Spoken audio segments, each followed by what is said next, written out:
For 3 years of covert marriage, Jiang Mian was well aware that Ji Zhixiu had an ex-girlfriend who bore a striking resemblance to her. She believed herself to be the substitute for his first love, while Shen Tingyu also thought Jiang Mian was merely a stand-in. Only Ji Zhixiu knew that he had harbored feelings for this woman for many years. In November, in the heart of Kyoto, at the splendid Huading residence, the snow fell in thick flurries outside, while warmth enveloped the indoors. Everything settled into tranquility.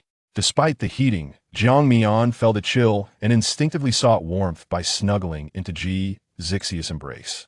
With a swift motion, he wrapped his long arms around her, displaying an untroubled demeanor despite the exertion, his eyes gleaming with clarity. When Jiang Mian awoke, he remained in the same position. She gazed adoringly at his handsome visage. To be frank, Ji Zhixiu was more attractive than the young actor she had worked with in the industry. After 3 years of hidden marriage, Ji Zhixiu treated her well credit cards without limits, gifts without hesitation. Yet, she felt like a beautiful bird confined to a gilded cage. Tilting her face, she pressed a gentle kiss to the confident curve of his throat, her delicate hand exploring the firm muscles of his back. With a hint of languor, she inquired, "What are you thinking about?" Ji Zhixiu lowered his gaze to meet her innocent, glistening eyes, warning her, "Not tired? Want to go another round?" Jiang Mian was undeterred. Who would suspect that the aloof and reserved CEO would be so needy in her presence? She relished the thought of witnessing the man lose control. Her small hand traced down his muscular abdomen, a playful smile dancing on her lips as she teased, "Then why don't you come on?" Few could resist such an invitation, but Ji Zhixiu could. He grasped her mischievous hand firmly, his voice low and tinged with exasperation. "Stop it. If we continue, you won't be able to handle it." His deep, husky voice was like a lover's whisper. Jiang Mian felt herself soften. She adored everything about this man. Yet, if she obeyed too easily, she wouldn't be Jiang Mian. With her hands momentarily restrained, she pressed her cool lips against his, seeking a kiss. Ji Zhixiu held her head firmly, indulging in her mouth. After a prolonged moment, they parted, breathless. Jiang Mian entwined her long legs around him, like an enchanting little sprite. Outsiders claim that President Ji is cold and aloof, but I think it's all a misunderstanding. To you, Ji Zhixiu gazed intently at her, his throat tightening. It can only be a misunderstanding. Jiang Mian felt a sense of accomplishment, yet it was not enough. Recalling what her manager, Ning Jia, had suggested, she was about to bring it up when the man spoke flatly. "Tingyu is back." "Tingyu?" Jiang Mian's words lodged in her throat, ultimately swallowed down. His first love was returning? Was she to step aside? Jiang Mian was familiar with Shen Tingyu. She was the only ex-girlfriend Ji Zhixiu had ever acknowledged. 3 years ago, she had left for overseas studies, resulting in their breakup. Jiang Mian had searched online and found pictures she bore some resemblance to Shen Tingyu, but Jiang Mian considered herself far more attractive. However, after 3 years of fruitless efforts to win the man's heart, a pang of bitterness surfaced within her. Ji Zhixiu scrutinized her expression, noting the lack of attention he anticipated. Jiang Mian dismissed her discomfort, her face still radiating charm as she casually remarked, "I see. So President Ji intends to end our marriage?" Her tone was nonchalant, provoking a bemused smile from Ji Zhixiu. This woman, when pleased, called him Xiu when displeased. She addressed him as President Ji. Did she so eagerly want to part ways with him? After 3 years, was he merely a joke or a tool to warm her bed? In a fit of rage, he grasped her chin, a flicker of anger igniting in his gaze, compelling her to meet his eyes. His tone was frosty. "If you leave me, where do you think you'll go?" Jiang Mian was baffled by his sudden temper. However, after 3 years, she had become adept at soothing his ruffled feathers. She bit her plush lips, sniffling softly, her long eyelashes fluttering as she spoke in a voice tinged with sadness. "Xiu, you're hurting me." As anticipated, he released her the next moment. She was far too delicate, even a bit of force in bed would have her protesting. A faint mark appeared on her cheek, but Ji Zhixiu, though angry, was not overly harsh. Her skin was just too tender. His gaze deepened, jawline taut, lips parting slightly. "Mian Mian, don't even think about leaving me." Without her, he would lose his mind. Jiang Mian secretly pouted. What was the point if his first love was returning? She thought to herself, though her face remained impassive. With a hint of grievance, she murmured, "I know, I've taken her place. Let's not contact each other anymore. I don't want to make her unhappy." Not contacting each other was a farce. How could that be possible? Ji Zhixiu focused on her ruby-red lips, a testament to his affection. This woman, like a siren, was captivating him. After her words, she received no response from him. Meeting his gaze, she realized his attention was fixated on her lips. Jiang Mian playfully tapped him lightly, feigning annoyance. "Where are you looking?" Unable to resist her provocations, Ji Zhixiu felt a tightening in his abdomen, his eyes darkening. "If you're not tired, let's do something else then." Jiang Mian truly experienced the sensation of crossing boundaries. Upon awakening again, she found a man neatly dressed, sitting at the edge of the bed, completely transformed from the wildness of the night before. Mesmerized, she couldn't help but think him a polished gentleman. Peeking from under the covers, she shivered slightly, wrapping her small hand around his lean waist. In a muffled voice, she asked, "Where are you going?" Realizing her voice was hoarse, Jiang Mian felt frustrated as he turned to kiss her softly on the lips, then tucked her back into the blankets, his tone low and affectionate. "I'm not leaving. What do you want to eat? I'll make it for you." Since last night, Jiang Mian had not consumed a single drop of water. So he wasn't leaving after all. Her eyes sparkled as she tugged at his shoulder. "How about a bowl of noodles? Get dressed first, it's cold. Don't let me see you in shorts again," he commanded, resembling a strict emperor. "What?" She was not wearing shorts. Jiang Mian shot him an annoyed glare. "That's a leg-exposing garment. When worn, it looks as if I'm not wearing anything at all." Ji Zhixiu was oblivious to her terminology. He simply couldn't bear the thought of others seeing her long, slender legs. Ignoring her, he tossed over his shoulder, "Dress properly before coming out." Jiang Mian rolled her eyes at his retreating figure. "C'est domineering." After changing, she stepped into the kitchen, where Ji Zhixiu was busy cooking, his back turned to her. From her vantage point, he appeared tall and well-built, clad in tailored pants that accentuated his physique. Jiang Mian couldn't tear her gaze away. She wrapped her arms around him from behind, resting against his back. Mistaking her for hunger, Ji Zhixiu comforted, "Sit and wait until I'll be ready soon." "No, I just want to hold you." She pouted like a little kitten. Ji Zhixiu found it hard to resist her charm. As the noodles neared completion, he lifted them from the pot, guiding her outside with one hand while balancing the bowl in the other. At the dining table, Ji Zhixiu offered her chopsticks. Jiang Mian was indeed hungry, yet she ate with a leisurely grace. Ji Zhixiu's culinary skills remained as exceptional as ever. He understood her too well, leaving out the scallions entirely.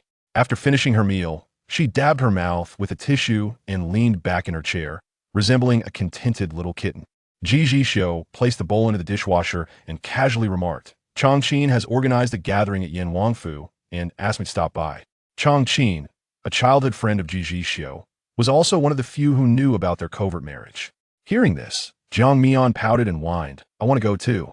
Normally, Jiang Mian would not take the initiative to join their male gatherings. Finding them dull, she preferred spending her time getting her nails done. However, with Shen Tingyu back, she deemed it necessary to gauge Chongqing's and the others' attitudes. It was essential to rally some allies. Ji Zhixiu, with a neutral expression, glanced at her sweater upon hearing her desire to go. "Go put on something more appropriate." Jiang Mian slowly rose and soon reappeared, bundled up like a ball. She wore a pale yellow down jacket paired with fleece-lined straight pants, yet still appeared slender. She slung a small bag over her shoulder and declared, "Let's go." At Yin Wangfu, owned by Chongqing, Ji Zhixiu had also invested there. This group often chose this venue for their meals. They walked in with ease and found their reserved private room. Ji Zhixiu opened the door, and the room fell silent as the occupants turned to look astonished. The typically aloof Ji Zhixiu was actually accompanied by a woman. The chatter resumed quickly. "Why did you bring a beauty today, Brother Xiu?" "None of us brought our partners." Chongqing, ever the enthusiastic host, urged Brother Xiu, "Sister-in-law, come sit." He shot a glare at the others. "This is our sister-in-law, be on your best behavior." Ji Zhixiu remained silent, guiding Jiang Mian to a seat. She offered a gentle smile, her delicate face exuding warmth. "Hello, everyone. Hello, sister-in-law. How did you and Brother Xiu get together? Is he usually fierce with you?" These were Ji Zhixiu's friends, entangled in familial interests, unafraid of him, which emboldened them to ask such questions. Jiang Mian maintained her smile, choosing to stay silent and look at Ji Zhixiu, appearing demure. Ji Zhixiu glanced around, slightly furrowing his brow, assuming a protective demeanor. "She's shy," implying that inquiries should be directed at him instead. Chongqing, unperturbed, was well aware of Ji Zhixiu's fondness for this little sister-in-law. Lu Tsong returned from the restroom and, upon spotting Jiang Mian in the room, plopped down beside Chongqing and whispered, "Who is this?" Chongqing replied, "Remember, this is our sister-in-law, Brother Xiu's." A sense of foreboding struck Lu Kong. "Oh no, Chongqing, you have to help me." Chongqing popped a peanut into his mouth. "What's the matter?" "I called Shen Tingyu." The moment those words left his mouth, Chongqing barely restrained an expletive. "What were you thinking, Lu Song? Shen Tingyu and Brother Xiu are a thing of the past. Why would you call her? She's back in the country, and she called me asking if I had seen Brother Xiu. I thought it was the perfect opportunity for her to meet him, so I invited her along. I sent her the address. She should be arriving soon." As he spoke, Lu Song felt an overwhelming urge to cry. "I didn't know Brother Xiu would bring his sister-in-law for years. He's had no one around. I thought he still had feelings for Shen Tingyu." Chongqing was aware of Jiang Mian's presence, but sensed that Ji Zhixiu preferred to keep this relationship under wraps. Thus, apart from a select few, no one knew Lu Song, well-intentioned yet misguided, was among them. He urged Lu Song to text Shen Tingyu immediately. Tell her Brother Xiu isn't coming and that she should go home. It's too late. Lu Song stared blankly at the door. Shen Tingyu knocked twice, but due to the noise within, no one heard her. She pushed the door open herself. As soon as she entered, her gaze fell upon the man across the room. He lounged in his chair, disinterested, his attention focused on Jiang Mian's delicate fingers, as if he could never tire of playing with them. Lu Song's heart nearly stopped. Could it be a love triangle? If that were the case, he might as well end it all, lest he faced Ji Zhixiu's wrath later. Chongqing stood up. "Shen Tingyu, what brings you here?" He held no fondness for her and felt she held little significance in Ji Zhixiu's heart, so he saw no need to show her courtesy. Shen Tingyu, adorned with exquisite makeup, her curls cascading over her shoulders, wore a knitted dress despite the cold weather. She hesitantly shifted her gaze from Ji Zhixiu and confidently stated, "I came to find Ji Zhixiu." No one in the room dared to stir. Jiang Mian was taken aback by Shen Tingyu's unexpected arrival. Who had sent her here? Frowning, she scrutinized Shen Tingyu. She appeared slightly shorter and less endowed than herself. Could it be that Ji Zhixiu was drawn to her personality instead? Ji Zhixiu remained silent, engrossed in his own world, indifferent to his surroundings, as if the room itself emanated an icy chill. An uncomfortable silence enveloped them. Lu Song cast a pleading glance at Chongqing, silently asking what they should do. It felt akin to a battlefield. Chongqing merely acknowledged him with a sound of understanding. Someone finally broke the tension. "Since you're here, why not join us for a meal?" Shen Tingyu obliged. "Thank you, everyone. It's been a while since I've seen all of you." She took a seat directly across from Ji Zhixiu, immediately noticing the woman beside him. Yet, she dare not question, feeling she lacked the right to do so now. The gathering resumed its lively chatter. Jiang Mian stole a few glances before averting her gaze. Ji Zhixiu served her a generous portion of sweet soup, and feeling the urge to relieve herself, she leaned closer to him and whispered, "I'm going to the restroom." Ji Zhixiu subtly nodded. "Go ahead." The room's warmth enveloped her, prompting Jiang Mian to shed her down jacket and place it in Ji Zhixiu's arms. "Hold this for me." Feeling lighter, she made her way to the restroom. Upon her return, she spotted Shen Tingyu standing by the restroom door. Startled for a moment, she walked over to wash her hands. As she prepared to pass by, Shen Tingyu called out, "Let's talk."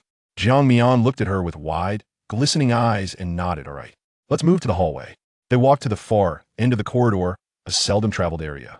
Stopping at a distance that felt just right, Shen Tingyu discreetly assessed Jiang Mian. She was indeed beautiful, with features that bore a striking resemblance to her own.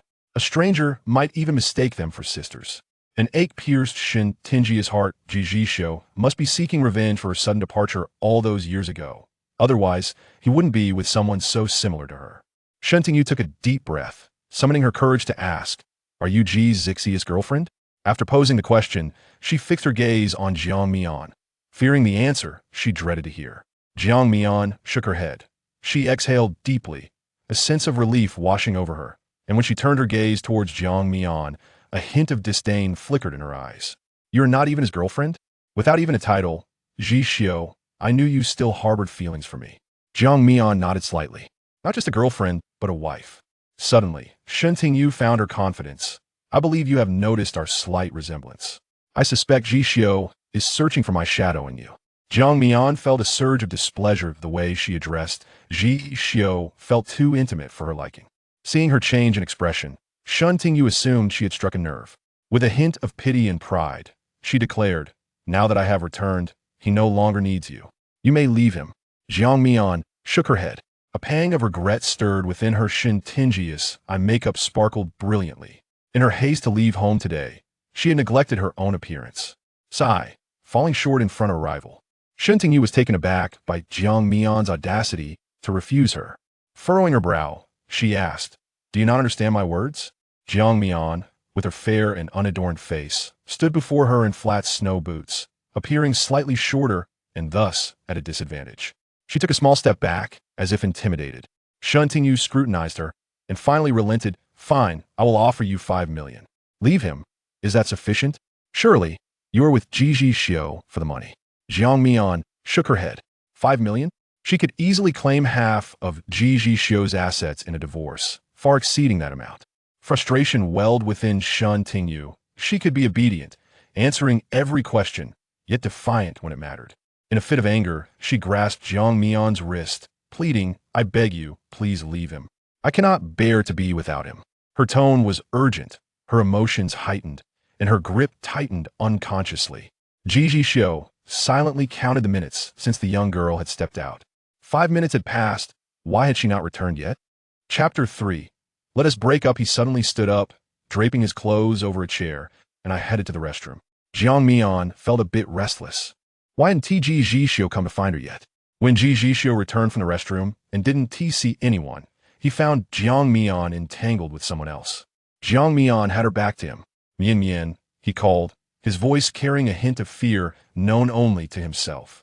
Upon hearing his voice, Shen Tingyu instinctively released her grip. Jiang Mian turned her face, her delicate features marred by a look of grievance, her eyes slightly red, and her voice soft. "A shield hurts." She extended her swollen wrist, recently pinched by the woman, for him to see. A flicker of tension appeared on Ji Zhixiu's usually composed face as he strode over, grasped her hand, and demanded, "What happened?" Jiang Mian's complexion was fair, her skin tender, and even a slight force could leave marks. His voice was icy, and Shen Tingyu's face reflected a mixture of guilt and panic. She shook her head. "No, it wasn't me. I don't know. I didn't do it. Listen to me. Zhixiu, I just want to talk to her." Jiang Mian observed the scene with narrowed eyes, calling out, "Ah, Xiu, my hand hurts." Ji Zhixiu bent down and lifted her effortlessly, his expression stern, his gaze piercing as he addressed Shen Tingyu. "In the future, do not appear where she is." Once they were a distance away, Jiang Mian pondered over his words. Did it mean that wherever Shen Tingyu was present, she, Jiang Mian, should take a detour? The man walked away with a cold demeanor, leaving Jiang Mian momentarily bewildered by his intentions. Wrapping her small arms around his neck, Jiang Mian reminded, "I haven't taken my clothes yet. It's just a piece of clothing. How can I go out like this? Do you wish for me to freeze?" Jiang Mian furrowed her brow slightly, a hint of displeasure creeping in. Without her down jacket, she was left with only a loose sweater. Given the freezing temperatures in Kyoto, going outside was out of the question. He paused, placing her on the sofa in the lobby. "Wait here. I will fetch it for you." Jiang Mian obediently nodded. Her phone was in her bag, which she had left in the private room. Bored, she picked up a promotional brochure from the table. The brochure for the banquet hall was exquisitely crafted, and the dishes looked enticing. As she became engrossed in it, a surprised voice interrupted her. "Miss Jiang, is that you?" Jiang Mian looked up in response. It was Mr. Luo, the young master from the Luo family, the executive president of Luo Entertainment. Jiang Mian had once acted in a low-budget web series produced by their company, which had gained some popularity online. However, due to her laid-back nature, there had been no further developments. Luo Fei, presenting himself as a gentleman with a subtle smile, remarked, "What a coincidence. I didn't expect to see you here." Jiang Mian curved her lips slightly, neither standing up to greet him nor inviting him to sit. It was indeed a coincidence. The conversation seemed to have reached an impasse. But Luo Fei did not feel awkward. Surprised to see Jiang Mian, his hidden thoughts began to stir. "I didn't expect you to retreat from the limelight after filming that series. Your fans have still been thinking about you all these years. If possible, I hope you would consider working with us at Luo Entertainment. We could be your best partners." Jiang Mian was under contract with a talent agency, which, although not well known, treated her decently. Even without that, she would not consider Luo Entertainment. It is said that one should not strike at the smiling face. She slowly nodded, "All right."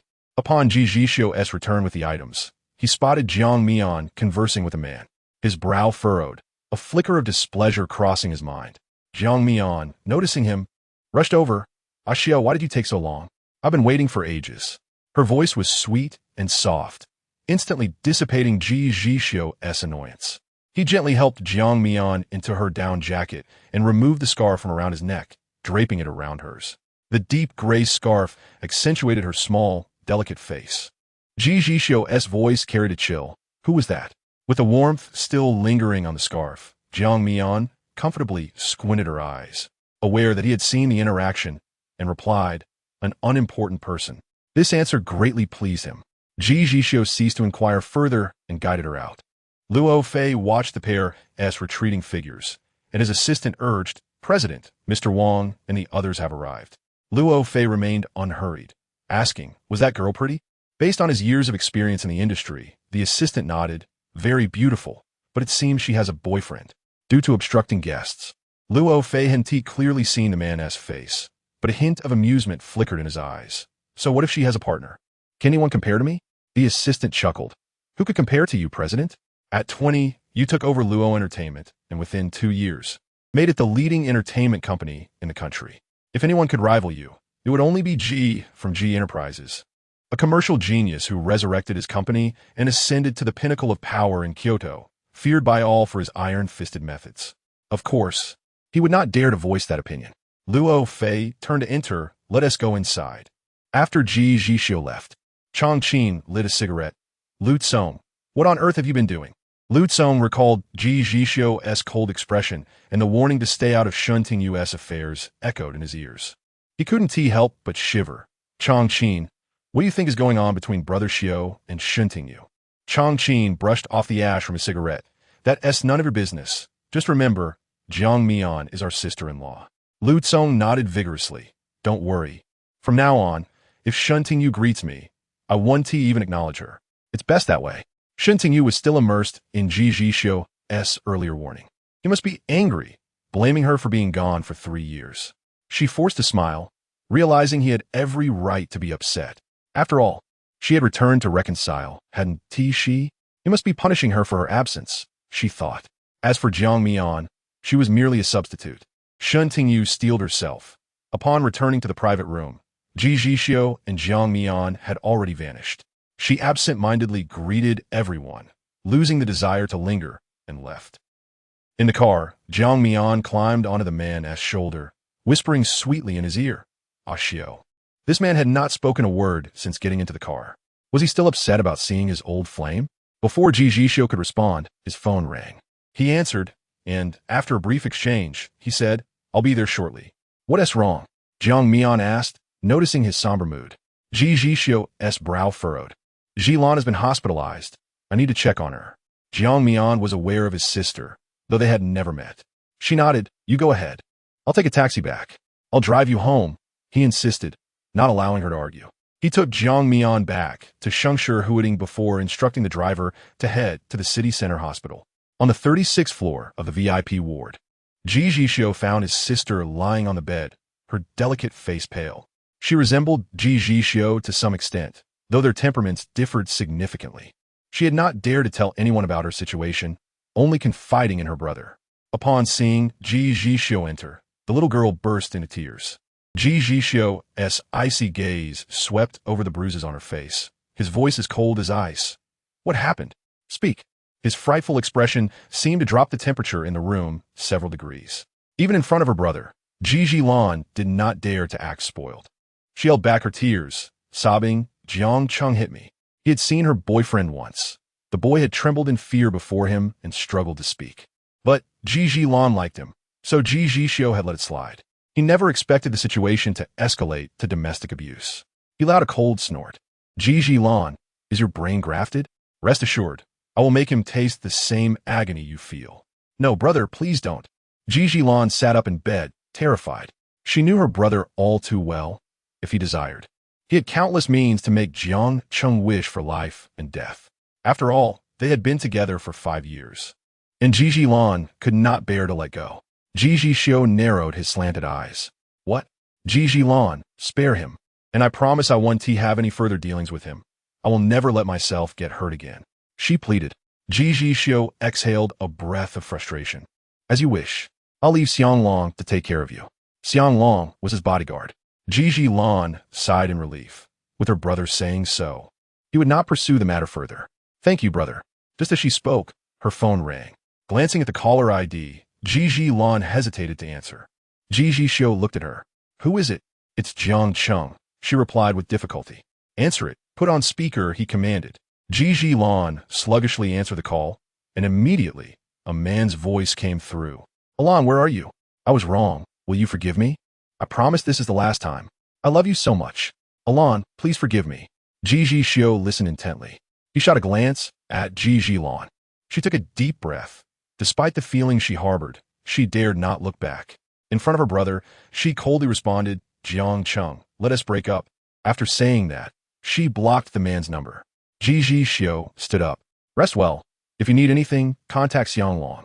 As he reached the door, he instructed Xiang Long, take good care of the young lady. Yes, Mr. Ji. Shen Tingyu exited the banquet at Wangfu, suddenly recalling that she had a medical report awaiting collection at the municipal hospital. She hailed a cab to rush to the hospital. Upon reaching the floor, she realized she had gone to the wrong place and entered the inpatient department. A polite nurse at the station asked whom she was looking for. Shen Tingyu smiled apologetically. I'm sorry, I took a wrong turn. May I ask where the health check center is? The health check center is in the building behind. The nurse kindly directed her. Shen Tingyu turned back to the elevator, exited, and immediately spotted the distinguished man. Surprised to see him there, her heart raced. As the man began to walk away, she hurriedly called out, Ji Zhixiu. Chapter 4. I regret it. Jiang Mian returned home, and Xiao Yugan jumped off the sofa gracefully upon hearing the noise, running to the entrance and gently rubbing against Jiang Mian's pant leg. Jiang Mian changed her shoes and picked up Xiao Yugan, stroking its head. The cat purred contentedly. This adorable plush cat was a birthday gift from Ji Zhixiu last year, and Jiang Mian cherished it. The two of them settled on the sofa when her phone rang from her bag. Jiang Mian glanced down, answering the call. Mian, have you discussed it with your husband? Did he agree? Ning Jie's urgent voice came through. 3 years ago, Jiang Mian had clung to Ji Zhixiu, and Ning Jie had expected this potential star to shine brightly. Little did she know, it had all come to a halt. Mr. Ji, just a little resource would be better than struggling for years. This girl couldn't understand why she wanted to stay at home, playing the role of a wife and mother. Jiang Mian absent-mindedly groomed Xiao Yugan, replying softly, I haven't mentioned it. She initially intended to bring it up, but thought the man would never agree, so she let it go. Ning Jie felt a surge of frustration. She detested Jiang Mian's nonchalant attitude. However, her urgency was futile. Jiang Mian, can you please take your career seriously? This is your own future. Filming was merely a hobby for Jiang Mian. She wasn't lacking in money. When her grandmother fell ill, she earned a considerable amount but couldn't save her. The wages she used to turn over to her grandmother had all been saved away. Now, they were all in her possession. Moreover, she knew that the man possessed an extraordinary sense of possessiveness over her. He would never want to see her filming love scenes. Jiang Mian smiled. Ning Jie, I've read the script. There are kiss scenes. He doesn't like that. What is so difficult about it? Just find a stand-in for the kiss. Then how about you talk to him? Ning Jie shuddered at the thought of negotiating with Mr. Ji. Forget it. She didn't dare to. Do as you please. I won't say more. After hanging up, Ning Jie fumed, wishing she had an artist under her wing who was more ambitious, so she wouldn't have to bother Jiang Mian so often. A timid assistant approached with a schedule. Ning Jie, here is your arrangement for this afternoon. Just leave it there, she replied curtly. Xiao Yugan meowed a few times, reminding Jiang Mian that she hadn't fed it before leaving. She stood up to find the cat food on the cabinet, only to discover it was nearly empty. Since she had some time, Jiang Mian lifted Xiao Yugan, kissing it twice. Sweetheart, wait at home. Mommy will go buy you food. Meow. Jiang Mian went to her usual pet store to buy cat food, selecting a few cute outfits for Xiao Yugan and some probiotics. After purchasing a considerable amount, she left her address for delivery. The municipal hospital was just across the street. After a moment's hesitation, she decided to go inside. It was only right for a sister-in-law to check on her sister's well-being. Ji Zhixiu heard someone calling him, but did not turn around. As the person drew farther away, Shen Tingyu quickly jogged to catch up, reaching out to stop him. Ji Zhixiu, are you going to leave as soon as you see me? She spoke with a hint of grievance. Ji Zhixiu halted, his expression indifferent, his eyes devoid of any emotion. Do you need something? His tone was cold, causing Shen Tingyu's heart to sink. If there's nothing, can I not look for you? Of course not. Aside from her identity as an ex-girlfriend, Shen Tingyu is also a friend's sister, and they used to spend time together frequently. Ji Zhixiu wouldn't outright refuse her. All right, I do have something I wish to discuss. People occasionally passed by, glancing at Shen Tingyu with curiosity. She bit her lip. Can we talk somewhere else? They stood at the staircase, where no one was around. Go ahead. What is the matter? Zhixiu, I realize my mistakes. I know you blame me for leaving without a word years ago. Could you give me one more chance? Shen Tingyu could no longer hold back her tears. It was only after leaving Ji Zhixiu that she understood how good it was to have someone to rely on. She hadn't anticipated that her matter would be this.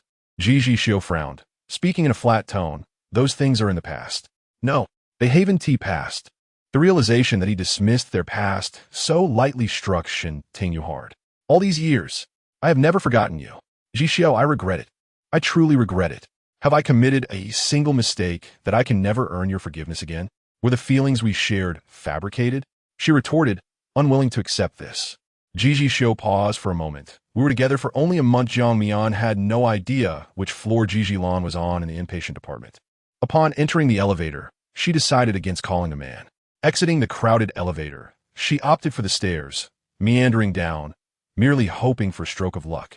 She hadn't intended to run into Ji Zhilan. If it didn't meet, that was fine. Perhaps the man had already returned home. The mere thought of this possibility quickened her pace. Upon reaching the first floor, she heard a woman's agitated voice. While Jiang Mian might not recognize that voice, the male voice that followed was one she would never forget. It had been etched into her very being. Stop making a scene. Ji Zhixiu's voice was flat. His handsome face seemed to be coated with a layer of thin ice. He didn't want to create an awkward situation. It had ended amicably. Those 3 short words shattered Shen Tingyu into pieces. She, unwilling to accept her fate, exerted all her strength to embrace the man. Jiang Mian hesitated, her heart racing as she gathered the courage to peek down. Just one glance confirmed her suspicions without a shadow of a doubt. Quickly retracting her body, she dared not make a sound and slowly ascended the stairs, a chilling sensation spreading within her.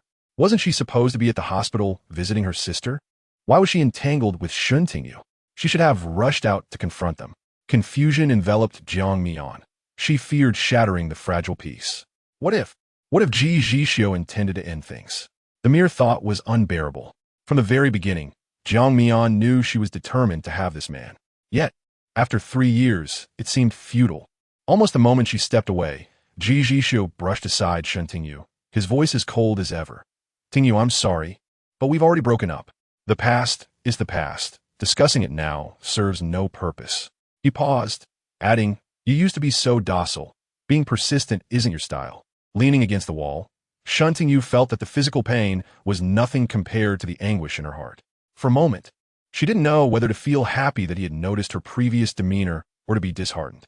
A family member pushed open the corridor door and caught sight of the scene, their gaze darting between the two, imagining a dramatic play unfolding. As they met Ji Zhixiu's icy stare, they recoiled, daring not to look back as they ascended the stairs. Shen Tingyu straightened herself, wiping away the tears that threatened to spill, reverting to her usual demeanor. Ji Zhixiu, with a barely noticeable frown, did not spare her another glance and strode out. By the time Ji Zhixiu returned home, Jiang Mian had already fed the cat, Xiao Yujin. The television was on in the living room, broadcasting a popular drama. She lay languidly on the couch, engrossed in the plot, not even lifting her eyelids at the sound of his arrival. Only Xiao Yujin jumped off the sofa and scampered to Ji Zhixiu's side, meowing persistently. Ji Zhixiu glanced down, but made no move to pet the cat. Unfulfilled by her master's affection, Xiao Yujin continued to block his path. As Ji Zhixiu attempted to walk away, Xiao Yujin obstructed him again, and he bent down to scoop up the cat, declaring, I'm back. Jiang Mian's gaze remained fixed on the television, where the lead couple was passionately kissing after resolving their misunderstandings. Clutching a soft pillow, she spoke in a languid tone. I went to the pet store on Jinya Road to buy cat food for Xiao Yujin. Why did it take you so long to return? She didn't offer him a glance, yet her heart raced with anticipation, eager to hear his truth. After all, Jinya Road housed not just pet stores but also the Central City Hospital. Ji Zhixiu didn't think Jiang Mian had encountered him, and Shen Tingyu. But he had no intention of hiding the truth from her. Why didn't you call me to come back together when you went out to buy things?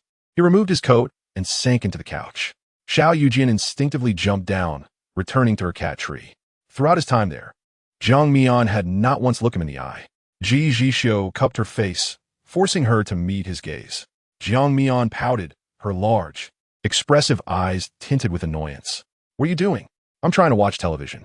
Ji Zhixiu studied her lively expression, a smile tugging at the corners of his lips, softening the hard lines of his face. Am I not more handsome? Such melodramatic romances were non-existent, and the protagonists were far less attractive than him. Yet Jiang Mian refused to admit it. A mischievous glint flickered in her eyes. Indeed, I find you less appealing. She knew he disliked hearing such things and deliberately provoked him. Ji Zhixiu's thumb brushed against her red lips, his eyes narrowing dangerously before he leaned in, delivering a punishing kiss. After a moment, he released Jiang Mian and wrapped his arms around her, casually explaining, Jeline was abused by her ex-boyfriend. When I went to see her, I happened to run into Shen Tingyu and exchange a few words. There's nothing between us. Trust me, okay?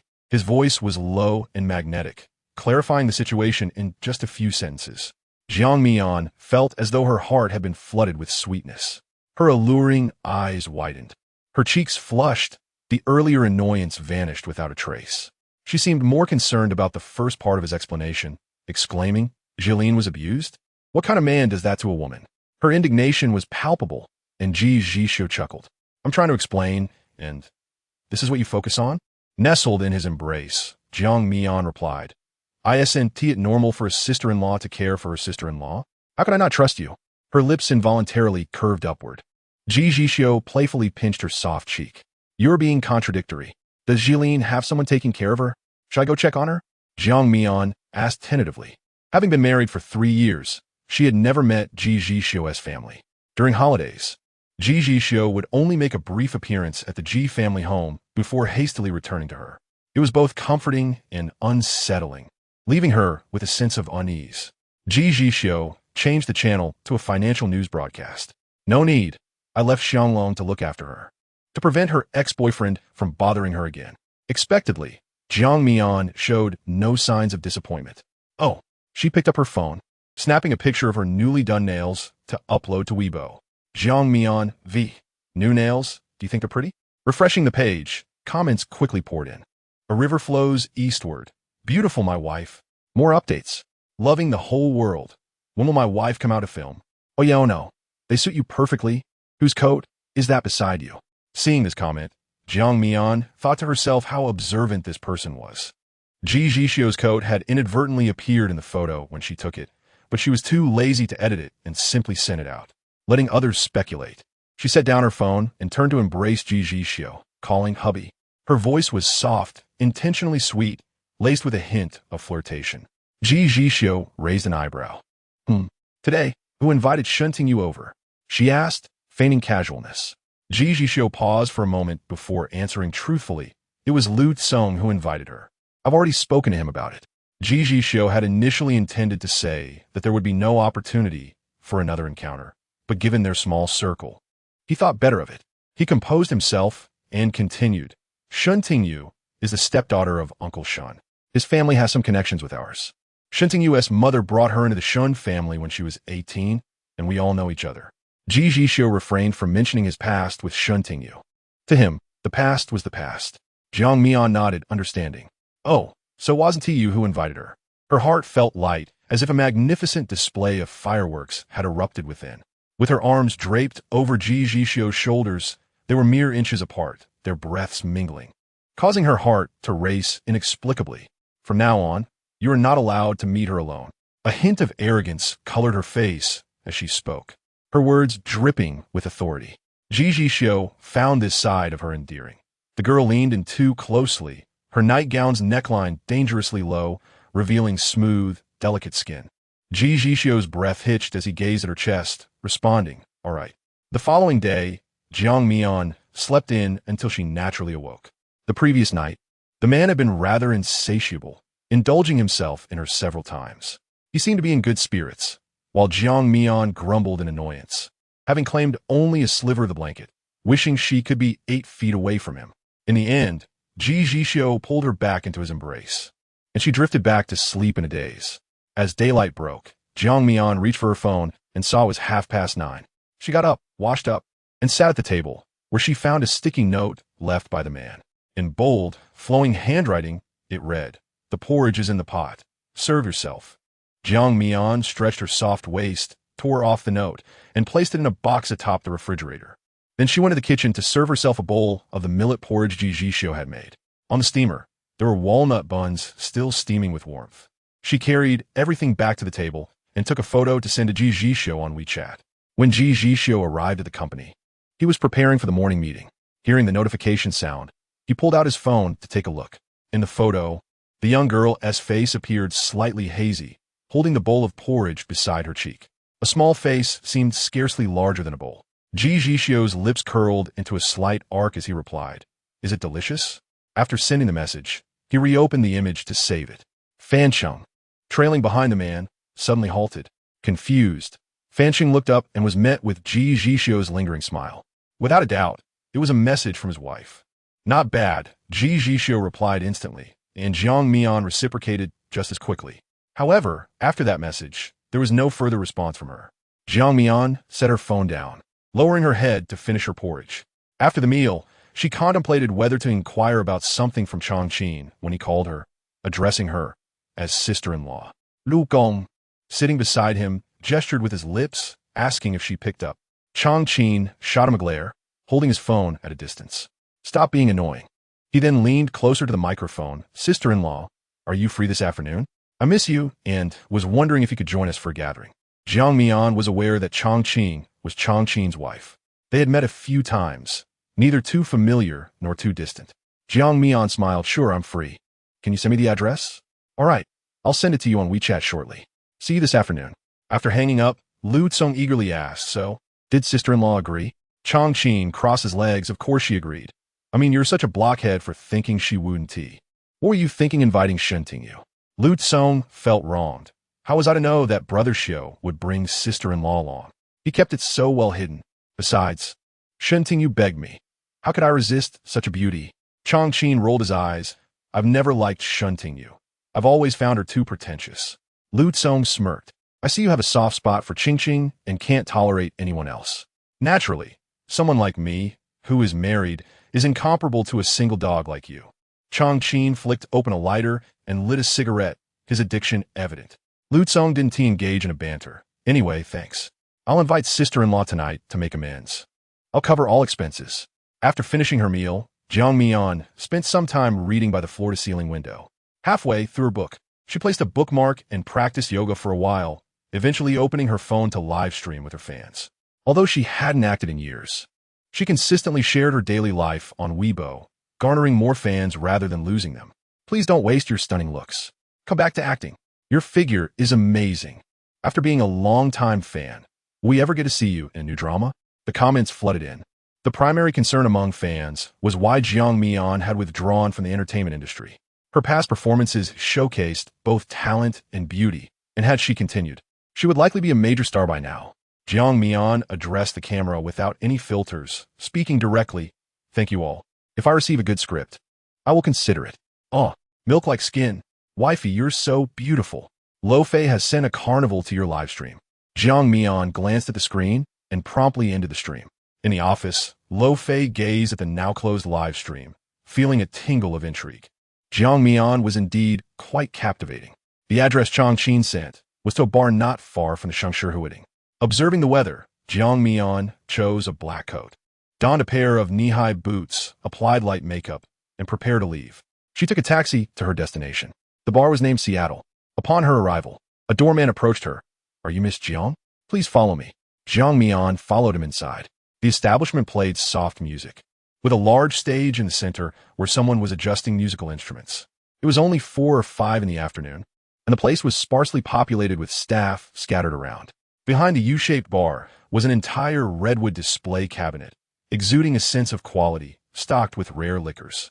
As she ventured further, a long corridor appeared, with dazzling lights reflecting off the luxurious carpet. The doorman led her to the entrance of a private room. "Miss Jiang, Mr. Chang, and the others are waiting for you inside." Jiang Mian nodded slightly. Thank you. She pushed the door open. Chongqing called out, sister-in-law. Lu Tsong chimed in. Little sister-in-law. Chongqing peeked out from behind Chongqing. Sister Mian. Jiang Mian set her bag down gently. Hello, Chongqing, and little Lu. Lu Tsong met her bright gaze. Sister-in-law, please don't call me Mr. Lu. It's so formal. Brother Xiu calls me Lu San, so you can too. Among the brothers, Lu Tsong was the third. In the family hierarchy, he was also ranked third. Jiang Mian smiled. All right, I'll call you Lu San from now on. Chongqing, somewhat shy, was not averse to Jiang Mian. In fact, having watched several of Jiang Mian's dramas, she particularly admired her. Now seeing her in person, she shyly smiled. Sister Mian, come sit with me. Jiang Mian was aware of the love story between Chongqing and Chongqing. Their journey had been quite tumultuous. Chongqing was an adopted daughter of the Chong family, growing up alongside Chongqing. Although there was no blood relation, gaining approval for their marriage proved difficult. No one in the Chong family consented. Jiang Mian recalled meeting the young girl years ago when she wore a sorrowful expression. Eventually, Chongqing took the initiative and married Chongqing without waiting for approval, leading the elder of the Chong family to relent, allowing them to be together. Jiang Mian settled beside her, whispering, "What shade of lipstick are you wearing today? It looks lovely." Flattered by the compliment, Chongqing's bright eyes sparkled. Really? It's a new shade from Givenchy. I have another one. I'll give it to you later. Sound great. I remember seeing you ask on WeChat if anyone could help you get that Chopard watch. I have a contact who just posted that it's in stock. Should I send you the info? Chongqing nodded eagerly. With Chongqing's birthday approaching, she had been searching for a gift but hadn't found anything she liked. That watch had caught her eye immediately, yet the domestic stores claimed it was out of stock. Jiang Mian's message was undoubtedly a stroke of good fortune for her. The two girls leaned in, chatting softly when Lu Tsong cleared his throat. Ahem, pardon the interruption, dear sisters-in-law. Jiang Mian looked up. Yes? Sister-in-law, I must clarify that it was I who invited Shen Tingyu that day.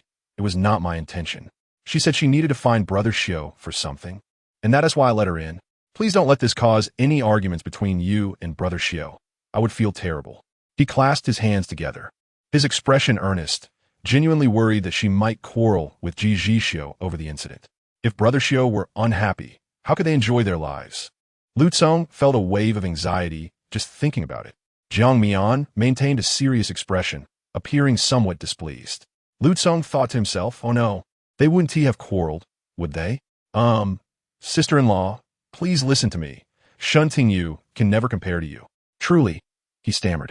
Chapter 6. Brother Xiu always stands up for her. Jiang Mian burst into laughter, finding his brothers quite endearing. Really? She inquired, her smile sweet, and for some reason, Lu Tsong felt his heart flutter. He scratched his head. Really, Shen Tingyu isn't as pretty as you. Jiang Mian chuckled lightly. I'm not bothered by it. We didn't argue, but next time, don't support her. Lu Tsong nodded earnestly. Rest assured, sister-in-law, if I see her again, I'll turn and leave. Chongqing pulled out a cigarette, preparing to light it, when Chongqing glanced over. With a sigh, he set the cigarette box down and raised his hands in surrender. I want tea smoke, little ancestor. Don't look at me. Chongqing, a bit shy, quietly remarked, I have candy in my bag. If it's unbearable, I'll eat one. The two sat together. Chongqing leaned closer and jested, no one is sweeter than you. Come here and let me steal a kiss. Chong lightly glared at him, retorting, speak properly. Such words are quite unpleasant. Lu Tsong, feeling a pang of discomfort, turned to Jiang Mian and said, sister-in-law, I called Brother Xiu. He said he would arrive shortly. Try this glass of Irish mist. The flavor is exquisite. He handed a full glass to Jiang Mian, who swirled it gently and took a sip. To her surprise, the taste was delightful, and soon she finished the entire drink. Lu Tsong's eyes widened. Sister, this drink is rather potent. Jiang Mian's gaze remained clear as she smiled. Do I appear to be intoxicated? Her tolerance for alcohol was not enough to render her completely inebriated, yet she was far from weak. Lu Tsong swallowed hard, relieved that she was fine. Jiang Mian beckoned with her little finger. Come here. I have a few questions for you. Lu Tsong grabbed a selection of snacks from the table, propped his legs up, and said, Ask away, sister. I shall speak freely. Tell me about Shen Tingyu and your brother Xiu, she prompted. Coughing slightly, Lu Tsong nearly choked on a fry. Quickly grabbing a drink to soothe himself, realizing he had chosen a rather awkward subject. With a forlorn expression, he said, Sister, You're not planning to dredge up old grievances with Brother Xiao, are you? Jiang Mian chuckled, of course not. Knowing oneself and one's adversary ensures victory in 100 battles. Lu Cong did not catch the latter part of her statement, asking, "What did you say?" "Nothing of consequence. I'm merely curious," she urged. After a moment of contemplation, Lu Cong replied, "I'm not sure. There doesn't seem to be much to say. The Shen family has an elder brother, her step-brother, who was once among our circle of 4. However, he has been studying abroad for many years. Before he left, he introduced us to Shen Tingyu. 3 years ago, Brother Xiao dated her, but it was a brief affair, only about a month, before she left for overseas, breaking up with him. Despite that, Brother Xiao treated her exceptionally well. When Shen Tingyu first arrived, she was quite unsophisticated and was mocked by others. Brother Xiao was the first to stand up for her. Realizing the implications of his words, he added with a sheepish smile, "It's evident how compassionate Brother Xiao is." Jiang Mian remained silent, pondering how cold-hearted Ji Zhixiu could be. If he did not hold her dear, would he have been so protective of her? Ji Zhixiu, after finishing work, visited Ji Zhixiu at the hospital. She appeared much better and, upon seeing him, propped herself up and called out, "Brother." Ji Zhixiu's eyes were calm as he replied, "Did Jiang Cheng trouble you?" Ji Zhixiu denied it, though she hesitated, knowing Jiang Cheng had been persistently calling her from a new number after she blocked him. She had seen the messages filled with memories from the past 5 years. Feeling overwhelmed, Ji Zhixiu observed her intently, making Ji Zhixiu anxious, prompting her to change the subject. "Did Mother say anything to you?" "I told her you were vacationing in the Philippines." Ji Zhixiu suppressed his icy demeanor, saying, "Once you're well, let Xiang Long bring you back. I want to be visiting for a few days." Ji Zhixiu nodded, "Brother, if you're busy, you needn't worry about me." After Ji Zhixiu left, Ji Zhixiu answered her phone, surprised. "Tingyu, you're back. Where are you?" "Zhilan, I came to find you," came the reply. Ji Zhixiu bit her lip slightly. "I'm in the Philippines. Let me return in a couple of days and see you." After hanging up, Jiang Cheng sent her a video, a sorrowful plea for forgiveness. Kneeling and slapping his own face, looking haggard and disheveled. Ji Zhilan's heart softened at the sight. "Jiang Cheng, I beg you, Zhilan, meet me just once. I came to your family's home, but the servants said you weren't there. Where have you gone? I'm worried about you. I'm waiting for you at the CAF downstairs. I want to leave until you come." Ji Zhilan rose, hesitating at the door. Xiang Long, noticing her, asked, "Miss, where are you going?" "I can arrange anything you need." Not skilled in deceit, Ji Zhilan stared at the ground, murmuring, "I just want to go for a walk. You need to follow me." Xiang Long, seeing through her intentions, coldly responded, "You may go, but I advise against it. The doctor said you need rest. Even if you wish to go out, Mr. Ji instructed me to ensure your safety, so I must accompany you." Accompanying him would thwart her plans to meet Jiang Cheng. Ji Zhilan glared at Xiang Long, her face flushed with frustration. Unmoved, he remained in her way, his imposing stature making her feel small. Exasperated, Ji Zhilan turned back to her bed, deciding to shut her eyes and ignore everything by turning off her phone. After settling in, Xiang Long returned to his post at the door, standing straight. When Ji Zhixiu arrived in Seattle, Jiang Mian had already consumed several drinks. Unfazed by the cold aura radiating from him, she draped herself over his shoulder, playfully calling out, "Husband." Upon entering, Ji Zhixiu, with his chilling demeanor, pulled her away. His voice heavy, "Are you drunk?" Lu Cong, sensing Ji Zhixiu's presence and feeling somewhat intimidated, distanced himself, quickly shifting the blame. "Brother Xiao. It was sister-in-law who wanted the drinks. It has nothing to do with me." Chong lightly greeted Ji Zhixiu, "Brother Xiao." He nodded in acknowledgement. Chong Qin hugged his wife protectively, assuring, "2 drinks won't cause a headache, just a bit of a kick." Ji Zhixiu swept Jiang Mian into his arms, addressing the group. "All right, I'll take her home now. If you haven't had enough fun, feel free to invite a few more people. Let Chong Qin cover the bill." Chong Qin rolled his eyes. "Brother Xiao, you know this bar is mine. How can you expect me to pay?" Ji Zhixiu had driven himself there. Carrying Jiang Mian in a horizontal hold, her head nestled into his coat. Jiang Mian wrapped her arms around his waist, mischievously biting his chest. A jolt of pleasure surged through Ji Zhixiu, and he quickened his pace. Once in the car, he placed her in the passenger seat, leaning in to fasten her seatbelt. Jiang Mian grasped his hand, her eyes hazy, sparkling like stars, her tone pitiful. "I want my husband to pick me up. Ji Zhixiu gently brushed a strand of hair from her forehead, his voice softening. Who am I? Jiang Mian blinked a few times, focusing on him, and obediently replied. You're my husband. I'm not drunk. I still recognize you. Securing her in the seat, Ji Zhixiu drove towards Shangshihuading.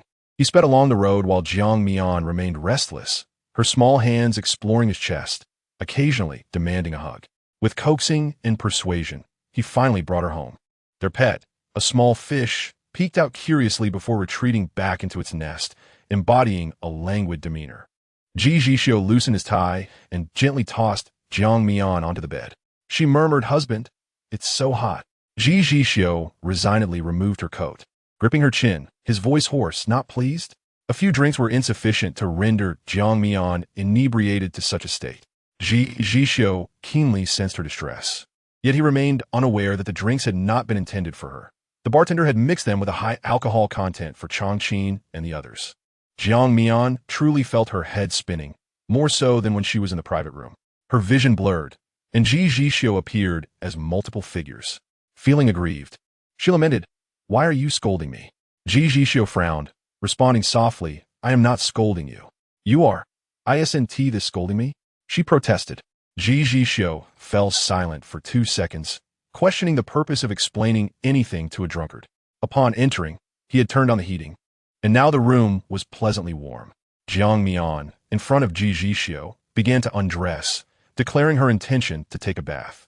Her movements were swift, and soon she stood before him clad only in a small, bear-patterned panty and a bra, her exquisite figure fully revealed. Ji Zhixiu's gaze darkened. Was she truly going to bathe? The scent of alcohol was unbearable. All right, I shall assist you, he replied. The bathroom was spacious enough, with a bathtub that could easily accommodate two.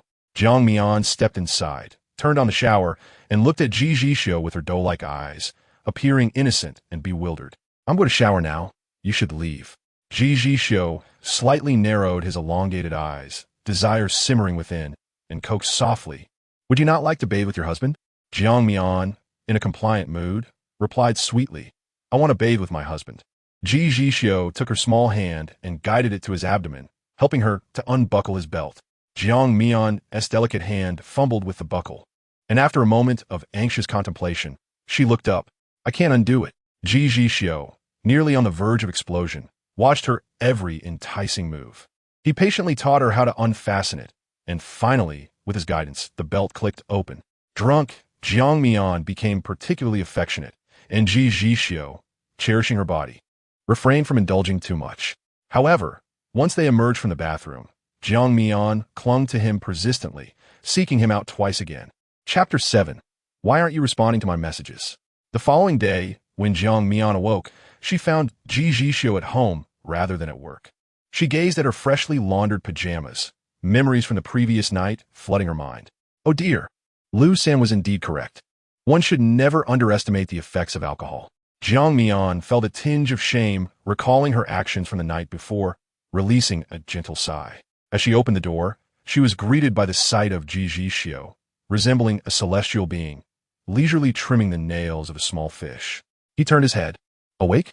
Jiang Mian, feigning annoyance, declared, We are sleeping in separate rooms for a week.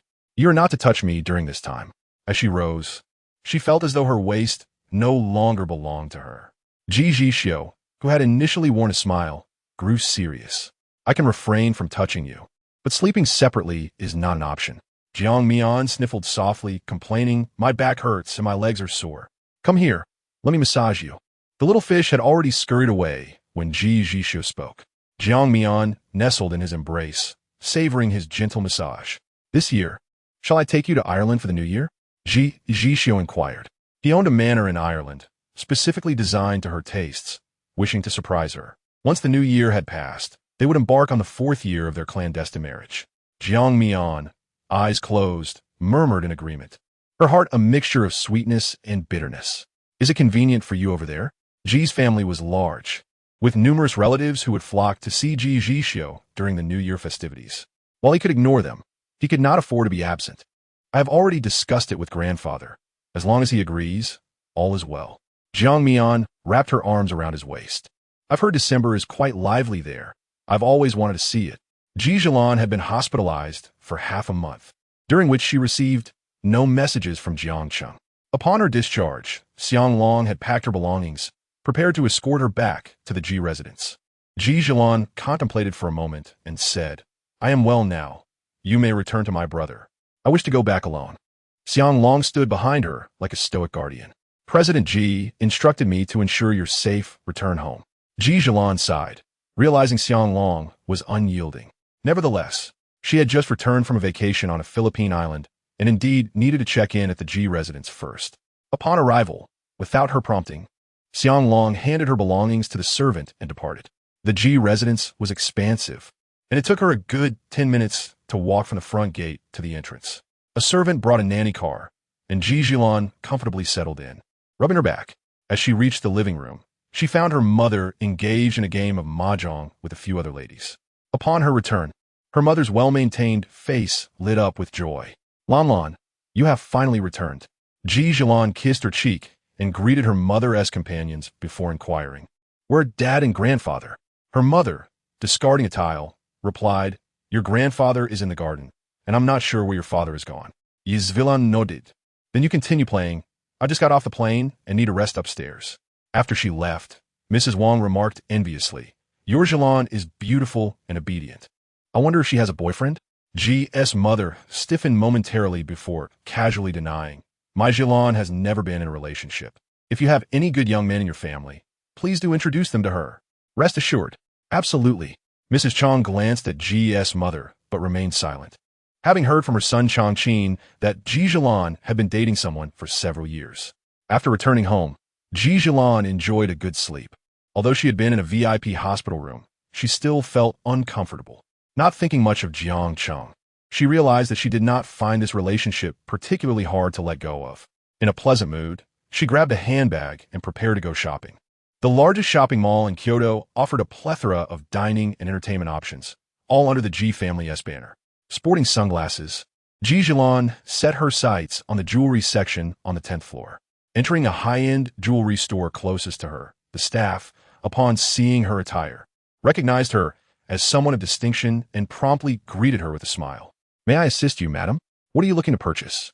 Ji Zhixiu surveyed the surroundings and replied, "Anything is fine. Please recommend." Upon hearing this, the salesperson's smile grew even more sincere. Standing beside her, the salesperson gestured towards a sapphire bracelet. "Miss, please take a look at this sapphire bracelet, weighing 7.0 carats with 2.0 carats of diamonds and an 11-carat gold setting. I believe this bracelet will complement your fair complexion beautifully." Ji Zhixiu, uninterested, shook her head. Unfazed, the salesperson pointed to another piece. "How about this 18K gold emerald bracelet, crafted by the renowned jeweler Rita Shah? The quality of this gem is exceptional, adorned with numerous small diamonds, radiating luxury." Ji Zhixiu glanced at it with mild interest, but was not particularly drawn to it. Her eyes then caught sight of another piece, and they brightened. "I want this one." The salesperson followed her gaze, but shook her head apologetically. Ji Zhixiu had spotted an 18K Paraiba bracelet, featuring a unique design with countless small diamonds set against a turquoise hue. "What is the matter?" Ji Zhixiu inquired. The salesperson responded, "Miss, you indeed have exquisite taste. But this piece is custom-made for a client to gift to their beloved. We are merely showcasing it. The client has yet to claim it." Ji Zhixiu frowned slightly. Then, "Never mind." She turned and descended to the clothing store, selecting a dress.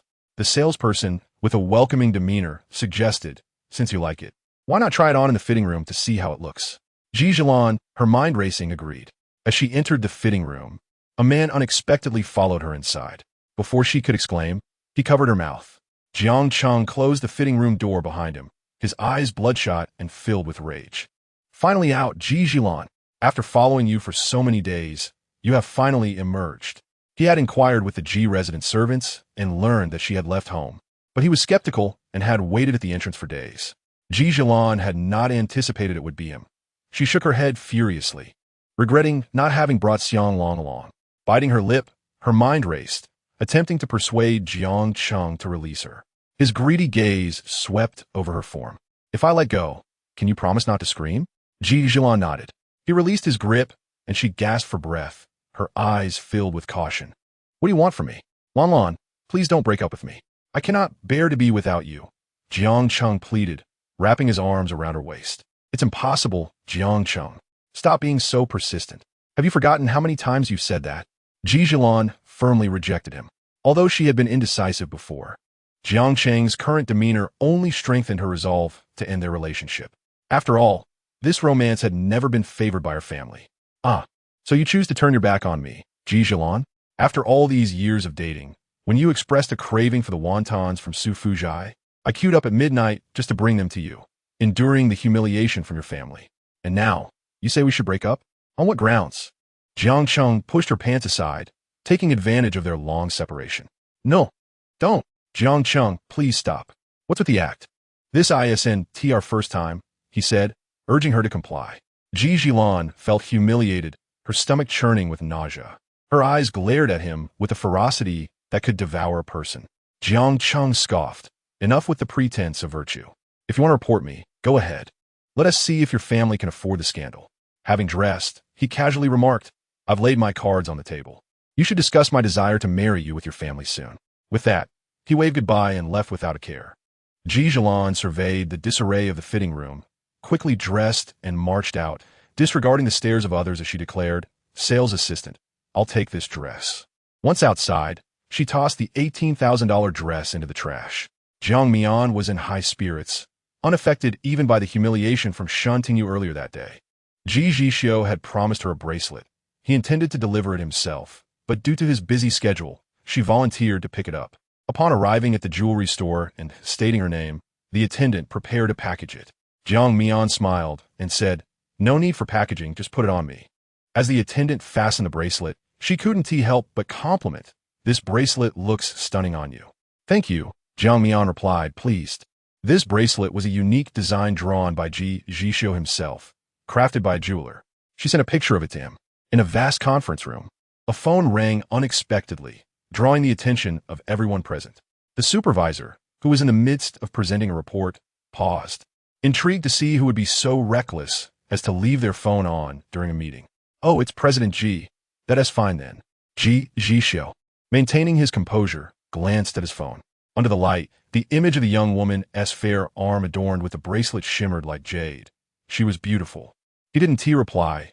Instead, a barely perceptible smile crept onto his lips as he saved the image. He then placed his phone down and resumed his usual demeanor, coolly instructing, What you all waiting for? Continue. That evening, when he arrived home, the house was engulfed in darkness. Mian Mian? Little fish. No one responded. Just as he was about to turn on the light, Jiang Mian's voice rang out, No lights. Ji Zhixiu squinted, using the faint moonlight to discern the woman seated on the sofa. Clad in a white spaghetti-strap nightgown with a large decorative bow, her delicate collarbone was exposed, and the lightweight silk fabric left little to the imagination. Why not turn on the lights? He asked calmly. Why didn't you respond to my message? Jiang Mian yawned, stretching her hand. I was in a meeting. It wasn't convenient. Jiang Mian nodded, then stood up, understood. It seems you'll be sleeping alone tonight. I prefer to sleep by myself. She moved slowly, but within 3 seconds, he crossed the room and swept her into his arms. Jiang Mian gasped softly, wrapping her arms around his neck, inhaling the faint scent of cedarwood, pleasant and familiar. This fragrance was one she had chosen for him. Even in the dark, Ji Zhixiu effortlessly found his way, kicking open the door and depositing her onto the bed, flipping on the bedroom light. The warm glow illuminated the room. Is that bracelet for my brother? Jiang Mian steadied herself, meeting his gaze. He wore a black wool coat that accentuated his tall and imposing figure, with an unbuttoned collar revealing a white turtleneck that added an air of restraint. Standing there, he exuded an aura of authority, especially with his handsome face set in a serious expression. She anticipated an outburst, but instead, Ji Zhixiu frowned slightly, confusion flickering in his eyes. Are you upset? He assumed her silence was due to annoyance over his delayed response. In truth, Jiang Mian was not angry. She merely wished to tease him. Propping herself up, she playfully wiggled her toes, her voice sweet. Who told you not to reply to my messages? She flaunted the bracelet, its diamonds dazzling under the light. Isn't it beautiful? Ji Zhixiu exhaled softly. It is beautiful. His brevity left her unsatisfied. You're being dismissive, she teased. Ji Zhixiu replied earnestly. I designed this bracelet a long time ago. I only found this Paraiba tourmaline at an auction during a recent trip to Europe. It was worth all the effort I put into it to finally have it on your wrist. While tourmaline was relatively easy for him to acquire, finding one that met his standards for purity was a challenge. Thus, when he saw this Paraiba at the auction, he did not hesitate to spend 50 million to secure it, not to mention the significant cost of the diamonds embedded in the bracelet. Compared to the limited edition bags and expensive jewelry he had gifted her in the past, Jiang Mian clearly preferred this token of affection, as it symbolized his heartfelt intentions. Whenever Ji Zhixiu indulged her, Jiang Mian felt cherished, not merely a substitute for a hasty marriage choice. Her eyes sparkled with joy as she declared, "I adore it." Jiang Mian was never shy about expressing her feelings. She playfully tugged at her nightgown, adding a hint of flirtation to her gaze. "I picked this nightgown especially for you today. Do you like it, President Ji?" Her playful tone elicited a subtle shift in his expression, his usually calm eyes betraying a flicker of desire as he breathed heavily. "It's lovely." Her figure was enchanting, her skin radiant, and her waist slender. Despite no longer acting, she maintained strict standards for herself. The monthly cost of her skincare products was substantial. Ji Zhixiu turned away. "I'll take a shower first." Pleased with his reaction, Jiang Mian seized the moment to browse gossip online while he was in the shower, also taking time to respond to a few private messages. Ji Zhixiu had stayed home for a week without stepping out, but she could not resist the persistent calls from Shen Tingyu, urging her to meet and catch up. Hesitating, Ji Zhixiu suggested, "How about you come my house?" Shen Tingyu paused, contemplating the invitation. Although she wanted to visit Ji's home, she was aware that Ji's mother disapproved of her, and now was not the ideal time to provoke her. After a moment of silence, she quickly regained her composure and gently replied, "It's been a while since we last met. It would be more enjoyable to meet outside. I would want to trouble your mother. Let us meet at the Ting AOCAF at 3 this afternoon." With that, she hung up before Ji Zhixiu could refuse. Reluctantly, Ji Zhixiu got up to change her outfit. To avoid Jiang Cheng, she decided to take the back door. Although the family driver was puzzled, he didn't question her and faithfully drove Ji Zhixiu to the CAF. Shen Tingyu had been waiting for some time, stirring a cappuccino as she spotted Ji Zhixiu entering. "Zhilan, I'm here." Ji Zhilan's eyes lit up as she approached. "Tingyu, it's been so long." With a smile, Shen Tingyu replied, "It has. Let us see what you like to drink." She called over the server, and Ji Zhixiu glanced at the menu. "I'll have the same as you." Upon her utterance, Shen Tingyu could not help but jest. "You remain just as you were." Ji Zhixiu chuckled softly. The reunion with an old friend allowed her a rare moment of relaxation. "You've changed quite a bit after 3 years abroad. Your attire and demeanor have transformed significantly," she remarked, in contrast to her earlier self, who had shied away and hidden behind others upon her arrival from the countryside. Shen Tingyu now radiated confidence. She reminisced about her arrival in Kyoto at the tender age of 18, accompanied by her mother.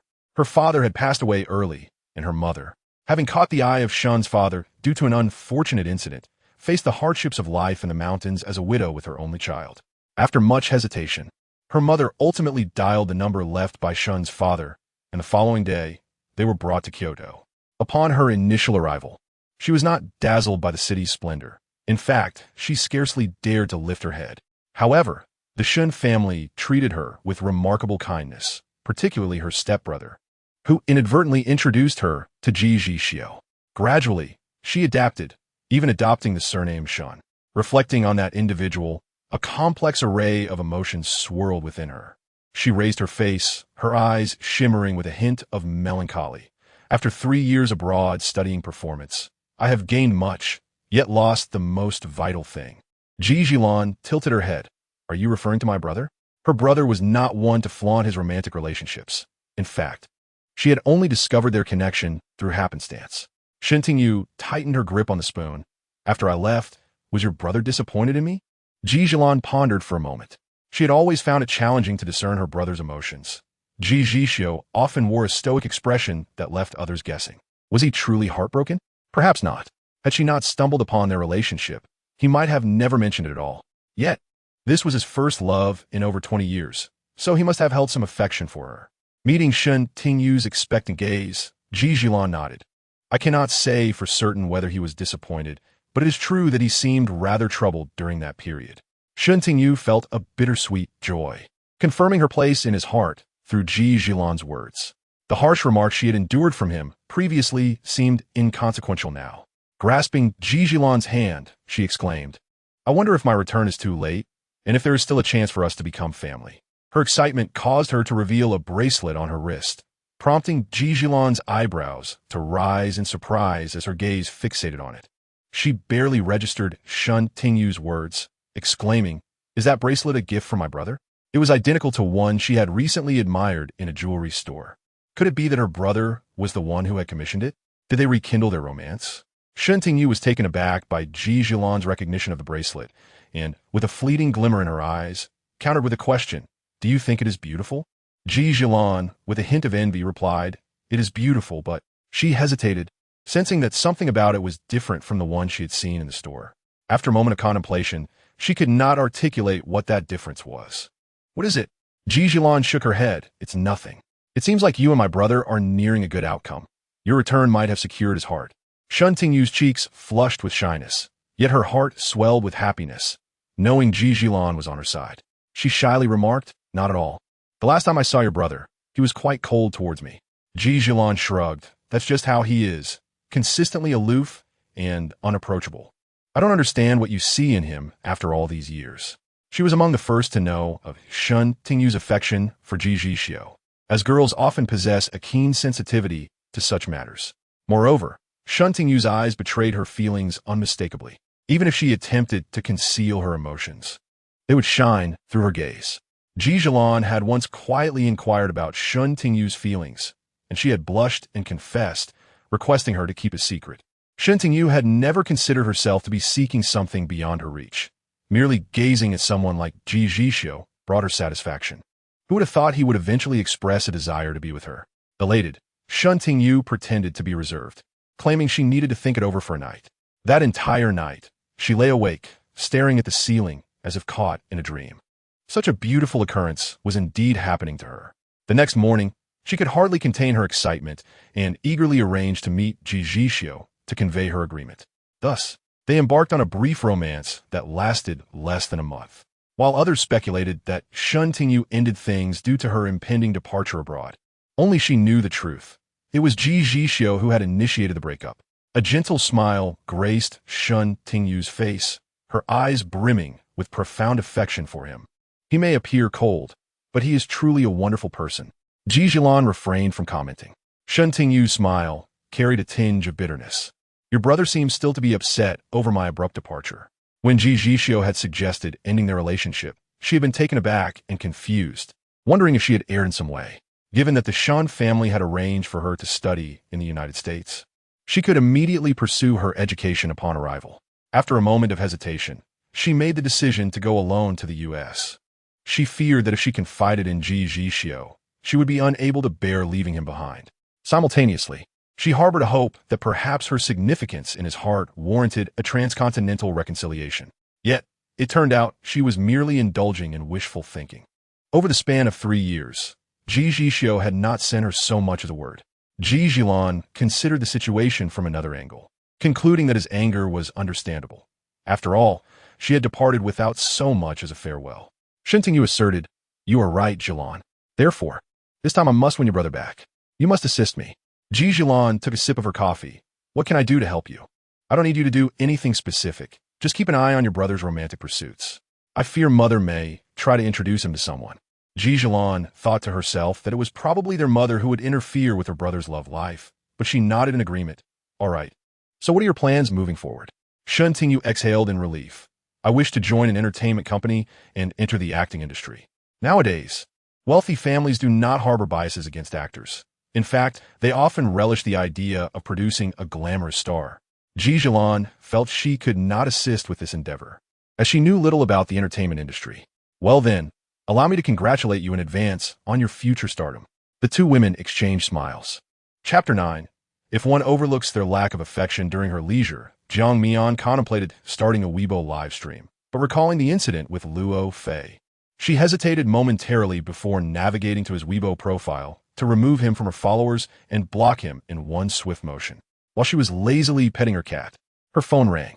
Upon seeing the caller ID, she answered, "Sister Ning." Sister Ning was filled with relief. Mian Mian, thank goodness you rejected that script last time. Guess what? She clearly relished keeping Jiang Mian in suspense. Jiang Mian played along. What happened? Sister Ning chuckled. The original author of that script is embroiled in a plagiarism scandal and is currently in a legal battle with the company. Whether it even gets produced is uncertain. You dodged a bullet. Otherwise, your public image would have suffered.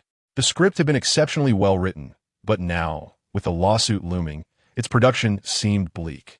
Sister Ning felt fortunate not to have wasted time on it, especially since the investors had eagerly sought Jiang Mian for the leading role.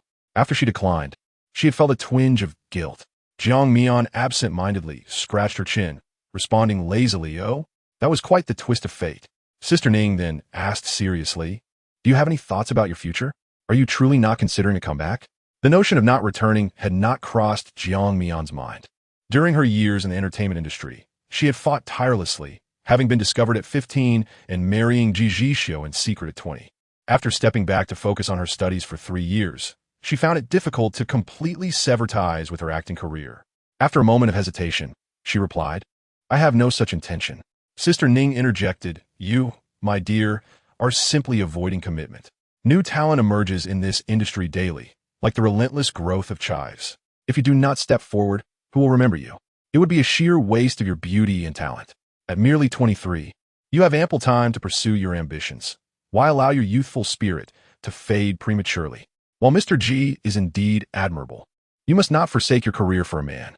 Her words came forth like a rapid-fire machine gun, and Jiang Mian found herself smiling faintly at the familiar temperament of Sister Ning, feeling no anger. Sister Ning's demeanor was just like that. The little fish in her palm licked at her skin, and Jiang Mian lowered her gaze, her heart resolute. "If there are suitable scripts in the future, I would appreciate it if you could keep an eye out for me." This was tantamount to a concession, bringing joy to Sister Ning's heart. She had often expressed such sentiments in the past, but had not expected to truly convince her today. "You can count on me. As long as you are willing to pursue it, there is no fear of stagnation in this industry." Jiang Mian's beauty was striking, and with Mr. G's backing, Sister Ning held great confidence in her. Having encountered a rare piece of good news, Sister Ning continued, "You're about to graduate, aren't you?" Indeed, come June of next year, Jiang Mian would complete her undergraduate studies in performance. She had been discovered by a talent scout at the age of 15, leaving her hometown with her grandmother, who accompanied her between Jiangnan and Kyoto for filming. After participating in several productions and playing minor roles, Jiang Mian realized that her grandmother's focus revolved entirely around her. Despite the glamour of Kyoto, it could not compare to the joy and freedom of her hometown by the water. Therefore, Jiang Mian accompanied her grandmother back to Jiangnan, only to soon learn of her late-stage cancer diagnosis. Returning to Kyoto, Jiang Mian worked harder than ever, accepting every role she could, yet ultimately, she could not retain her grandmother's presence. Thoughts of her grandmother always softened Jiang Mian's heart. The cheerful old lady from her memories felt so far away now. Later, she persevered and gained admission to Kyoto University, embarking on a solitary journey to sustain herself. Pulling back her wandering thoughts, she nodded, around June of next year. Sister Ning genuinely wished for Jiang Mian's success. With her dedication and Mr. G's esteemed support, there was little concern for her path in this industry. Should she succeed, Sister Ning would find satisfaction in proving herself to old acquaintances.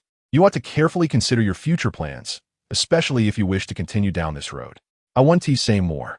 I'll inform you if there is any good news. Jiang Mian smiled. Thank you, Sister Ning. You've worked hard. Enough of that. Don't be silly. Sister Ning replied, but her smile betrayed her delight.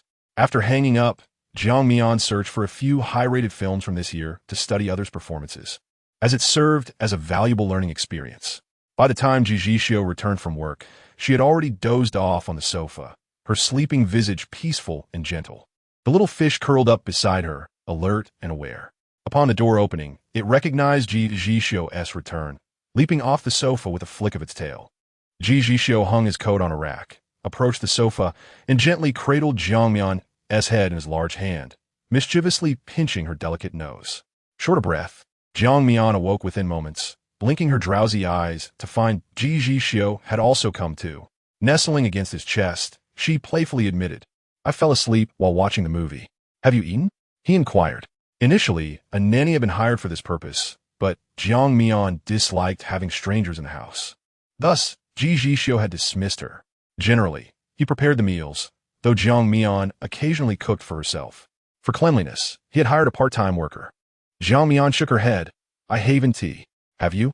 Iva eaten. Jiang Mian's eyes brightened as she slipped from his embrace. Then you must accompany me for dinner. What do you want to eat tonight? Ji Zhixiu seemed to possess an endless reservoir of patience in her presence. After a moment's thought, Jiang Mian suggested, how about the food street behind our school? The food street behind their university remained open even during the winter holidays, famous for its affordable and delicious offerings, always bustling with patrons. Let us change clothes, Ji Zhixiu said. Jiang Mian nodded, quickly donning a down jacket before they ventured out. In northern Kyoto, snowflakes began to drift down as they stepped outside. Jiang Mian adored snow, having never seen it during her years in Jiangnan. Now, each snowfall in Kyoto felt refreshingly new. She quietly rolled down the car window, catching a few flakes before closing it again, enjoying the warmth of the car's heating. Though Ji Zhixiu had never visited the food street, Jiang Mian was well acquainted with it. She directed him to the nearest route, but when they arrived, they found the street bustling with people, making it difficult for Ji Zhixiu to find parking. Jiang Mian pouted. Finding a place to eat is truly not easy. Have you decided what you want to eat? Ji Zhixiu turned off the car. Let us have hot pot. It's winter, after all. All right. Jiang Mian was far more familiar with this than Ji Zhixiu, leading him as they exited the vehicle. By this time, the snow had ceased. The food street was crowded, seemingly impervious to any external circumstances that might deter people from their culinary pursuits. Jiang Mian clung tightly to him, navigating through the throngs of people while Ji Zhixiu observed her, the weariness from work gradually dissipating. They arrived at a well-established Sichuan hot pot restaurant, frequented by Jiang Mian and her roommates, who had even obtained a membership card. As she entered, the proprietress immediately recognized her. A naturally beautiful girl like Jiang Mian drew attention wherever she went. The proprietress's gaze shifted to the man beside her, and with a knowing smile, she greeted. You still came to visit during the holidays. Who is this? Jiang Mian smiled back. I couldn't resist craving your cooking. This is my brother. Upon hearing this, Ji Zhixiu remained silent, his expression visibly cooling. Jiang Mian, unfazed, redirected the conversation. Annie, is there a table available? The proprietress thought to herself that while they were a handsome pair, they hardly resembled siblings. She quickly took their order and said, there is space inside. You can sit there. Jiang Mian took Ji Zhixiu by the hand and led him deeper into the restaurant, finding a small table for two. The establishment operated on a scant order system, and Jiang Mian was truly craving food. Yet, recalling Ji Zhixiu's earlier displeased expression, she asked, are you unhappy? Ji Zhixiu remained silent, his lips pressed tightly together. Jiang Mian, undeterred by his cold demeanor, rested her hands on her face, her eyes sparkling with mischief. I didn't say anything wrong. You are indeed my dear brother, aren't you? She had a knack for easily tugging at his heartstrings. With a resigned sigh, Ji Zhixiu replied, let us just order. Having pacified him, Jiang Mian opened WeChat to scan and access the ordering platform. What would you like to eat? Or is there anything you don't eat? Anything is fine. Such nonchalance from a girl could be vexing, and Ji Zhixiu found himself irritated. What does anything mean? She handed him her phone. Let me order for you. Ji Zhixiu took the device, and within moments, he had placed the order. So quick? Jiang Mian exclaimed. I've already selected a portion, he replied casually. Jiang Mian shot him a glance. What if we can't finish it? Take it home, he stated succinctly. Taking back her phone, Jiang Mian noticed Ji Zhixiu had used his intimate payment method. Her password was simple, consisting of a few recurring digits. Having been together for 3 years, Ji Zhixiu had seen it a few times and recalled it well. She had yet to change it. He had set up the intimate payment for her when they got married. However, Jiang Mian had her own funds and had never considered spending his money. Setting down her phone, she moved to the condiment station to gather some snacks. The restaurant was thriving near the university, offering great value. The condiment station was well stocked, and she collected a variety of snacks, preparing 2 dipping sauces. Handing one to Ji Zhixiu, she encouraged, try the sauce I made. Having never dined in such an establishment before, Ji Zhixiu noted the restaurant was not particularly grand, but was clean and modestly sized, with only about 10 tables. It was a cozy space. He reached out to take it, and before long, The pot base and several plates of dishes were served. The pot base was an Inyang hot pot, and Jiang Mian, being a true native of Jiangnan, preferred a touch of spiciness but was not adept at handling intense heat, making this style of hot pot particularly suitable for her. The vegetables cooked quickly, and Jiang Mian happily scooped them into her bowl. She relished the days spent with Ji Zhixiu. If one were to overlook the fact that they were not in love, it often led her to entertain the illusion of a blissfully complete life. This hot pot gradually intensified in spiciness, a fact Jiang Mian had learned from experience. She had prepared some sour plum juice in advance. The room felt too warm, and she unzipped her down jacket, revealing a high-neck sweater underneath. A few beads of sweat formed on her forehead, and Jiang Mian felt thoroughly satisfied with her meal. Amidst the swirling steam, she placed a piece of pig tripe into Ji Zhixiu's bowl, asking, "Try it. Is it good?" Her sparkling eyes eagerly sought his response.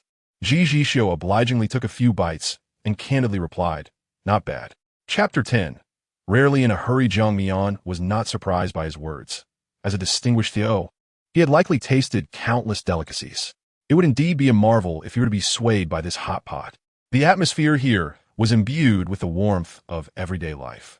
Ji Zhixiu had already dined at the company and had little appetite, but seeing her so delighted, he silently continued to serve her. Once she finished, a substantial amount remained, and Jiang Mian requested a bag to pack the leftovers. Just as they were about to leave, a young man from the table behind approached and said, "Sister, could I have your WeChat?" He believed himself to be reasonably attractive and had observed their table for quite some time. Despite being seated together, the lack of any intimate gestures made him feel that if he missed this chance, he might never encounter her again. Encouraged by his companions, he stepped forward to ask for her contact information. Jiang Mian was taken aback by the sudden interruption. The boy appeared freshly of age, innocent and shy, his ears subtly flushed. She smiled gently, pulling the man beside her closer, and politely declined, "I'm sorry, but I have a boyfriend." The boy looked somewhat disappointed, his gaze shifting to the man beside her, who exuded an air of elegance and maturity, making him feel inadequate. "My apologies for the disturbance," he murmured. Ji Zhixiu, feeling her grip on his hand, experienced a slight warmth. As they exited the restaurant, he finally spoke, his voice carrying a hint of flirtation in the night air. "It seems my little wife is quite popular." His tone lacked any emotional fluctuation. Yet, Jiang Mian inexplicably sensed a trace of displeasure. Unsure whether it stemmed from possessiveness or mere jealousy, she chose to focus on the latter, which lifted her spirits. With a smile, she replied, "Yes, I am indeed very popular." Ji Zhixiu intertwined his fingers with hers, and Jiang Mian glanced down, her heart fluttering with joy. The man's jawline was sharp, and he matter-of-factly remarked, "Too bad such a prize flower has an owner." Despite the chill outside, warmth blossomed within her. Jiang Mian playfully shook his hand, asking, "Shall we take a stroll?" "Certainly," he replied. They wandered along the street, exploring a food market filled with regional delicacies from across the country. As they strolled, Jiang Mian's cravings intensified, and she met Ji Zhixiu's gaze. His dark eyes seemed to read her thoughts, prompting him to encourage her to indulge. Jiang Mian beamed. She had never been one to restrain her desires. Even without his urging, she had no intention of merely window shopping for food. With an insatiable appetite, she settled on a serving of octopus balls, but after just two, she found herself unable to eat more. Noticing her holding onto it for too long, Ji Zhixiu extended his hand and said, "Feed me." Understanding his intent, she joyfully stood on her toes and offered one to his lips. Ji Zhixiu, for the first time in his life, was eating such street food. With an abundance of salad and ketchup, the taste was marginally acceptable, yet he frowned. "I can't taste the octopus." Jiang Mian laughed. "Mr. Ji, this serving of 6 only costs 5 yuan. If there were octopus, it would be a miracle." Ji Zhixiu watched her playful demeanor. His heart swayed, and he leaned down to kiss her red lips. In the midst of the bustling crowd and vibrant advertisements, they created their own moment. Unable to embrace her waist due to holding the food, he caught her off guard with a sudden kiss, which she had to endure until she almost ran out of breath. Eventually, he released her. Her cheeks flushed, and her eyes sparkled brighter than the night. Ji Zhixiu remained impeccably dressed. Unbeknownst to them, snowflakes began to drift from the sky. Ji Zhixiu finished the octopus balls in a few bites, tossing the wrapper into a nearby trash can with a perfect arc, then grasped her hand tightly, saying, "Let's go home." A Upon arriving home, they first took a shower. After watching 2 movies, Jiang Mian needed to write 2 reading reports, a requirement from their teacher for the holiday. Just as she was about to open her laptop, Ji Zhixiu placed his large hand on her keyboard, his voice enticing. "It's late, we should sleep." Jiang Mian blinked, wrapping her arms around his neck, and playfully pleaded, "Then hold me." Ji Zhixiu lifted her effortlessly, and they both fell onto the big bed. Turning off the bedside lamp, the darkness magnified all their senses. Ji Zhixiu found Jiang Mian's lips with precision, and she embraced him passionately. Just as he was about to take things further, Jiang Mian mischievously smiled and gently pushed against his chest with her small hand, saying, "I forgot to tell you, I discovered my period started while showering." Ji Zhixiu halted, his breath heavy, and reluctantly nibbled on her earlobe. It came 3 days early. Jiang Mian shivered, snuggling into his embrace, and detected a hint of dissatisfaction in his voice as she softly replied, "What can be done?" Ji Zhixiu adjusted himself, his large hands sliding beneath her clothing to caress her abdomen, murmuring, "Let us sleep." Jiang Mian did not experience menstrual cramps as severely as some girls, but the discomfort was significant, especially on the first day when sleep was elusive. However, the warmth radiating from Ji Zhixiu's palm offered her some comfort. He added, "Let us stay at the villa tomorrow." The Shengshi was the house Ji Zhixiu and Jiang Mian purchased after their marriage, registered in her name, conveniently located near Kyoto University for their meetings. Jiang Mian was reluctant to move out of the dormitory and return to the villa, so Ji Zhixiu had to make arrangements accordingly. He affectionately kissed her forehead, saying, "At the villa, Aunt Song and the others will take care of you. I'll feel more at ease." The villa belonged to Ji Zhixiu, who had moved out after inheriting the Ji family estate. Jiang Mian agreed with a soft Closing her eyes, "Tomorrow I'll bring the little dried fish back." "I'll have Fan Sheng send you," Ji Zhixiu replied.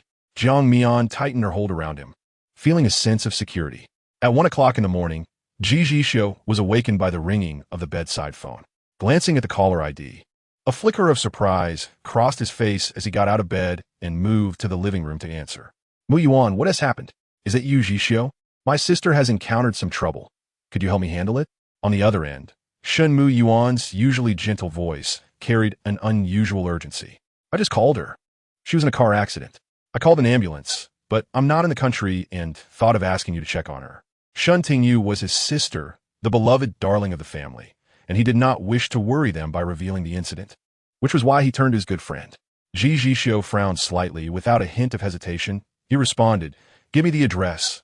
I'll head over now." Hearing his agreement, Shen Mu Yuan sighed in relief. It was just past 1 in the morning in the country, and he felt guilty for disturbing Ji Zhixiu.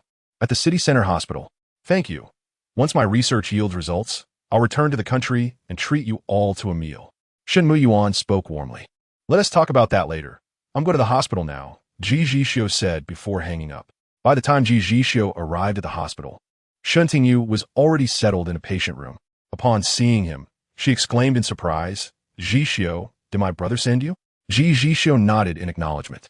He had spoken to the doctor and learned that Shen Tingyu had been driving in the snow, her skills lacking, and had collided with a curb after being blinded by another car's headlights, injuring her arm.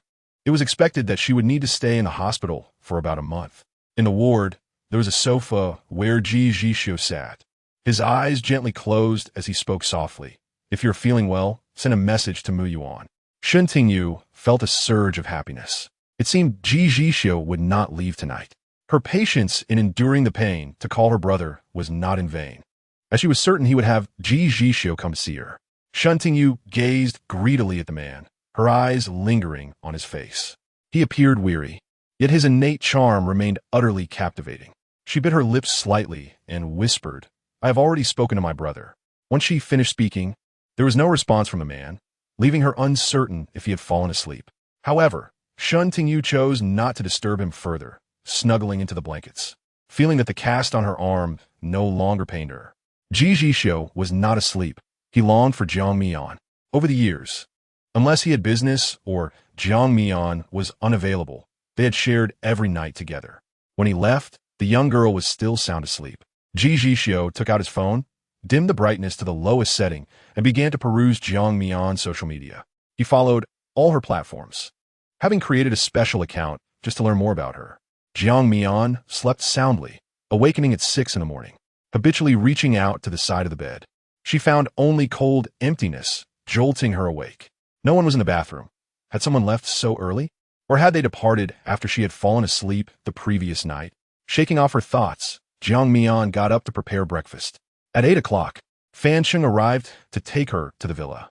Jiang Mian raised an eyebrow upon seeing him. Is President Ji very busy lately?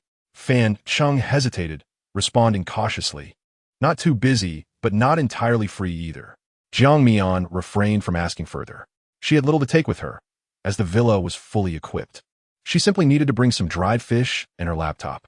With only 2 bags packed, Jiang Mian was ready to leave. Ji Zhixiu preferred tranquility, and the private villa was situated beside a scenic mountain in Kyoto. The entire mountain belonged to the Ji family, ensuring no uninvited guests could intrude. Upon reaching the entrance, Fan Sheng poked his head out, and the head of security, Sun Shuli, immediately understood, opening the gate to let them through. After escorting Jiang Mian to the living room, Fan Sheng departed. Aunt Song, seeing Jiang Mian, exclaimed in delight, "Young madam, you're back. Are you planning to stay for a while?" "Yes," Jiang Mian replied. "I missed your cooking, and since I'm on break, I thought I'd come back to stay." She took out a box of aromatic candles from her bag, saying, "I saw on your social media that you had trouble sleeping at night, so I picked a scent for you to try. It might help you relax." Regardless of its effectiveness, Aunt Song was deeply touched by this gesture. Having watched the young master grow up, she had followed him after he moved out. Now, seeing him married to a beautiful and charming wife, her happiness knew no bounds. Aunt Song's smile was uncontainable as she accepted the gift. Only young madam would think of such things. "I'll prepare your favorite dishes for lunch. What would you like to eat?" Jiang Mian bent down to release the dried fish from its container, worried it might suffocate, and smiled, "I love whatever you make." Chapter 11. The dominant CEOs stand in literature. Aunt Song cherished Jiang Mian's obedient demeanor. The young girl was beautiful, yet devoid of any airs, always treating others with kindness. Who could resist such charm? She nodded, "I'll prepare something." "Is the young master coming back for lunch today?" Jiang Mian paused, momentarily forgetting to ask Fan Sheng. "Let me call and check." Aunt Song tied on her apron. "All right, I'll get busy now. Just let me know later." Jiang Mian called Ji Zhixiu, but his phone was off. She then called Fan Sheng, who was on his way back. "What's wrong, madam? Why is the president's phone off? When you return to the office, please ask him to call me." Fan Sheng paused. "The president isn't in the office today." "Not in. He texted me last night to have you pick me up." At 7 in the morning, a nurse arrived to change Shen Tingyu's bandages. With her arm in a cast, she still had some minor injuries that needed tending. Fearing Ji Zhixiu would misunderstand, she waited for the nurse to leave before finally voicing the words she had not managed to say the night before. "I was at a gathering last night and accidentally bumped into something on my way back." Ji Zhixiu showed little concern, but nodded slightly, noticing she seemed to be in good spirits. He prepared to leave, saying, "Take care. The caregiver I arranged for you will arrive soon." Shen Tingyu quickly sat up. "Are you leaving already?" Ji Zhixiu glanced at his watch, realizing his phone had run out of battery. There are matters at the company. Shen Tingyu's mind raced, but she had no further excuses to keep him, so she feigned nonchalance. "Then you go ahead. Thank you for your trouble, Zhixiu. I'll treat you to a meal another day." When she refrained from mentioning the past, she appeared entirely normal. Ji Zhixiu was willing to view her as the sister he once knew, responding in his usual calm tone. "All right, then rest well." Upon returning to the company, Fan Sheng hurriedly approached. "President, why was your phone off?" "Madam has been trying to reach you, through me." "What did she say?" "She asked if you were coming back for lunch at the villa." Ji Zhixiu nodded, understanding. "I'll call her back shortly." At noon, Ji Zhixiu returned to the villa, and Aunt Song joyfully exclaimed, "Only when you return does this place feel lively." When Ji Zhixiu was away, Aunt Song managed everything, and he held her in high regard. He replied, "Once Mian Mian graduates, she'll stay here." "Thank you for your hard work, Aunt Song." "Not at all. Go eat, young master. Young madam is waiting for you in the living room." He walked slowly into the living room, where he found Jiang Mian sipping chicken soup, cradling the dried fish in her arms. Ji Zhixiu frowned. "Why are you holding it while eating?" Jiang Mian set down her spoon and held up the dried fish. Feigning sadness, "Little fish, does your daddy not like you? What's wrong with mommy holding you? Aren't you just adorable?" The little fish mewed in response, emboldened by Jiang Mian's presence, refusing to leave her side. Ji Zhixiu picked up the little fish and tossed it aside, pinching Jiang Mian's soft cheek. Didn't we agree I would be back for lunch? Why didn't you wait for me?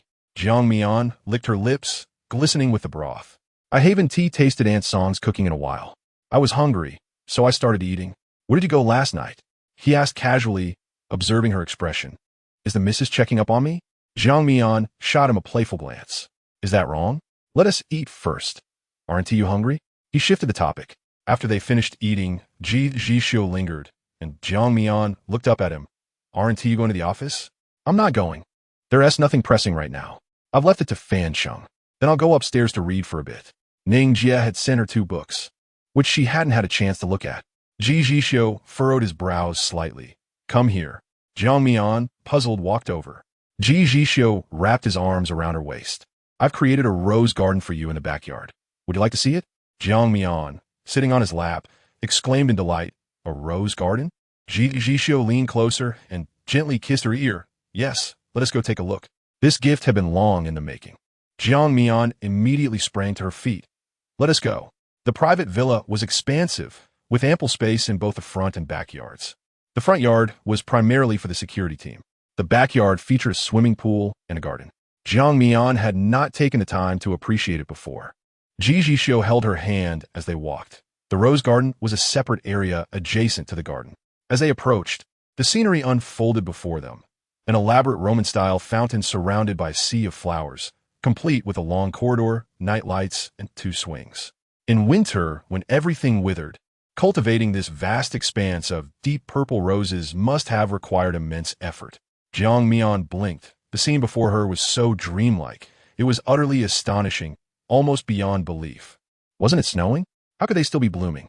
Jiang Mian mused. Ji Zhixiu pointed to the switch on a nearby lamp. Do you see?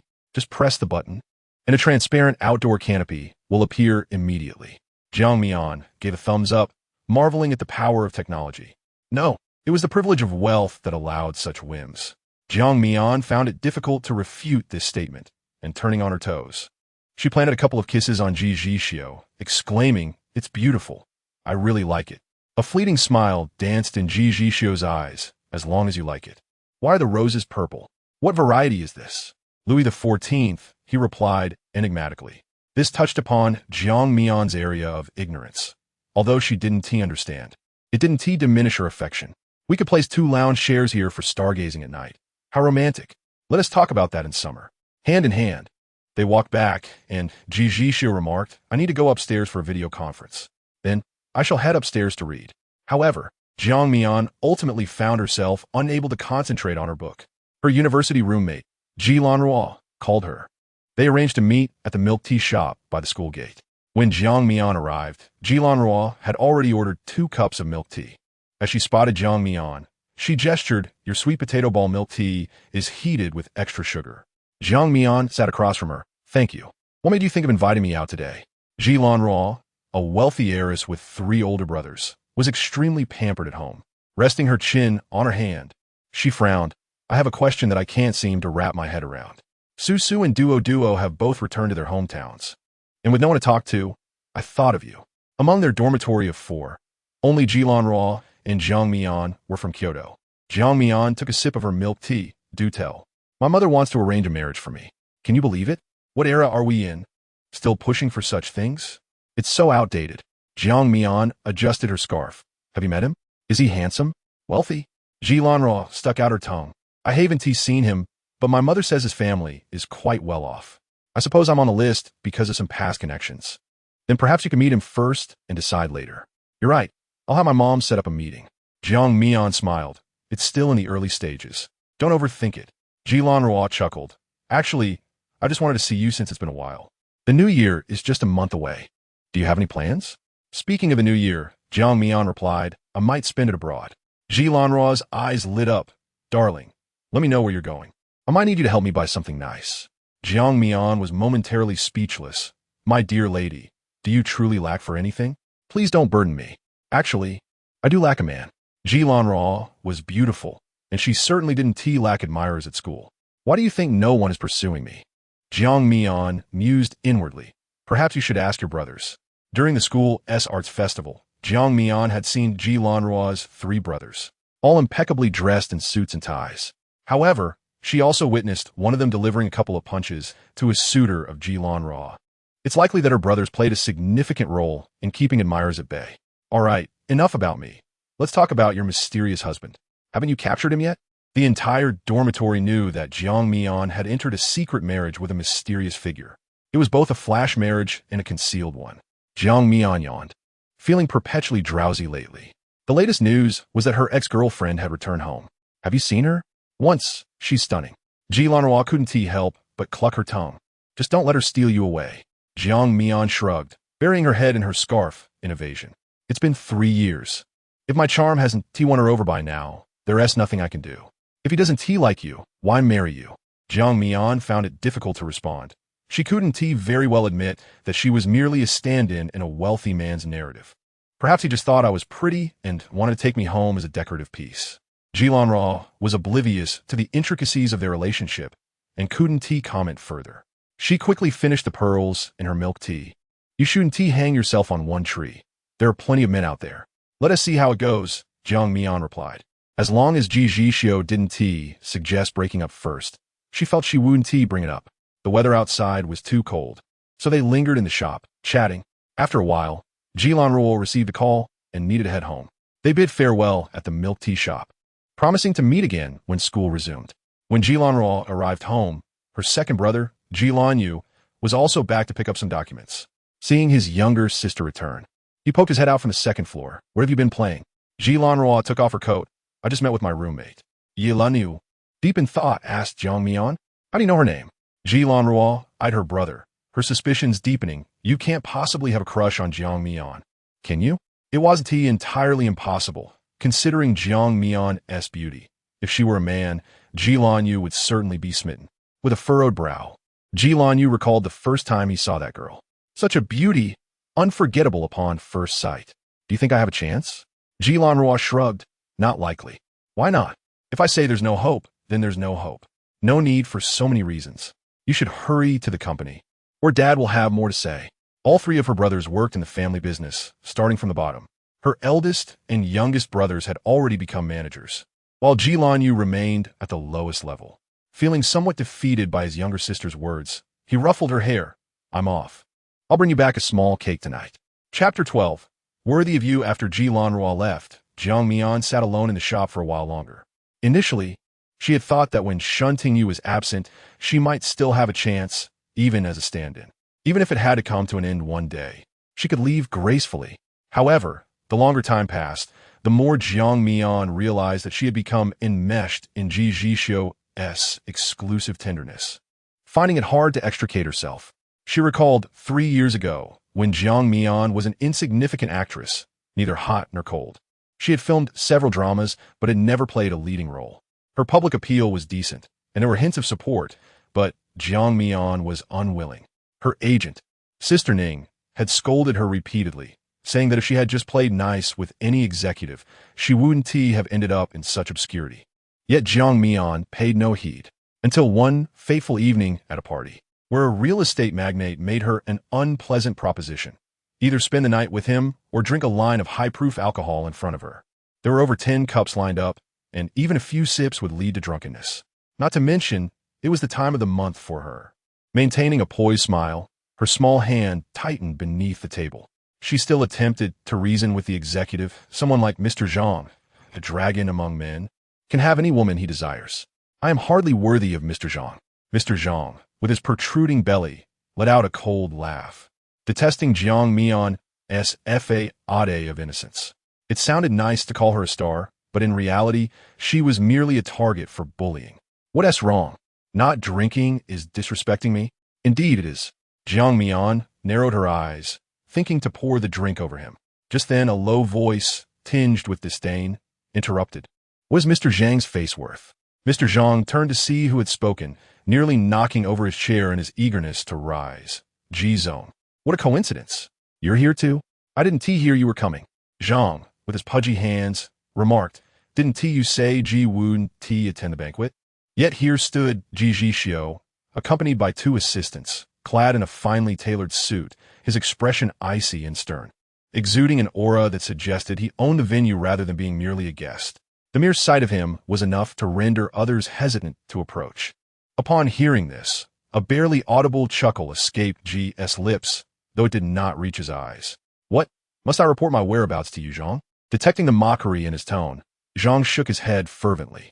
No, that is not what I meant, Ji. Had I known you were here, I would have certainly come to greet you. He realized that he should have engaged in conversation with Ji instead of witnessing the awkwardness of a small star. Jiang Mian turned to observe a man. He was strikingly handsome, with sharp features and a height of at least 6 feet 3 inches. His almond-shaped eyes held a cold indifference, and his face bore little expression, the chiseled jawline perfectly defined. As her gaze traveled downward, she noted how meticulously his tie was knotted and how the tailored trousers accentuated his long legs. The cuff of his shirt was rolled up slightly, revealing a Patek Philippe watch that added an air of restrained allure to his otherwise austere demeanor. What a handsome man! Jiang Mian licked her lips, realizing that this man had come to her rescue. As she admired his striking appearance, she was drawn back to reality by his voice. Can I take her with me?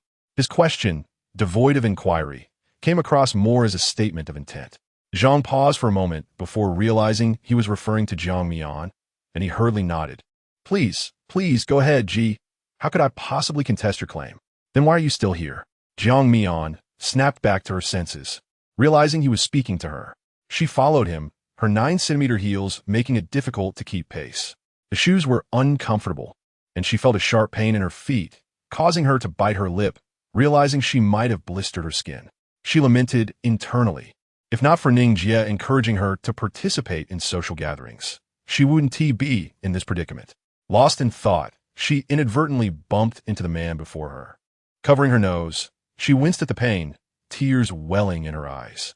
Goodness, his back was incredibly hard. She wondered if he was equally resilient in other aspects. Ji Zhixiu, aware that she was lagging behind, intentionally slowed his pace. However, he did not anticipate her collision. Turning around, he grasped her chin firmly, his voice cold. Does it hurt? Jiang Mian softened her tone, sweet as honey. It hurts so much. Ji Zhixiu narrowed his elongated eyes, knowing that acknowledging her pain was essential. Then pay attention when you walk. He released her, yet the lingering sensation of her softness remained on his fingertips, a feeling he found difficult to shake off. Jiang Mian pouted, disappointed that he did not exhibit any concern.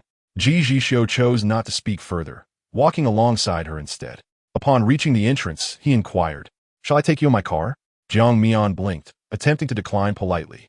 Isn't that inappropriate? Ji, what would people say? Quickly, persuade me otherwise. Ji Zhixiu cast a heavy glance her way, simply uttering, Who would dare? Inside the car, Jiang Mian removed her shoes and glanced down, indeed discovering a blister on her heel. Perhaps these shoes were better left unworn.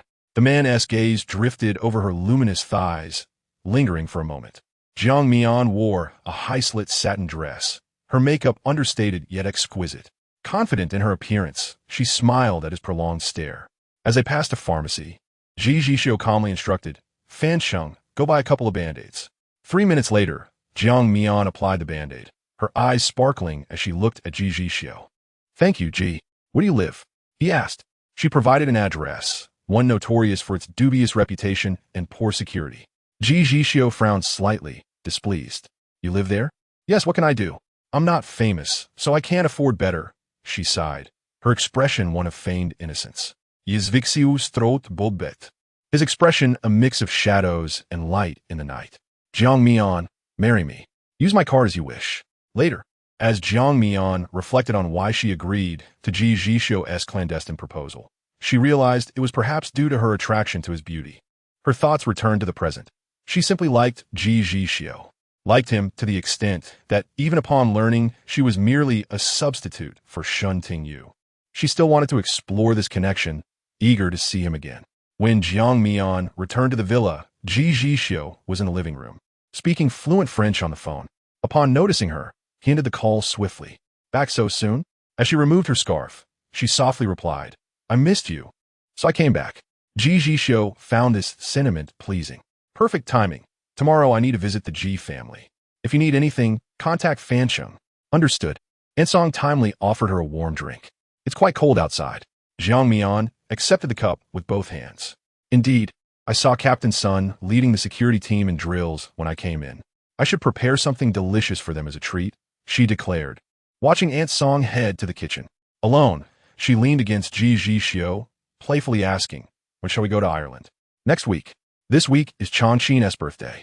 We must celebrate with him. After I finish the company handover, we shall depart. Jiang Mian nodded eagerly, presenting her cup to Ji Zhixiu's lips. He lowered his head to take a sip. Very sweet. The following day, while Jiang Mian was still waking up, Ji Zhixiu had already arrived at the Ji residence. Ji's mother had declined an invitation from her mahjong friends and was waiting for Ji Zhixiu.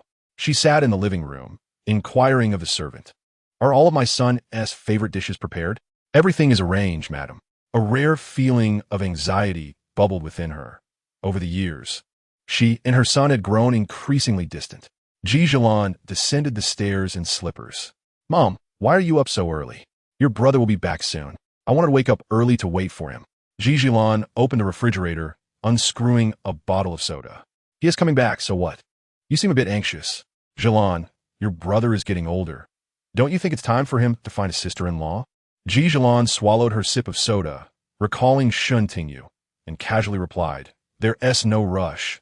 He still young. Ji's mother shot her a look. Talking to you is pointless. When your brother arrives, I will discuss it with him. Ji Zhixiu strode into the living room, dressed casually as he opted not to go to the office today. Every time Ji's mother saw her son, a sense of pride filled her heart. In her life, she had no grand accomplishments, but her children stood as her greatest support. Upon seeing Ji's mother, Ji Zhixiu greeted, Mom, where Dad and Grandpa? His demeanor was indifferent, lacking any emotional inflection. Ji's mother instructed the servant to bring breakfast. I'm not sure about your father. Your grandfather is practicing Tai Chi in the garden.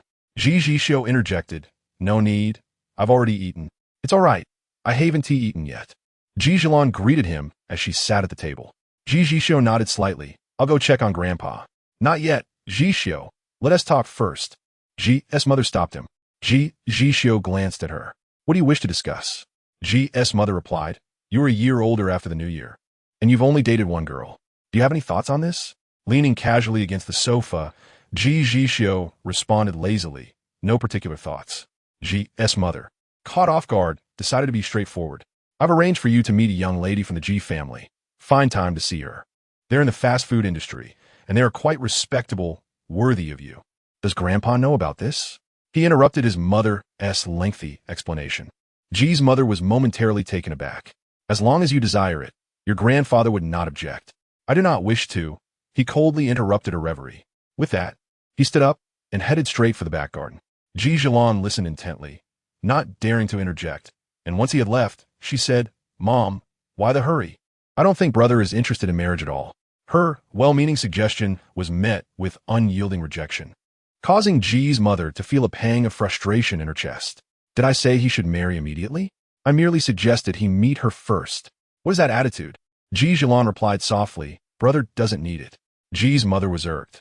This son had never been under her control. What was wrong with wanting to find him a suitable wife? Chapter 13. Indeed, it has been over a month since conception.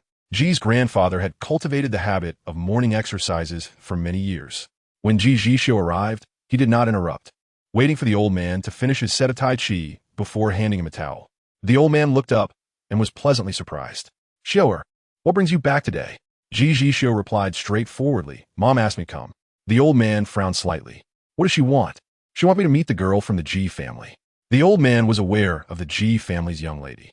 He had attended her birth celebration at the finest hotel in Kyoto, where he was also a distinguished guest. How time flies. She had grown up so much. Did you refuse? The old man inquired. I do not appreciate others meddling in my affairs, Ji Zhixiu stated with a somber tone, even if that someone was his mother. The old man understood the dynamics between mother and son very well. He methodically wiped the sweat from his brow. I will speak to your mother about this. You have grown up without giving me much trouble. I will not interfere too much in your romantic matters. His grandson was admirable in many respects, yet he appeared excessively detached and indifferent, even in familial relationships. Nevertheless, this family shared a sense of guilt towards him. With a slight sigh, the old man straightened his posture. Xiu'er, do not worry about your mother. Do as you wish. This year, I plan to spend the new year abroad. The business in Ireland needs my attention, and I will take the opportunity to oversee it. Ji Zhixiu continued. The old man was rather surprised. It was the first time in years that Xiu'er had expressed a desire to spend the new year away from home, and his reasoning seemed quite valid. He nodded. Make your own decision. Do not mention it to your mother. I will bring it up when the time comes. Thank you, grandfather. Will you stay for lunch? Come upstairs and play a couple of games with me. During lunch, with his grandson's company, the old man consumed an extra bowl. However, Ji Zhixiu felt increasingly uneasy. Her period was overdue this month, and following that incident in Jiangcheng, she had forgotten to take her medication in her anger. Whether it was psychological or not, she felt nauseous. Noticing her son's disinterest in marriage, Ji's mother tactfully refrained from bringing it up again. She did not want to strain their relationship further. Ji's father, being idle, finished his meal in a few bites, not sparing a glance at Ji's mother, and hurried off to tend to his birds. The meal was relatively harmonious. After finishing, Ji Zhixiu went upstairs, growing more anxious as thoughts consumed her. She took out her phone and ordered a pregnancy test. 30 minutes later, she stared at the 2 lines on the stick in disbelief. Chongqing had already sent Jiang Mian a birthday invitation for this Saturday in Seattle. Upon receiving the message, Jiang Mian replied, I will definitely be there. See you soon. After sending the message, Jiang Mian pondered what gift to give Chongqing. Coming from a wealthy family, he lacked for nothing. After a moment, she decided to wait for Ji Zhixiu to return to consult him. As the year-end approached, Aunt Song became increasingly busy. Even though Ji Zhixiu had already stated he would not be spending the new year at the other residence, Aunt Song still had to manage the security team and started preparations early. Jiang Mian did not wish to disturb Aunt Song and spent the morning watching a show upstairs. The new series featuring Song Yingdi was airing on Lemon TV, and Jiang Mian generously hosted a viewing party for it. The dormitory group chat began buzzing. Ji Beauty, did you watch the new drama of Song Yingdi yesterday? He was absolutely stunning. After 3 years, he returns to period dramas, looking incredible. Su wants to lose weight. I watched it. That man is irresistibly charming. Duo, the flower of prosperity. I wish I could collaborate with Song Yingdi. I'm crying. Ji Beauty, Jiang Mian, come out quickly. Jiang Mian opened her phone and replied, watching it now. Originally, she had planned to watch the premiere last night, but Ji Zhixiu had unexpectedly pulled her into bed early. Jiang Mian was not an avid fan, being in the industry herself. She understood the superficial glamour that concealed a world of falsehood and extravagance. However, Song Xingjia was an exception. Winning the Best Actor title at 20 and remaining scandal-free for 2 decades was a miracle in itself. He did not sign with agencies or form cliques, demonstrating both dedication and hard work. Such a person earned Jiang Mian's utmost respect. As the first drama since Song Yingdi's return to period pieces, it quickly topped the trending list on Weibo. Jiang Mian binge-watched the 5 updated episodes, feeling unfulfilled. She typed in the dormitory group, the plot is tight, and the visuals are exquisite. No wonder it's a script chosen by Song Yingdi himself. Ji Beauty, just kick that husband of yours to the curb and bring Song Yingdi home. Duo, the flower of prosperity. No way, Song Yingdi belongs to everyone. Su wants to lose weight. I think Song Yingdi and Mian look a bit alike. Don't you all think? Jiang Mian. Beautiful people probably always share similarities. Ye beauty, After sending her message, Jiang Mian refrained from further chatting and took out the scripts that Ning Jie had sent her. Ning Jie had provided 2 scripts. One was a youthful campus drama, and the other a period palace intrigue. Both were from established production companies. Jiang Mian glanced through them. The campus drama was easy to perform in, but the plot was rather mundane. And Ning Jie had not selected her for the leading role, but rather for the second female lead. Jiang Mian did not particularly mind the supporting role. Yet the character was unlikable, a typical jealous antagonist who resents the protagonist, a clear case of a disposable character. As she read, she called Ning Jie, who answered almost instantly, her face beaming. Have you made your choice? Ning Jie, I want to know who the lead actress for the campus drama is. Ning Jie shook her head. Do you want to audition for the lead role? I'm not sure who it is, but I heard she has been pre-selected. Jiang Mian pouted. She had hoped to compete for it, but if it was indeed pre-selected, she would let it go. Then I'll take the period drama. I like the character of Princess Jiala. In this script, Princess Jiala is spoiled yet innocent, lively, and quirky, making her a potentially endearing character if portrayed well. Although her role was small, she left a significant impression. Ning Jie replied, "All right, I'll send the audition address to your phone shortly. By the way, neither the male nor female leads are confirmed yet, so if possible, you might compete for those roles during the audition." Jiang Mian nodded in agreement. "Sound good." After hanging up, Jiang Mian received the address, with the audition scheduled for the following Monday, conveniently before her trip abroad. She relaxed, contemplating her next steps. As she was engrossed, Ji Zhixiu approached her from behind, startling her. "What are you watching?" Jiang Mian turned to glare at him. "You scared me. You're back so early? Apologies." Ji Zhixiu pulled her into his embrace. Since she had made her decision, she would not keep it from him. She stepped back and raised the script in her hand. "Ning Jie sent me 2 scripts. Do you want to take a look?" Ji Zhixiu glanced at it briefly, his expression calm. "No need. Do as you wish." Jiang Mian inquired curiously, "Aren't you going to check if there are any intimate scenes? If you dare to shoot them, I will find a way to ensure they never air." He kissed the top of her head. He had always tasked Fan Sheng with searching across the country for someone resembling Jiang Mian to serve as a stand-in, though he had never mentioned it to her. Jiang Mian muttered softly, so domineering. Ji Zhixiu accepted the remark with ease. "Let us go downstairs for lunch." Ji Zhilan promptly went to a private hospital for an examination. After paying, she swiftly received the report confirming that she was indeed over a month pregnant. The doctor, noticing her lack of joy, refrained from advising her on pregnancy precautions. Sitting on a lounge chair in the corridor with a mask on, Ji Zhilan pondered for a long while and came to a resolute conclusion. She did not wish to marry Jiang Cheng. This child must be terminated. It was madness to have ever considered a life together with him. The more she reflected, the more she found Jiang Cheng utterly terrifying, remembering his persistent entanglements. She closed her eyes, only to be interrupted by the sound of her phone. Upon glancing at the screen, her heart sank. Jiang Cheng had sent her a nude photo. She had never consented to such intimate pictures, and she was bewildered as to when he had surreptitiously taken them. Ji Zhilan cursed the timing that allowed her to see his true nature. She dialed Jiang Cheng's number, her voice laced with fury. "Jiang Cheng, what on earth do you want?" His response was calm. "I want nothing, Elon. I simply wish to reconcile. After 5 years together, can you bear to end it?" After waiting many days, Jiang Cheng was elated to finally receive her call. Understanding Ji Zhilan's temperament, he adopted a humble tone, seeking forgiveness. Yet he remained oblivious to her steadfast resolve. Ji Zhilan let out a cold laugh. "Jiang Cheng, you must know that I'm the eldest daughter of the Ji family. If I wished, I could devise 100 ways to ensure your demise. After a night, as husband and wife, how can you be so ruthless? I refuse to believe you would truly let go." Taking a deep breath, Ji Zhilan hung up the phone. There was no point in discussing matters with Jiang Cheng anymore. This time, she did not wish to trouble her brother. She intended to resolve this issue herself. Ji Zhixiu did not consume much during lunch, and upon returning to accompany Jiang Mian, he had a little more. Jiang Mian enjoyed her meals heartily, never restricting herself. Being with her made Ji Zhixiu feel that eating was more enjoyable. After their meal, Jiang Mian asked, "Qingqing has already sent me an invitation. What gift shall we prepare for Chongqing's birthday this Saturday?" Ji Zhixiu appreciated her use of we, and after a moment's thought, he replied, "Chongqing has a penchant for collecting porcelain. I previously commissioned a set of cups and saucers from a German master, which should be arriving soon." Jiang Mian nodded enthusiastically. "All right." The little fish, elegantly prancing around Ji Zhixiu's feet, caught Jiang Mian's attention. She glanced down, feeling a tinge of jealousy. "Since you've returned, he no longer clings to me." Ji Zhixiu replied coolly, "It's time to consider getting the little fish neutered." They had postponed it since last year when they first adopted him, but now seemed like the right moment.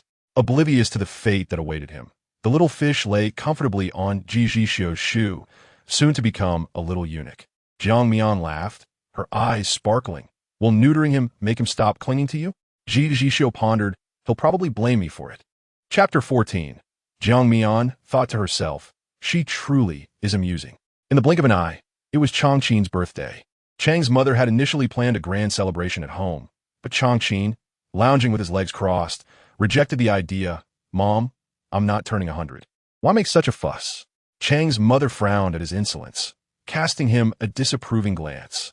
Chongqing wrapped an arm around her shoulders. "Don't be upset, Mom. Rest assured, when you turn 80, I will send out invitations for a grand celebration for you. Go away." Chang's mother was exasperated with her son's frivolity. Changqing chuckled as he stood up to leave. Well, I'm off, Mom. I have plans with Xiu Ge and the others. He paused, oh, by the way. They say a child's birthday is a mother's day of suffering. I've ordered a gift for you that I picked out with Qingqing. Please sign for it when it arrives. Chang's mother couldn't help but chuckle softly. At least this rascal has some conscience. Aside from his insistence on being with Qingqing, he rarely gives me cause for concern. Chang's father, seated on the sofa, rustled his newspaper and commented, why dwell on the past? Changqing and Qingqing are doing splendidly now. Our son is quite filial. Of course. Just look at who gave birth to him. Before heading to Seattle, Changqing first stopped by the hospital to pick up his wife. Qingqing was an obstetrician. When he arrived, she had just finished monitoring a pregnant woman's fetal heartbeat. After exchanging shifts with her night colleagues, she joyfully dashed into Changqing's embrace. He wrapped his arms around her soft waist. You would never guess my wife is socially anxious when at work. Qingqing pouted. It's different here. Everyone is my patient. I only need to use my expertise to interact with them. So, of course, I don't feel anxious. As they walked out of the hospital hand in hand, Changqing smiled. Was my birthday gift. Qingqing's cheeks flushed, and she whispered, it's a secret for now. I'll tell you at home tonight. Changqing boldly stole a kiss on her cheek, earning a playful glare from her, I'll be waiting. When they arrived in Seattle, Jiang Mian, Ji Zhixiu, and Lu Cong were already waiting. For a typical birthday celebration, Changqing preferred to keep things low-key, inviting only a few friends to gather. Lu Cong leaned in conspiratorially toward Ji Zhixiu. Xiu, guess what birthday gift I got for Changqing? Jiang Mian looked on with curiosity. Lu Cong puffed out his chest proudly, having put considerable effort into securing this birthday gift. It's a health tonic. Ji Zhixiu shot him a sideways glance. You can keep your secret. I'll ask Changqing myself. No, I'll tell you. It's a health tonic, Lu Cong insisted, his tone brimming with pride. Health tonic? Jiang Mian queried suspiciously. Lu Cong looked evasive, mumbling, yes, a health tonic, the kind that improves your health. Jiang Mian, puzzled, wanted to ask more, but Ji Zhixiu had already caught on, playfully ruffling Jiang Mian's hair. Don't believe him. Yes, just boasting. Lu Cong protested. What do you mean boasting? No one has tried it, but those who have said it works wonders. If you don't believe me, I still have 2 bottles left. I'll have someone deliver them. You could try them out. Lu Cong grumbled, having saved them for himself. But he figured it would be better to offer them to his sister-in-law to enhance their marital bond. No need. You keep them for yourself, Ji Zhixiu replied coolly. Jiang Mian playfully swatted Ji Zhixiu's hand away, defending her husband's dignity in front of others. Xiu is in great shape. Lu Cong felt his eyes burn at the display of affection and pulled out his phone, muttering, I don't care. I've already sent it to your villa. You must try it. Being healthy means you can drink it. As he finished, he gritted his teeth. Changqing walked in. What are you all discussing? Lu Cong eagerly presented the gift he had prepared. Here, birthday gift for the birthday star. Changqing accepted it. Inspecting it closely, what is this? Lu Cong replied with a smirk. You'll find out when you get home. Keep a little surprise. Jiang Mian handed a box to Qingqing, saying, this is from us as a couple. Ji Zhixiu smiled gently. Happy birthday, Changqing. Changqing nodded. Tonight we 1T sit in a private room. The bar has karaoke arranged. Shall we sit in the booth? Lu Cong was the first to rise. Let's go, I want to check out the ladies. The others soon followed suit. In the main hall, a live singer performed sultry love songs, while dancers captivated the audience with their passionate moves. The atmosphere was electric, with men and women alike immersed in the experience. Changqing had reserved a booth in advance, and they settled in.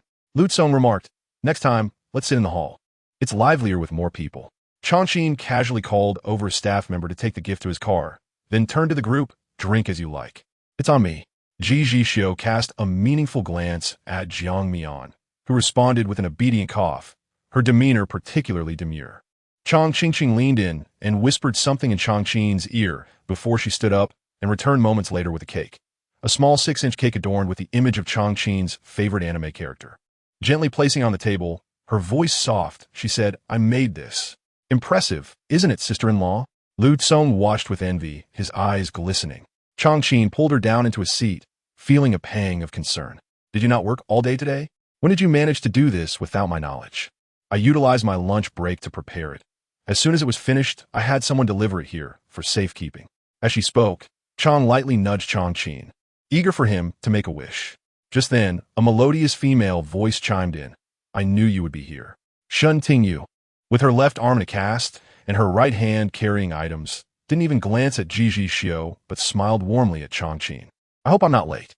My brother sent me to bring you a gift. It is said that one should never strike a smiling face, especially when Shen Tingyu mentioned Shen Muyuan. Changqing replied calmly, please have a seat. Let us see if you'd like something to drink. Shen Tingyu took a seat beside Ji Zhixiu and handed the gift to Changqing. Here, my brother asked me to bring this. I have no idea what's inside. Changqing accepted the item with gratitude. Ji Zhixiu lounged with his legs crossed, his expression shrouded in the dim light. Jiang Mian bit her lip, surprised to see Shen Tingyu again so soon. Lu Tsong, sensing the oddly harmonious atmosphere, couldn't help but chime in, make a wish, Changqing. I'm craving cake. Changqing lit the candles and made a wish. Chang lightly gazed at him with tender eyes. Happy birthday, my dear. Lu Tsong suddenly produced 2 cheering sticks, exclaiming, Happy birthday to you. Happy birthday to you. Jiang Mian couldn't help but laugh. Lu Tsong truly was a lively spirit. After distributing the cake, Shen Tingyu lamented, It's a shame I can't eat any. With a lick of cream, Lu Tsong noticed her cast and asked, What happened to your hand? Shen Tingyu smiled faintly, casting a subtle glance at Jiang Mian. A few days ago, I accidentally got into a car accident at midnight and injured my hand. Thankfully, Zhixiu was there to help. Lu Tsong snapped his fingers. That's no problem. Just wait. He called over a waiter, instructing, Please help feed this lady. Her hand is inconvenient. Shen Tingyu's cheeks flushed. That seems inappropriate. The waiter, a handsome young man, responded with charm, kneeling down to meet Shen Tingyu's gaze. I am at your service, beautiful. Shen Tingyu looked at Ji Zhixiu and, yielding, opened her mouth. Jiang Mian, seemingly oblivious, devoured her cake, unaware of the cream adorning her nose. Chang's skills are truly remarkable. It's delightful that everyone enjoys it, she thought, pleased. Noticing the cream on Jiang Mian's nose, Chang pointed out, Mian, you look quite funny. Jiang Mian froze, only to see Ji Zhixiu tenderly wipe the cream away with his large hand, his tone affectionate. You little glutton. Jiang Mian clearly saw Shen Tingyu's face pale. She realized the truth. That night, she had disappeared at Shen Tingyu's behest. She had promised herself to avoid seeing Shen Tingyu again. A wave of sourness washed over her heart.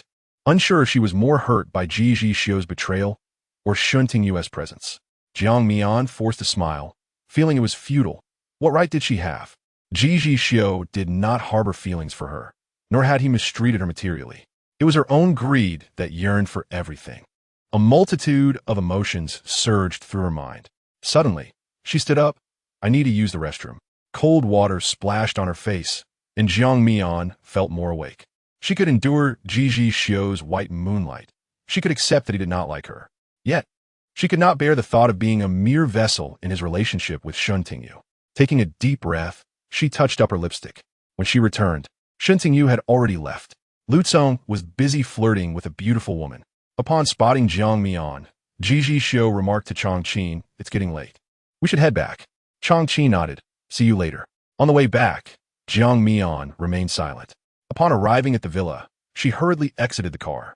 Ani Song was still awake, preparing ingredients for the next day. Upon seeing Jiang Mian, she poked her head out from the kitchen. Madam, the red wine from young Master Lu is on the table. Jiang Mian paused, glancing at the table. I understand. For the first time, she felt a desire to reconcile with Ji Zhixiu after their parting. Jiang Mian pursed her lips, opening the bottle of wine that Lu Tsong had sent. The packaging was simple, lacking any labels. She sniffed the bottle, detecting a strange blend of alcohol and an unfamiliar medicinal scent. Pouring herself a glass, she took a tentative sip. It wasn't particularly pleasant, but it was tolerable. When Ji Zhixiu entered after parking the car, he noticed Jiang Mian had already consumed half a glass. His gaze sharpened. Is that from Lu Tsong? Jiang Mian nodded, downing the remaining half in one go, then smiled. I'm going to take a shower. Let's talk afterward. While showering, Jiang Mian sensed something was amiss with the wine. It left her feeling hot and restless. Recalling Lu Tsong's words about the health benefits of the wine, she realized the implications. She silently noted this down against Lu Kong. Ji Zhixiu had anticipated this outcome, calmly awaiting Jiang Mian in the master bedroom. Chapter 15. Are you unwell? When Jiang Mian lunged at him, Ji Zhixiu's eyes were filled with helplessness. I told you not to trust Lu Tsong. Why didn't you listen?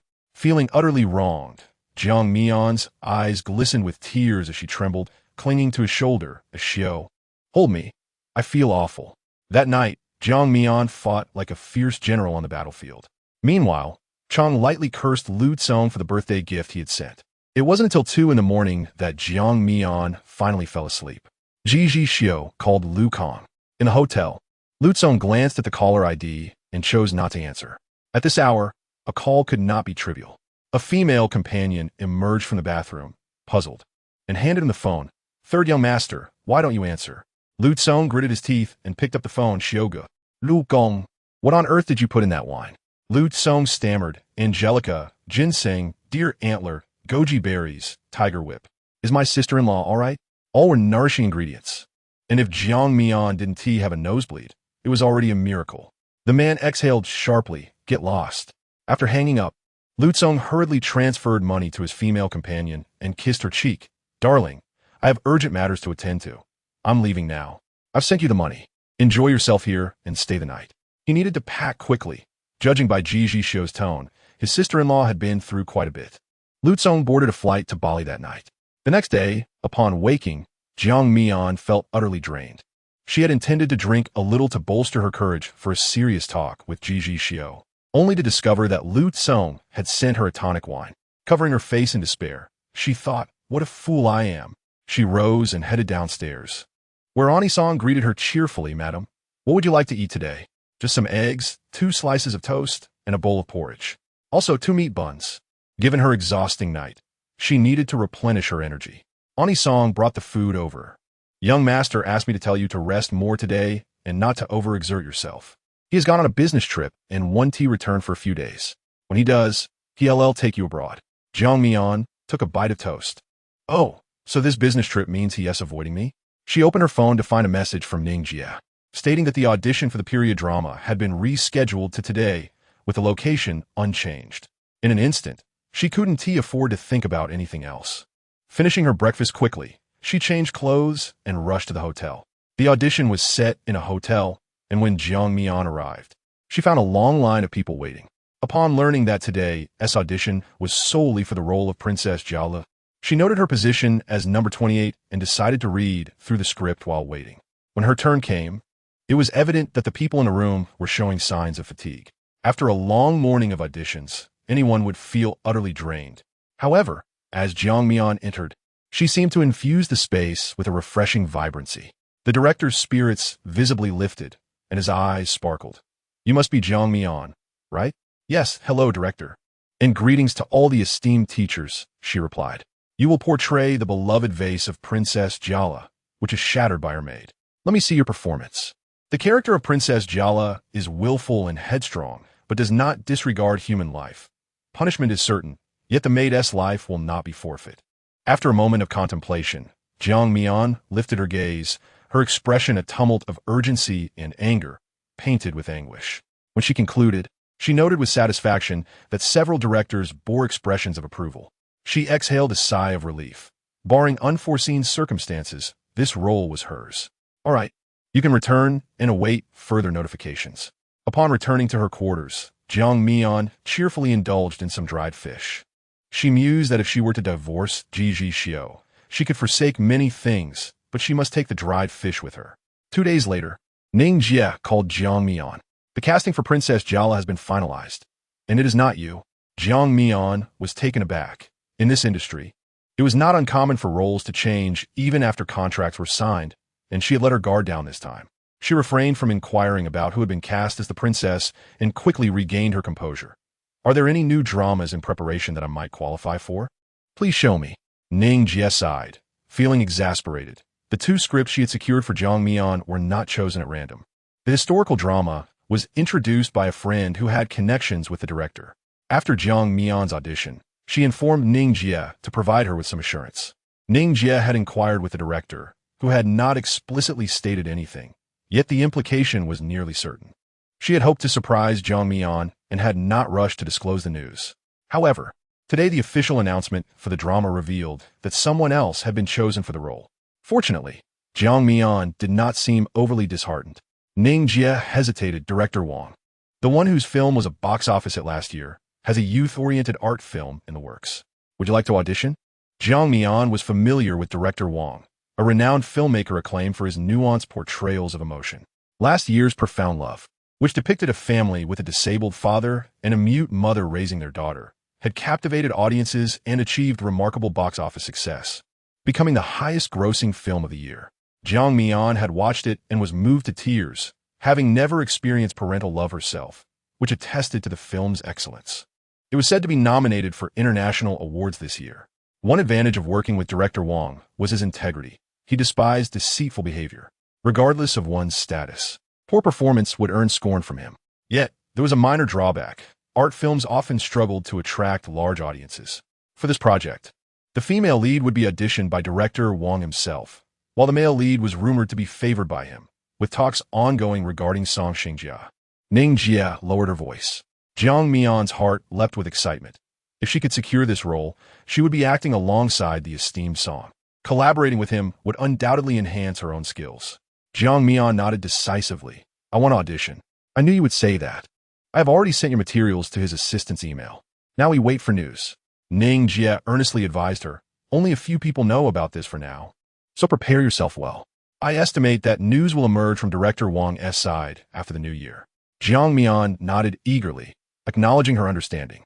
Thus, Jiang Mian began researching online, casting aside thoughts of why Ji Zhixiu had not returned. When Aunt Song called her for dinner that evening, Jiang Mian realized she had spent the entire afternoon engrossed in her computer. Rubbing her sore neck, she descended to join the meal. She was not picky, especially since Aunt Song's cooking was exceptional, perfectly attuned to her preferences. There was nothing on the table she disliked. As she ate, she glanced at her phone, but Ji Zhixiu had not sent her any messages. A sense of disappointment washed over her, mingled with an indescribable frustration. At this moment, she would rather part ways with Ji Zhixiu than endure this lingering uncertainty. She felt she hardly knew him. Ji Zhixiu returned late at night, weary from his journey. A year-end project at a branch office had encountered issues, and although the new manager was capable, he was too inexperienced. By the time the problems were reported, 2 days had already elapsed since the optimal resolution period. Ji Zhixiu had to rush there with Fan Cheng. He had no time to confront Lu Song, who was blissfully enjoying his vacation in Bali, indulging in revelry, and had not even turned on his phone out of fear of Ji Zhixiu seeking him out. By the time Ji Zhixiu returned, Jiang Mian was already in a deep slumber. He knelt beside her bed, his eyes filled with restraint, not wishing to disturb her, and leaned down to kiss her forehead. The next morning, Jiang Mian awoke in Ji Zhixiu's embrace, momentarily startled before she gently pushed his arm away. Ji Zhixiu had not slept well the previous night, and her movement prompted him to open his eyes. When Jiang Mian met his gaze, tinged with fatigue, she felt a flicker of guilt. It's still early. Go back to sleep, he said, his voice husky. He appeared exhausted, and Jiang Mian could not bear to speak to him at that moment. She obediently closed her eyes again. When she finally opened her eyes, hunger had roused her. Ji Zhixiu had prepared breakfast for her. After washing up, she sat down at the table. Is there anything you wish to discuss with me? She asked. There is, Ji Zhixiu replied, his gaze deepening. The reason I didn't return that night was that Shen Tingyu was in a car accident, and Mu Yuan called to ask me to check on her. Before he left the country, he had entrusted us to look after his sister.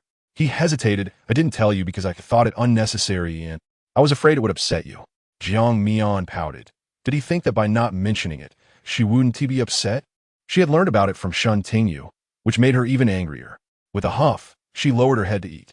I won't keep anything from you next time, Ji Zhixiu assured, leaning closer, his large hand resting against her delicate waist.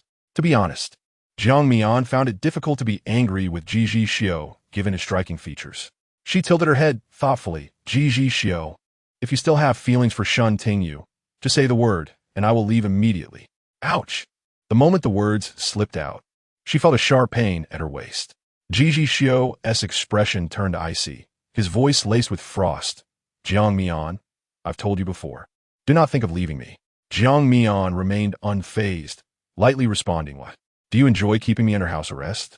Jiang Mian was not afraid of Ji Zhixiu. In fact, she had never feared anyone in her life. Ji Zhixiu suddenly smiled, as if he had discovered something delightful. Mian, are you jealous? Most of the time, Ji Zhixiu maintained a stern demeanor, but when he smiled, it was as if winter had melted away, stirring something in Jiang Mian's heart. She found herself smiling back. Ji Zhixiu, I don't like being jealous. I prefer meat. How fortunate. I share your taste. With a gentle yet firm motion, Ji Zhixiu lifted Jiang Mian onto the table, the unexpected action catching her off guard. Her cutlery slipped from her grasp, causing a clatter of dishes. Ji Zhixiu buried his face in the crook of her neck and bit down playfully. The realization that this young woman was envious delighted him. Jiang Mian winced in pain, her brow furrowing. She was not inclined to yield before this man. Ji Zhixiu, are you out of your mind? Do you need medication? Ji Zhixiu knew her body better than anyone, and although she feigned stubbornness, her resolve quickly melted under his teasing. He supported her gently from behind, and she remained silent, swallowing her words. As Ji Zhixiu gazed down, he noticed her nose was slightly red and tears glistened in her eyes, as if she were a flower battered by a storm, pure yet alluring, making him feel like a terrible sinner. He reached out to wipe away her tear, and the intimate contact sent a shiver through Jiang Mian. Ji Zhixiu's heart swelled. Jiang Mian, you can only remain by my side. His voice was cold and oppressive. Chapter 16. Xiu, my head hurts. Jiang Mian closed her eyes and opened them again, the bitterness of grievance within her finding an outlet. With a blend of feigned and genuine emotion, tears began to fall. You left without a word, abandoning me. What do you take me for, Ji Zhixiu? I'm sorry. It's my fault, Ji Zhixiu quickly admitted. If you need to take care of her, I won't object, but you hid it from me. Am I such a petty person? I understand. I'm an outsider. No, you're an insider, Ji Zhixiu immediately denied. As her sorrow deepened, Jiang Mian sobbed. To you I am like cream, easily dismissed. Her tears fell incessantly, striking Ji Zhixiu's heart with a burning intensity. He realized that if he continued this conversation, it would lead to endless anguish. So he gently cupped her face and kissed away her tears. Jiang Mian froze, instinctively clutching his shirt, her eyelashes fluttering. Ji Zhixiu, I'm here. No kissing me. Then don't cry. Jiang Mian immediately stifled her tears, pushing him away with a slight nasal tone. I'm still angry. The moment Ji Zhixiu retreated, Jiang Mian sought to gain more ground. However, she was genuinely upset. Shen Tingyu's words had pricked her heart like a thorn, a deliberate jab meant for her. She had bottled up her feelings for days, compounded by her unsuccessful audition, and today, all her pent-up emotions erupted. Ji Zhixiu grasped her palm and squeezed gently. You really don't need to care about Shen Tingyu. He had never liked Shen Tingyu. That ill-fated romance was merely a momentary impulse. Of course, Jiang Mian didn't care for Shen Tingyu. From the beginning, her concern lay solely with Ji Zhixiu's attitude toward her. Yet, it was undeniable that the return of the white moonlight stirred a sense of unease within her. Jiang Mian parted her lips, yearning to say, Ji Zhixiu, could you perhaps like me? But she reconsidered and held her tongue. This moment was already satisfactory, given Ji Zhixiu's character. He would not remain entangled with Shen Tingyu. Moreover, her aim was to win Ji Zhixiu's genuine affection, not to push him towards another woman. Sensing the moment was right, Jiang Mian nestled into his embrace. Xiu, I've booked a flight to Ireland for tomorrow. Ji Zhixiu replied nonchalantly. The new year is just a week away. While in City A for business, he deliberately avoided thinking about Jiang Mian. However, once his tasks were complete and he observed the city's festive atmosphere, he decided to rush back overnight. Jiang Mian immediately lifted her head, then I'll pack some things.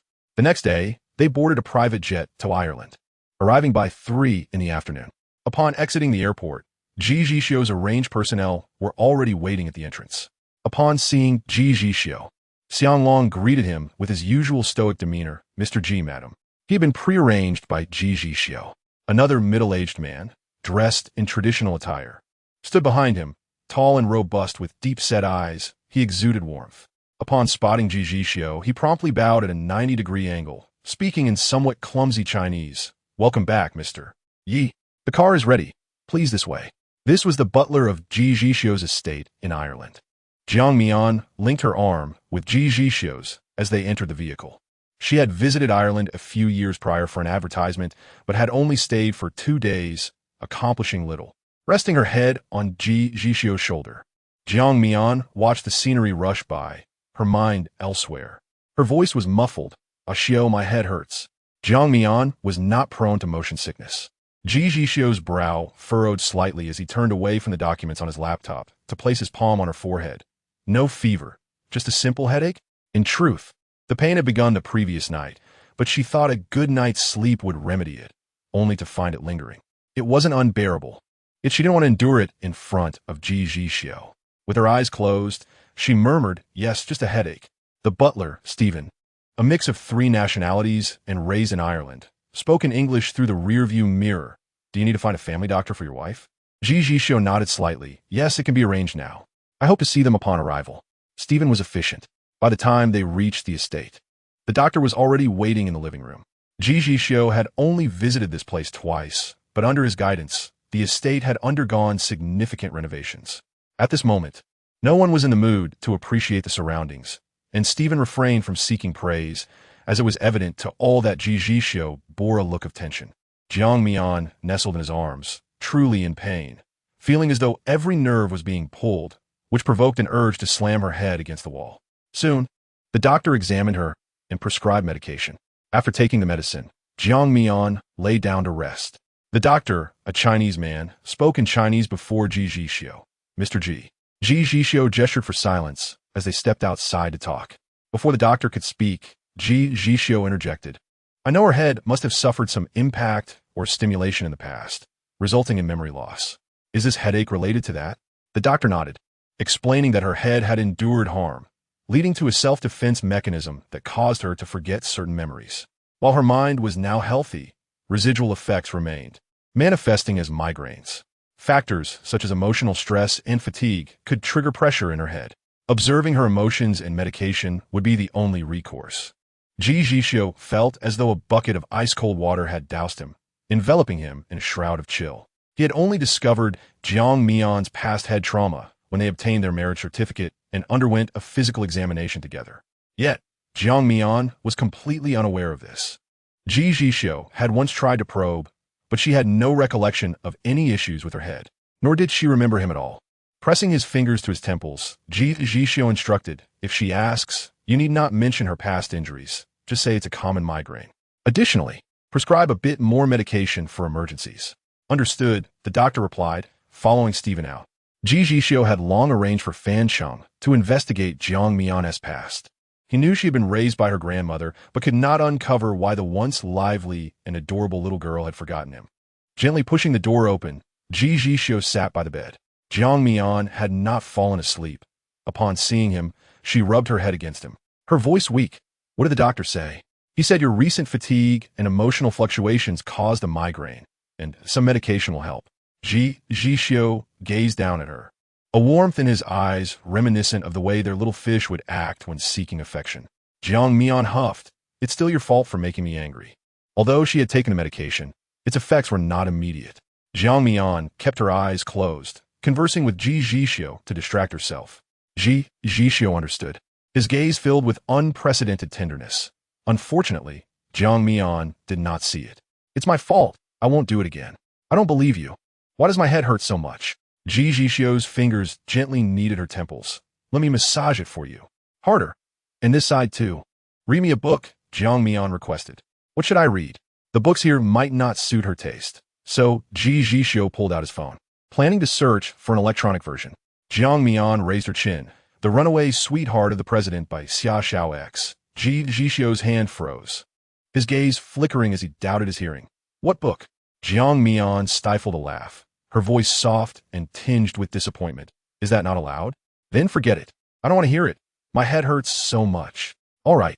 In the 649th chapter, Ji Zhixiu let out a barely perceptible sigh. Upon pushing open the door, Xiaoguo was greeted by the sight of Lu Nan in the office, tenderly embracing Xiaoyu, the two entwined in a passionate kiss. Xiaoguo felt a surge of blood rush to her head, and she immediately leaped forward, hurling insults. "You shameless couple." Ji Zhixiu's voice was melodious, each word articulated with precision, infused with the protagonist's emotions.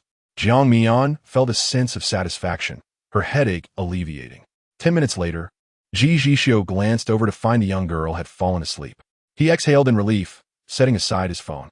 It was hard to believe such cliché tropes existed in CEO novels. After all his years as a CEO, he had never heard anyone casually utter expletives. "Woman, you are playing with fire." Even more unfathomable was Jiang Mian's apparent enjoyment of such dialogues. His impression was one of insincerity and ostentation. After resting for 2 days, Jiang Mian awoke the following day without pain. Nevertheless, Ji Zhixiu insisted she remain in bed for the entire day. It wasn't until the 3rd day that he took her to tour the estate, situated on the banks of the river in the town center, offering a splendid view of the lighthouse at night. Jiang Mian was enamored, and she playfully coaxed Ji Zhixiu into accompanying her on a cruise, where they enjoyed a romantic candlelit dinner. Unbeknownst to Ji Zhixiu, Jiang Mian secretly snapped a few photos without revealing her face and posted them on Weibo. On the last day of the year, Jiang Mian finally found herself bustling with activity. Half of the estate staff were Chinese, and thus, the significance of the upcoming Spring Festival was not lost on them. Ji Zhixiu personally penned couplets, ensuring that even in Ireland, the grandeur of the Spring Festival was not forgotten. As he wrote, his brush danced across the paper with vigor, his sleeves rolled up to reveal his elegant, slender hands, and gold-rimmed glasses perched on his nose. Standing before the table, he resembled a scholar more than a CEO. A flicker of admiration crossed Jiang Mian's eyes as she obediently ground the ink for him. Once finished, Ji Zhixiu arranged for someone to send them back home for display. Determined to prepare the New Year's Eve dinner herself, Jiang Mian volunteered to make dumplings, a request Ji Zhixiu readily approved. Once the servants had organized the ingredients, they stepped back. Full of energy, Jiang Mian tied her hair into a high ponytail and looked at Ji Zhixiu with a playful tilt of her chin. "Darling, come and tie my apron for me." In Chapter 17, Ji Zhixiu observed how increasingly adept Jiang Mian had become at commanding others. Yet he could not deny his fondness for her vivacity and playfulness. Especially when she called him darling, it sent a delightful shiver through him. A smile flickered in his eyes as he took the apron and stepped behind her, deftly tucking her hair aside as he tied it with care. "Now, commence your performance," he said, taking a step back. "And don't be idle. Roll out the dough for me," she commanded. The filling had been prepared by the servants in advance. A medley of 3 or 4 varieties, leaving Jiang Mian to simply wrap them. Ji Zhixiu willingly bore the task of pinching the dumplings, while Jiang Mian, having grown up under her grandmother's guidance, found the task effortless. Wrapping dumplings was a simple matter for her. She even knew how to make various shapes, such as leaf-shaped and ingot dumplings. However, Ji Zhixiu struggled with even the most basic task of rolling out the dough, often tearing it.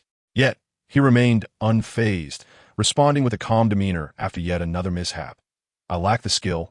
May I humbly request your guidance, my lady?" Jiang Mian felt a swell of pride and sweetness in her heart. She grasped Ji Zhixiu's hand and said, "Come, I shall teach you." The two busied themselves for much of the day, during which Stephen had come by to offer assistance, only to be met with Ji Zhixiu's firm refusal. With nearly a 7-hour time difference between Ireland and home, it was now 3 in the afternoon, while it was already 10 in the evening back home.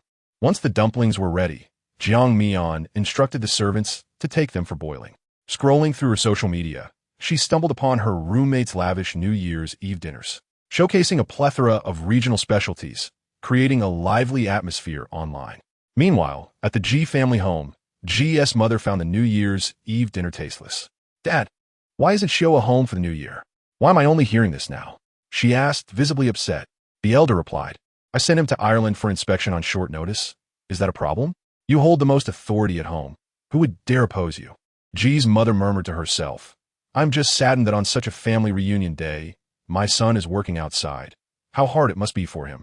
Shioer is the head of the Ji family. Everything is prioritized for the company, and he will return," he reassured her. "If you wish to speak with him, you can call him after dinner." Ji's mother fell silent, rising to toast the elder. "Shioer's success today is all thanks to your guidance, Dad." The elder merely glanced at her. "Family, please sit down and eat." Ji's father raised his glass as well. "A toast to Dad. For so many years, you have worked hard for this family." Despite his dissatisfaction with his father's decision to strip him of the right to inherit the Ji family, he could not deny that he was indeed not as accomplished as his father, let alone his brother. Ji Zhilan bit her lip, silently encouraging herself, and stood up. "Grandfather, Dad, Mom, I have something to discuss with you." The Chang family was also bustling, with Chang Qingqing personally preparing a home-cooked New Year's Eve dinner. After the passing of the elder, only the 4 of them remained, simply enjoying the meal together. Chang's mother suddenly pressed, "Qingqing, when do you plan to have a child with Changqing? While I'm still young, I can help you care for them." She had no desire to meddle in the young couple's affairs, but the sight of her friend, Mrs. Wang's adorable granddaughter, melted her heart. Each time, Mrs. Wang boasted. Chang's mother couldn't help but think that her son and Qingqing's genes would produce a child far superior. Before the couple could respond, Chang's father interjected. The younger generation has their own thoughts. Do not interfere with them. Here, Qingqing, enjoy the chicken and goji berry soup I made for you. It's good for your complexion. Drink plenty. He served her a bowl of soup. Changqing quietly gave his father a thumbs up, then turned to say, Qingqing is still quite young. We wish to enjoy a few more years of our world together, so let us wait a bit longer. Having children was indeed part of their future plans, but it was too soon, and Changqing intended to wait another 2 years. Qingqing shared the same sentiment, gently responding, Dad, Mom, I feel the same. With 3 against 1, Chang's mother quickly waved her hands. All right, you decide what you wish. I only meant it in passing. Let us eat. Qingqing, make sure to eat more. Have you been too busy at the hospital lately? You seem to have lost weight. Meanwhile, Lu Tsong hurried back to the Lu family. As soon as he stepped into the courtyard, the younger generation rushed forward to cling to his legs, chattering excitedly. Uncle. Happy New Year. Uncle, why did you just return? Lu Tsong had come prepared, pulling out the gifts he had brought for his eldest niece. Sweetheart, go and share the candy. Uncle has matters to attend to. Be good now. The little girl clutched the gift, her tiny finger beckoning, and Lu Tsong understood immediately. Bending down. Uncle, Mommy was just talking with Grandma, asking if you would bring a girlfriend home this time. Lu Tsong clicked his tongue, ruffling her hair. All right, I understand. Go play with them, and be safe. He entered the living room to find his sister Lu Yu and his second sister-in-law seated on the sofa. Lu Yu's husband was a soldier, so they typically returned to her family home for the holidays. Seeing his sister made Lu Tsong anxious. She was exceptionally gentle outside, but he never understood why she was so fierce with him at home. Since childhood, he had often been scolded by her for his mischief. Such a tough sister made it difficult for her husband. Sure enough, Lu Yu caught sight of him and smiled brightly. Little brat, why did you take so long to return? Before he could respond, she called out to the kitchen, Mom, the little brat is back. We can start serving the dishes. Lu Tsong's second brother had gone out with a few servants to fetch the New Year's goods, leaving Lu Tsong to cast a pleading glance at his sister-in-law. With a wide smile, he approached the sofa. Sister, second sister-in-law, Happy New Year. His sister-in-law chuckled, Little brat, why are you still single again this year? Lu Tsong had grown numb to their teasing, having transitioned from protest to acceptance. He slumped onto the sofa, feigning injury. Don't you want to see me come home? What has happened to a person? Being single is wonderful. One can choose to associate with whomever they please. Lu Yu squinted her eyes and remarked, Last month, I spotted you embracing a girl at the department store downtown. What is the matter? Did you two part ways? Lu Tsong pondered for a moment, but could not recall whom she was speaking about. How can one speak of a breakup when there was never a relationship to begin with? That is unjust. Second sister-in-law poured him a glass of water and added, A few days ago, you were flirting with that girl overseas, and she even got photographed by a reporter. Did that not end as well? Lu Tsong remembered this and took the cup with both hands. Sister, do you really believe what reporters say? I felt sorry for that girl. She comes from a troubled family, and I merely offered her some assistance. How could I possibly bring her home? Lu Yu was at a loss for words regarding her brother's reasoning. She sighed, If you do not harbor any genuine feelings for these girls, then refrain from entangling yourself with them. Lu Tsong immediately sat up straight and replied, Understood, sister. I'll be cautious. Beware, lest you find yourself in a scandal one day. Lu Tsong contemplated this. Surely not. He simply appreciated beautiful women and enjoyed spending money on them. He always made it clear from the outset that he was not interested in romantic entanglements. With the festive season upon them, Lu Yu did not wish to speak harshly to her brother. Her delicate features were cheerful, yet Lu Tsong discerned a hint of menace. If you ever end up being irresponsible towards one of those girls and it gets exposed, I shall have to deal with you myself. Lu Tsong laughed, Sister. You need not worry about that. I promise it won't happen. He was, after all, a novice in matters of intimacy, a fact he would not share with others. At heart, he was quite conservative, wishing to reserve his first experience for his future wife. Since the last encounter with Ji Zhixiu at the bar, Shen Tingyu had not seen him again, nor had she heard any news about him. She admitted that her comments in front of that woman had been intentional. She had spotted her twice in Ji Zhixiu's vicinity, and the jealousy that surged within her was maddening. Heaven knows how hard she had worked to maintain her composure then. However, when Chang softly called out Mian Mian, Shen Tingyu was struck by a thought. Her nickname was also Mian Mian, and Ji Zhixiu knew this because Shen Tingyu often called her that. So, after her departure, Ji Zhixiu found a woman who bore an uncanny resemblance to her. Tingyu, come to dinner, called her mother. Shen Tingyu snapped back to reality, her spirits inexplicably lifted. Coming. Mom, she replied. Her arm was healing well, the cast now removed.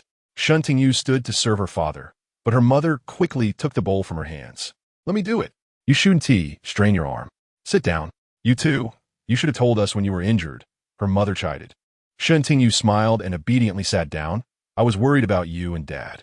I was just looking for my brother, she added. Her mother shook her head. You're just like Mian. I wonder how he is doing and when he will return. Her father smiled as he produced a cherished bottle of wine. Good news. Mian just called to say that if all goes well, he should be back after the new year. Really?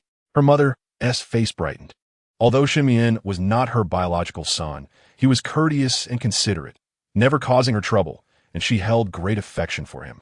How wonderful.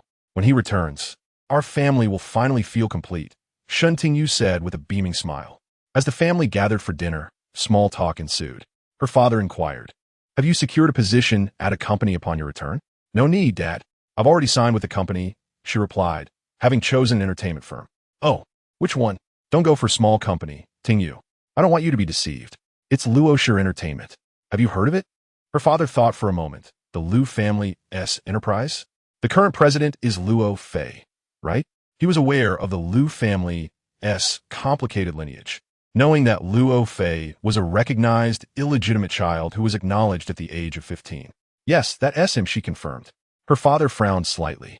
Though Shen Tingyu was not his biological daughter, after years of calling her his daughter, she felt no different from one. Tingyu, perhaps you should consider switching companies. That Luo Fei is certainly not easy to deal with. Luosher Entertainment was well known, and Shen Tingyu had worked hard to get in. She was not about to give up easily. Don't worry, Dad.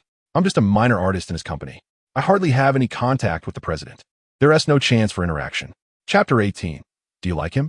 Having made up her mind, Shen's father did not press further. Well, if you ever change your mind, you can always come home. I can support you. His words were sincere, and Shen's mother felt deeply touched. Dear, I'm so grateful for you. Let us eat now. This is a dish I had our housekeeper teach me. Having been a pampered wife for so long, she had nearly forgotten how to cook.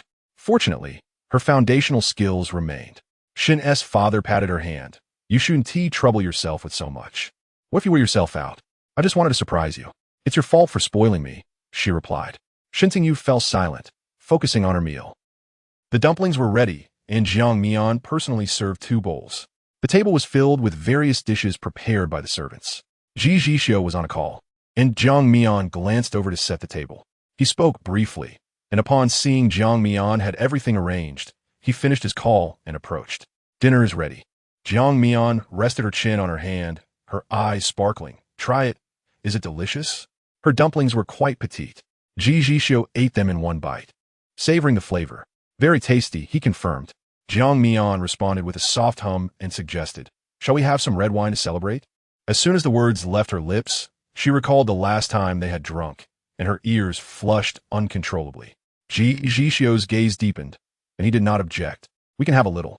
Jiang Mian eagerly opened a bottle of wine, pouring each of them a glass, her voice sweetly soft. To you, Xiu, Happy New Year. It was evident that she was genuinely pleased. Ji Zhixiu raised his glass. Happy New Year. Silently, he wished, may there be many more moments like this in the coming years. Jiang Mian obediently sipped, having just a few mouthfuls before setting the glass down. The chef's skills were excellent, and she enjoyed the food so much that she helped herself to more. After dinner, there was still plenty of time left. Ji Zhixiu gave all the servants some time off. Jiang Mian took the opportunity to check her phone, receiving a flurry of New Year's greetings. She replied to each one and sent her teacher a New Year's message, as well as posting on her social media. Suddenly, she remembered something and opened Ji Zhixiu's profile, only to find it void of any updates. In the group chat, her roommates were already watching the Spring Festival Gala, with messages popping up occasionally. How much pocket money have you all received, family? Asked Ji Mian. Su wants to lose weight, replied another. My mom says I'm grown up now, so no more this year. We're only visiting relatives tomorrow, so no rush, added another. Jiang Mian chuckled at the messages, knowing that unlike Ji Lanruo, Her brothers would certainly give her red envelopes on New Year's Eve. She tucked her phone away and turned to embrace Ji Zhixiu, silently mouthing, "Do I get pocket money?" On the other end, Fan Sheng was calling to report on recent company matters. It was a rare new year when his assistant didn't have to shadow Ji Zhixiu 24 hours a day, so he had stayed home a few extra days. Ji Zhixiu glanced at Jiang Mian, signaling her to behave. Jiang Mian, feeling bored, withdrew her hand and slumped back onto the sofa, feeling a bit too full. "All right, that has settled then. I'll probably head back around the 10th, Ji Zhixiu said. Fan Sheng nodded. "Okay, Ji, Happy New Year." Ji Zhixiu, in high spirits, replied, "Happy New Year. I've sent you your pocket money, so don't forget to collect it." Fan Sheng was taken aback. At his age, receiving a red envelope was unexpected. He happily rubbed his head and hung up, opening WeChat to find a delightful surprise, an 8,888 yuan red envelope. What a profitable year. After stowing his phone, Ji Zhixiu sat on the sofa and pinched her cheek, saying, "I'll send it to you tomorrow." He had understood her earlier lip movements. Jiang Mian stood up, resting her palm on his knee. She lifted her little head and lightly pecked at his thin lips, saying, "Thank you, Mr. Ji. What are the plans for the rest of the day?" They had eaten early, and it was only a little past 4. Ji Zhixiu glanced out the window and replied, "Just wait a bit longer." Jiang Mian, feeling uninhibited, took out her tablet to binge-watch a series. She had not yet seen the 2 newly released episodes and was falling behind the trending topics on Weibo. Noticing that her attention was elsewhere, Ji Zhixiu felt a pang of jealousy and calmly asked, "Is it good?" Jiang Mian didn't even look at him, her eyes glued to the screen. "It's great. It's a new drama by Song Xingjia." Who is Song Xingjia? The film Emperor. Every drama he stars in is excellent, never a disappointment. Plus, he is handsome, has no scandals, and sings beautifully. His professional skills are top-notch. Jiang Mian leaned against him, sliding her tablet aside, enthusiastically recommending the show to Ji Zhixiu, her eyes sparkling with joy. Ji Zhixiu narrowed his eyes, his voice tinged with a hint of frost. "You like him?" "Of course." Jiang Mian nodded without hesitation. Ji Zhixiu felt a rush of jealousy, his lips pressed into a straight line. Realizing his possessiveness, Jiang Mian looked up to explain, "I admire and respect him. It's not that kind of liking, you understand?" To elaborate, she viewed someone like Song Xingjia as a truly capable actor, embodying both virtue and talent, an ideal she aspired to achieve. "I don't understand. Please explain it again," Ji Zhixiu insisted as he lifted Jiang Mian and headed upstairs. Her petite frame nestled in his embrace made her seem particularly endearing. Jiang Mian understood his intentions. Though she didn't mind the idea of a little couple's exercise with Ji Zhixiu, she simply felt tired. With a soft sigh, she surrendered and buried herself in his arms. Ji Zhixiu, mindful of Jiang Mian's feelings, took care of everything except for the actual meal. Afterward, when she was utterly exhausted, he personally bathed her and changed her clothes. As darkness enveloped the outside world, Ji Zhixiu coaxed her, "Let us go for a walk." Jiang Mian, still sulking over the earlier teasing, turned her face away and replied, "I don't want to." Ji Zhixiu kissed her cheek and softly suggested, "There's a swing on the balcony. Would you like to see it?" Jiang Mian pulled the blanket over her face, reiterating her refusal. Ji Zhixiu did not press further. Instead, he lifted the thin blanket, revealing her delicate figure, and effortlessly carried her out to the balcony. The balcony had indeed been designed with a large swing, spacious enough for 2. Initially annoyed, Jiang Mian's anger dissipated upon seeing the swing. It was beautifully adorned with feathers and flowers, accompanied by 2 plush cushions, exuding a rustic charm. Jiang Mian's eyes lit up, and she hopped off him to take a seat, while Ji Zhixiu leaned casually against the balcony, enjoying the view of the river. As the moon hung high and a gentle breeze brushed against them, Ji Zhixiu called out, "Mian Mian." Jiang Mian looked up. Look up." At his prompting, vibrant fireworks suddenly erupted along the riverbank, bursting into a kaleidoscope of colors before slowly fading into nothingness. Startled, Jiang Mian instinctively leaned over the balcony to get a closer look. The sky filled with fireworks, resembling a grand celebration. She tilted her delicate neck back, her eyes brimming with awe. Simultaneously, nearby residents, drawn by the commotion, peeked out to witness the spectacle. Strollers paused, workers halted their tasks, and those in bed opened their windows. Pink fireworks illuminated the night sky, twinkling like a painting. Jiang Mian beamed and turned to Ji Zhixiu. So beautiful. Although her voice was drowned by the fireworks, Ji Zhixiu still caught the shape of her lips. A smile crept onto his face. A dream he had long wished to fulfill for her had finally come true. When Ji Zhixiu was 15, his mother had taken him to the water towns of Jiang Mian. That period was one of profound depression and pain for both his mother and him, until he met the 10-year-old Jiang Mian. Jiang Mian could not comprehend why the new tenant next door often heard sounds of a child being hit at night. She quietly asked her grandmother, who hugged her tightly and whispered, "That's their family matter. We can't interfere. If you feel sorry for that child, you can play with him often so he won't feel lonely." Jiang Mian nodded. However, the neighboring yard was locked tight all day, and she could not see the boy. Later, Jiang Mian ventured behind the alley. She gently pushed open the kitchen window of the next house, finding it unlocked. Through the window, she spotted a small boy standing in the yard, his expression void of joy or sorrow, yet he possessed an otherworldly beauty even at a young age. 2 blood streaks marred his face, detracting from his charm. Sensing her presence, he glanced toward the window, their eyes meeting unexpectedly. Both were taken aback. After a moment's hesitation, Jiang Mian softly asked, "Does it hurt, brother? Does it hurt?" He certainly felt pain, but he understood he could only endure this for his mother's emotional release. Who could have guessed his father would cheat on his mother, and even father an illegitimate child? He scoffed and looked at the girl with the princess bond get lost. He successfully frightened Jiang Mian away. Returning home, she cried bitterly, lamenting the beauty of the boy who had been so fierce. Her grandmother comforted her until she finally stopped crying. Jiang Mian, forgetting her resolve to ignore him, found herself back at the window the next day, gathering her courage. "Brother, I brought you some medicine. Can I spray a little on you?" Ji Zhixiu, who was punished to stand in the yard waiting for his father to pick him up, instead found a little angel sent by fate. Jiang Mian would sneakily watch him from behind the window every day, even without a response. She could talk to herself for hours. She never asked Ji Zhixiu his name, nor did she share hers. Until one day, when her grandmother called for her to come eat, Jiang Mian immediately straightened up and said, "Brother, I'm leaving. I'll come back to find you." That was the only moment Ji Zhixiu remembered her name, Mian Mian, spoken by his grandmother. The little girl had once told him she wanted to see a grand display of fireworks. Young Ji Zhixiu, expressionless, had silently committed it to memory. Later, Ji Zhixiu returned to the Ji family.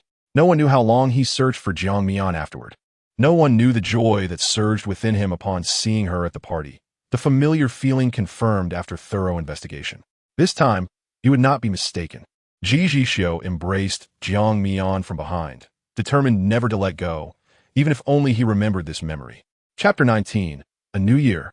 A new atmosphere. The fireworks display lasted a full hour, and Jiang Mian was utterly thrilled. She had Ji Zhixiu take countless photos. What girl doesn't he adore such romance?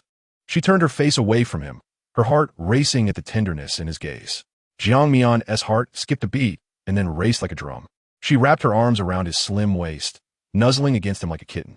Leaning close, she whispered in his ear, "Ji Zhixiu, I really like you. Not just for this surprise, but for you as well." That night in bed, she carefully selected several photos to post on Weibo, and even her fans could sense her cheerful mood, leaving comments asking if she had received a script to shoot a film.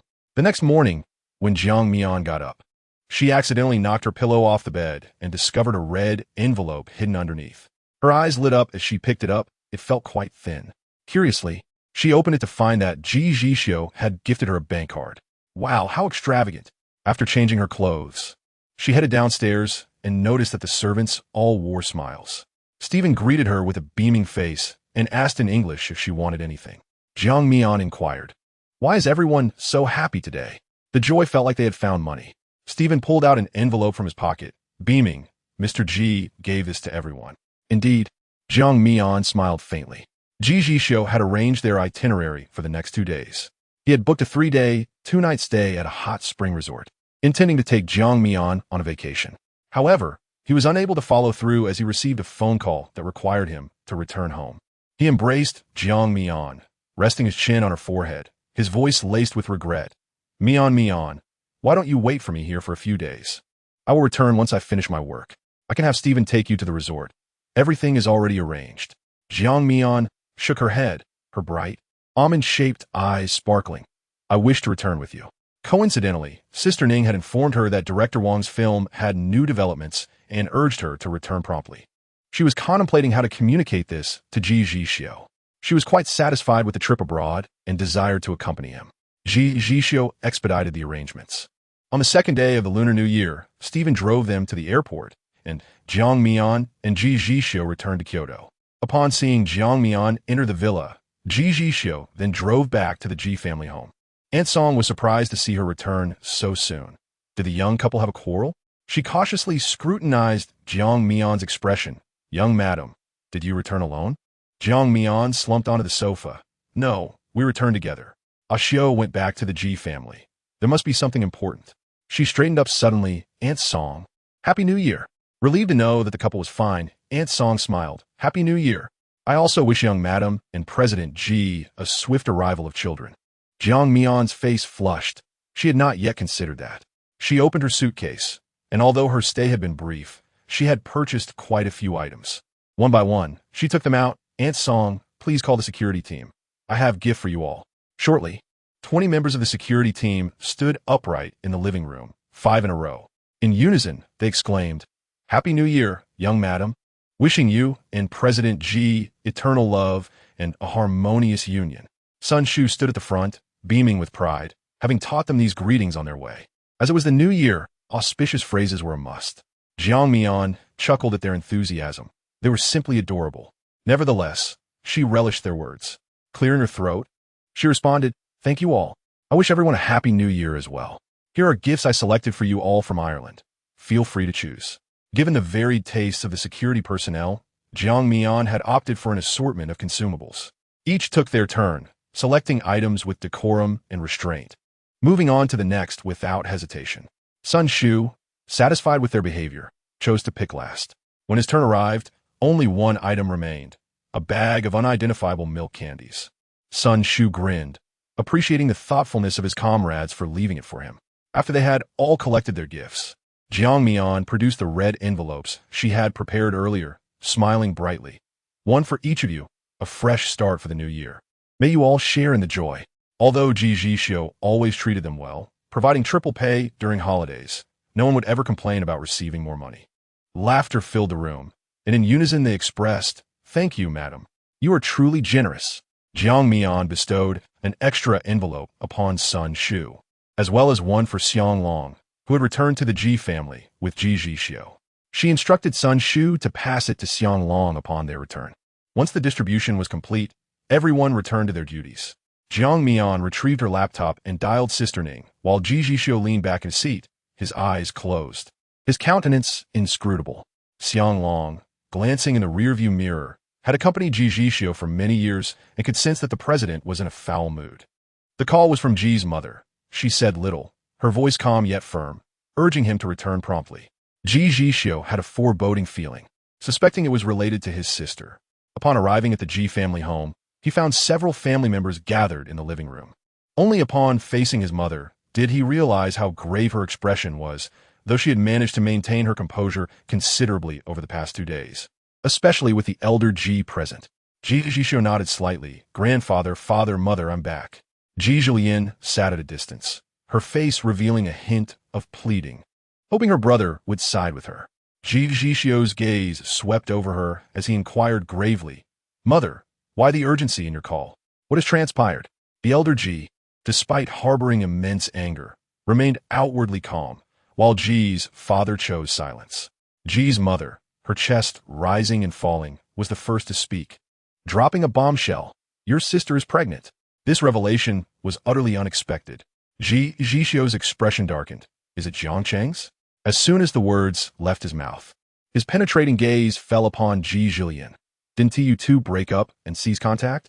Under his scrutinizing gaze, Ji Zhixiu trembled, her voice quivering with suppressed tears. We did break up, but he followed me once. I went to the hospital for an examination, and the doctor said my uterine wall is thin. If I terminate this pregnancy, I may never be able to conceive again. This outcome felt unbearably cruel to her. She had already scheduled the procedure, but was confronted with this devastating news. Why didn't you tell me about his harassment? Ji Zhixiu's voice rose in anger. He could have remained uninvolved in his sister's affairs, so long as she was unharmed. However, he now regretted not preventing Jiang Cheng from even crossing their threshold. Ji Zhixiu bit her lip, her pallid face displaying determination. It's too late to discuss that now, brother. I want to keep this child. Ji's mother could no longer contain her fury, slamming her hand on the table. Ji Zhixiu, I absolutely forbid it. You must terminate this pregnancy immediately. A premarital pregnancy in a prominent family was a disgrace of the highest order. Moreover, she could not bear the thought of this child, her grandchild. Mother, this is a life. How can you be so heartless? Tears brimmed in Ji Zhixiu's eyes. Just a bastard.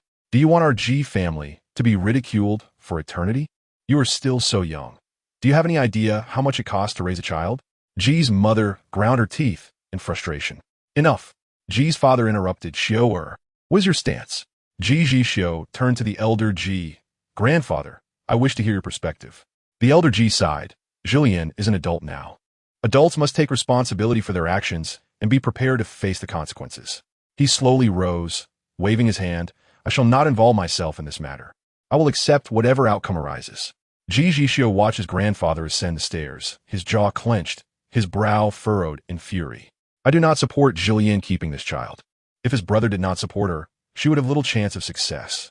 Tears streamed down Ji Zhixiu's face, her voice choked. Brother, what if I can never become a mother? No one could guarantee that after a miscarriage, Ji Zhixiu would have the opportunity to bear her own child. Ji Zhixiu remained silent. Ji's father, overwhelmed, stepped forward. I believe grandfather's words hold merit. Zhixiu is not a child anymore. If she wishes to have the baby, let her. Send her abroad for 2 years. If she doesn't want it, she can terminate. Ji Zhixiu looked up at her father with tear-filled eyes. Ji's father's words only fueled Ji's mother's wrath. She laughed coldly. I will never agree. When you were involved with Jiang Cheng, our entire family disapproved. Now that you are pregnant, where is he? Where is that man? Men are worthless. This statement offended both Ji's father and Ji Zhixiu. Ji's father turned pale. What are you insinuating? Ji Zhixiu remained expressionless. He would not become the kind of man his father was. Nor did he feel the need to conform to such a narrative. Ji Zhixiu sobbed.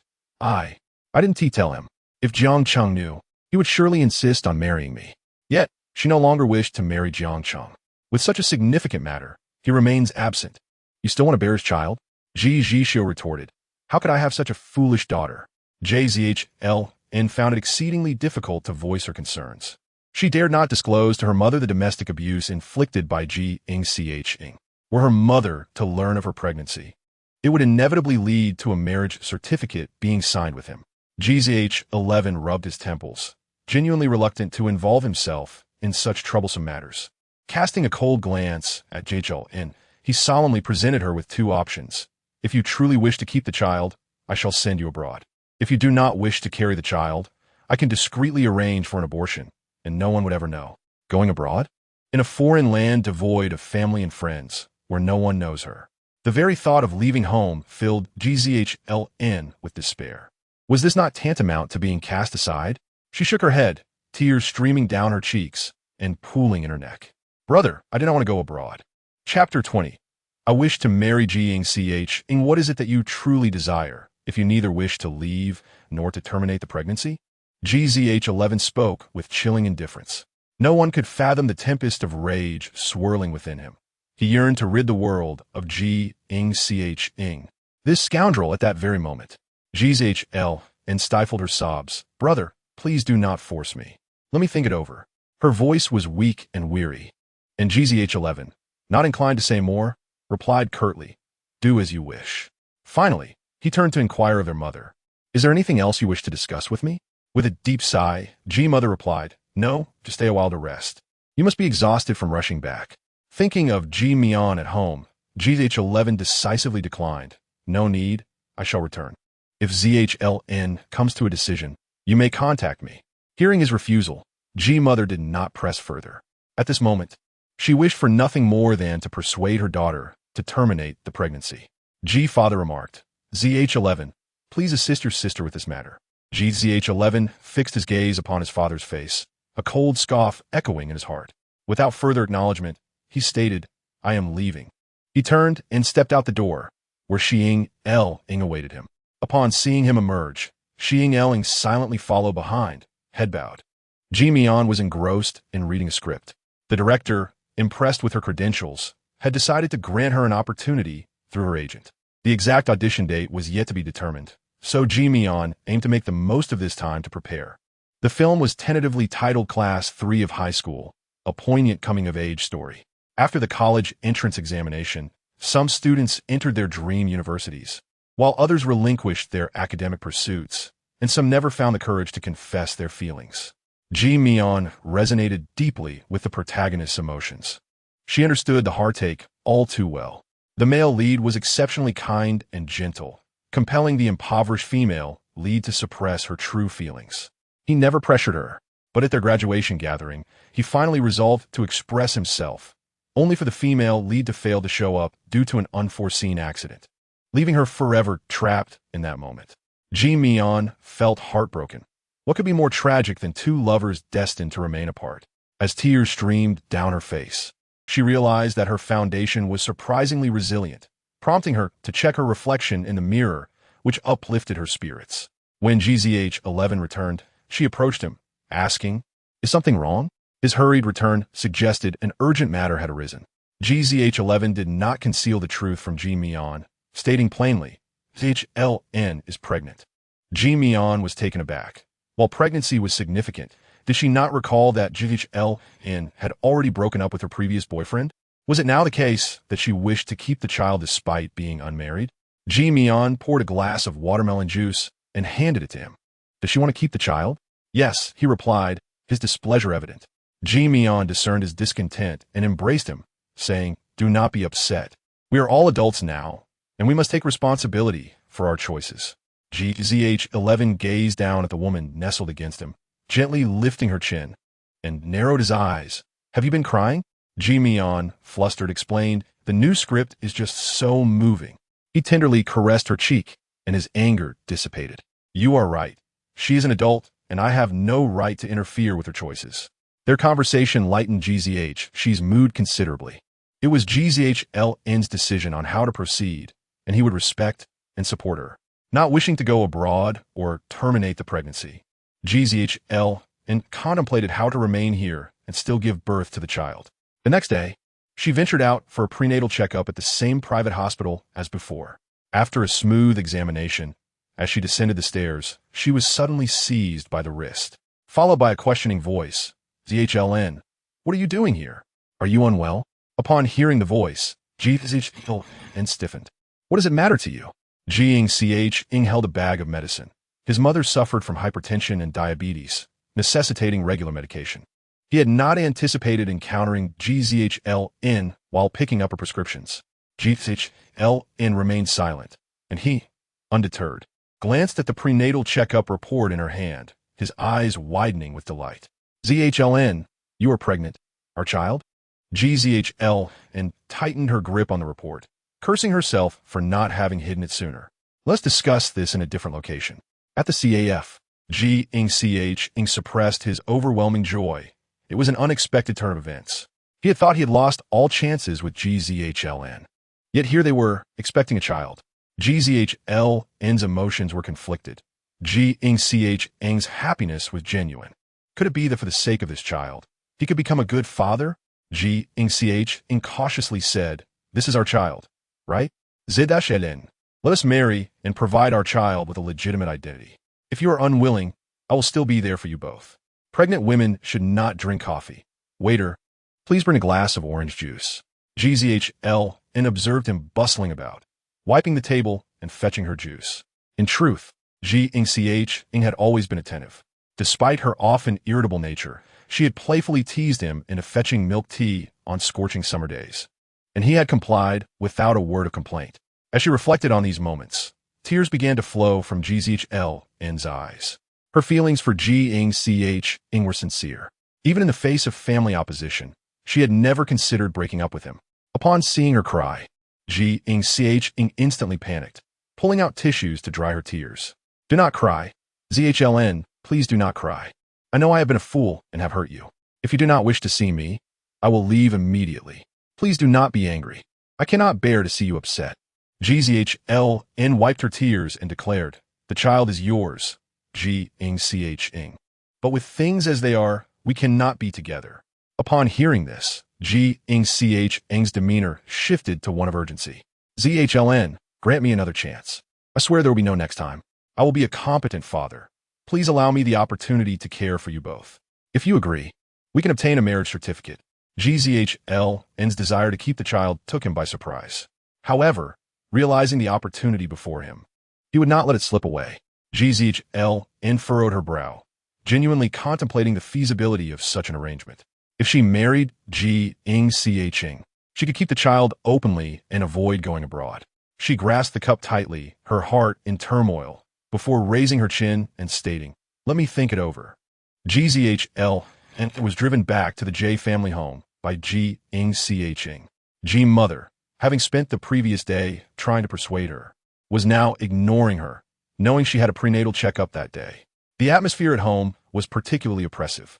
Upon arriving, Ji Zhixiu linked her arm with her mother's and announced, "Mother, I wish to marry Ji Zhixiu."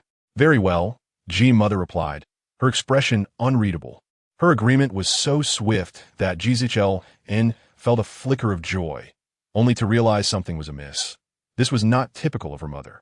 Indeed, Ji mother continued, "I want Ji Zhixiu's family to cover the cost of the banquet at BYN in Kyoto, and I demand that he purchase a wedding house in the city center. Can he manage that? As for the dowry, we shall not accept a single penny from you. Additionally, I expect 2 vehicles and a sum of 50 million. Ji Zhixiu was displeased. "Mother, BY North is an extravagant place. The best 5-star hotel in Kyoto. Are you not demanding too much from Ji Zhixiu?" Jiang Mian was a destitute young man from a single-parent family, raised solely by his mother. His encounter with Ji Zhixiu was precipitated by a street robbery, during which Jiang Mian selflessly intervened to help her. In that moment, she perceived him as both gentle and innocent, and gradually, feelings of love began to blossom. The Ji family was well aware of Jiang Mian's impoverished background. Ji's mother made it abundantly clear that she sought to complicate matters for him. The idea of purchasing a home in the city center was utterly out of the question. Ji's mother, with a disapproving expression, asserted that as the eldest daughter of the Ji family, Ji Zhixiu should quietly marry without causing a stir, as if she had never existed. Or did she expect her maternal family to fund the wedding? Was that reasonable? Ji Zhixiu remained unfazed, suggesting that they could forego the wedding altogether, as it would be unflattering to don a wedding dress while heavily pregnant. Ji's mother was exasperated, her frustration palpable. "Zhilang, I truly cannot comprehend you.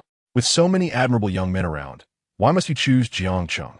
Look at Lu San or Master Shen. Are they not superior to him?" Ji Zhixiu frowned, countering, "How could I possibly pursue a relationship with Shen Muyuan? If we were to date, it would merely be a long-distance relationship, devoid of any physical presence. As for Lu San, his reputation precedes him. I fail to understand why my brother is so fond of him. Mother, Jiang Mian has been genuinely good to me." Ji's mother gazed at her daughter, whose resemblance to her was striking, and said, "Zhilan, I truly love you." Ji Zhixiu paused. "I am aware. Yet deep down, you still resent me for taking your son away all those years ago, don't you?" She retorted. Years prior, Ji's father had been caught in an affair, with a mistress audaciously confronting them with her illegitimate child. Unable to endure such humiliation, Ji's mother, bound in a loveless marriage, had chosen to leave. The memories of that painful time left Ji's mother feeling unsettled. Compared to her daughter, she felt more remorseful towards her son. Her words struck a chord within Ji Zhixiu, who had always felt abandoned. In Chapter 21, "I Am Not a Substitute," Ji Zhixiu had always believed herself to be the one left behind. She looked down, her expression unreadable. Perhaps in her younger years, she would have blamed her mother for not taking her along when she left, but now, with maturity, she understood more. It was Dad who wronged you. Ji's mother smiled faintly, suddenly feeling a sense of helplessness. "You have grown up. If we interfere in your affairs, even with good intentions, it may only irritate you further. Perhaps you should consult your brother." When Ji Zhixiu called Ji Zhixiu, he initially thought she had come to a realization. After listening to her, he fell silent. Ji Zhixiu held her breath. "Brother, are you still there? You wish to marry Jiang Mian? That is acceptable. We needn't hold a wedding ceremony. Consider it as if the Ji family no longer has an eldest daughter. I will provide you with a dowry in the form of a house." Ji Zhixiu proposed thoughtfully. Ji Zhixiu reflected on this. Regardless of where she went, She would always belong to the Ji family. She nodded, "Thank you, brother." Upon returning home, Jiang Cheng was in high spirits. His mother, noticing his cheerful demeanor, queried, "What good fortune have you encountered today?" He handed her some medicine, saying, "Mom, I just ran into Ji Zhixiu. She's pregnant with my child." Jiang's mother was overjoyed, really? Although she was displeased with her son for courting a wealthy young lady, he had never struggled financially since their union. Jiang Cheng smiled, "It's all for you, Mom. As long as I can ensure your comfort, enduring some discomfort myself is of little consequence." "When will she move in?" Jiang Cheng furrowed his brow. "I don't know. The Ji family will likely not agree easily. It all depends on Ji Zhixiu." He regretted not having acted sooner with Ji Zhixiu, as now marriage could have been a certainty. He was astonished by the rapid turn of events when Ji Zhixiu insisted he bring their household registration to obtain a marriage certificate. Upon receiving this news, Jiang Cheng hurried to the Civil Affairs Bureau. He approached Ji Zhixiu, supporting her as she held her barely visible baby bump, and said affectionately, "Zhilan, thank you for granting me this opportunity." Ji Zhilan lowered her voice. "Did you delete those photos I asked you to?" She recalled that he still possessed some intimate photographs, which he later claimed were merely for playful purposes. Jiang Cheng quickly assured her, "I deleted them all, even the negatives. I can show you at home." Relieved, Ji Zhilan replied, "As long as they are gone, it's fine." She added, "But I will not be staying at your home." She found Jiang's modest two-bedroom apartment unappealing. "Where do you wish to go?" "It wouldn't be appropriate to live with your family after marriage," Jiang Cheng inquired cautiously. "My brother bought me a villa for our wedding home," Ji Zhilan declared proudly, "and I will allow you and your mother to move in." Jiang Cheng suppressed a smirk and replied, "Thank you, Zhilan. You are truly wonderful. Enough of that. Let us go inside and get the certificate. You should know that marrying me is a great fortune for your family. You must treat me well in the future." "Rest assured, Your Highness," he quipped. After obtaining the marriage certificate, Ji Zhilan presented it to her parents, saying, "Mom and Dad, I'm getting married today. Thank you for your nurturing and care. I will be happy." Ji's mother wore a complex expression, and with a forced smile, she said, "As long as you are happy." Ji's father handed her a 200,000 yuan bank card, advising her to temper her temperament now that she was married. Ji Zhilan obediently nodded, "I understand, Dad." While she was packing her belongings, Ji's mother discreetly slipped her a 500,000 yuan bank card, whispering, "Zhilan, keep this money for yourself. The password is your birthday. Do not disclose it to Jiang Cheng. After the baby is born, diapers and formula will cost a fortune. Relying on Jiang Cheng alone will not sustain you both. Spend wisely." With tears in her eyes, Ji Zhilan felt a pang of reluctance, but recognized that marriage was inevitable. She accepted the card, nestled against her mother. "Do not worry, Mom. Even after marriage, I will always be your daughter. I will visit often." Ji's mother gently stroked her back. "As long as you are well, I will be content." Ji Zhilan fulfilled her desires, retaining the child and marrying Jiang Cheng. When Jiang Mian learned of this, she merely nodded in acknowledgement and commented, "Xiao, your sister's temperament is so different from yours." Her words were subtle, yet Ji Zhixiu understood. He affectionately ruffled her hair. "Every child is unique, and we are no exception." She looked up, blinking. "You are somewhat upset with her decision, feeling a bit guilty for not being able to guide her, aren't you?" Caught off guard by her perceptiveness, Ji Zhixiu paused. Indeed, he felt that way, but he had long since ceased to be angry. He realized he could not protect his sister forever. This year had been challenging for the Ji family. Yet, Ji Zhilan felt at ease as she settled into her new home. Jiang's mother, being elderly, could not care for her, and Jiang Cheng had to return to work. Ji Zhilan hired a servant at her own expense. Jiang Cheng took care of her meticulously, forbidding her from doing this or that. After spending a considerable amount of time at home, Ji Zhilan found herself feeling quite bored. When she received a call from Shen Tingyu, she gladly accepted the invitation. Although her pregnancy was just over a month along and not yet noticeable, Ji Zhilan was exceedingly cautious. Upon meeting Shen Tingyu, she gently rested her palm on her belly, which prompted Shen Tingyu to inquire, "Zhilan, what is the matter?" Ji Zhilan smiled slightly and revealed, "I have good news. I am pregnant and just received my marriage certificate." Shen Tingyu was aware that Ji Zhilan had a boyfriend, and her surprise was fleeting as she responded, "Congratulations. Is it the same one as before? Are you not holding a wedding banquet?" In her presence, Ji Zhilan felt no embarrassment, yet she refrained from mentioning Jiang Cheng's financial situation. "Yes, it's the same one. I do not wish to hold a banquet. I prefer to save the money for a honeymoon abroad." Shen Tingyu understood and replied, "That's great. I truly envy you for marrying for love. Do not be upset. You and your brother will have that too. Shen Tingyu continued. Have you seen any other women around your brother? She was curious about who had been accompanying Ji Zhixiu. Changqin would not divulge such information, and Lu seemed to be intentionally avoiding her lately. Thus, she could only glean information from Ji Zhilan. Ji Zhilan shook her head, saying, I haven't seen anyone. My brother's always busy with work. My mother has introduced several women to him, but he rejected them all. The fact that even Ji Zhilan had not met anyone made Shen Tingyu secretly speculate that the substitute in Ji Zhixiu's heart held little significance. Shen Tingyu chuckled. Zhilan, you know your brother is popular. You. Ji Zhilan quickly understood, but felt somewhat awkward. Tingyu, you know I am already married. I may not be updated on my brother's situation. That's all right, Zhilan. Once you are married, you are still part of the Ji family, right? She said softly. After the new year, Director Wang announced the casting call for Class 3 of high school. It was stated that the film would not discriminate based on reputation, and the casting would be open to all on the internet. Jiang Mian believed she fit the criteria, though she did not express it verbally. However, Ji Zhixiu could tell she was quite serious about it.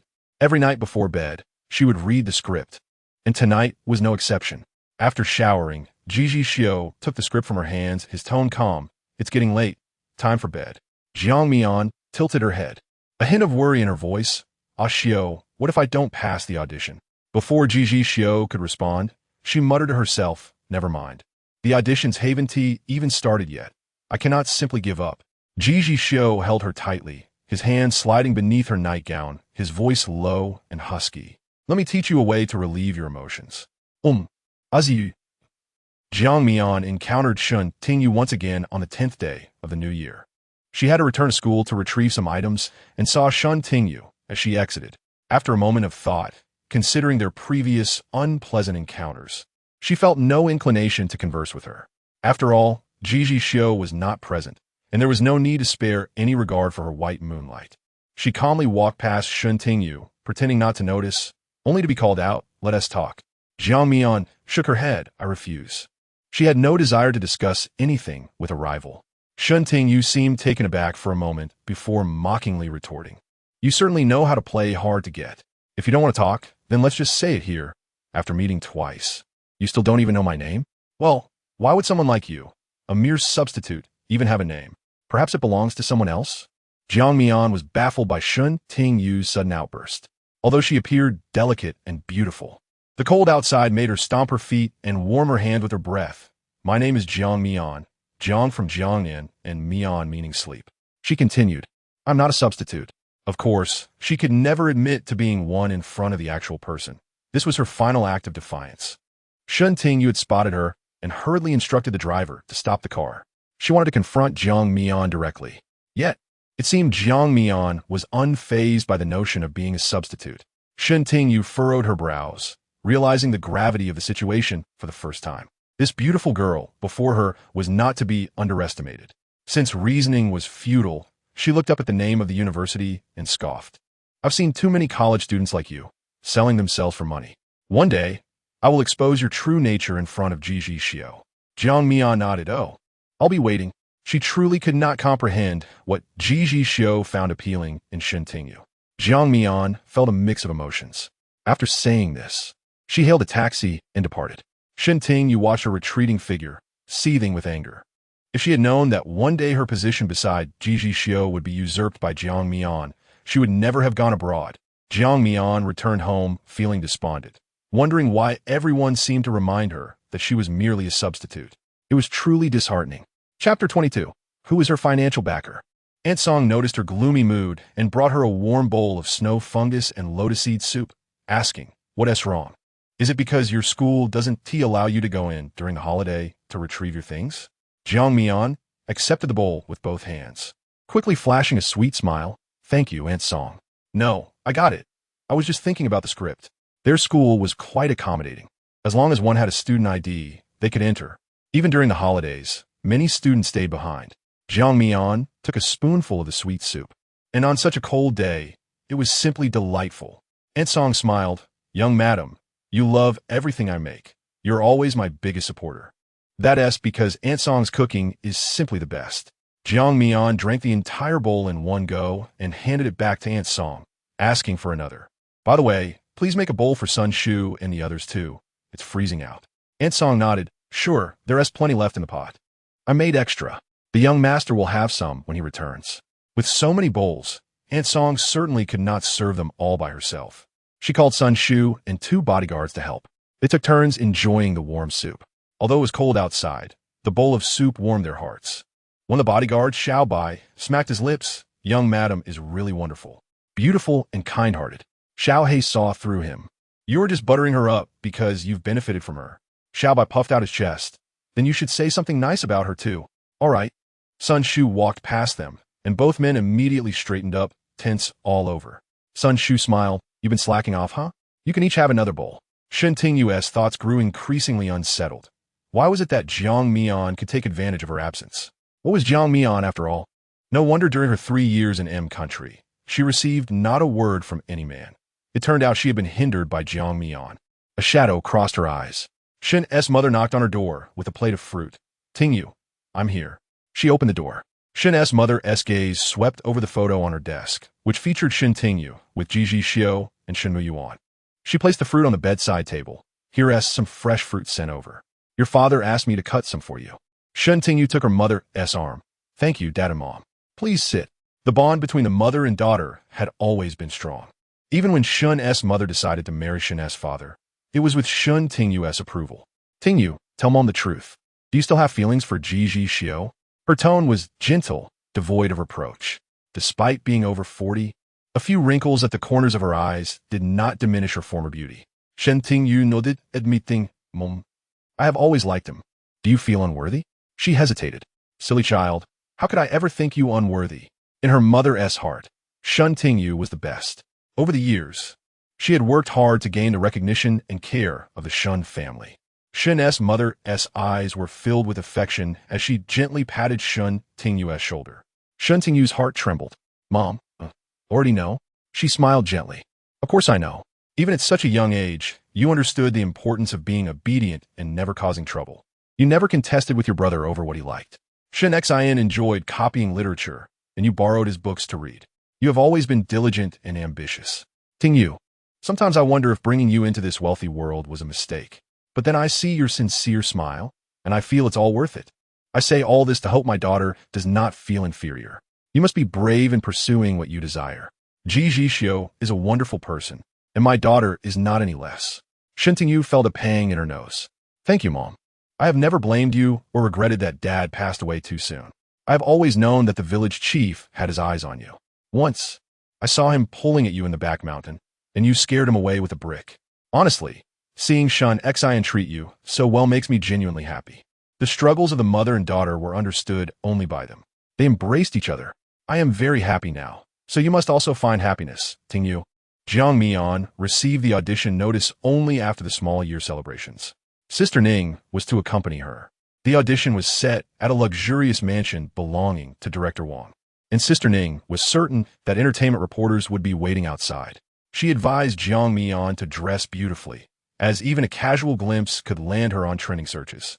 Jiang Mian did not wish to be low-key, but after retreating from the entertainment industry for 3 years, aside from her die-hard fans, her current obscurity meant that her presence might not even attract attention.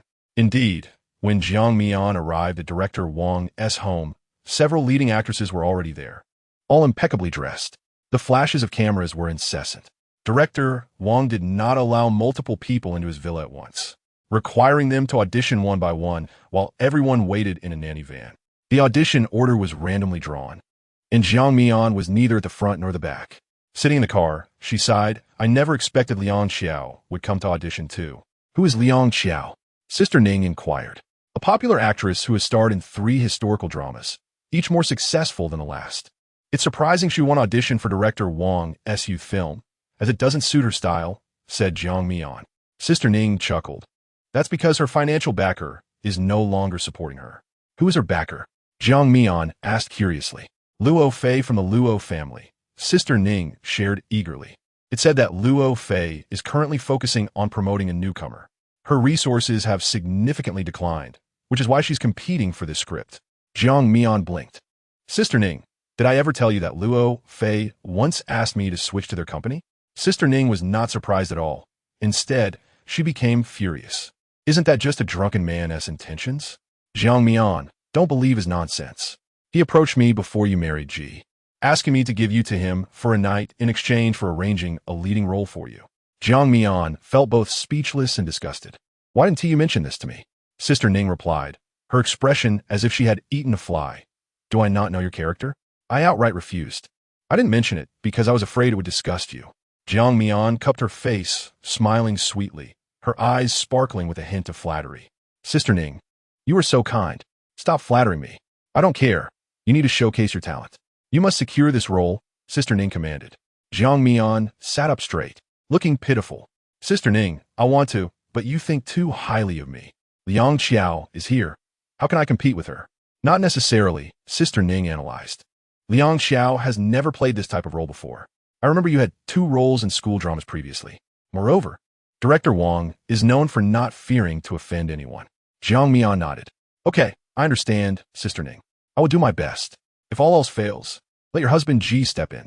You've been married to him for 3 years, and not only have you not advanced, but you've regressed. What are you after? Sister Ning scoffed. Jiang Mian sighed. For a person, of course. Just as she finished speaking, a commotion erupted outside. A throng of reporters surged towards the newly arrived individual. Hello, Miss Shen, as a newcomer and with Xiao Jie from the same company. Why didn't you come together for the audition today? What are your feelings about not having any representative works, but becoming famous through a variety show? Do you consider yourself an actress? Since you and Liang Xiao belong to the same company and are auditioning for the same role, will it affect your private relationship? Or is it true, as the internet suggests, that your relationship is now fraught with tension? Shen Tingyu smiled slightly, but remained silent. The bodyguards dispersed the crowd. Make way, make way. Do not hinder Miss Shen. Please be mindful. Hey, Miss Shen stopped the security guard in front of her. There is no need to be harsh with the reporters. It's quite cold today, and I appreciate their hard work waiting here. I will have someone bring you coffee shortly. As for your questions, I'm afraid I cannot answer them at this moment. I apologize.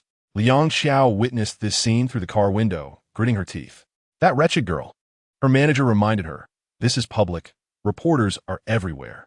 Please mind your manners. Liang Xiao's expression shifted in an instant as she took a deep breath. What does Luo Fei mean by this? I have stopped asking him for resources, so why is he allowing Shen Tingyu to compete with me? The manager was also troubled. Xiao, what is going on between you and Luo?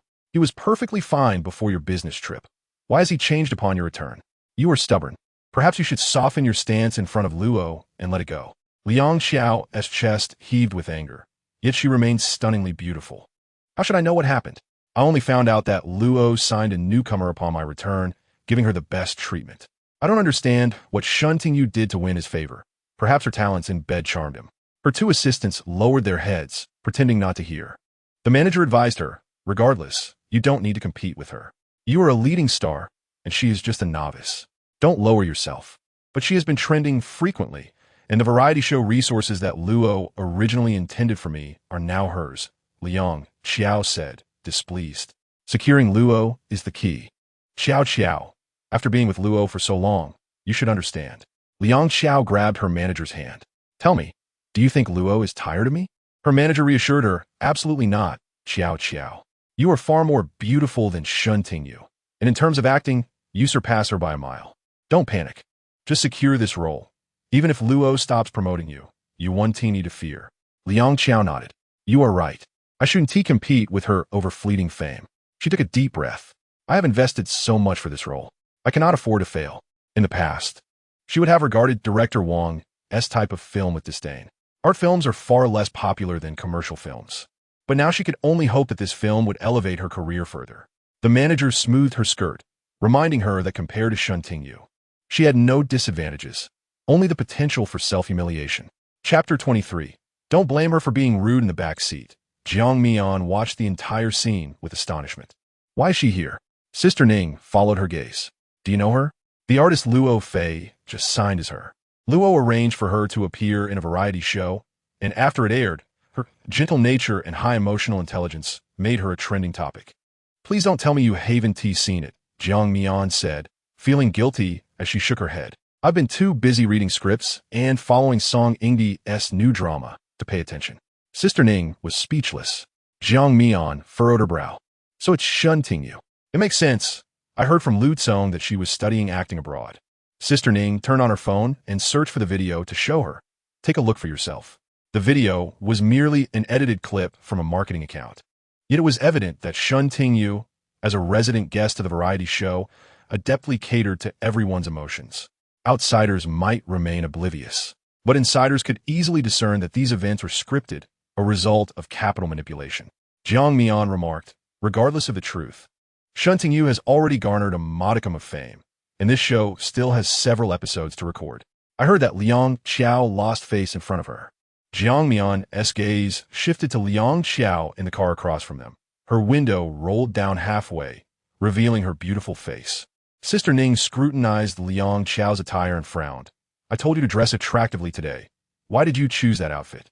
Jiang Mian was dressed in the utmost simplicity, her delicate features unadorned, relying solely on her natural beauty. Her clear, watery eyes and rounded nose added an air of elegance, as she appeared nearly barefaced. Jiang Mian smiled, harboring her own thoughts about the character Chen Wenyan in High School Class 3. I believe Director Wang prefers a more understated look for this role. Jiang Mian had seen Shen Tingyu on 3 occasions, and she was always in a dress. Today, however, she opted for a practical down jacket. Evidently aware of Director Wang's preferences, yet she failed to notify Liang Qiao. Jiang Mian clicked her tongue, deciding to observe the situation unfold. Before long, Shen Tingyu entered for her audition. Liang Qiao stared at her back, perplexed as to why she had entered before her. Did Luo Fei assist her? Her agent reassured her. Don't overthink it, Qiao Qiao. The order is determined randomly. President Luo has no reason to resort to such petty tactics. It's inconsequential. The casting list was confidential.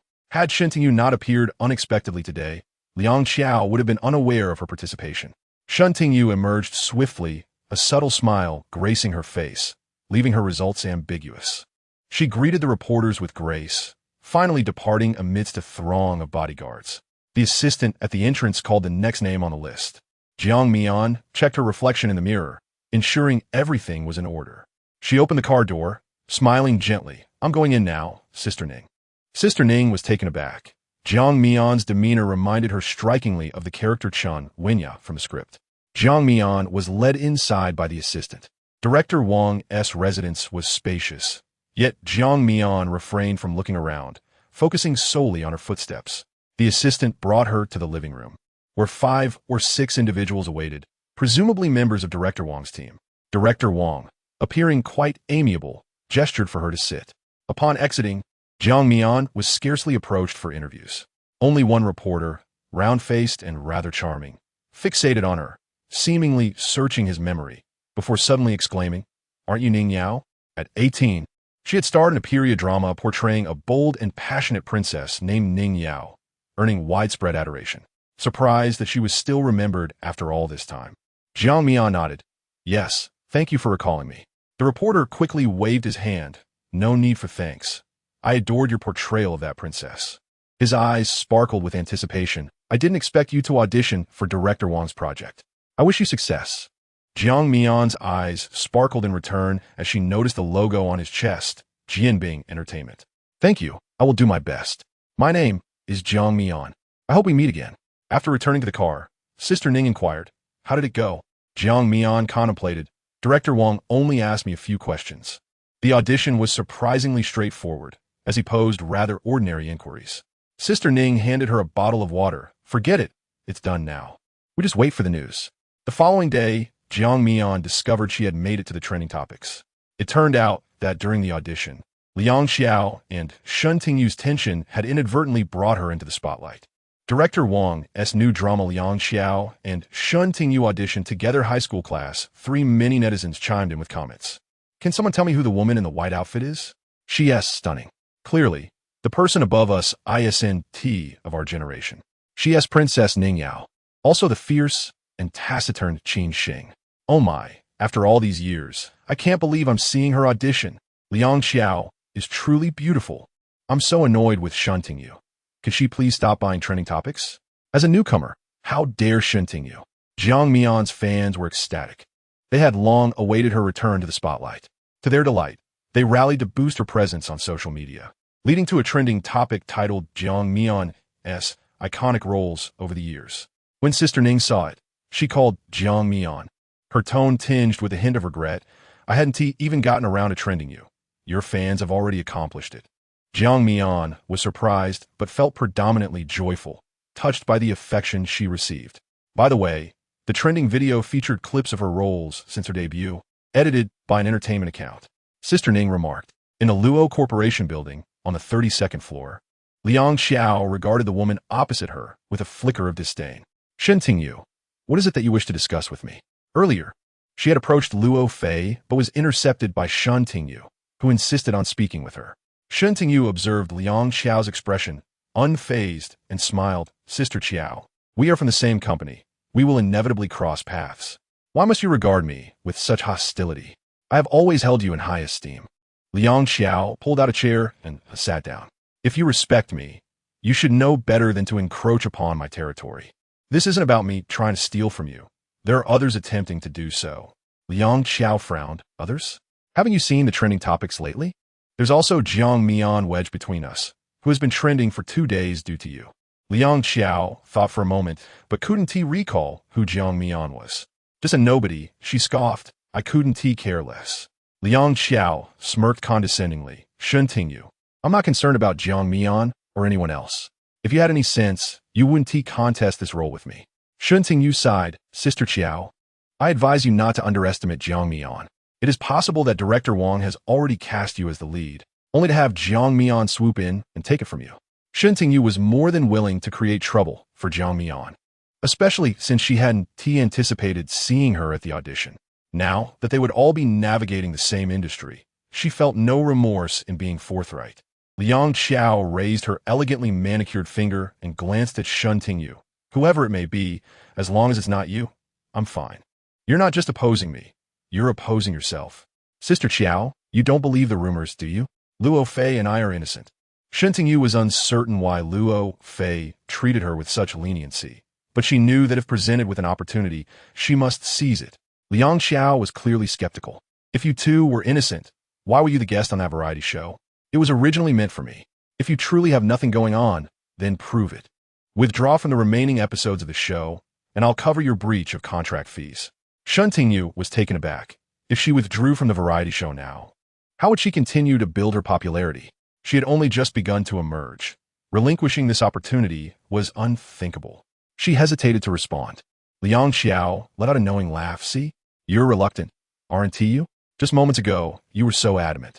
Sister Qiao, I can withdraw if you simply speak to President Luo and he agrees. I will have no objections. Liang Xiao stood up. Enough of your pretentiousness. I find you insufferable. You had better hope that Director Wang's new project has nothing to do with you. With that, Liang Xiao exited the conference room. Jiang City is not at home today. The pregnant woman craved something delicious, prompting Ji Zhixiu to instruct the servant to prepare a pot of chicken soup. As the soup simmered on the stove, Ji Zhixiu suddenly desired crispy bone balls and sent the servant to fetch some. Upon entering the kitchen to ladle out the soup, she unexpectedly spotted Mother Jiang sneaking about with her back turned. Furrowing her brow, Ji Zhixiu approached quickly. Mother, what are you doing? Startled by her sudden outburst, Mother Jiang dropped the ladle, spilling the freshly scooped chicken soup back into the pot. Beside it was a bowl of soup oil that Ji Zhixiu had specifically asked the servant to set aside, as she could not tolerate greasy chicken soup. And now was only half full. Considering Mother Jiang's usual frugality, Ji Zhixiu inquired, Mother, you didn't pour the soup oil back in, did you? Mother Jiang replied softly, this oil is nutritious. Isn't it a waste not to drink it? Ji Zhixiu was infuriated. She despised Mother Jiang's self-righteousness. Being a senior, she couldn't voice her frustration too openly. Instead, she reasoned, Mother, that oil is pure fat and purine. Drinking it is not only useless, but also likely to lead to weight gain. Mother Jiang retorted, who says so? When we had children, we didn't have such good conditions. If we had chicken soup, who would be picky? The essence is concentrated in the soup. If you don't drink it, how will my grandson absorb the nutrients? You're just too picky. Since you married into our Jiang family, you are one of us now. Why act like a spoiled princess? Mother, you simply do not understand. How can you compare your time to ours? Could you please refrain from meddling? Mother Jiang held her forehead, rolling her eyes dramatically. Oh, I feel faint. being scolded by my daughter-in-law. I can't go on like this. Chapter 24. Are you coming to drink? Ji Zhixiu felt a moment of panic. She didn't want Mother Jiang to meddle in her affairs, but she intended to provoke her to such an extent. Moreover, how she ended up being scolded. She reached out to support Mother Jiang, but was intentionally or unintentionally evaded. My old bones, trying to be kind only makes things worse. I might as well just die. Just then, the servant returned and, upon hearing the commotion, walked into the kitchen. What is wrong, madam? Looking around, she asked, what has happened to the lady? Ji Zhixiu, feeling dejected, thought if Mother Jiang didn't want her help, so be it. It's nothing. Please help the lady rest. She has a headache. Understood, madam. After the servant left, Ji Zhixiu gazed at the pot of chicken soup. Her appetite entirely vanished. She lay alone in her room for a long time, feeling increasingly wronged. When had she ever endured such indignities? At dinner, no one called for Ji Zhixiu. The servant intended to invite her to eat, but was stopped by Mother Jiang. My daughter-in-law has a poor appetite. Do not call her for dinner. If she gets hungry, I will prepare something for her. You go and rest. Naturally, the servant was pleased to have a moment's respite and hesitantly nodded. Thank you, old lady. Call me if you need anything. Mother Jiang consumed half a pot of chicken soup alone, leaving the remaining half for her son, Jiang Cheng, who would return later. When Jiang Cheng arrived home, the lights were still on, and Ji Zhixiu had her back turned to him. Wife, what is wrong? He asked. Mother told me you two had a quarrel today. Didn't you? He sat on the edge of the bed, adjusting her position. Ji Zhixiu rolled her eyes. How could I dare to quarrel with your mother? I didn't even speak before she pretended to faint. Oh dear, you know my mother's health is poor. She raised me with great difficulty, and her body has many ailments. She may be sharp-tongued, but she cares for you. Look, this is the durian she asked me to bring you. Didn't you say you wanted to eat it this morning? Jiang Cheng lifted the bag. Ji Zhixiu finally turned her face to look at him. Did your mother really ask you to bring this? Is there any doubt? He laughed. Wife, wait a moment. I'll peel it for you. Ji Zhixiu hadn't eaten all evening and was now hungry. Though durians were notoriously odorous, she found their scent quite pleasant, and she couldn't help but laugh at Jiang Cheng's comical expression as he pinched his nose while offering her the fruit. Then hurry up. After finally coaxing Ji Zhixiu to sleep that night, Jiang Cheng made his way to Mother Jiang's room. Mother Jiang was awake, waiting for him. Did she fall asleep? Yes, he responded, closing the door. Mother, why did you insist on making that chicken soup? We are financially secure now. If you want chicken, I can buy some for you tomorrow. Why provoke her unhappiness? After all, she's carrying your grandchild. I did it for her own good. That chicken soup is highly nutritious, and yet she is picky. Jiang Cheng placed a hand on his mother's shoulder. Mother, we must pamper Ji Zhixiu now. Do you understand? She brings in the money. I don't believe she came to the Ji family without any financial support. We're using her resources, so treating her well will only benefit us. Mother Jiang typically listened to her son, and he was quite resolute. Since he had said so, she nodded. All right, it's just a matter of coaxing her. I assent it? Your mother can do that too. Thank you for your efforts, mother. After the new year, Lu Tsongyan indulged himself freely, eager to escape the confines of the Lu family and its incessant nagging from his sister.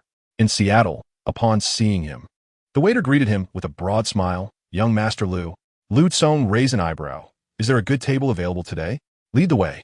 If young Master Lu is here, even if there isn't a good table, we will make one for you. Such words were comforting, and Lu Tsong grinned. Is the boss around? The waiter shook his head. Mr. Chong hasn't been here for several days. I heard he took his wife to see the aurora. Lu Tsong clicked his tongue. That is quite romantic. Next time I'll bring a girl along too. The waiter chuckled inwardly, thinking to himself that Lu Tsong truly was a butterfly in the realm of romance. He led him to a seat. Young Master Lu, please have a seat. I'll fetch your drinks.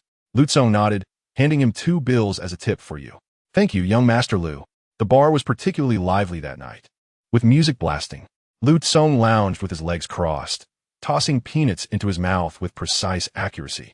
He felt a bit bored being alone, and since Chongqing was absent, he dialed Ji Zhixiu's number. Hello, came the cold voice of the man. Xiu, you sound so distant. Lu Tsong remarked, feeling a chill run down his spine. Ji Zhixiu, with one hand in his pocket, gazed down at the people below the tall office buildings, who appeared as insignificant as ants. If you don't speak, I'll hang up. Wait, are you coming for a drink? I'm in Seattle. Lu Tsong hurriedly called out. Just a moment. He grabbed his coat from the sofa. Lu Tsong chuckled. You're the best. I'll be waiting for you. Soon. Ji Zhixiu arrived. Happy New Year, Xiuge. The two hadn't seen each other during the New Year festivities, as Lu Tsong, being the younger generation, had gone to Ji's residence to pay respects to the elder, while Ji Zhixiu, being of the same generation, hadn't visited the Lu family, but had sent gifts. This was their first meeting after the New Year. Ji Zhixiu glanced at him from above. You only say this after the New Year? He sat down. What did you want to talk about? Lu Tsong smiled. You really do understand me. I think I've fallen for someone. This was unusual. And Ji Zhixiu lifted his gaze to continue listening. I'm not sure, though. You know I tend to like everyone. Ji Zhixiu commented. You're quite the romantic. Aren't you? How can that be romance? Whoever treats me well, I'll like them back. My parents, my sister, you, Changqin, I like all of you. Ji Zhixiu leaned back. The affection and love is different from that. How is it different? Come on, explain. Lu Tsong was intrigued. Ji Zhixiu's eyes flickered as he pondered, his expression focused. The affection and love is about wanting to possess her, to be with her. It may even lead to some base thoughts. His voice dropped low at that last part, and Lu Tsong didn't quite catch it. Ji Zhixiu didn't expect and understand either. So, who do you like? Lu Tsong stared fixedly at him, his expression dazed.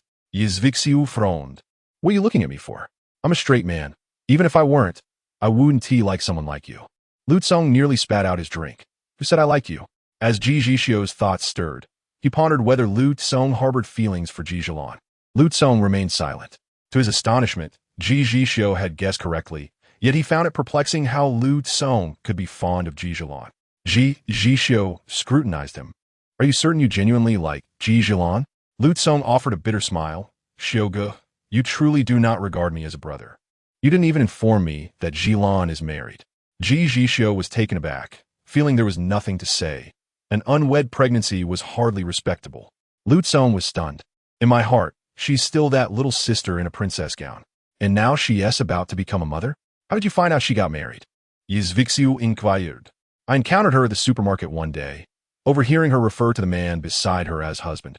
They were shopping for household items together. What do you like about her? Despite being her brother, Ji Zhixiu was still puzzled. I don't really know. Just the thought of her marrying someone makes me a bit dejected.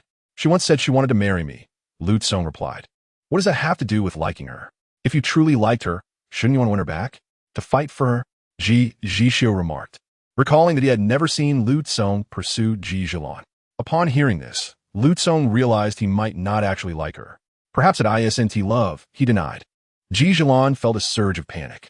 She did not wish for Jiang Mian to meddle in her affairs. Yet she had not anticipated provoking her to such an extent. Moreover, how had she insulted her? She reached out to assist Jiang Mian, only to have Jiang Mian, whether intentionally or not, evade her grasp. With my frail body, I truly seem to cause more harm than good. Perhaps I should just perish. At that moment, a servant returned, hearing the commotion as they approached the kitchen. What is the matter, madam? She glanced around, confused. What has happened to the lady?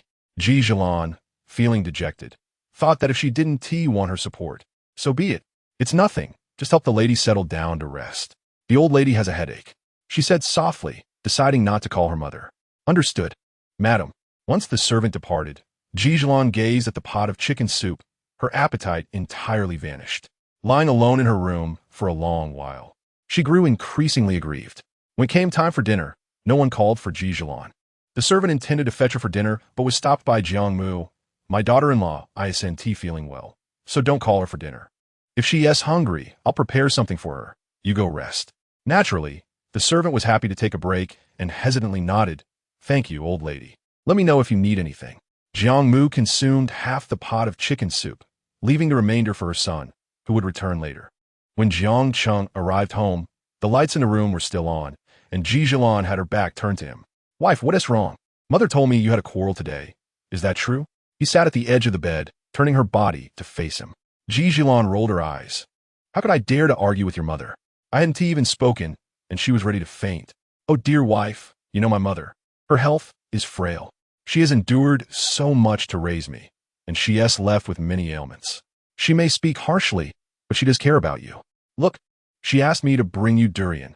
Didn't you say this morning that you wanted to eat it? Jiang Cheng lifted the bag. Ji Zhilan finally turned her face to glance at him. Really? Your mother asked you to bring this? Could there be any doubt? He chuckled. Wait here. I'll peel it for you. Ji Zhixiu hadn't eaten dinner and was now feeling hungry. The smell of durian, though offensive to many, was delightful to her. She couldn't help but laugh at the sight of Jiang Cheng pinching his nose while still offering her the durian. Then hurry up. After finally coaxing Ji Zhixiu to sleep that night, Jiang Cheng made his way to Jiang Mu's room. She was awake, waiting for him. Did she fall asleep? Yes, he replied as he closed the door. Mother, why did you insist on making that pot of chicken soup? We have money now. If you want chicken, I'll buy it for you tomorrow. Why cause her unhappiness? She asked, carrying your grandchild. I only did it for her sake. That soup is very nutritious. Yet she is so picky. Jiang Cheng pressed his hand on his mother's shoulder. Mother, we need to pamper Ji Zhixiu now, do you understand? She has wealth. I can't believe she came to our family without any financial backing. We benefit from her generosity, so it's only wise to be kind to her. Jiang Mu always listened to her son, who was full of ideas. Since he had said so, she nodded. Fine, if it's about pampering her, I can manage that.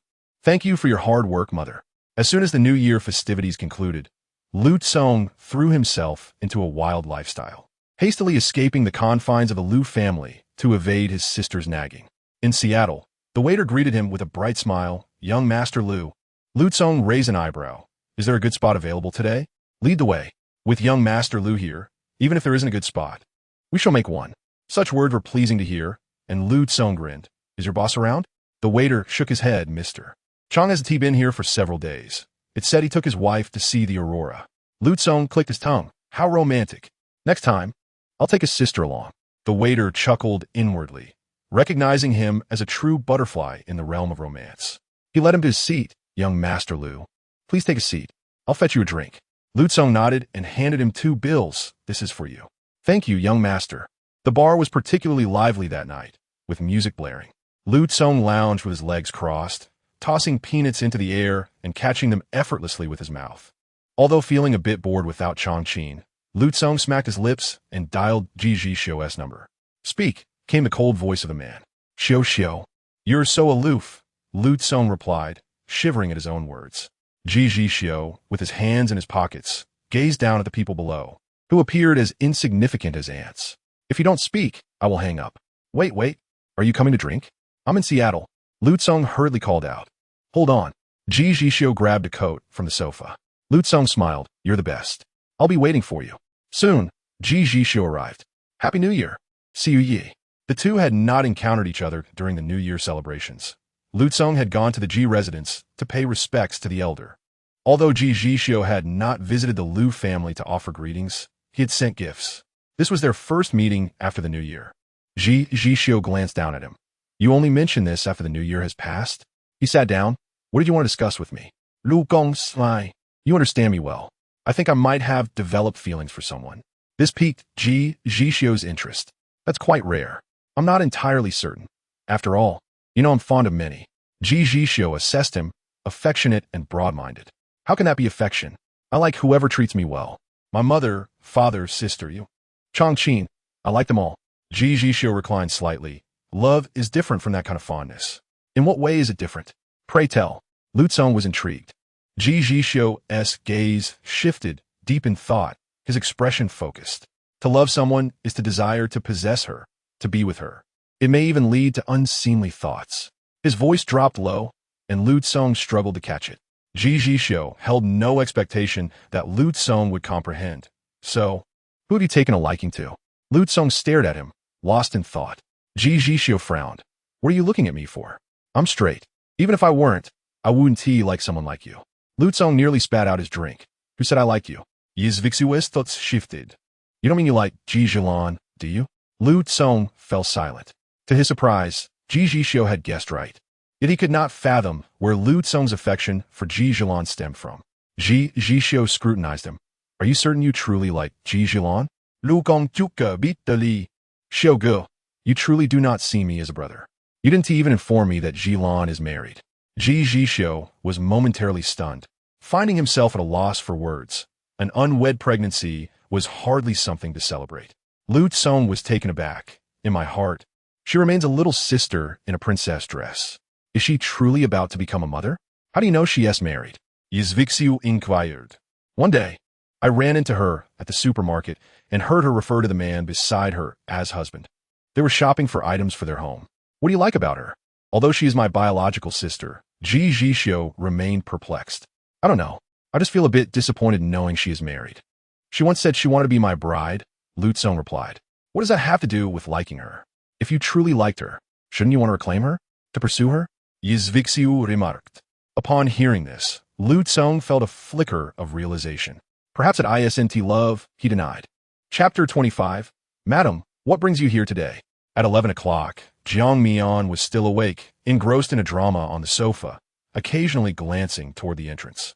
Aunt Song emerged from the kitchen and, noticing her demeanor, chuckled. Young madam, are you waiting for the young master? Jiang Mian covered her mouth delicately, stifling yawn, indeed. Just then, the sound of a car engine erupted outside. Jiang Mian's heart leaped with joy. She hastily dropped her tablet and dashed out to greet Ji Zhixiu. Under the glow of the lights, Ji Zhixiu approached with measured steps, his features strikingly handsome. In the next moment, he was enveloped in Jiang Mian's embrace. Ji Zhixiu felt as if his heart had been jolted. Darling, Jiang Mian exclaimed, her delicate feet upon the plush carpet at the door. He scooped her up. Why did you come out without shoes? Reminded, Jiang Mian realized it was indeed a bit chilly. She curled her toes, having not noticed. 10 pristine toes playfully wiggled, causing Ji Zhixiu's gaze to darken, an inexplicable tightness forming in his throat.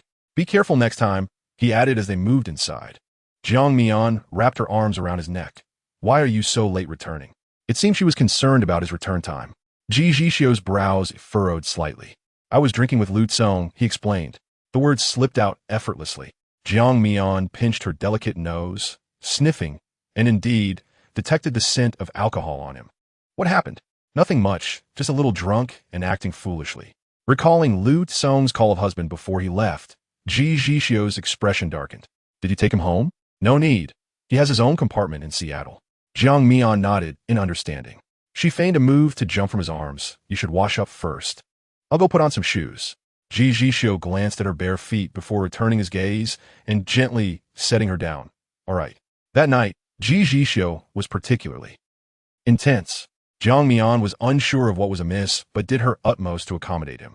The man, bare-chested with well-defined abs, radiated an aura of virility. A bead of sweat trickling down his forehead. Jiang Mian's cheeks flushed, the air thick with tension. Her raven hair fell messily around her as she quietly whimpered, her toes tensing. Gasping for breath, Jiang Mian wanted to ask the question that had eluded her understanding, her lips brushing against his ear. Ashio. What do you like about Shen Tingyu? Ji Zhixiu didn't catch her words clearly, only the name Shen Tingyu. He seized her wrist, punishingly thrusting her beneath him, his voice deep and laced with desire. Mian, don't mention others at a time like this. Ji Zhixiu's actions demonstrated to Jiang Mian that being distracted at such a moment was the gravest insult to a man. The following day, when Lu Tsong awoke, the scent of alcohol was overpowering, nearly suffocating him. Looking at the sweater in his hands, he was filled with confusion. He opened the door and casually grabbed a passing waiter. Hey, don't leave. Who brought me in last night? The waiter paused, smiling at him, but upon catching a whiff of the alcohol, took a step back. Good morning, third young master. It was President Ji who brought you in last night. Yee, how did his sweater end up here? Lu Tsong pondered, confused. Seeing the waiter lingering, he waved him off. All right, you can go. The waiter nodded. Okay, third young master. Goodbye. Not wanting to dwell on it any longer, Lu Tsong decided to shower first. After refreshing himself, he called Ji Zhixiu. Ji Go, why is your sweater here with me? It appeared he had forgotten the events of the previous night. Ji Zhixiu's expression was complex. You've forgotten what you did last night? Lu Tsong was taken aback. Last night? What happened? Did I get drunk and act foolishly? He only vaguely remembered lamenting about his naive affection. After some reflection, he came to terms with it. He wouldn't embarrass himself by drunkenly clinging to a beautiful woman, right? It was nothing much. You just hugged me and called me wife. Looks like your mother might need to introduce you to someone. Was it just his imagination? Or did Lu Tsong sense a hint of pride in Ji Zhixiu's voice? He breathed a sigh of relief. At least he hadn't embarrassed himself. Lu Gong Bonli Asut. Do I need to find someone? I just choose not to. A tree in a forest. Someone like me knows what to select. Last night was merely a little mishap in my life. It won't happen again. I'll hang up now. Wait, do you want your sweater back? Lu Gong In Guit. Ji Zhixiu frowned. Keep it. It's yours now. Just send me the cash equivalent. Lu Tsong rolled his eyes. Ji Zhixiu's clothes were high-end fashion, not inexpensive. You shrewd businessman, gifting me something and then asking for money. Ji Zhixiu maintained his composure. Thank you for the compliment. After ending the call, he glanced at the woman still sound asleep on the bed before heading downstairs. Aunt Song, prepare a light and nutritious breakfast for the young madam. I'm going to the company. Yes, young master. Will you be back for dinner tonight? Ji Zhixiu pondered for a moment. Yes. Before Jiang Mian could wake for breakfast, a woman arrived at the villa. Aunt Song tightened her grip on her apron, forcing a smile as she greeted Ji's mother. Madam, what brings you here today? Ji's mother surveyed the surroundings. I wanted to see how Xiu is doing on his own. The young master has already gone to work. Ji's mother nodded. He asked diligent, always focused on business. How has he been? I worry he doesn't have someone to care for him. Aunt Song replied cautiously. The young master is doing well. You needn't worry, madam. I've been taking care of him with utmost attention, as if he were my own son. Aunt Song, a longtime employee of the Ji family, had once had a son. Unfortunately, her husband's gambling had squandered their fortune, leaving her to become a maid. She had reported her husband's wrongdoings to reclaim her life, but her son had not understood her sacrifices and had distanced himself from her to forge his own path. At this moment, Aunt Song felt despondent. Although she didn't know why the young master and young madam were secretly married, she understood that if the madam discovered her son had married without her knowledge, it would certainly cause a ruckus. She silently thought, Sun Shu, why didn't you inform me before letting the madam in? Unbeknownst to her, Sun Shu was also in a predicament. Ji's mother was Ji Zhixiu's mother, and he dared not stop her. From the moment she entered the door, he had sent Xiao Bai to inform Aunt Song in advance. Just then, Xiao Bai rushed back. Panting, Captain, I was late. By the time I got there, the madam was already in the living room. Sun Shu looked skyward. There was nothing to be done now but assist the young madam. In the living room, Aunt Song? Ji's mother interrupted her thoughts. Aunt Song snapped back to reality. Yes, madam, what do you need? Her probing gaze fixed on Aunt Song. I want to go upstairs and take a look. Aunt Song's heart raced. The young madam was upstairs. The more critical the moment, the more composed she needed to be. Please, madam, if you need anything, just call for me. Once Ji's mother ascended the stairs, Aunt Song hurriedly tucked away the shoes in the shoe cabinet. As Ji's mother entered, she did not notice anything unusual at the entrance, for Jiang Mian's shoes were neatly stored away in the shoe cabinet.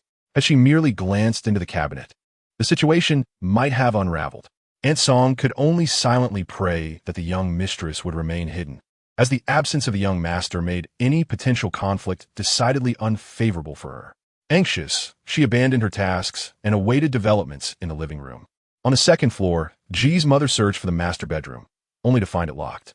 She murmured to herself, surprised that the room was secured upon leaving. For a moment, she pondered the extent of her son's wariness. Losing interest in the other rooms, she descended the stairs slowly, while Aunt Song observed her closely. Hoping nothing had been discovered, Madam, is there anything else you wish to command? She inquired. Ji's mother shook her head. No, I merely came to take a look. There is no need for you to be alarmed. I shall take my leave. Take good care of Xiu. Very well, madam. Travel safely. At that moment, Jiang Mian had been hiding in the adjacent room for quite some time. Had Ji's mother opened another door, she would have been unable to evade discovery. Her emotions were tumultuous. She never anticipated a visit from Ji's mother and was surprised to find herself feeling a twinge of fear. Uncertain of how to confront Ji's mother, she lowered her eyelashes and let out a self-deprecating smile, feeling akin to a clandestine lover. The lock on the master bedroom door had been secured by her own hand, creating the illusion that Ji Zhixiu had locked the door himself upon leaving. She wondered if she had ever truly deceived her. Peering out the window, she waited until Ji's mother had vanished from sight before slowly descending the stairs. Aunt Song, seeing her, exclaimed, "Young mistress, madam just left." Jiang Mian nodded. "I am aware." Noticing the lack of surprise on her face, Aunt Song probed. "Did you hide away?" "I was in the room next door and locked the master bedroom," Jiang Mian explained. "No wonder madam came down so quickly," Aunt Song remarked, giving her a thumbs up. "You're quite clever, young mistress." Jiang Mian pursed her lips, unable to muster a smile. Such was the consequence of a secret marriage, forever shrouded in darkness. Aunt Song, noticing her somber mood, shifted the topic. "Young mistress, shall we have breakfast? You must be hungry. The young master instructed me to prepare breakfast for you." before he left for the company. Please come and eat. Jiang Mian's face brightened, warmth spreading through her heart at Aunt Song's concern. She took her seat at the table, saying, "All right, please bring it out."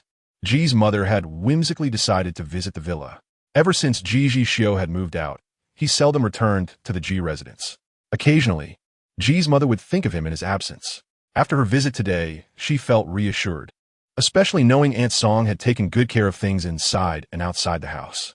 On her way back, she pondered for a moment before instructing the driver. "To the company, please." The driver obediently turned around. "Understood, madam." There were matters she wished to discuss with her son. Chapter 26. Are you upset? When Ji Zhixiu saw his mother had come to find him, he initially feared something had gone awry at home, given how infrequently she visited the company. "Mom, has something happened at home?" Fan Shang served tea to Ji's mother before exiting the office.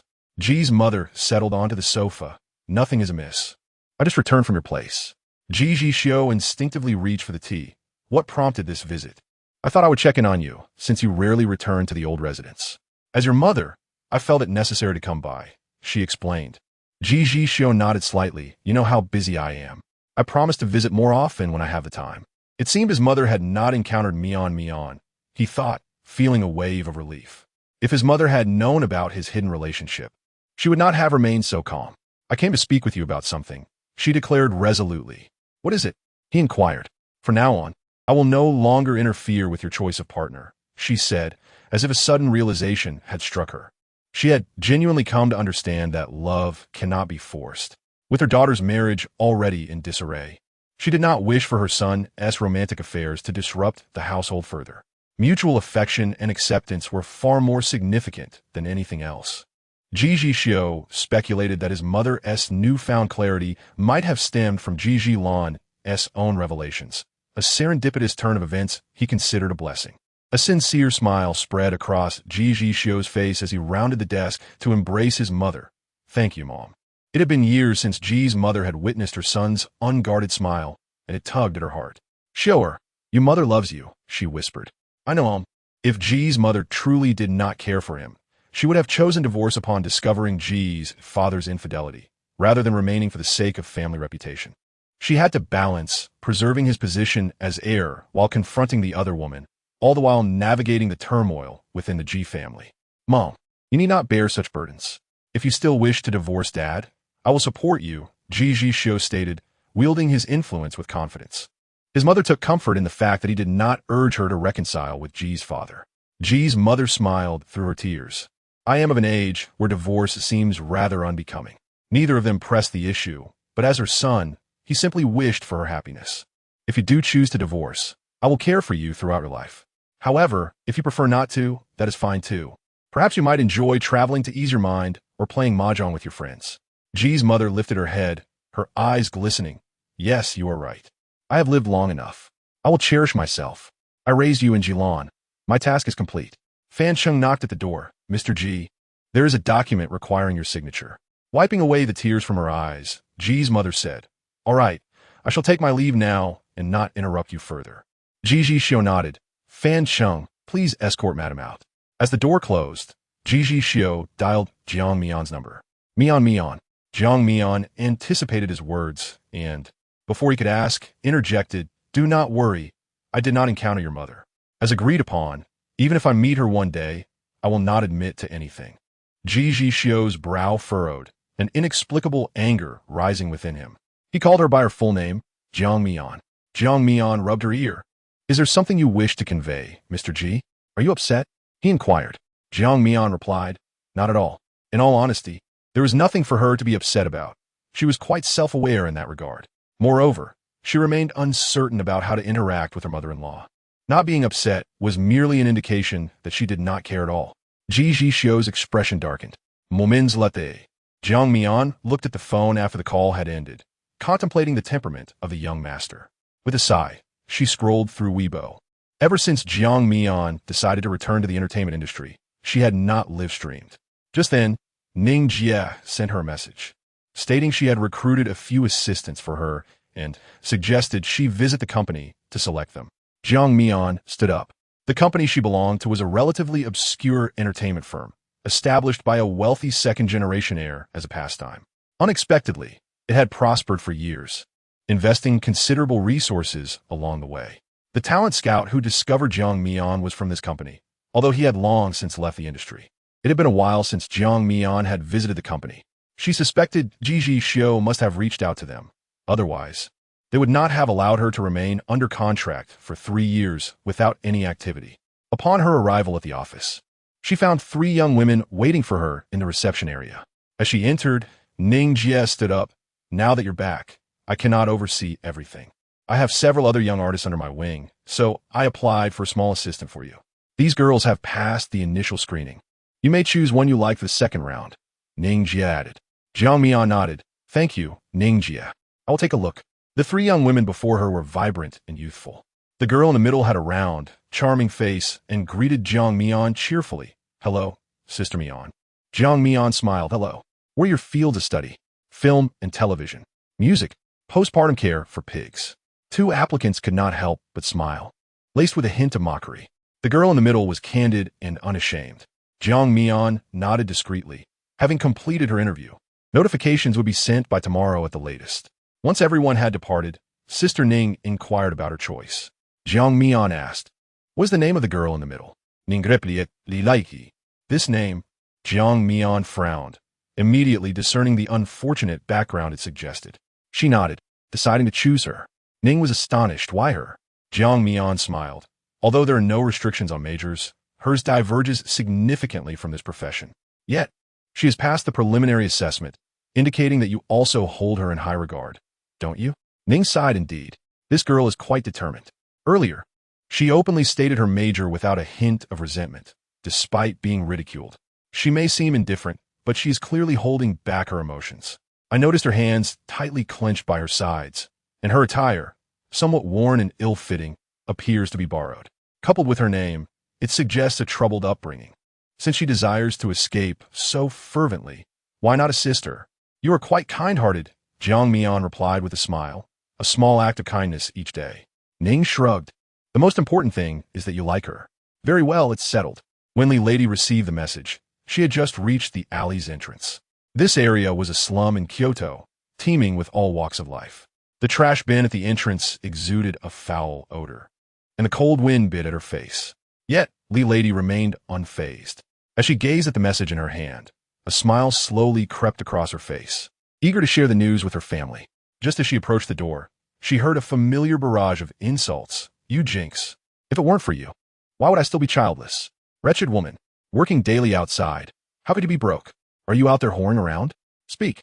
Accompanied by the sharp crack of a belt, Li Lady felt a tightening in her scalp and dashed inside, blocking the man's path. The door curtain was lifted to reveal a sliver of sunlight, and her mother squinted slightly, spotting her daughter standing in front of her. Li Lady's gaze fell upon her mother's body, marred with welts. She gasped. On such a frigid day, with no heating in their home, her mother wore only a thin sweater. Li Lady's heart ached as tears welled in her eyes. "Mom, let me take you to the hospital." Her mother gently stroked her hair. "You gave him all your money. Where will we find any now? Just fetch the medicine box. A little treatment will suffice." Li Lady nodded, choking back tears. "All right, Mom, just wait a moment." She rose and searched the cramped room, which had been thoroughly ransacked by her father. Finally, she retrieved the medicine box and hurried back to her mother. After applying the medication, she embraced her mother tightly. "Mom, I will definitely take you away from here." Her mother smiled softly, her eyes filled with deep affection. "Have you found a job?" Li Lady nodded earnestly. "Yes, Mom. I found one as a star assistant." "Do you know what that is?" "It pays a lot. Just wait a little longer. Once I earn enough, I will take you away from him." Her mother listened quietly, and when Li Lady finished, she said, "Little treasure, do not confront your father. You are not yet able to stand up to him. If you ever leave, do not worry about me. Go as far away as you can. Rest assured, he wouldn't dare to harm me."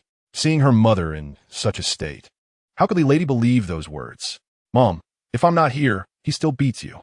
I hate him. Why hasn't he died yet? Only when he is gone can we have a better life." Cough, cough. "Little treasure, do not speak like that. No matter what, he is still your father. The wicked will eventually meet their fate. Do not act impulsively." Li Lady gently patted her mother's back. "Mom, you can trust me. I won't act rashly. I won't risk my life for that worthless man." Her mother nodded. "Little treasure, you are my precious child, not the bastard your father calls you." did not heed his words. I hope you find happiness. Li Lady nestled in her mother's embrace, Mom. You must promise me not to have any more children with that man. Her mother's expression turned complex. I want tea. There will never be another opportunity. Chapter 27. Then why do you teach me to woo women? For she had secretly undergone sterilization long ago.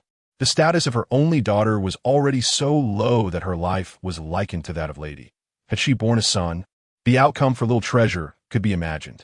This was the boldest decision of her life, but it was unnecessary for little Treasure to know. Gazing at her daughter, she softened her gaze. As evening approached, Aunt Song sluggishly brought out the dishes. Young madam, are we really not waiting for the young master?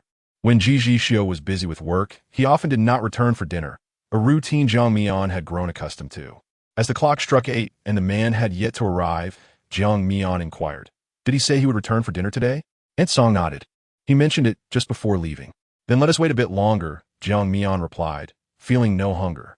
Time passed, and they waited until 10 o'clock at night.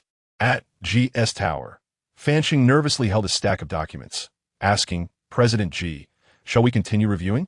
This pile contained company project data that had already been verified. Yet, who could fathom why the president, in a sudden whim, wanted to re-examine everything?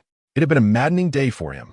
After sending the wife away, the president seemed to transform into a different person.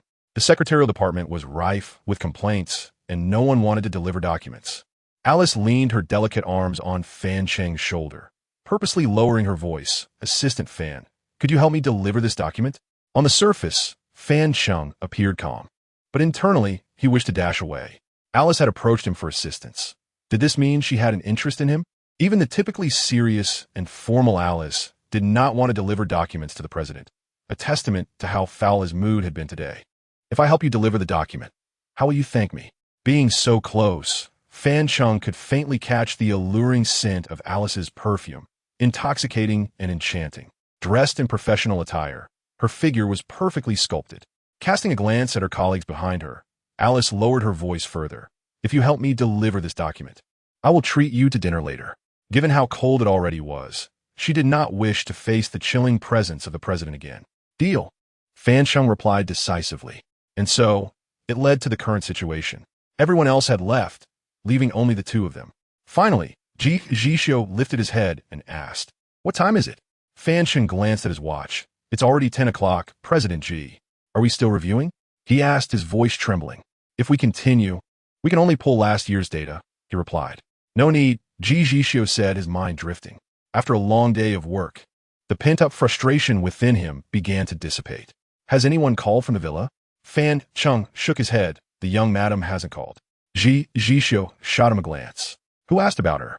Realizing his mistake, Fan Cheng thought to himself, who else would call from the villa? Ji Zhixiu glanced at him again. You can leave for the day. How about you, President? Ji Zhixiu's gaze was frosty. I'm off work. At this moment, Fan Cheng finally sensed something was amiss. President Ji was known for his punctuality in leaving work. There was even an instance where he delayed 2 contracts worth $3 million each just to pick up his wife from school. The fact that he was still working late now suggested a marital discord, did it not? The more Fan Cheng contemplated, the more convinced he became. He hesitantly inquired, President, did you have a quarrel with Madam? A quarrel? Ji Zhixiu fell silent. He would never argue with Jiang Mian. Ji Zhixiu remained quiet, and Fan Cheng scrutinized his expression, noticing no signs of distress, which only reinforced his assumption. Fan Cheng mentally applauded himself. President, women need to be pampered. You must give her what she likes. If she is happy, you will be too. Have I not given her enough? Ji Zhixiu questioned. Fan Cheng pondered for a moment and realized that indeed, he had given her plenty. The new art building at Kyoto University was a donation from President Ji for Madam. The latest collections from various brands were gifts from him, and even an old residence in Jiangnan was under his vigilant protection. Had it not been for his efforts, the government would have long since demolished that area. Yet, it seemed that Madam was completely unaware of these gestures. Fan Cheng spoke weakly. You never attended the thank you event for your donation, and every gift for Madam was sent through me. You treat her well, but it feels somehow lacking. Ji Zhixiu rubbed his forehead. Fan Cheng, have you ever been in love? I had a relationship in college. Then why did you break up? Fan Cheng's expression grew complex. Her mother insisted that if I wanted to marry her daughter, I had to buy a house in Kyoto first. Kyoto was exorbitantly expensive, and as a recent graduate, he simply couldn't afford it. Ultimately, they parted ways. If you had married her now, would you have been happy? Fan Sheng considered this seriously. No, because our personalities clashed fundamentally. We would have tolerated each other, but over time, resentment would inevitably build. We argued frequently even during our courtship. Then why are you advising me on how to appease women? Fan Sheng chuckled awkwardly. President, I'm just trying to provide you with some advice. The current issue isn't about appeasement. It seems she doesn't like me at all. Ji Zhixiu's voice was heavy, revealing a hint of visible frustration. Wait, what? Did I just hear a shocking revelation? Madam doesn't like President Ji? Fan Sheng's mouth fell agape in disbelief, his eyes brimming with unspoken emotions. Ji Zhixiu noticed. Tell me, is it normal for her not to call me when I've stayed out so late? Aunt Song, who had been hesitant to speak, finally said, Madam, perhaps you should eat first. Don't wait for the young master. The delectable dishes on the table had long since lost their warmth, having been reheated thrice. Jiang Mian glanced at her empty phone, then looked up and smiled. Aunt Song, please clear the dishes. I won't be eating tonight. I'm on a diet. Aunt Song felt a pang of sadness. Madam, why are you dieting? You're not overweight and never mentioned needing to restrict your meals. It was merely disappointment. She nodded. All right, you should go upstairs and rest. Jiang Mian grasped her phone and stood up. Thank you, Aunt Song. Good night. Jiang Mian did not call Ji Zhixiu, nor did she have time for wild speculations. Instead, she received an advertising contract from Ning Jia, who had seen her post on Weibo, showcasing her lustrous black hair. To her surprise, an advertiser expressed interest. Ning Jia had already secured the deal. Jiang Mian reviewed the advertisement script, which required her to shoot in Italy, implying she would need to travel abroad. She opened a ticketing app to check for upcoming flights. By the time Ji Zhixiu returned, Jiang Mian had already fallen asleep at her desk, her expression peaceful, albeit with slightly furrowed brows. Ji Zhixiu's heart softened at the sight. Just as he was about to lift her into his arms, his hand inadvertently brushed against the mouse, illuminating the computer screen. He bit his lip, his gaze riveted on the screen, as a tumult of emotions surged within him. Had he not been good enough to Jiang Mian? Why did she seem intent on escaping? Mian, I will not allow that, Ji Zhixiu murmured under his breath, lowering his eyelids as his long fingers brushed aside the stray strands of hair from her face, inadvertently applying pressure. Jiang Mian winced, her eyelashes fluttering, as if on the verge of awakening. Ji Zhixiu snapped back to reality. Jiang Mian felt as though she were in a dream, one filled with everything she desired. She was not a child without parents. Her grandmother was alive, and Ji Zhixiu adored her deeply. A satisfied smile graced her lips, radiating the innocence of a child. Ultimately, Jiang Mian remained asleep, and Ji Zhixiu breathed a sigh of relief. The following morning, Ji Zhixiu descended the stairs early. However, Aunt Song had risen even earlier and met him with a hint of discontent. Young master, what time did you return last night? Madam waited for you all night. The phrase Madam waited for you all night echoed in his ears. Ji Zhixiu paused, momentarily distracted by a pang of discomfort in his chest, but quickly regained his composure. From now on, let her eat first. There is no need for her to wait for me. With that, he strode out. Young master, aren't you having breakfast? Aunt Song called after him. Sun Shu, full of energy, was wandering around when he spotted Ji Zhixiu leaving and waved, Good morning, President. Ji Zhixiu shot him a cold glance. Xiao Bai floated beside him. President, this seems like a sign of unfulfilled desire. Xiao He chimed in, Indeed, a valid observation. Sun Shu playfully slapped the back of Xiao Bai's head. Are you out of your mind? It sounds like you both have girlfriends. Xiao Bai protested, Captain. If you grant me a day off, I would go find a partner right now. Sun Shu scoffed. You and Xiao He should just get together. The two exchanged glances before simultaneously yelling, I don't want that. Jiang Mian descended the stairs and asked Aunt Song, Did Ashio come home last night? Aunt Song hesitated, torn between honesty and concern for Madam's feelings. He came home, but has already left for the office. He seems quite busy lately. I've noticed he looks rather haggard. Aunt Song discreetly complimented him. Jiang Mian nodded, Thank you, Aunt Song. He returned so late and left so early. Did he wish to avoid her? Jiang Mian felt disheartened, as she was still unsure of Ji Zhixiu's thoughts. This man could be sweet with his words at times, but would ignore her when angry. Jiang Mian resolved to stand her ground this time and not be the first to back down. She called Ning Jia. Ning Jia, send the address to my assistant. I've booked a flight to Italy this afternoon. Since he wished to avoid her, perhaps it was best for both to have some space. Li Lady settled her mother in and secretly slipped a few hundred yuan into her hands before boarding a ride to the airport.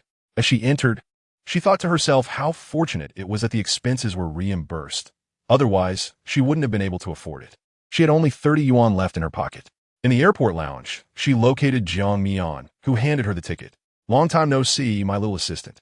Li Lady smiled shyly, accepting the ticket with both hands. This was her first time seeing Jiang Mian since the interview and her first outing with her for work. "Sister Mian, don't worry. I will ensure your safety." "Thank you for this opportunity," she promised earnestly. Jiang Mian smiled gently, not taking her words to heart. "How old are you?" 19. Still quite young. There was a 4-year age difference between them. Li Lady grinned. "Sister, I'm maybe younger, but I've been helping my family since I was a child. I can do everything." Jiang Mian smiled warmly. "If you do well with me, I'll consider giving you a raise." Li Lady was invigorated. "All right, sister." An Italian niche brand had invited Jiang Mian to feature in a shampoo advertisement. They had rarely engaged in marketing, but stumbled upon Jiang Mian's photos on Instagram. The head of the planning department promptly contacted her work email. For them, Jiang Mian was both beautiful and unique, and not a top-tier celebrity, meaning the advertising costs would be minimal. This deal was simply too advantageous. To demonstrate sincerity, they arranged for a dedicated person to pick her up from the airport. However, Jiang Mian politely declined, expressing a desire to first take Li Lady to buy a couple of outfits. As Li Lady accompanied Jiang Mian to the mall, she innocently inquired, "Sister, are you buying clothes?" "No, I'm buying for you." "Huh, for me?" Jiang Mian replied, "As my little assistant, you ought to dress more attractively. Your current style doesn't suit you." Li Lady hadn't purchased clothing in a long time. Her savings never lasted, as her father would seize any money she had. To her, clothes were merely material possessions. Filling her stomach was far more crucial. She glanced down at her attire, which, while not tattered, certainly made her appear as if she hailed from a rural background. Meanwhile, Jiang Mian had already selected several outfits for her and encouraged, "Go try them on." Li Lady, who was not fluent in English, relied on Jiang Mian to translate for her, managing the inquiries of the sales staff. After trying on several ensembles, Jiang Mian noted that Li Lady was indeed quite attractive. With a bit of grooming, she could transform into a charming beauty. With a decisive wave of her hand, Jiang Mian made the purchase. The sales assistant beamed with joy. Despite the language barrier, Li Lady understood that Jiang Mian had chosen everything. Reluctantly, she removed her current clothing and whispered, "Sister, this many clothes must cost a fortune. I can't spend your money." Jiang Mian chuckled. "I never said I was spending my money. I'll just deduct it from your salary later." Although this sum was trivial to her, what mattered more was a person's dignity. Li Lady nodded vigorously, moved. "All right, thank you, sister." Shopping lifted their spirits, and after a delightful spree, they returned to the hotel, collapsing onto the large bed in exhaustion. "Mr. Ji, will you be working late tonight?" Fan Qingqi asked hesitantly. Just then, Alice had sent him an invitation to dine out for Western cuisine. How romantic! He gazed hopefully at Ji Zhixiu. Ji Zhixiu, resting his chin on his hand, pondered for a moment before deciding against working late. He wanted to go home to see his wife. Fan Qingqi's excitement was palpable. "Thank you, Mr. Ji. You're so kind. The young mistress might be waiting for you at home." Ji Zhixiu's mood lightened at this remark. "You're right." In truth, he had regretted leaving in the morning. Just thinking about how Jiang Mian had been waiting for him the previous night filled him with sorrow. Remembering the flight information he had seen last night, Ji Zhixiu pursed his lips, resolving not to give Jiang Mian the chance to leave him. At the villa, he asked, "Aunt Song, where's the young mistress?" Aunt Song smiled. "She left. Didn't she tell you?" "Left?" Ji Zhixiu's heart sank, and his eyes flared with anger as he looked at Aunt Song, his usually composed demeanor momentarily faltering. "Why didn't you stop her?" Aunt Song was taken aback. "Why should I stop her? Why would you stop her? The young mistress is on a business trip. I should prevent her from going?" "Business trip?" "Yes. The young mistress has gone to Italy for an advertisement shoot." Ji Zhixiu's brow furrowed. Regaining his composure, he murmured, "I must have forgotten. My apologies, Aunt Song." Aunt Song's expression turned peculiar. "Did you really forget? Perhaps the young mistress didn't even inform you. So it wasn't he that she intended to leave. It was he who had overthought." Ji Zhixiu rubbed his forehead. "Did she mention when she would return?" "Yes, She said she would be back in 3 days. Ji Zhixiu nodded, understood. He took out his phone and messaged Jiang Mian. Have you arrived? Jiang Mian replied, yes. Jiang Mian watched as the interface indicated he was typing, but there was a delay in his response. With a light huff, she updated her social media status. Sure enough, within a minute, the man couldn't contain himself and initiated a video call. Ji Zhixiu narrowed his eyes, directly asking, who is that man beside you? Jiang Mian had posted a photo with Li Lady, visible only to him. Li Lady had expressed a desire to cut her hair short, so Jiang Mian accompanied her. After the haircut, Li Lady looked quite boyish. Dressed in all black from behind, she could easily be mistaken for a boy. Jiang Mian replied innocently, what man? Ji Zhixiu emphasized, the one next to you. Jiang Mian's eyes sparkled mischievously. Why should I tell you? Jiang Mian. Yes, I'm here, she replied slowly, drawing out her words. Mian. Ji Zhixiu suddenly softened his tone. I'm sorry. I didn't mean to keep you waiting so long. So it was intentional? No. Ji Zhixiu stammered, unable to articulate his thoughts. In any case, it wouldn't happen again. Jiang Mian seized the moment. Then I forgive you. My flight is at 3 o'clock the day after tomorrow, so remember to pick me up. Ji Zhixiu's tone deepened, his gaze intense. All right, darling, I miss you. Jiang Mian felt her cheeks warm, tinged with a hint of grievance. Next time, don't ignore me. I'm sorry.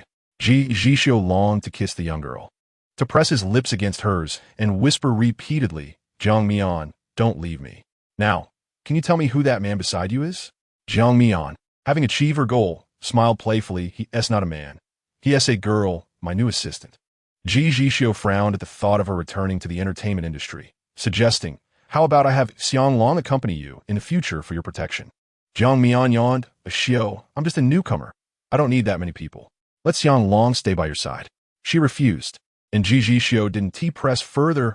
All right, but if you need anything, be sure to tell me. Got it. Jiang Mian glanced at her phone as a call came in. I can't talk to you now. Ning Jie is calling, probably about something important. Ji Zhixiu replied, okay. Good night, darling, sleep early. Good night. After ending the call, Jiang Mian returned Ning Jie's call. Ning Jie. Before Jiang Mian could ask, Ning Jie directly stated, the audition results from Director Wang are out. Jiang Mian's heart raced. She opened her mouth. Ning Jie, tell me. I can accept any result. Ning Jie's tone was heavy. I just received a call from Director Wang's studio. They were very polite, informing me that the competition for this audition was fierce, especially with Liang Qiao, a popular actress who brings her own fanbase. Although your performance was commendable and you have relevant experience, Jiang Mian interjected, but Ning Jie shifted her tone, but they are very optimistic about you. Director Wang has praised you highly. He has been seeking an actress with a distinctive appearance in the entertainment industry, and you fit his criteria perfectly. Jiang Mian asked, so Ning Jie could no longer contain her excitement. So, congratulations, you've passed the audition and will be the leading lady in Director Wang's film. You are finally the leading lady. Jiang Mian. Mian, you are amazing. On the other end, there was a moment of silence, and Ning Jie leaned closer to the receiver. You're not going to be so stunned that you can't respond, are you? Jiang Mian's heart raced at Ning Jie's words. She pinched her cheek and repeated in disbelief, Ning Jie, I was selected. Yes, you were selected. I'm so happy. Ning Jie. Jiang Mian covered her mouth in disbelief. She had been anxiously waiting for news about Director Wang's audition, feeling close to despair. It would be a lie to say she wasn't upset. After all, she had prepared a great deal for this role.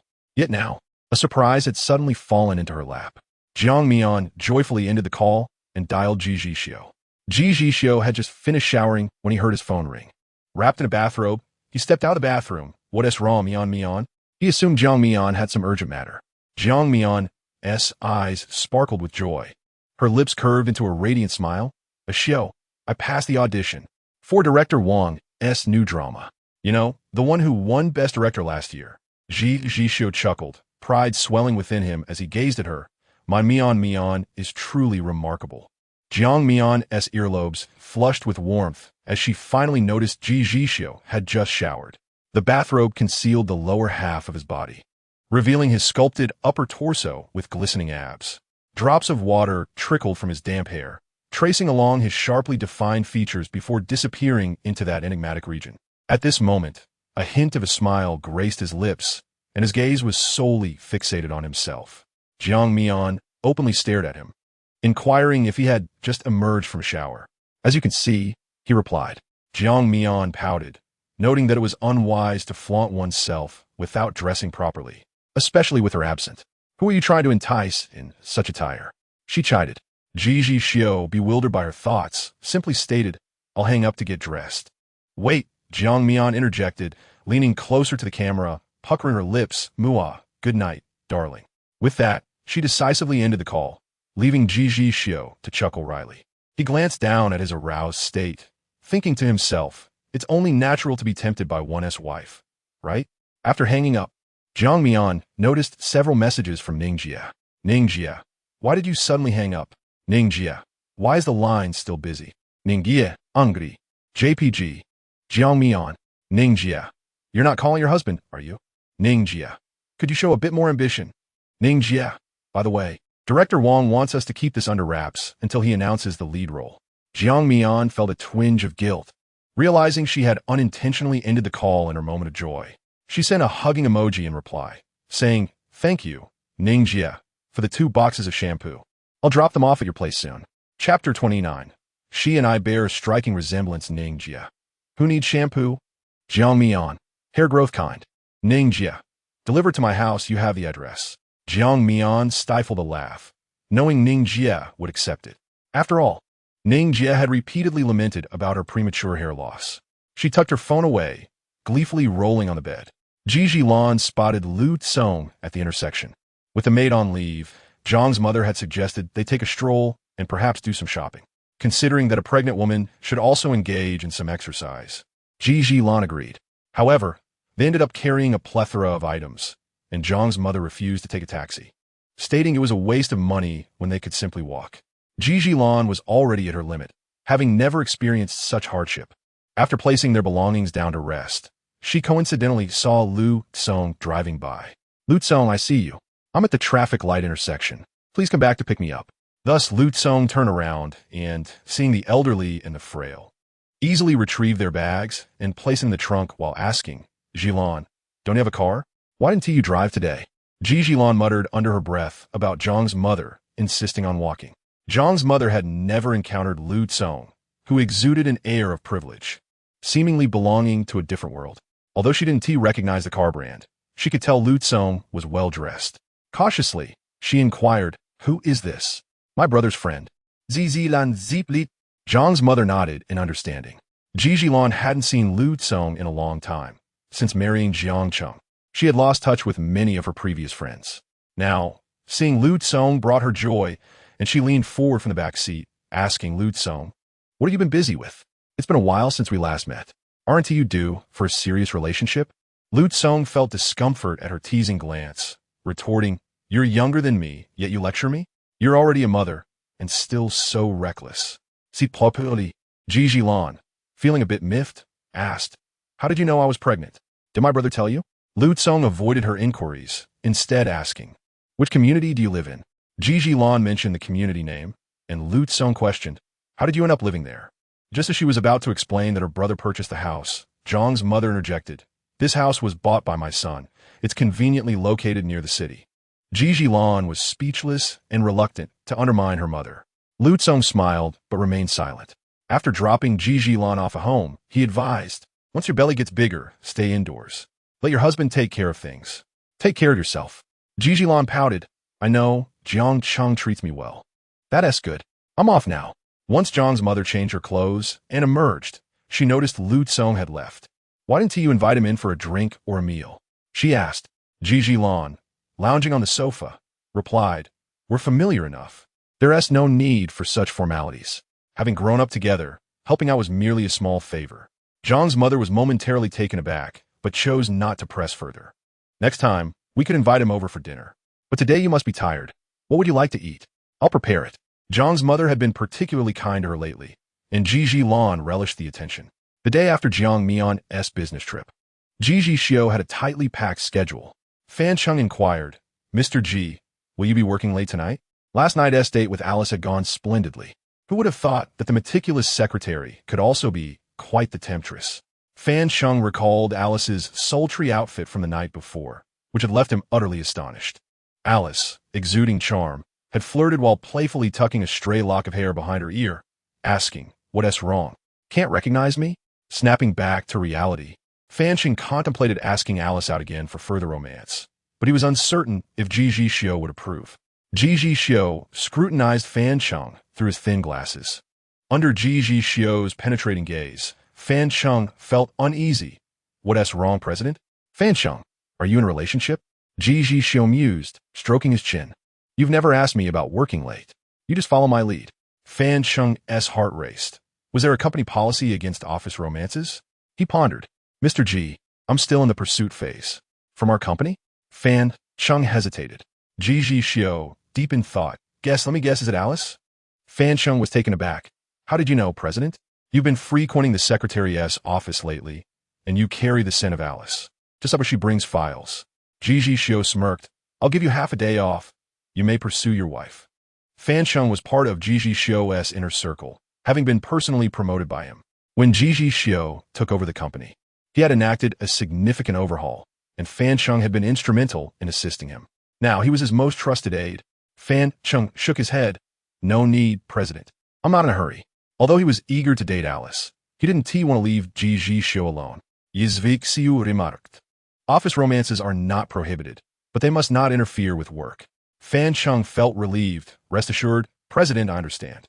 Alice was as diligent as he was, and Fan Sheng was confident that their relationship would enhance productivity rather than diminish it. Ji Zhixiu smiled faintly. On the day Jiang Mian returned, Ji Zhixiu arrived at the airport an hour early. In the understated yet luxurious vehicle, the man rested with closed eyes, while Xiang Long occupied the driver's seat. Engrossed in his phone, the car windows had been specially treated, allowing visibility from the inside while remaining opaque from the outside. To avoid missing Jiang Mian, Ji Zhixiu cracked the window slightly. Today marked the return of Shen Tingyu from her recording session. Although her career had just begun, she had already garnered some fans with the support of her popularity. This time, fans had gathered to greet her at the airport, and the company had arranged for reporters to cover the event, hoping to write an article about the airport beauty. As Shen Tingyu emerged from the VIP passage, a throng of reporters surged forward to capture the moment. Amidst a chaotic throng of fans and bystanders, both familiar and unfamiliar, Shen Tingyu's heart raced with a palpable intensity. Her manager had not informed her of such a large gathering. She endeavored to maintain a serene expression, softly uttering, "Please do not crowd. Do not push." Suddenly, a reporter from Lemon Film cried out, "Having been stepped on, don't step on me." Another voice retorted, "Who stepped on you? If you're not here to interview, step aside. You're blocking my way." "Wait, my press badge fell." "My badge. Let me pick it up." "Move aside." The scene descended into pandemonium as Shen Tingyu's assistant, caught off guard, was pushed away. Sister Shen. In a flurry, she pulled out her phone to call. Meanwhile, Shen Tingyu found herself lost in the crowd, frantically searching for direction, unable to answer the reporter's questions or even pose for a proper shot. Soon, her gaze landed on a license plate number, 888888, and her heart brightened. "Is Zhixiu here?" Ignoring the reporters behind her, she dashed over, calling out, "Zhixiu, open the door." Ji Zhixiu opened his eyes slightly, frowning ever so slightly upon seeing the commotion behind her. He coldly instructed, "Get in." Shen Tingyu nodded eagerly, immediately raising the car window to block the outside world. "Can we go now, Zhixiu? If we don't leave soon, the reporters will catch up." She had changed her mind, no longer wishing to deal with the press. All she desired was to accompany Ji Zhixiu. Xiang Long had already tucked away his phone, waiting for Ji Zhixiu's command. Ji Zhixiu spoke in a deep voice, turned back to the city. Shen Tingyu felt a surge of joy. "Thank you, Zhixiu. Why are there so many reporters?" She bit her lip. "I don't know. Perhaps they caught wind of something and came to intercept me."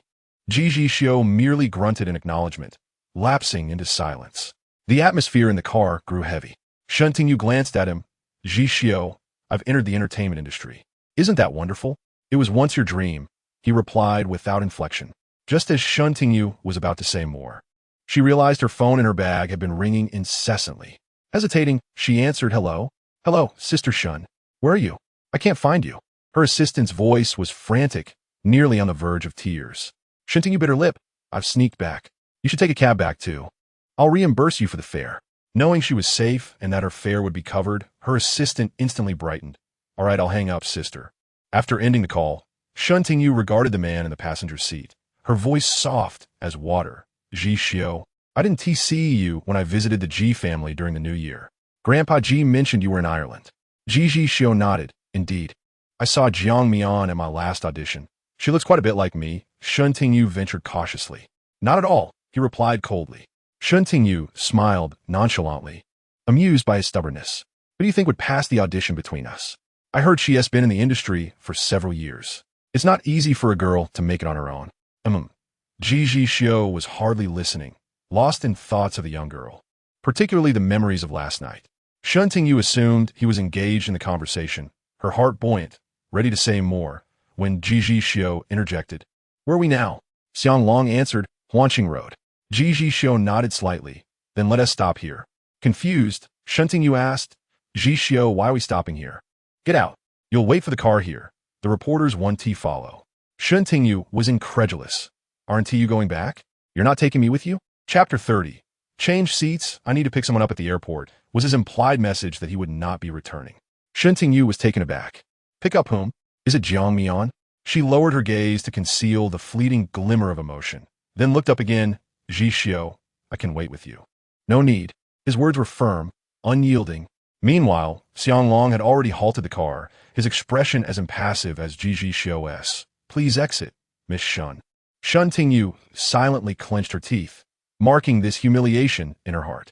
Jiang Mian, it's all because of her. She forced a smile. Then, please be careful. By the way, I haven't thanked you for last time. My hand is healed now. May I take you out for a meal?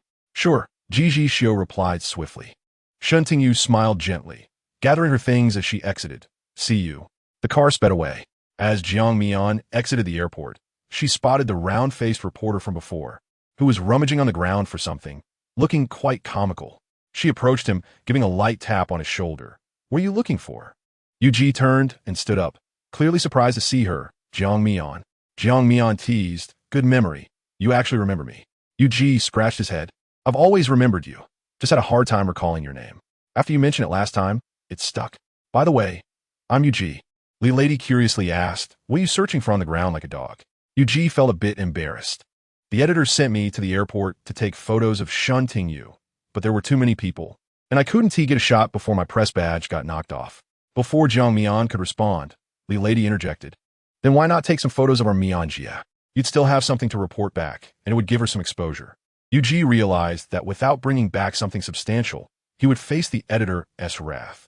He turned to Jiang Mian, all right, then I'll take some photos of you. Ji was quite seasoned in this regard, adept at capturing natural and unpretentious shots. After snapping several pictures of Jiang Mian that he was pleased with, he declared, I already have a title in mind. Thank you both. I'm off now. With a bright smile revealing his white teeth, he added, I'll make sure to praise you on our official blog. Once he departed, Li Lady asked, Mian Jia, shall we leave? No, we wait for someone, Jiang Mian replied, looking impatiently at her phone. I was supposed to pick her up today. Why hasn't she shown up yet? Jiang Mian pouted, clearly displeased beneath her mask. She dialed a number, President Ji. Where are you? The man's deep voice responded, look to your left front. Upon hearing this, Jiang Mian turned and immediately recognized Ji Zhixiu's conspicuous license plate, dashing over without hesitation. Li Lady hurriedly followed. Xiang Long promptly opened the car door for her, and Jiang Mian slipped inside. The man wrapped his arm around her waist, addressing the person behind her. Get in. Li Lady hesitated, unsure if she should enter, sensing the closeness between Jiang Mian and the man. Hearing his words, her instinct was to look at Jiang Mian, who nodded. Lady, you can sit in the front. Li Lady nodded repeatedly. Okay. She preferred not to sit in the back, feeling uneasy next to this intimidating man. Xiang Long slowly raised the partition, isolating the back seat from the front. Li Lady obediently sat, her gaze fixed on the window. Xiang Long cast a glance her way, maintaining his usual silence. The two were particularly quiet. As soon as Jiang Mian entered, she was enveloped in the warmth of the man's embrace. Though it had only been a few days, it felt like an eternity. Ji Zhixiu held her hand to warm it, kissing her nose. You didn't even say goodbye before leaving. Mentioning this made Jiang Mian feel wronged. I waited for you all night. You said you would have dinner, but never returned. I want to do that again, he replied, lowering his gaze to kiss her brow, his eyes filled with deep longing. Jiang Mian missed him terribly as well. His heated breath lingered near her nose. She smiled softly, tilting her head to kiss his throat.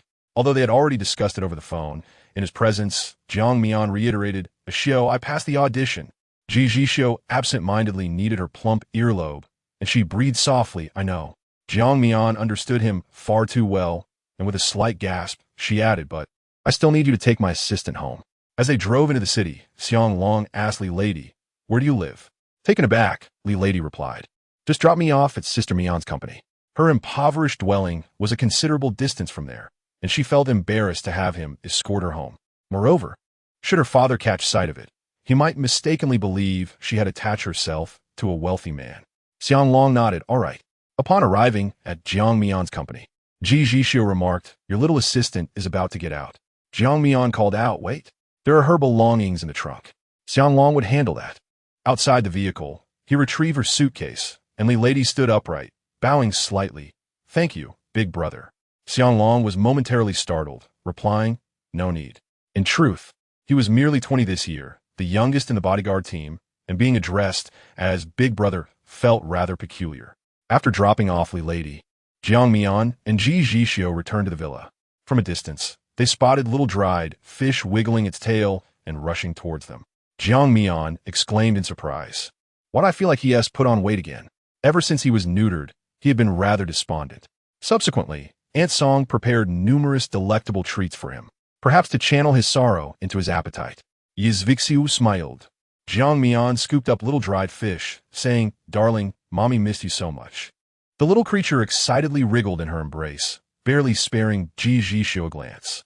Jiang Mian felt secretly pleased, realizing that had she known neutering little dried fish would be so beneficial, she would have done it much sooner. Entering the living room, Aunt Song had already prepared dinner. Upon seeing Jiang Mian with little dried fish, she chuckled, young madam, let me hold him. Little dried fish had been shedding fur significantly these past few days. She warned Jiang Mian to be careful lest he fly into the bowl. Jiang Mian nodded, handing little dried fish over to Aunt Song. Thank you, Aunt Song. As they were dining, Little Black came running in to report that Shen Tingyu had arrived. Jiang Mian looked at Ji Zhixiu with a knowing smile, while Ji Zhixiu frowned, uncertain of her purpose for coming. Jiang Mian teased, should I make myself scarce? You go upstairs first. Jiang Mian agreed with a nod, her face betraying no hint of jealousy. She called for Aunt Song to clear away her empty dishes before heading upstairs. Little Black ushered Shen Tingyu inside. Zhixiu, I heard from Jillian that you live here, so I came to visit. Have you eaten? Ji Zhixiu inquired. Shen Tingyu smiled. Not yet. Aunt Song, please bring another set of chopsticks. Aunt Song complied, retrieving a pair of chopsticks for Shen Tingyu. She sat down in the very spot Jiang Mian had just occupied, prompting Ji Zhixiu to frown. Don't sit there. Confused, she hesitantly got up. What is wrong? Change your seat. Shen Tingyu, not understanding the situation, obediently moved to another chair. Glancing at the dishes on the table, stir-fried amaranth, boiled shrimp, for happiness meatballs, corn, and pork rib soup, all were relatively bland dishes. Shen Tingyu took a bite, only to spit it out immediately. Zhixiu, I remember your tastes were never this bland. There's no flavor at all. How can you eat this? These are all Jiang Mian's favorite dishes, Ji Zhixiu replied, his appetite entirely diminished by her remark. He set down his chopsticks. People do change. Shen Tingyu regretted her outburst, realizing the food wasn't too bad. However, she hailed from Sichuan province and was accustomed to spicy flavors. To her, these dishes tasted bland. Yet, she regretted expressing her thoughts so bluntly in front of Ji Zhixiu. A flicker of remorse crossed her eyes. I'm sorry, Zhixiu, that's not what I meant. It's all right. If you can't eat it, you needn't force yourself. I can eat it, she insisted, picking up a piece of white radish. I've just been slightly under the weather lately, which has dulled my taste buds. In fact, the flavors are just right. Aunt Song's cooking is always delightful. Hearing this, Aunt Song smiled. Shen Tingyu managed to eat a couple more bites, but still found it hard to swallow. She had already eaten beforehand, but hadn't anticipated Ji Zhixiu would still be dining, so she had claimed she hadn't eaten yet. Putting on a FAAD of dieting, she added, I'm full. I need to watch my weight. It's a pity I can't savor all the delicious dishes Aunt Song has prepared. Then don't eat, Ji Zhixiu said indifferently. Do you have anything else? I'm fine. Just wanted to come see you. Ji Zhixiu, my brother suggested I keep in touch with you. If there is anything, I can reach out to you. He said you and Lu Tsong are his best friends, and since I'm back in the country, I thought it would be nice for our group to gather and have a meal together. Would that be convenient? She was well aware that Chongqing didn't think highly of her, so she added, if you come, Chongqing would surely not decline. That works. Just set a time and place and let me know. He agreed. Shen Tingyu nodded eagerly. All right, I'll call you once I arrange it. Oh, Ji Zhixiu, there is something else I wanted to discuss with you. As she spoke, she suddenly felt something furry brushing against her leg, as if something were scratching her. Shen Tingyu's hair stood on end. The sensation made her feel thoroughly uncomfortable. Instinctively, she kicked out her leg, and a sharp yowl echoed in response as something heavy crashed to the ground. Aunt Song called out, "It's a little dried fish." She saw Ji Zhixiu's expression harden, and he rose from his seat, pushing back his chair as he rushed towards the cat. Shen Tingyu felt a wave of dread wash over her. She followed, looking both innocent and pitiful. "I'm sorry. I didn't realize it was a cat. It was unintentional." Little dried fish lay on the ground, its tail limply hanging down, meowing weakly, causing Aunt Song to feel heartbroken. Usually, while Aunt Song busied herself in the kitchen, little dried fish would often keep her company. When Jiang Mian was away, Aunt Song was the one who fed him. If anyone besides Jiang Mian and Ji Zhixiu had a deep bond with the cat, it would be Aunt Song. Ji Zhixiu's gaze turned frosty, his aura intimidating, and he spoke coldly, "Get out." This was a birthday gift he had given to Jiang Mian, as well as a member of their family. Chapter 31. Only devoted to you, little dried fish. Jiang Mian rushed down the stairs, disregarding Shen Tingyu's presence, and shouted, "Xiang Long, prepare the car." "Yes, young madam." Shen Tingyu was momentarily taken aback, unable to comprehend why the mere presence of a cat could provoke such anger in Ji Zhixiu, and why Jiang Mian was here. Had they begun cohabitating? A multitude of questions swirled in her mind, leaving her with an inexplicable sense of panic, as if she could never grasp the man before her. Ji Zhixiu cradled little dried fish as he made his way outside, with Jiang Mian following closely behind, neither acknowledging Shen Tingyu. She looked towards Aunt Song for help. "Aunt Song, I didn't mean for this to happen. It was truly an accident." Aunt Song sighed. "I understand. Miss Shen, perhaps you should leave for now."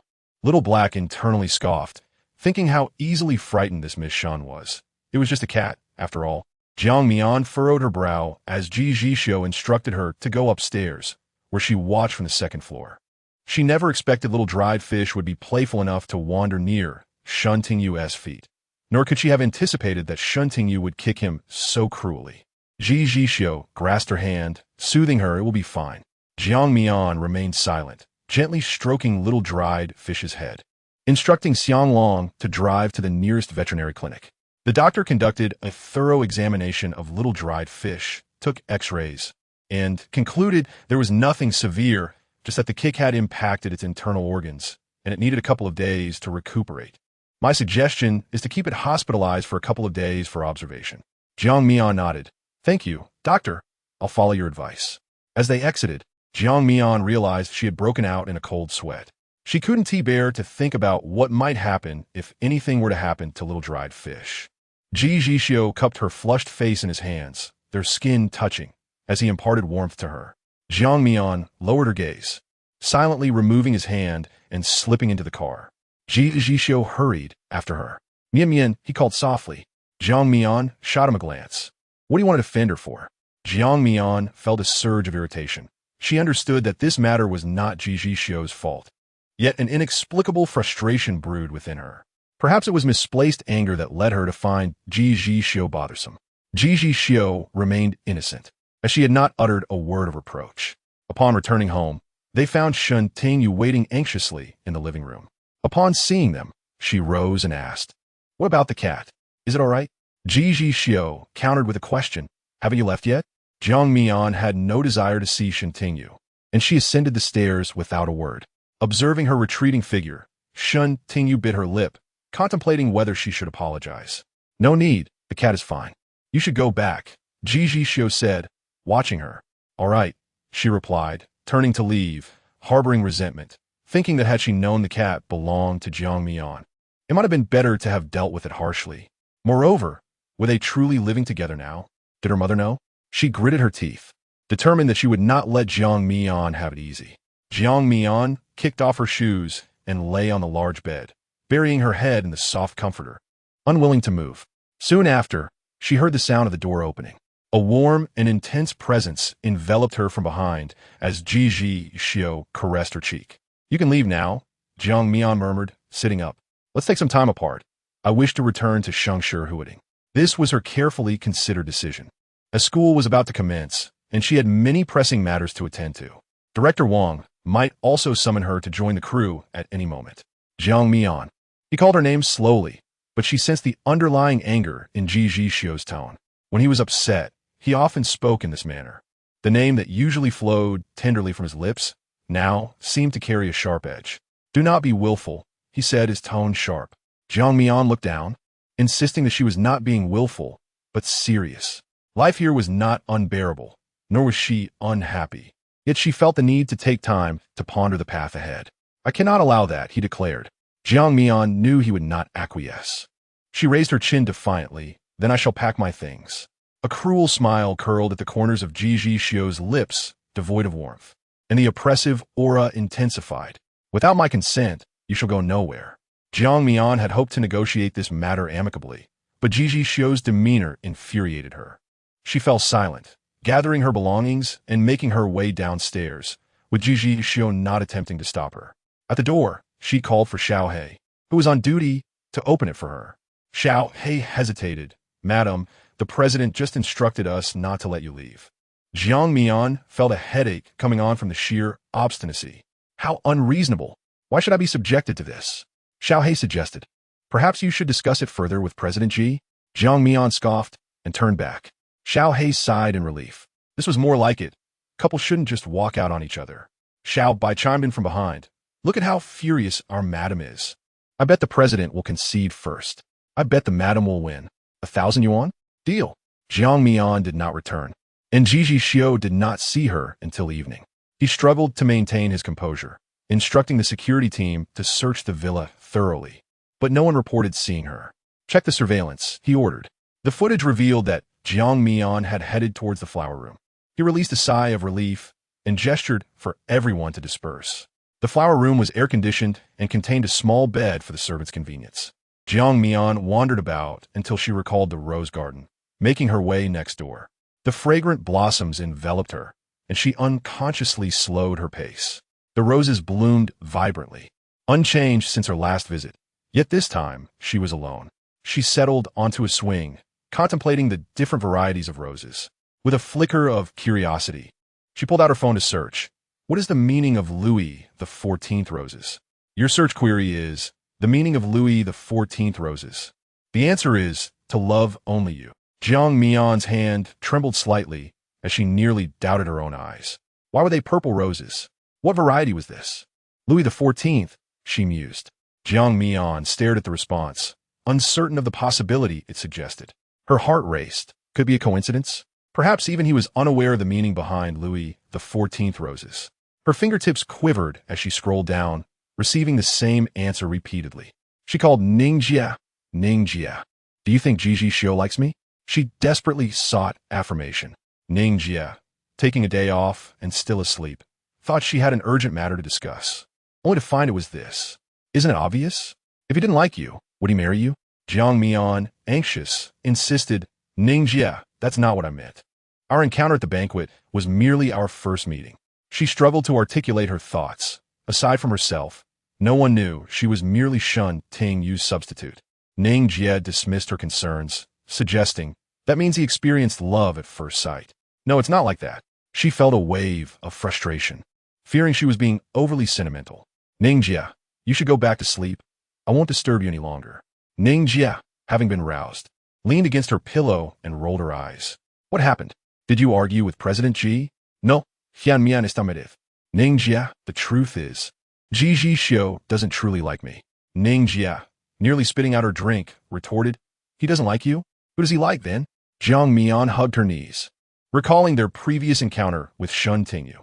She is Ji Zhixiu's ex-girlfriend. Don't you think we look quite alike? Ningjia pondered for a moment. Where do you see the resemblance? You have almond-shaped eyes, while she has round ones. The only similarity is in the shape of your faces. Also, both of you have a small mole at the corner of your eyes, but it's still easy to tell you apart. She is Ji Zhixiu's ex-girlfriend, Jiang Mian emphasized. So what? You are still the legitimate Mrs. Ji. I believe Ji Zhixiu married me because of her. Ning Jie struggled to suppress her urge to scold Jiang Mian, but decided against it. Did President Ji say that to you himself? Jiang Mian shook her head. No. Did he need to say it? It's quite apparent, isn't it? Fine.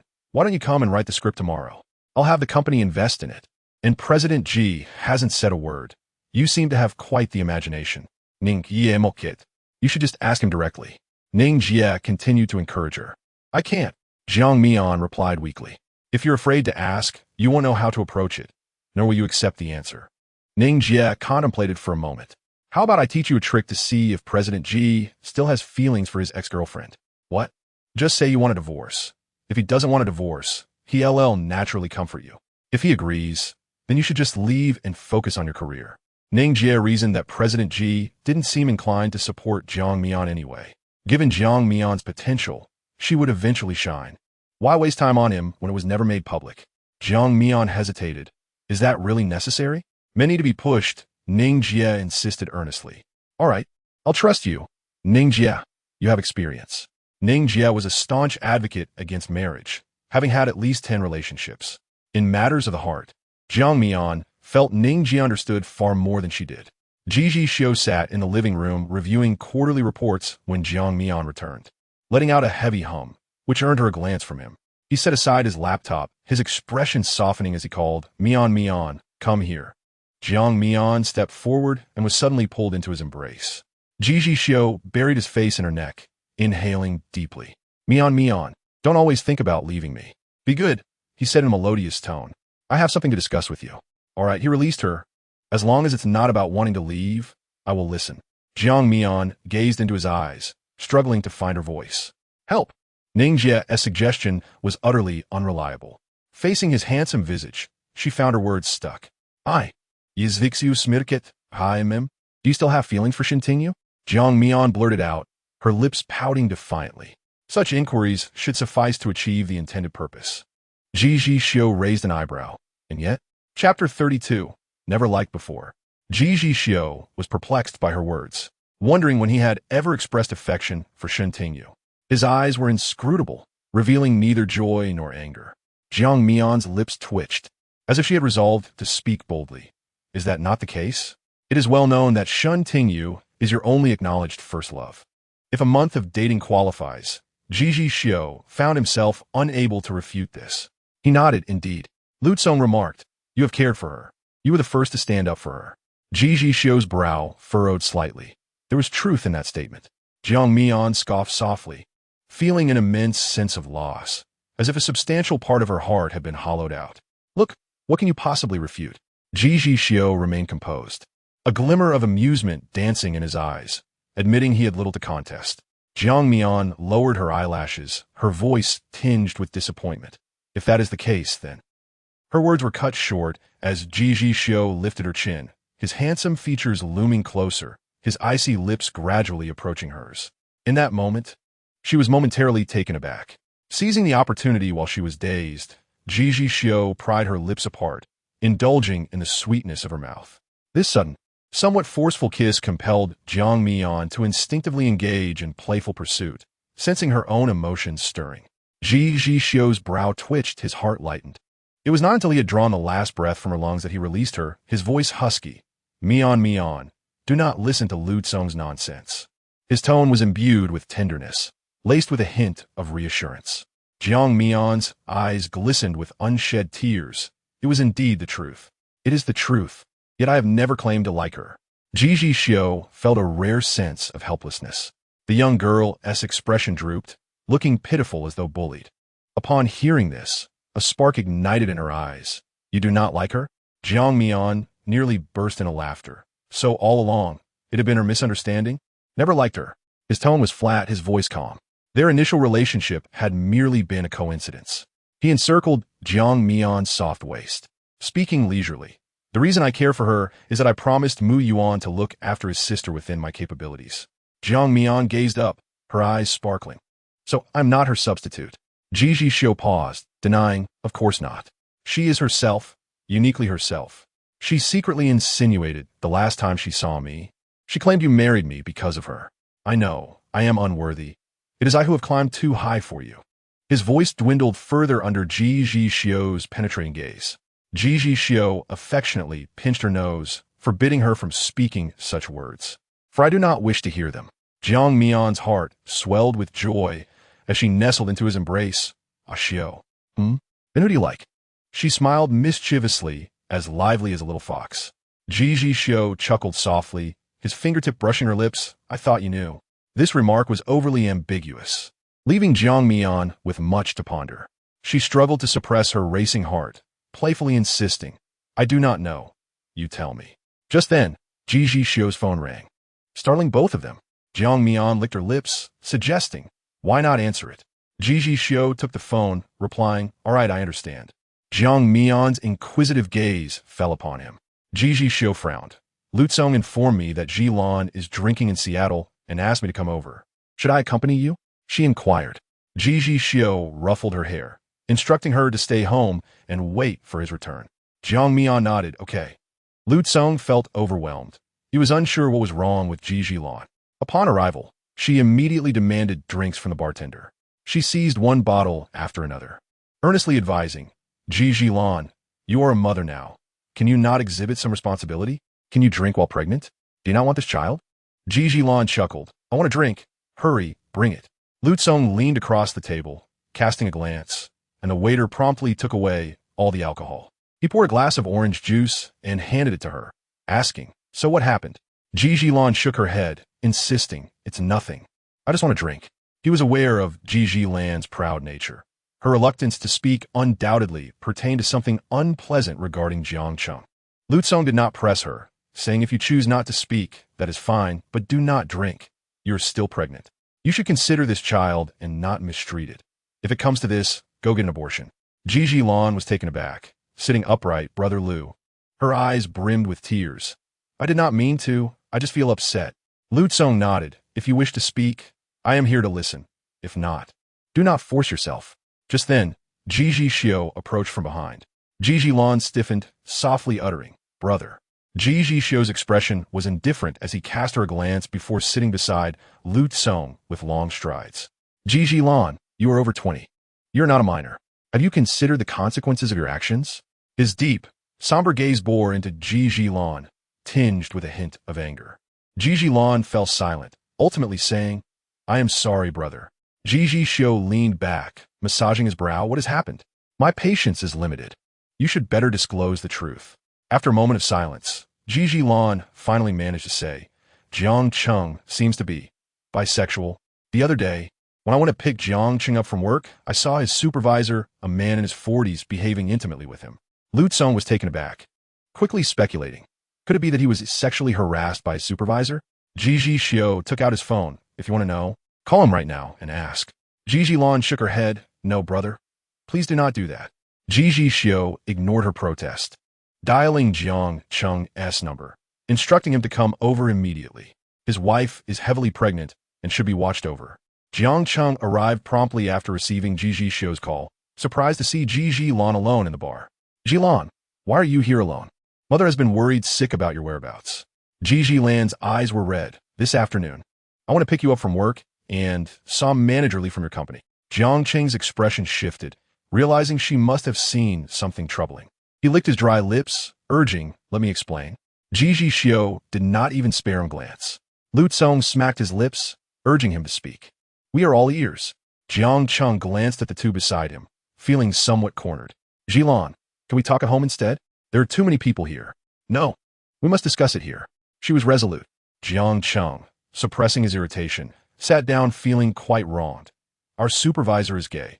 Remember I mentioned wanting a promotion? I thought I was being recognized, but it turns out he wanted to leverage me. How could I agree to that, even if I weren't in love with you? I cannot consent. Ji Lan nodded, recalling he had indeed mentioned this before, but I saw him being touchy with you, and you did not seem to react.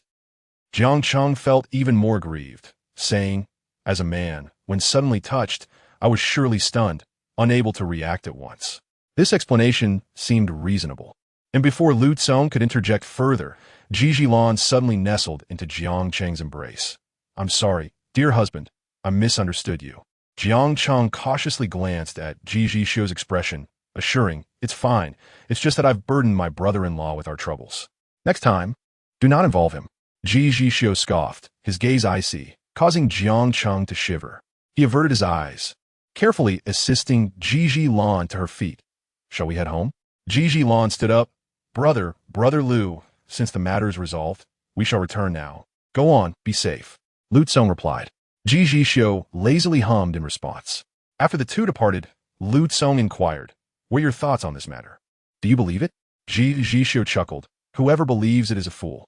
If they can commit domestic violence, infidelity in bisexual relationships is hardly surprising. Lu Tsong widened his eyes. Then why not tell Zhilan? She wouldn't listen even if I did. My sister, for all her merits, lacks common sense. Upon returning home, Jiang Cheng's demeanor shifted dramatically. Jiang's mother, having grown weary with age, had already retired for the night. Seeing his brother's expression, Ji Zhilan's temper flared as she threw down her belongings. Jiang Cheng, why are you giving me that look? Jiang Cheng shot her a glare. Keep your voice down. My mother is asleep. Was it appropriate to confront me in front of your brother and his friend? Can't we resolve our marital issues privately without airing them before outsiders? Ji Zhilan bristled at his words. That is my brother. How can you call him an outsider? And Lu Tsong has grown up alongside me. Jiang Cheng shed his coat and stepped into the room. Could you refrain from always involving your brother? When Ji Zhixiu called him, he nearly jumped out of his skin. This man was not easily fooled like his sister. Ji Zhilan protested. I didn't seek out my brother. It was Lu Tsong's big mouth that summoned him, and she couldn't help but complain. Hearing this, Jiang Cheng quickly wrapped his arm around her shoulder. Wife, next time something arises, just come to me. Your husband is your greatest support. Ji Zhilan pouted. You can't do this job anymore anyway. Jiang Cheng felt a pang in his heart and gritted his teeth. If I quit, will you support me? She scoffed. Dream on. Quit this job and quickly find another. What if the baby arrives and you expect me to manage everything alone? I wouldn't dare, my wife. Perhaps I could look for a job after you give birth. That way I can care for you too. Ji Zhilan stared. No, I've hired a maid. Besides, I dislike your job. It's just a meager salary each month. You can quit, and it's for the best. Jiang Cheng began to scheme. Why don't you talk to your brother? Arrange for me to join your company in a relaxed position, so I can earn a salary while taking care of you. It's a win-win. Ji Zhilan replied candidly. Our company requires at least a 211,985 degree for staff. It's hard for an ordinary undergraduate like you to get in. ISNT at your privilege as a young lady to facilitate this? Ji Zhilan shook her head. Company matters are always decided by my brother. Chapter 33. Long Plan. Jiang Cheng assumed Ji Zhilan was unwilling to assist him and lowered his voice to coax her gently. Wife, think about it. I am your husband, and we are family. Everything is for our family's sake, so consider helping our future child. Ji Zhilan, my sweet Li. Husband, I believe in your abilities. You can find a job on your own. Not working at G's is fine too. So others want to say you got in through nepotism. It sounds awful. As Ji Zhilan departed, Ji Zhixiu also stood to leave. Lu Tsong asked, what? Not having a drink or two. Afraid your sister-in-law will be upset if you return late? Ji Zhixiu looked down at him. After all, I am a married man. Farewell. In the villa, Ji Zhixiu told her to wait for him to return home obediently, and Jiang Mian did just that. As the man strode into the living room, Jiang Mian tossed aside the plush toy she had been hugging and rushed towards him. What is wrong with Zhilan? Nothing serious. It's all resolved. He nodded slightly and brought up another topic. Aren't you about to start school? Jiang Mian nodded. On the 1st of next month. The thought of reuniting with her roommates brought her joy. I'll drop you off. Jiang Mian blinked. Okay. Then she playfully clung to Ji Zhixiu. Quickly tell me. Did you fall for me at first sight? Ji Zhixiu tightened his grip on her wrist, pulling her inside, his throat tightening as he considered her eager expression. And smiled, no? It has been a long-standing plan, a lingering thought that will surely resonate. Jiang Mian tilted her head, puzzled, but chose not to press further. Recalling the events of the past, Jiang Mian realized that everything was not without reason. It was unfortunate that she had misjudged the situation. However, indifference from him did not equate to lack of affection on her part. She tugged at Ji Zhixiu's tie, her charming eyes glimmering. You know, Tingyu likes you. If you don't like her, Why are you still with her? What do you two do when you date? With a tightening neck, Ji Zhixiu leaned closer, wrapping his arm around her waist. So many questions. Which one shall I answer first? He was surprised by the revelation that Shen Tingyu liked him. Initially, he mistakenly thought she was Mian, driving his eagerness to be with her. However, he found no familiarity with her, and after a short time, he grew disinterested, discovering that Shen Tingyu had never visited Jiang Mian, leading him to propose a breakup. Afterward, Shen Tingyu went abroad, and Ji Zhixiu always believed that she harbored only sibling affection for him. Her confession upon returning was entirely unexpected. Jiang Mian would not let him evade her inquiries. Smiling brightly, one by one, please. Ji Zhixiu contemplated briefly, admitting, to be honest, my month-long relationship with Shen Tingyu was rather dull. It was completely different from my time with you. He could see that Shen Tingyu was trying to keep pace with him. While it was evident that Jiang Mian was keen to listen, Ji Zhixiu hesitated. Well, we did the usual, dined together and attended music concerts. Quite mundane, really. As for the other questions, Ji Zhixiu found it hard to articulate, especially since admitting to a case of mistaken identity was quite difficult, not to mention Jiang Mian's memory still being incomplete. He sighed inwardly, concealing his emotions, and changed the topic. I'm hungry. This tactic proved effective, instantly reminding Jiang Mian, who dashed toward the kitchen. I had Aunt Song save some black-bone chicken soup for you. Regarding the selection of protagonists for the third class of high school, Director Wang had released a statement but maintained an air of mystery by not announcing the actors. Jiang Mian, for the 18th time, subtly asked Ning Jia, do you think Director Wang will cast Song Xingjia? Ning Jia, weary of her inquiries, replied bluntly, it's difficult. Song Xingjia indeed has a gap in his schedule, but he is reportedly going abroad for a while. No one knows his exact whereabouts. Jiang Mian felt a twinge of disappointment, but it wasn't overly disheartening. No matter who was chosen, it wouldn't affect her filming. Until the start of school, she had not seen Shen Tingyu again. On the day of school, Ji Zhixiu accompanied her. A long line formed at the entrance of Kyoto University. Jiang Mian peered ahead. I'll get off here. You don't need to come in. Xiang Long remained silent, glancing at Ji Zhixiu, who lifted his chin slightly, his expression indifferent and lacking any trace of a smile, silently expressing his discontent with her decision. Jiang Mian chuckled softly, quickly pecking his thin lips. See you tonight. Xiang Long delivered Jiang Mian to the dormitory. When she arrived, her roommates Wen Su and Zhang Duoduo were already there, having come a day early due to the distance from their homes. After delivering her belongings, Xiang Long greeted Jiang Mian before departing. Once he left, Wen Su approached with a mischievous grin. Could that be your secret husband? So aloof.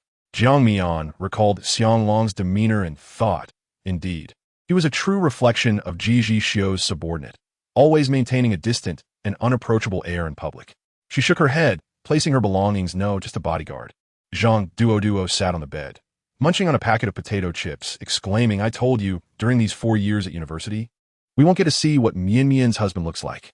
Jiang Mian lived nearby and had brought back little from home, so she casually placed her belongings down. She turned around. There will always be opportunities in the future. If we have a wedding celebration someday, I'll invite you all to the feast. I want to be the maid of honor. Me too. Jiang Mian chuckled. All right, let's go eat first. They were all well aware of Ji Lanuo's habits. She wouldn't come over if she lingered at home until evening. They nodded. Shall we go to that hot pot restaurant? Sure. We still have points in our cards that we can redeem for a few dishes. Let us use them all up today. Let us go, let us go. With the new semester starting, Jiang Mian had intended to move back to Shengshi Huiding, but Aunt Song was reluctant to let her go. And Jiang Mian was equally fond of Aunt Song's cooking, so she shelved the idea. Ji Zhixiu had arranged for Xiang Long to pick Jiang Mian up later. She had initially planned to return home by evening, but after reuniting with a few friends after a long time, they had such a delightful chat that she inadvertently drank too much. When she struggled to drag both herself and a friend back to the dormitory, she apologetically messaged Ji Zhixiu. My roommate is drunk. I'll return home tomorrow, dear. Her response came swiftly. ? Just as Jiang Mian was about to reply, she heard Wen Su retching. Alarmed, she quickly grabbed the trash can and handed it to her. After disposing of the trash and helping her rinse her mouth, Jiang Mian picked up her phone again, only to find 2 missed calls from Ji Zhixiu. Frowning, she called back, only to hear the line go dead, just as she was about to dial again. Ji Lanuo arrived, sent by her brother. Ji Lanuo's eyes lit up upon seeing Jiang Mian, Suppressing his joy, he greeted her with poise. Jiang Mian nodded and called out, "Lan Yu Ge." Ji Lanyu, pleased by the affectionate address, was about to say something more when Ji Lanyuo unceremoniously pushed him out. "All right. You should leave now. The dormitory matron will be here soon." At such a late hour, no male visitors were allowed in the girls' dormitory, and Ji Lanyuo was only able to have her brother help her carry her luggage upstairs due to their familiarity with the matron. Afraid that the matron might come looking for them, and concerned that her foolish brother might unwittingly become a third wheel, she urged him to leave. "Hey, little sister. I'm off then." Ji Lanyu waved goodbye. Ji Lanyuo closed the door with a sigh of relief. She had arrived just in time. Jiang Mian called her over. "Come help me for a moment. We both got drunk at dinner." In the dormitory, Jiang Mian had the best tolerance for alcohol, while Ji Lanyuo had the least. Wen Su and Zhang Duo were decent drinkers. They wouldn't have gotten this drunk that night, but upon seeing each other, Wen Su sadly revealed she had broken up with her boyfriend. In front of her friends, she no longer suppressed her emotions. After months of confinement at home, she felt liberated. The sudden betrayal of a boyfriend she had been dating for 3 years, with whom she was on the verge of discussing marriage, was something no one could easily accept. Zhang Duo accompanied her in drinking while throwing in some teasing remarks. Jiang Mian deliberately drank less. After all, with 3 of them, it wouldn't do for all to be completely inebriated. Ji Lanyuo glanced at the 2 sprawled on the bed and nodded. "All right, I'll make a call." Jiang Mian stepped onto the balcony of the dormitory and sent Ji Zhixiu a WeChat message. "Dear, I have a headache." The next moment, a video call from him rang. Jiang Mian smiled, opening the video. She saw Ji Zhixiu on the balcony, freshly showered, still holding a hint of moisture at the corners of his eyes. Ji Zhixiu spoke first. "It wasn't me who hung up earlier. It was little dried fish." "Why does your head hurt again?" Since little dried fish was brought back from the hospital, it had been particularly clingy, and with Jiang Mian away, it clung to Ji Zhixiu. When Jiang Mian called, it was cozied up on Ji Zhixiu, and upon hearing her voice, it inadvertently hung up the call by pawing at the phone. "I'm not really in pain. I was just kidding. I want to be coming back tonight. I need to take care of my roommates." Ji Zhixiu frowned, his expression serious. "If you do have a headache, you must tell me immediately." I know. Her headaches were infrequent, and with the medication from the doctor, Jiang Mian wasn't too worried. Her eyes sparkled. "Dear, I want to be coming back tonight. You'll have to sleep alone." Ji Zhixiu responded with a soft accustomed to solitude. There was a hint of melancholy in his words. Jiang Mian stifled a laugh and leaned closer to the screen to give him a kiss. "Take good care of little dried fish. See you tomorrow." After finishing the call, she returned to find Ji Lanyuo utterly exhausted. The young lady had never done such caretaker duties before. Zhang Duo requested water, and Ji Lanyuo poured half a cup for her, only to spill it all over herself. She then struggled to help her change into a fresh outfit. Jiang Mian said, "You should sleep. I'll keep an eye on them tonight." Ji Lanyuo shook her head. "Let us watch one each. I'll look after Duo. You take care of Su. What happened if they both got so drunk?" Su broke up. With those words, Ji Lanyuo understood. Snorting in disdain, "I knew that boyfriend of hers wasn't good." Jiang Mian shushed her with a finger to her lips, and Ji Lanyuo promptly quieted down. Although both had already purged a good deal, Jiang Mian still felt the need to keep a watchful eye. There were numerous cases of individuals choking on vomit after drinking too much. Fortunately, the 2 were merely drunk and asleep, not causing any trouble. The next day, when Su awoke feeling quite embarrassed and specifically went to the cafeteria to buy breakfast for her roommates. Although Ji Lanyuo was a young lady of privilege, she rarely flaunted her status. As she accepted the breakfast from Wen Su with a cheerful smile, she said, Su, congratulations on regaining your single status. I'll introduce you to my 3 brothers someday. You can pick whichever you like." Wen Su blessed. No. Wouldn't that make you my sister-in-law?" "No thanks, Furuo. I've made up my mind. I plan to pursue a master's degree." Jiang Mian opened a crab roast soup dumpling and slurped it through a straw. "Graduation is just around the corner. Do you all have any plans?" Ji Lanyuo replied, "No particular thoughts. I'm open to anything." She was quite laid back and lacked ambition. Choosing the performing arts had been a whim. Zhang Duo, who had just showered, dried her hair while saying, "I'll probably return to my hometown and become a teacher." With a sigh, she lamented how difficult it was to survive in Kyoto. Her parents also hoped she would develop back home. After they all shared their thoughts, they turned their eager gazes towards Jiang Mian. "What about you?" Jiang Mian felt a bit choked under their intense stares, quickly taking a sip of soy milk before pondering. I think I'll continue acting, pursuing what I love. As their imminent separation loomed, a tinge of sadness filled the atmosphere. Ji Lanuo smiled brightly. What is there to fear? It's not like we want to see each other again in the future. Just remember to come visit me in Kyoto. Zhang Duo smiled in agreement. Of course, let us cherish this last time together.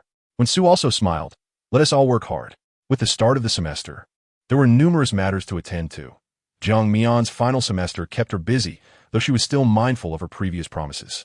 At 5 in the afternoon, Xiang Long appeared punctually at the school gate. Upon seeing Jiang Mian, he called out, "Good evening, young madam." Jiang Mian acknowledged him and hopped into the car. When they arrived at the villa, Ji Zhixiu had yet to return. An idea struck her. I'll go find him. Aunt Song smiled. If the young master sees the young madam, he will surely be delighted. Jiang Mian took a pot of soup that Aunt Song had made and headed straight to the Ji residence. The receptionist, seeing Jiang Mian's sweet smile, asked, "Excuse me, miss, do you have an appointment?" Jiang Mian frowned slightly. She indeed did not. She smiled apologetically. "I'll make a call." The receptionist politely nodded. "All right." Just as Jiang Mian was about to pull out her phone, Fancheng walked through the lobby and, surprised, exclaimed, "Young madam." But upon meeting Jiang Mian's gaze, he hesitated. He cleared his throat and addressed the receptionist, saying, "This is our esteemed guest, Ms. Ji. From now on, please escort her directly to my office whenever she arrives." The receptionist nodded in acknowledgement. After Fan Sheng escorted Jiang Mian away, he quickly sent a message in the company's gossip group. A woman just arrived. Assistant Fan brought her personally. She is said to be the president's honored guest. Do we have a picture? Is she beautiful? I'm dying to know. Is anyone from the secretarial department around? Make sure to take a look when she comes up. Is our president finally blooming like an iron tree? Inside the elevator, Fan Sheng whispered, "What prompted the young madam to visit the office today?" Jiang Mian smiled, contemplating bringing some soup for him. Fan Sheng instantly understood. The young madam was concerned about the president's relentless work schedule. Upon reaching the office door, Fan Sheng halted, gesturing for her to proceed. "After you, young madam." Inside the office, Ji Zhixiu rested his forehead on one hand, his expression stern, while his other slender hand rhythmically tapped the desk, indicating his displeasure. The documents sprawled on the table were marked with his revisions. Hearing the door open, he did not lift his gaze, his voice cold as winter's chill. "Who let you in?" Jiang Mian paused for a moment before gracefully stepping forward. Ji Zhixiu furrowed his brow and barked, "Get out." "I want tea," Jiang Mian replied with a smile. "You're quite fierce today, President Ji." Upon hearing her voice, he looked up, his fury instantly transforming into delight. "Mian, Mian." Jiang Mian circled the desk, gesturing for Ji Zhixiu to make some room as she opened the soup container. Aunt Song simmered this soup for 3 hours. "It won't taste good if it cools down, so I brought it for you."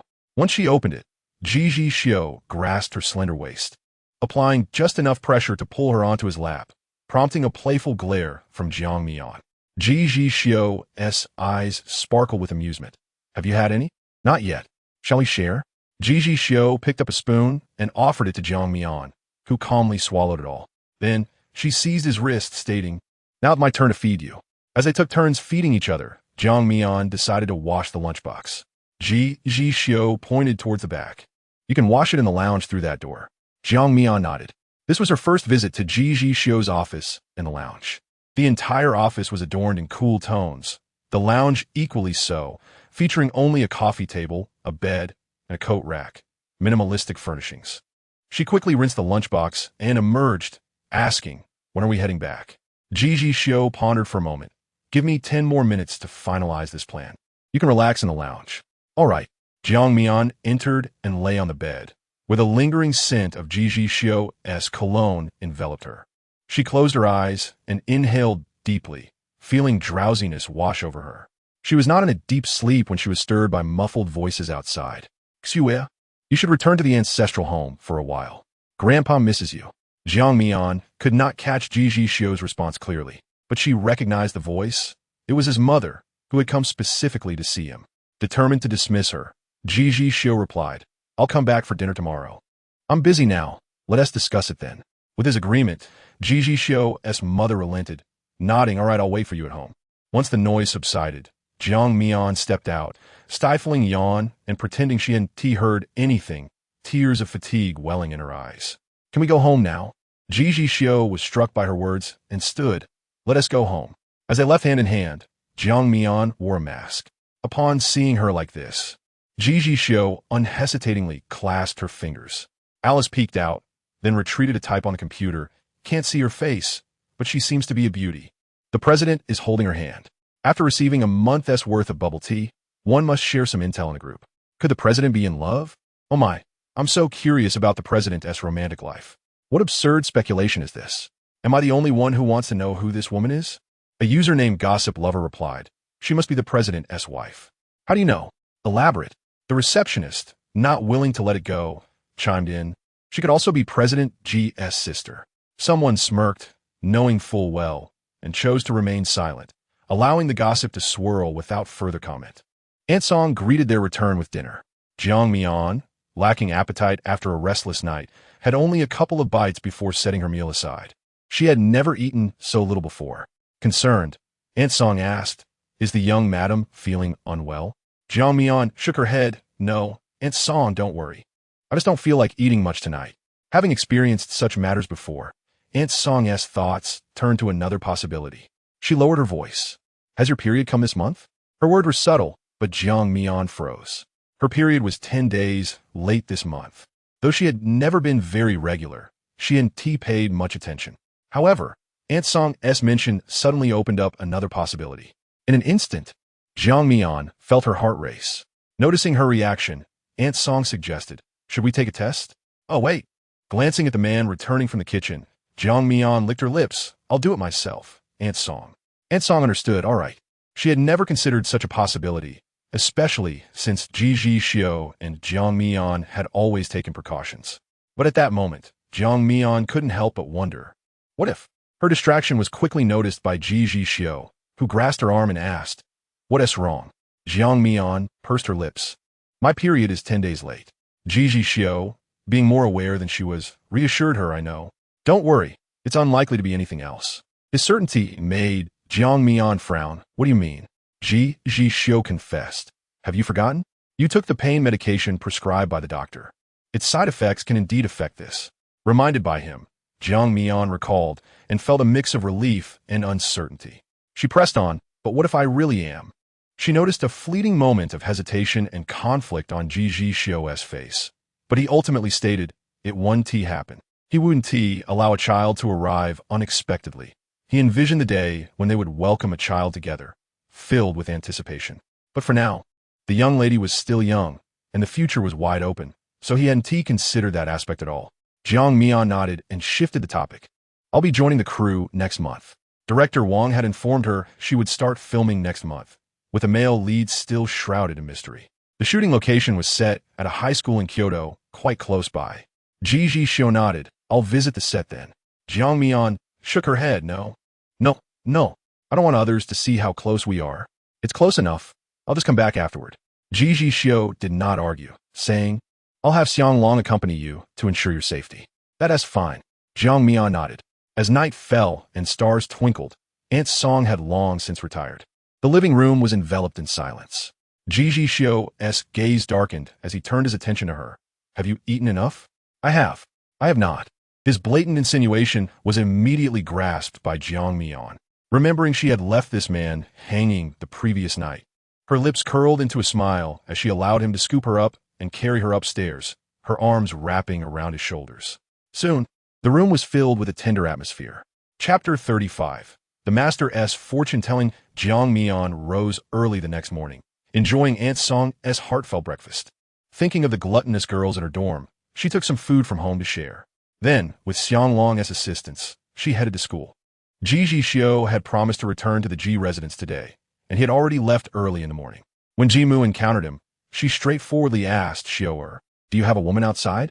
Ji Zhixiu remained unruffled, pouring her a cup of tea. Does my mere word suffice for your belief, mother? Ji Mu accepted the tea, understanding her son well. Had there been no woman, he would have simply denied it. A sense of heaviness washed over her as she replied, of course, my son, at 28, it is quite normal to have a woman in your life. If you had none, that would indeed be a concern. The worry in Ji Mu's gaze was unmistakable. Sure, it is not that I do not care about your romantic pursuits. However, I consulted a master recently, and he foretold that while your life will be filled with fortune, you will encounter a hurdle in love. You must not rush into marriage before the age of 30. Ji Zhixiu had always been skeptical of such predictions, responding nonchalantly. Seeing his indifference, Ji Mu realized he was not taking it to heart. Do not dismiss his words so easily. He is quite insightful. I was referred to him by Lu Mu, and it cost me 50,000. You must heed my advice. No marriage before 30. Even if you have someone you like, you must restrain yourself. If necessary, we can consider a formal proposal. Ji Zhixiu found it amusing and, considering the money his mother spent, chose not to argue. All right, I understand. But may I ask who informed you of my supposed romantic involvement? Yimu promptly revealed. It was Shen Tingyu who mentioned it. A few days ago, Shen Mu invited me for mahjong, and she hinted that there is a woman with ill intentions around you. It seems she still holds feelings for you. Ji Zhixiu chose not to respond to that last remark, confident in his own judgment regarding personal matters. Yimu merely intended to probe, and upon realizing her son harbored no feelings for Shen Tingyu, she felt relieved. I do not favor that girl from the Shen family, as you know. I was displeased when I first learned of your relationship, but thankfully you broke it off. She believed that sometimes a certain fate is required between people, feeling inexplicably disinclined towards that girl. As a junior, she is acceptable, but as a daughter-in-law, absolutely not.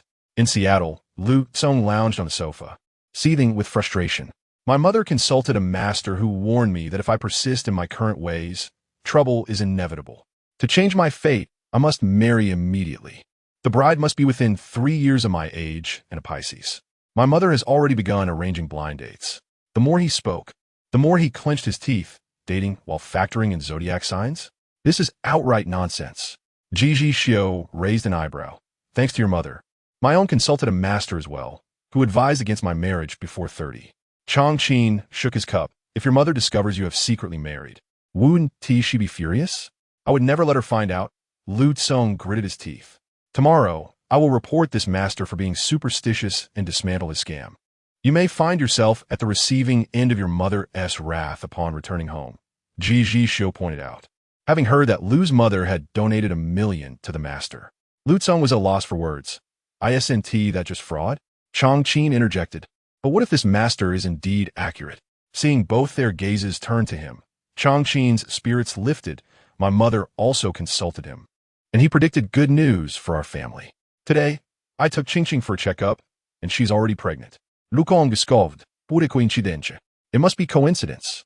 Ji Zhixiu raised his cup in congratulations. Lu Tsong stubbornly insisted. Brothers, I tell you, he is a charlatan. My mother took me to see him once, and he recited my personal information. My mother believes he possesses some divine insight, but I think anyone could find my details online. Chongqing habitually patted himself, and then recalled he was in the process of quitting smoking. He nodded. All right, charlatan. Lu Tsong vented. You have no idea. I am sick to death of blind dates. I suspect my mother has gathered every Pisces woman in Kyoto for me. This is all because of that charlatan.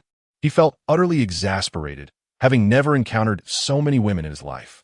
His sister was even more relentless, demanding he write reflections on each one he met. Ji Zhixiu patted his shoulder. Why not just run away? The mere mention of it made Lu Tsong's face fall. My sister said, if I dare to leave, I should not return. If I do, she will break my legs. Lu Tsong had no doubt she would follow through. The other two were somewhat familiar with Lu Yu's notorious reputation and fell silent. Lu Tsong lamented, I never expected that Chongqing would be the happiest among us, soon to have a wife and children.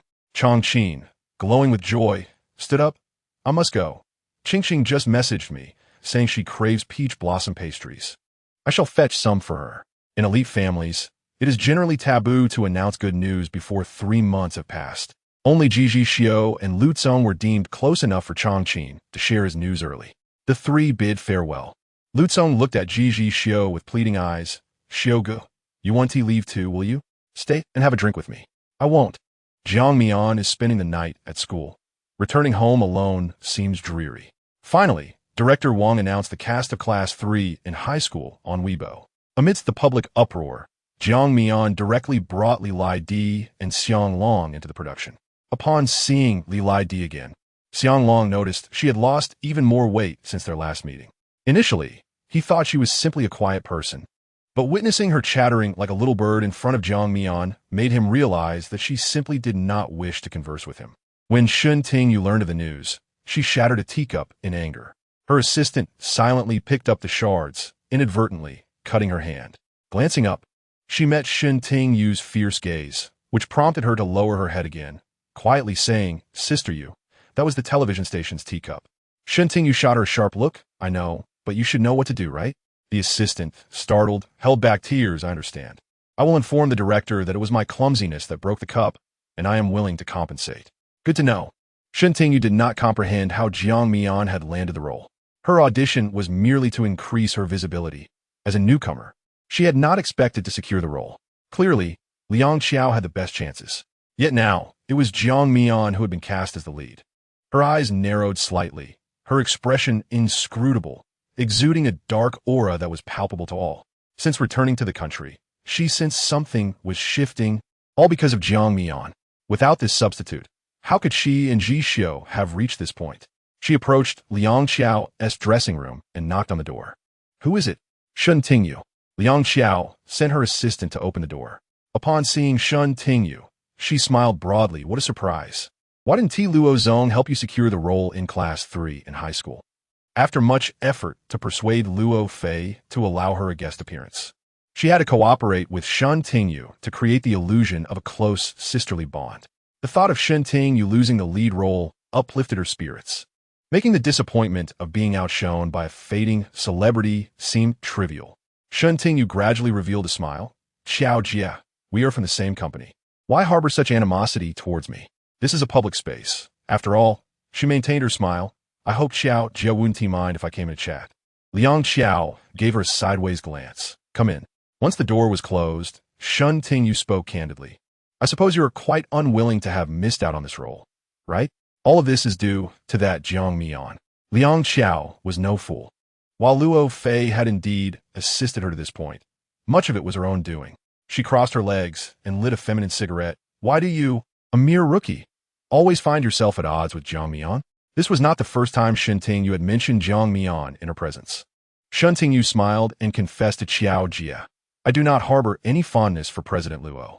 My affections lie with another, and Jiang Mian is precisely the obstacle between us. All I need is for you to say a few words during the recording of the show. It will not affect you in any way." Liang Qiao exhaled a puff of smoke and replied, "Why should I assist you?" Shen Tingyu retorted, "Simply because I can persuade President Luo to include you in this program. I believe you, Xiao Jia, are in need of show to solidify your popularity." Liang Qiao's expression dimmed amidst the hazy smoke. Shen Tingyu remained silent.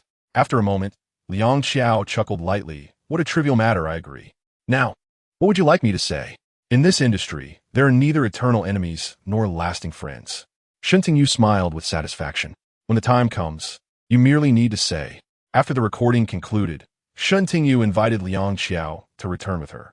Liang Qiao, indifferent, replied, "No need. I have an event this afternoon. When will you mention it to President Luo?" Shen Tingyu reassured her, "There's no rush. The show has just finished recording. There's still a week until it airs, and President Luo has gone on a business trip. You need not worry. I will speak to him as soon as he returns." Liang Qiao frowned, realizing she was unaware of Luo Fei's business trip. It seemed that Luo Fei truly had no intention of promoting her. Quickly regaining her composure, she remarked, "I hope you keep your word before departing."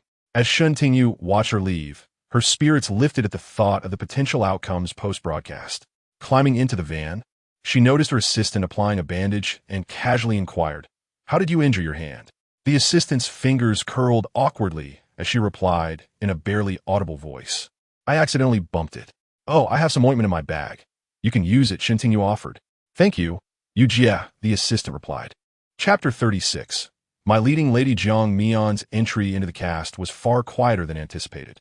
With no one knowing who the male lead was, the absence of entertainment reporters lurking about made it easier for her. She discreetly inquired with Director Wang, who merely responded with a mysterious smile. The day she first saw the male lead was after she had just finished a scene with the second female lead. As she received a glass of water from Li Lady, she suddenly heard a commotion ahead. Many staff members had gathered, yet Li Lady and Xiang Long remained still.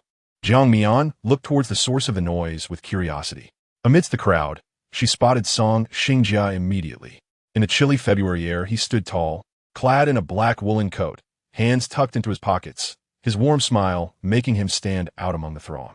He shared the same enchanting peach blossom eyes as Jiang Mian, which were currently slightly uplifted. Bowing his head slightly, he conversed with Director Wang. From Jiang Mian's perspective, the man exuded maturity and poise, his handsome features illuminated by the sun, reminiscent of the most elegant male model from Central Europe. After they exchanged words, Director Wang stood on tiptoe to pat his shoulder, beaming with a smile. The crowd began to part, and Song Xingjia approached Jiang Mian, stopping before her and extending a hand. "Hello, I am Song Xingjia." Jiang Mian quickly composed herself, surprised and delighted to have her idol so close. "Hello, I am Jiang Mian," she replied. Song Xingjia, being tall and slender, made Jiang Mian feel the need to lift her chin slightly to converse with him. Although she was not short at 1.7 meters, she felt dwarfed beside him. She estimated that only Ji Zhixiu could rival Song Xingjia in stature. Their handshake lasted only a few seconds before they withdrew their hands. Director Wang approached, cheerfully announcing, "Let me introduce you, this is the male lead of our film." Song Xingjia was indeed the ace in his hand. Director Wang aimed to create a film that would not only garner praise from audiences but also draw in ticket sales. Meeting Jiang Mian's gaze, Song Xingjia spoke clearly. "I look forward to working with you, my leading lady." His voice was melodious and charming, akin to the sweet strains of a violin, uplifting her spirits merely through his speech. Jiang Mian was momentarily taken aback, realizing he was indeed a seasoned actor who immersed himself in his role swiftly. She smiled in return, saying, "It is I who should say that. To me, you are the senior." Director Wang interjected, "Why don't you two take a moment to bond? After all, you don't have any scenes this afternoon. But tomorrow you both will be acting together." Before Jiang Mian could respond, Song Xingjia agreed, of course. Although he spoke gently and courteously, Jiang Mian sensed an underlying tone that brooked no refusal. Perhaps it was due to her prolonged association with Ji Zhixiu that made her acutely aware of such nuances. Nonetheless, she did not decline. The opportunity to act alongside Song Xingjia was one that many would envy. There was no doubt about Song Xingjia's capability to perform in a campus drama at over 30. His face and acting skills were beyond reproach. He genuinely engaged with Jiang Mian in the classroom, discussing their characters. As their conversation deepened, Jiang Mian discovered that Song Xingjia possessed a wealth of knowledge and depth, making their interaction enjoyable. In private, he was remarkably approachable. When a young girl from the crew boldly approached him for an autograph, he turned to Jiang Mian with a subtle smile, saying, "The male lead's name cannot overshadow the female lead. She deserves recognition as well." The girl, dazzled by his smile, nodded eagerly, of course. After signing swiftly and gracefully, Song Xingjia handed the script to Jiang Mian here. Though uncertain of his intentions, she dutifully signed her name and returned the script to the girl, who was overjoyed. Song Xingjia then added, "We're discussing crucial scenes. Could you kindly ensure we are not interrupted?" "Thank you." With such humble courtesy, the girl's eyes sparkled as if entrusted with a significant responsibility. "Rest assured, Song Xingjia, I will stand guard right here to prevent any disturbances." With newfound confidence, she positioned herself at the door, standing like a guardian alongside Song Xingjia's assistant and the lady in Xianglong. The scene was quite a spectacle. Jiang Mian remained preoccupied with the character details they had just discussed and pointed to the script. "Look here." The program aired as scheduled, featuring a segment where participants were asked to share their most sorrowful recent experiences. Shen Tingyu subtly directed the topic towards Liang Xiao, who deftly shifted the focus onto Jiang Mian, saying, "Has anyone faced any unpleasant events recently? We are all here to share and perhaps find solace together." Liang Xiao candidly remarked, "I recently auditioned for a new film, believing I had a good chance and prepared extensively. Yet, the role went to a newcomer with far less experience than I." Each word hinted at Jiang Mian without naming her, creating a thin veil of implication. "What does Xiao Jie think about this situation?" Liang Xiao smiled at the camera. "I have no particular thoughts. If it can be taken away, it simply was not meant to be mine. If faced with a similar situation, I would still be willing to try again. I believe that with effort, success will eventually come." It seemed Liang Xiao had already reconciled with the situation, no longer needing consolation from others. Shen Tingyu had secured numerous marketing accounts, editing together Liang Qiao's segment with Jiang Mian's, bolstered by subtly suggestive captions, rapidly propelling it to trending status. Ning Jia, upon seeing the trending topic, dismissed it entirely, considering it merely free publicity for Jiang Mian, and did not mention it to her. Consequently, the trending topic lasted less than 3 hours before disappearing without a trace, creating barely a ripple. This infuriated Shen Tingyu, yet she soon found herself too preoccupied with entering the cast to continue her vendetta against Jiang Mian. Shen Tingyu was acutely aware that, as an actress, she needed a signature work to define her career. After much deliberation, she chose a light-hearted historical comedy for her debut. Meanwhile, Jiang Mian sensed that Song Xingjia, her co-star, seemed to subtly guide her during their scenes together. Occasionally, a single remark from him would illuminate a question that had perplexed her for days. In a short span, Jiang Mian's acting skills visibly improved. She had no interest in the external world. Her focus was entirely on the production. The news of Song Xingjia joining the cast trended on Weibo for 3 consecutive days. No one anticipated that he would take on a youth center campus film. Nevertheless, fans expressed unwavering support and promised to attend the screenings. Even Jiang Mian's followers and passers-by marveled at how formidable Song, the Oscar-winning actor, was upon his return to the industry. The production was progressing smoothly, and today, Director Wang granted a few days off. Jiang Mian returned to her villa and generously allowed the lady a few days to visit home. The villa was serene, with little dried fish lounging on the sofa, lazily wagging its tail. Upon hearing movement, its sensitive ears perked up, and it gradually rose, leaping off the sofa to nuzzle against Jiang Mian, circling her with affection. She bent down to scoop up little dried fish, gently stroking its soft fur, noticing that it had grown quite plump during her absence. Aunt Song emerged from the kitchen, her face lighting up upon seeing Jiang Mian. "Madam, what a pleasant surprise. I've just been experimenting with new dishes. Would you like to taste one?" "Sure, where's Axie?" Jiang Mian inquired as she took a seat at the table. "Young master is at the company. Since he started school, it seems he has been coming home less frequently," Aunt Song replied. Jiang Mian chuckled softly and pulled out her phone to dial Ji Zhixiu. She had come home today with the intention of surprising him. At that moment, Ji Zhixiu was at a banquet, massaging his forehead as if suffering from headache. Fan Chung stood beside him, smiling and helping him evade drinks. Ji Zhixiu subtly exchanged glances with Fan Chung, who then apologized to the crowd, saying, "I'm sorry, everyone, but Mr. Ji has an urgent matter to attend to. We must take our leave now." "What's the rush, Mr. Ji? It's rare for us all to gather," others protested. "Don't you want to join us, Mr. Ji? We are all seasoned veterans. It's natural for someone young like you to have nothing in common with us."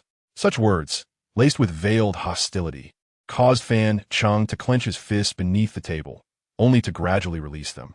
He understood that Ji Zhixiu must be unwell, otherwise he would not act this way.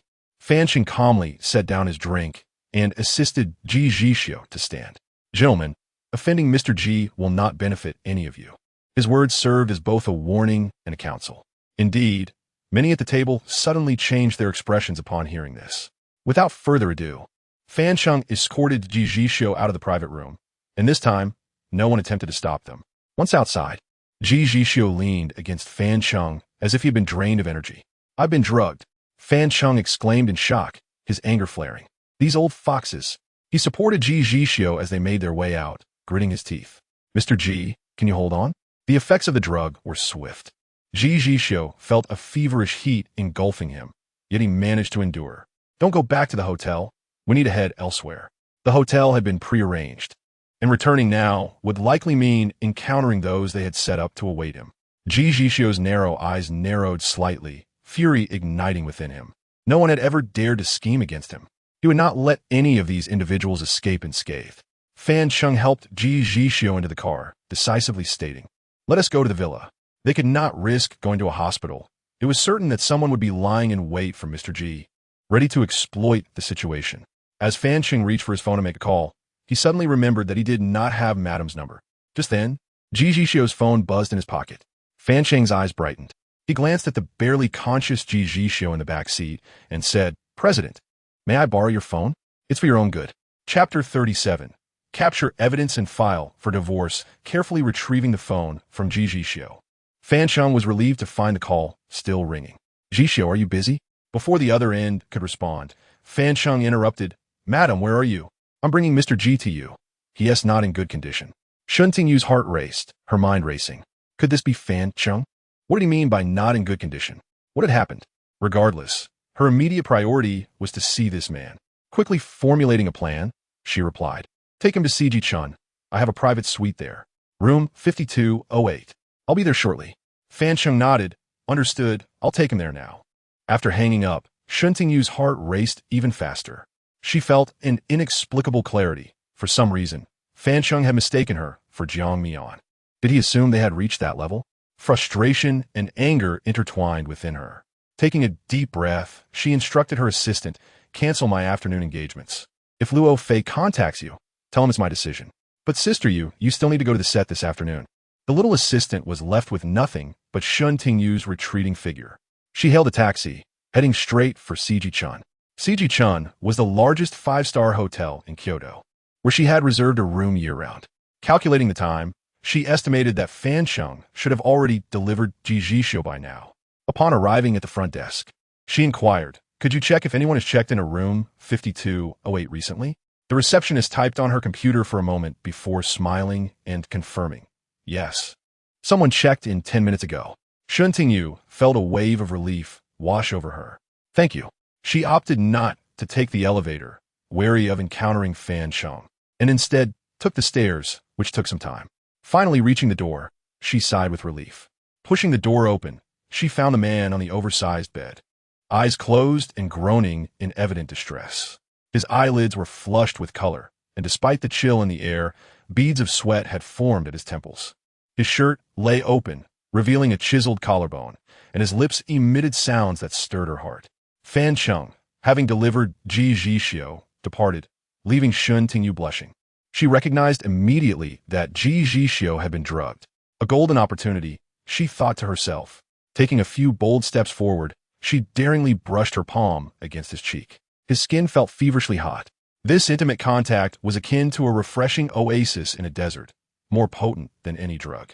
Shen Tingyu's breath quickened as she noticed Ji Zhixiu's consciousness fading. Instinctively, he grasped her hand. The man she yearned for was so near. She made a daring decision. Reluctantly withdrawing her hand from Ji Zhixiu's grasp, she spoke softly, wait for me. I'll just take a quick shower and be right back, all right? Ji Zhixiu remained unresponsive, his eyes still shut. Will young master be back soon? Aunt Song inquired. Jiang Mian shook her head. I can't get through. The line is busy. He is probably occupied. Not too concerned. Jiang Mian finished the meal Aunt Song had prepared. She tore open a packet of cat treats for little dried fish. But as she did so, her hand slipped, causing the treats to fall to the floor. Little dried fish immediately jumped down to gobble them up, then looked back at Jiang Mian with innocent eyes, adorably begging for more. Unable to suppress a smile, Jiang Mian tore open another packet for the little creature. Aunt Song emerged from the kitchen and asked, Madam, would you like to call young master again? She felt the young couple should spend more time together, as their busy lives could strain their relationship. That one TB necessary. He'll call me back if he sees my message, Jiang Mian replied, unwilling to disturb him while he was busy. Just ask. I'm sure young master would be happy to hear from you, Aunt Song encouraged. Feeling helpless against Aunt Song's persistent urging, Jiang Mian finally took out her phone. All right, I'll make one more call to check. This time, Jiang Mian furrowed her brows. Aunt Song noticed her unusual demeanor and asked, what's wrong? There was no response. Such a situation had rarely occurred, and an instinctive sense of foreboding washed over Jiang Mian. She inquired, Aunt Song, do you have Fan Sheng's phone number? Aunt Song shook her head, indicating that she had no contact with him. However, she quickly added, I don't have it, but Sun Shu must have it. I will ask him to check for you. Jiang Mian nodded in agreement. Aunt Song immediately called for Sun Shu using the intercom.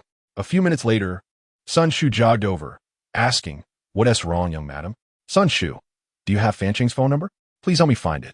Yes, he replied, pulling out the contact list from his iPad. Here it is, young madam. Jiang Mian glanced at the number and noted it down. All right, I have it now. You can go back. Thank you. After delivering Ji Zhixiu, Fan Sheng returned to the company.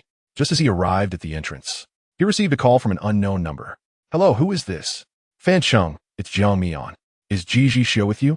The question sent a wave of panic through Fan Sheng. If this number truly belonged to the young madam, then who was the woman who had called Ji Zhixiu earlier? His throat went dry. It was imperative to speak the truth and locate Ji Zhixiu. Young madam, the situation is urgent. Please listen to me. At tonight's gathering, Ji Zhixiu was drugged. A woman called, and I mistakenly thought it was you. She instructed me to bring Ji Zhixiu to the Four Seasons Spring Hotel. I just returned. Jiang Mian responded coldly. What is the room number? 5208. Do you want me to accompany you? Fan Sheng asked, surprised by her composure. No. Remember, this is my number. If anything arises later, I will call you. After quickly relaying her instructions, she called out to Xiang Long. Let us go. Drive me to the Four Seasons Spring Hotel immediately. Regardless of who that woman was, Jiang Mian was certain she harbored ill intentions. Heaven knows how terrified Jiang Mian felt. Being drugged meant one was not in control of their senses. If Ji Zhixiu were to be compromised by another woman, she wouldn't blame him, but it would be a hurdle for her heart to overcome. Her emotions were tumultuous. She had witnessed the effects of such illicit substances in her circle before, where some were left in despair due to their inability to find relief. Neither outcome was one she wished to see for Ji Zhixiu. Throughout the journey, she incessantly urged Xiang Long to drive faster. Although Xiang Long was unaware of the situation, he recognized its urgency and nodded, "We'll arrive in 5 minutes. Hold on tight, madam." Upon exiting the vehicle, Jiang Mian felt nauseated, regretting having eaten Aunt Song's meal earlier. The churn in her stomach was uncomfortable, prompting her to find a trash bin and induce vomiting. Afterward, she rushed into the Four Seasons Spring Hotel and approached the front desk. "I'm here to catch someone in the act. You would want me to call the police, would you? Please open room 5208 so I can gather evidence for a divorce." Jiang Mian wore a mask and sunglasses, obscuring her features. The imposing man accompanying her was expressionless, clearly someone not to be trifled with, making them appear as if they were there to confront an unfaithful partner with backup. Typically, places like this had an unwritten rule. If one was there to catch a cheating spouse, the front desk would comply as long as the situation didn't escalate or compromise privacy. The receptionist, startled, quickly navigated the computer to find room 5208. "Please provide the name under which the room was booked." Jiang Mian frowned. She couldn't disclose that since it was under the mistress's name. "Yes, you. I am telling the truth and won't hinder your work. No one would morally condemn a mistress who disrupted another's family." The receptionist glanced at her sympathetically and handed her a card. "You can go up. Just remember to return it to me afterward." "Thank you," Jiang Mian said, grasping the receptionist's hand and lowering her voice. "If I successfully divorce and acquire the assets, I'll treat you to a meal." The young woman was momentarily taken aback by her words, nodding quickly and urging, "Please hurry. I await good news." Just before Jiang Mian entered the elevator, she heard the young woman murmur, "How pitiful." Inside the elevator, as the floors counted upward, Jiang Mian felt an indescribable tension. Xiang Long whispered, "Young madam, the president will be fine. He will definitely be all right." Fearing Ji Zhixiu might be in distress, Shen Tingyu had no intention of taking a long bath. However, upon entering the bathroom, she decided to give him an unforgettable experience. After meticulously washing herself with fragrant shower gel and applying a hint of perfume, she emerged from the bathroom wearing a robe. At the door of room 5208, Jiang Mian called out, "Open the door." Xiang Long swiped the card, but there was no response. Realizing the mistake, he said, "Young madam." She provided an elevator card, not a room key. The front desk refused to issue a room key indiscriminately, as intruding could implicate the hotel, which Jiang Mian understood. Her gaze darkened as she commanded, "I will knock. When someone answers, you will do as I say, understood?" "Understood." Jiang Mian knocked on the door. "Who is it?" Shen Tingyu asked. At that moment, who else could it be? Was Fan Sheng returning? "Miss, we are hotel room service. Is there anything you need?" Shen Tingyu replied irritably. At this time, it was best if no one disturbed her and Ji Zhixiu. She raised her voice, "I don't need anything." Jiang Mian frowned. Hearing a voice was a good sign, indicating they had not yet reached a critical point. However, remaining stubbornly silent was unacceptable. "Miss, I found a card at the door. Please come out to see if it belongs to you." The voice at the door called again. This time, Shen Tingyu did not refuse, given her hurried arrival. She might have misplaced something. Reluctantly glancing at the man on the bed, she figured she could spare a minute. Shen Tingyu approached and opened the door slightly. "Where's the card? Let me see." Jiang Mian was not surprised to see her. If anyone had designs on Ji Zhixiu, it could only be her. "There's no card," she replied with a faint smile. Then, her tone shifted to one of seriousness and authority. "Now is the time. Xiang Long, break in." It was impossible to persuade Shen Tingyu to open the door willingly. Only by taking such measures could they enter. As Shen Tingyu realized who it was, she was both shocked and furious. "It's you, Jiang Mian." In a flash, she instinctively attempted to shut the door. However, at Jiang Mian's command, Xiang Long swiftly extended his hand through the gap, effortlessly holding the door frame, leaving Shen Tingyu powerless. With just a bit more force, he could push her aside. Jiang Mian stood to the side, observing Shen Tingyu in her robe. Had she arrived even a moment later, she feared the next second could have found this woman in bed with Ji Zhixiu. Jiang Mian had brought Xiang Long along precisely to avoid being outmatched alone. Shen Tingyu, aware she could not compete with Xiang Long, gritted her teeth and demanded, "Jiang Mian, what do you want? Do you know I can report you?" Now that she had found Ji Zhixiu, Jiang Mian was no longer anxious. Observing Shen Tingyu's reaction, she could almost confirm Ji Zhixiu was indeed in the room.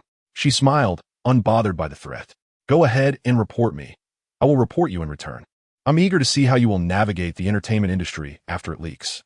"Ji Zhixiu is not with me," Shen Tingyu retorted. "I advise you to keep your distance. The Ji family would never consider you. I haven't even asked yet you're confessing." Not wanting to waste words, she signaled Xiang Long. In the next instant, the door swung wide open. Shen Tingyu stood in the doorway, blocking the entrance. "Jiang Mian, do you really want to pose me?" Ignoring her, Jiang Mian commanded, "Xiang Long, remove her from the doorway." Xiang Long nodded slightly, understood. Shen Tingyu was unceremoniously thrust out the door by Xiang Long before she could even muster a struggle. In comparison to Xiang Long, who had trained in martial arts, her frail frame seemed to embody the essence of the strong bullying the weak. To prevent Shen Tingyu from harboring any lingering hopes of re-entering, Xiang Long swiftly closed the door behind him, effectively severing her line of sight and standing guard at the entrance. Inside, Jiang Mian had resolved all obstacles and could finally approach Ji Zhixiu without reservation. She circled to the front of the bed. Ji Zhixiu reclined against the headboard, his disheveled hair cascading around him, his bare chest exposed, skin flushed with an unnatural hue, and blood trickling down his forehead in rivulets. He supported himself on one leg and squinted at her arrival, as if scrutinizing her closely. With hands that bore distinct knuckles, he grasped an ashtray, his veins standing out in stark relief. Jiang Mian's heart raced with alarm. Without hesitation, she clasped his hand and gently pried his fingers open one by one. Her voice was soft yet tinged with a hint of hoarseness. "Calm down. Let us release our hold, and not harm ourselves, shall we?" Her words coaxed Ji Zhixiu's taut body into relaxation, and he gradually relinquished his grip on the ashtray. As he felt the coolness of Jiang Mian's skin, a wave of comfort surged through him. Yet before he could draw closer for another action, Jiang Mian cradled his head and leaned down to kiss his fevered lips. "This time allow me." Like a spark igniting a flame, Ji Zhixiu responded with fervent urgency. Soon, clothes lay in disarray, their bodies entwined, inseparable. Rationality burned away, leaving only the most primal desires. With great effort, they succumbed to the overwhelming urge. Under the influence of the drug, Ji Zhixiu's actions were anything but gentle. Bordering on the brutal, this encounter brought Jiang Mian not a shred of pleasure. Her brow furrowed deeply, muffled whimpers escaping her lips, yet she endeavored to comply. It wasn't until Ji Zhixiu fully released that Jiang Mian exhaled a gentle sigh of relief. With her eyes closed, she felt herself slipping into slumber. Yet the realization that this was Shen Tingyu's room cast a shadow of unease over her rest. Her thoughts drifted further away, and she fell into a light sleep. In her hazy state, she felt a kiss pressed upon her forehead, followed by someone grasping her wrist, trailing soft kisses along her earlobe, slowly marking her with tender affection. Jiang Mian awoke with a start to meet Ji Zhixiu's gaze, which was filled with warmth and clarity. She nestled closer to him. "You're finally awake." Ji Zhixiu raised an eyebrow, the dried blood on his face giving him a striking yet tragic beauty.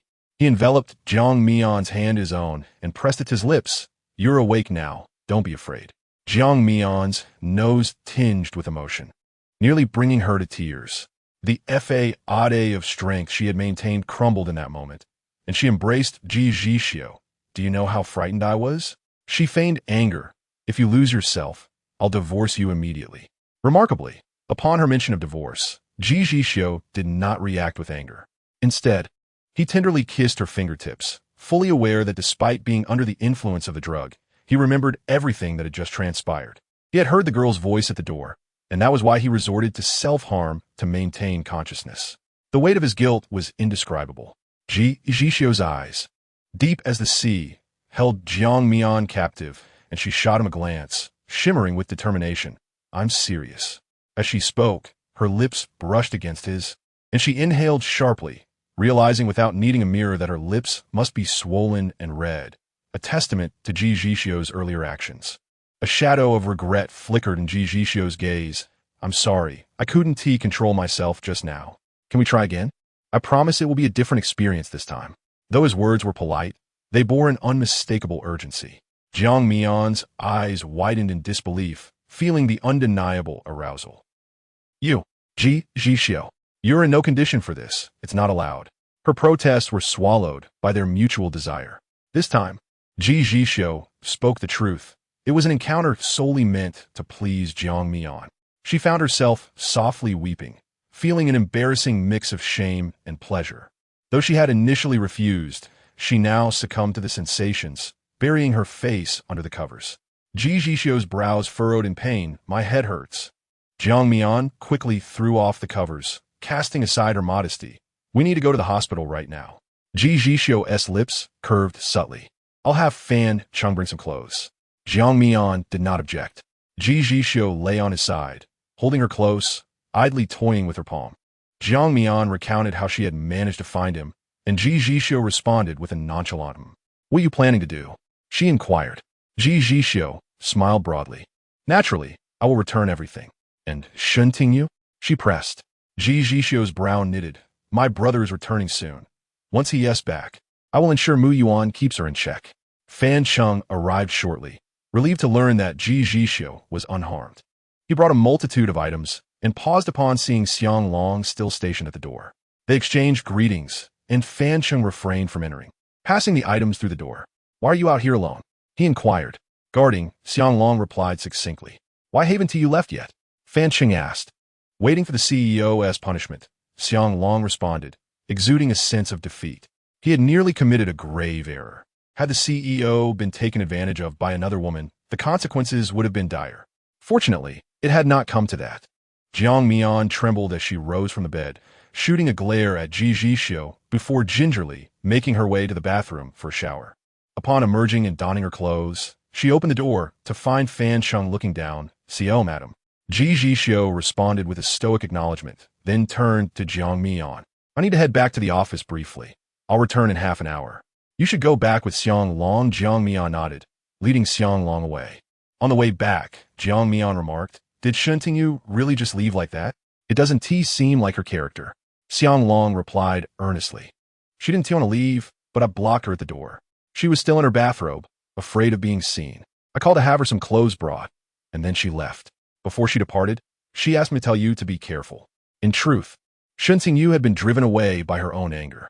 The feeling of being a mere pawn in someone else's game infuriated her, especially at the thought of Jiang Mian going in to be with Ji Zhixiu. It made her seethe with rage, wishing she could take her place. Alas, it was too late. She decided to leave while Ji Zhixiu was still unaware. Jiang Mian smiled, acknowledging that Shen Tingyu had brought this upon herself. Fan Chung trailed behind Ji Zhixiu, occasionally glancing up. What? Are you trying to bore a hole into my back? Ji Zhixiu asked. Fan Chung shook his head. CEO, I made a mistake this time. I should have answered your call without confirming with madam. Enough. Ji Zhixiu paused, contemplating. Your interactions with her are limited. It's understandable that you wouldn't recognize her. As for answering my call, it was warranted under the circumstances. Let us consider this a lesson learned. Though Fan Chung was at fault, the responsibility did not rest solely on him. He lowered his head in shame. His resolve to diligently follow Ji Zhixiu strengthened. Yes, CEO. Compile the guest list from tonight's gathering for me. Understood. Ji Zhixiu had said he would return in half an hour, and indeed, when he arrived home, Jiang Mian lay in bed, turning away from him upon hearing the noise. The mattress sagged as he settled over her back, his voice a tender murmur, Mian Mian. Jiang Mian turned her face. Did you go to the hospital? Ji Zhixiu brushed off her concern. No need, it's just a minor injury. He was reluctant to go, finding a hassle at such a late hour. Jiang Mian sprang up and dashed downstairs, returning moments later with a medical kit in hand, raising her chin to command. Come to the sofa, I'll tend to your injuries. Ji Zhixiu suddenly recalled a memory from years ago, when a young girl had similarly insisted on passing him a bottle of medicine through the windowsill. He acquiesced and moved to sit beside her. Jiang Mian cautiously brushed aside the stray hairs on his forehead and first disinfected the wound with an iodine swab.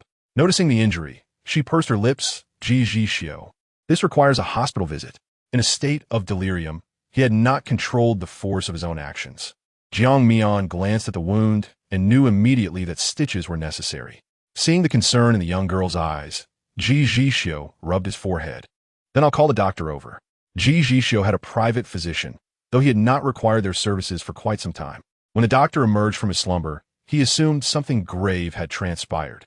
He hurried to the villa, relieved to find Ji Zhixiu in good health, though the injury on his forehead was quite conspicuous.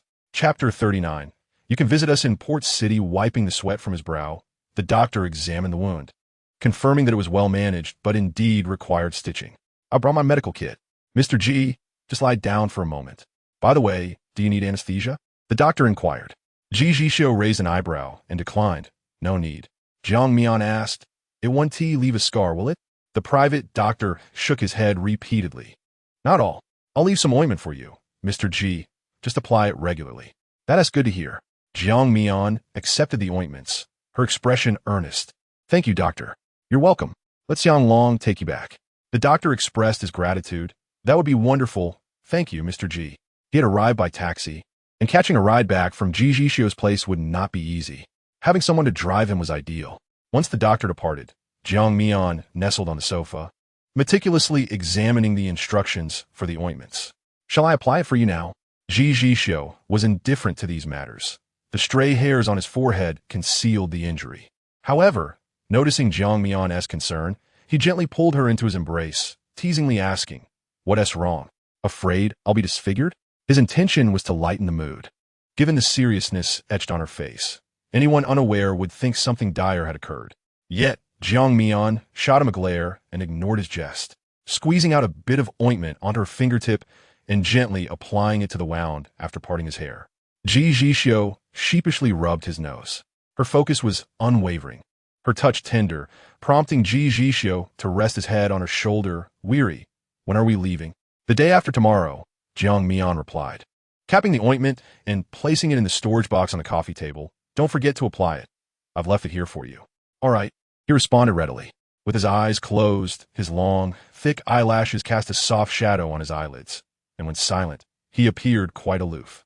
However, Jiang Mian knew Ji Zhixiu was not truly like this, not with her at least. Thus, she could not bear to see him harmed in any way.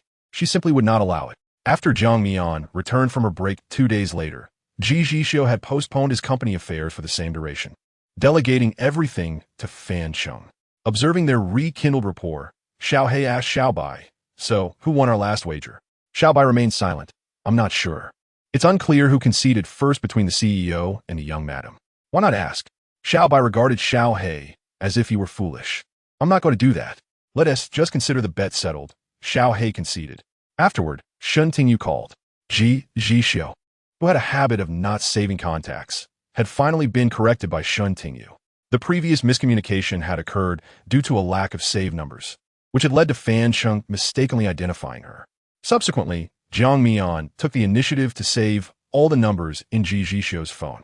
Now, staring at the screen flashing Shen Tingyu's name, Jiang Mian raised Ji Zhixiu's phone and asked, Shall I answer?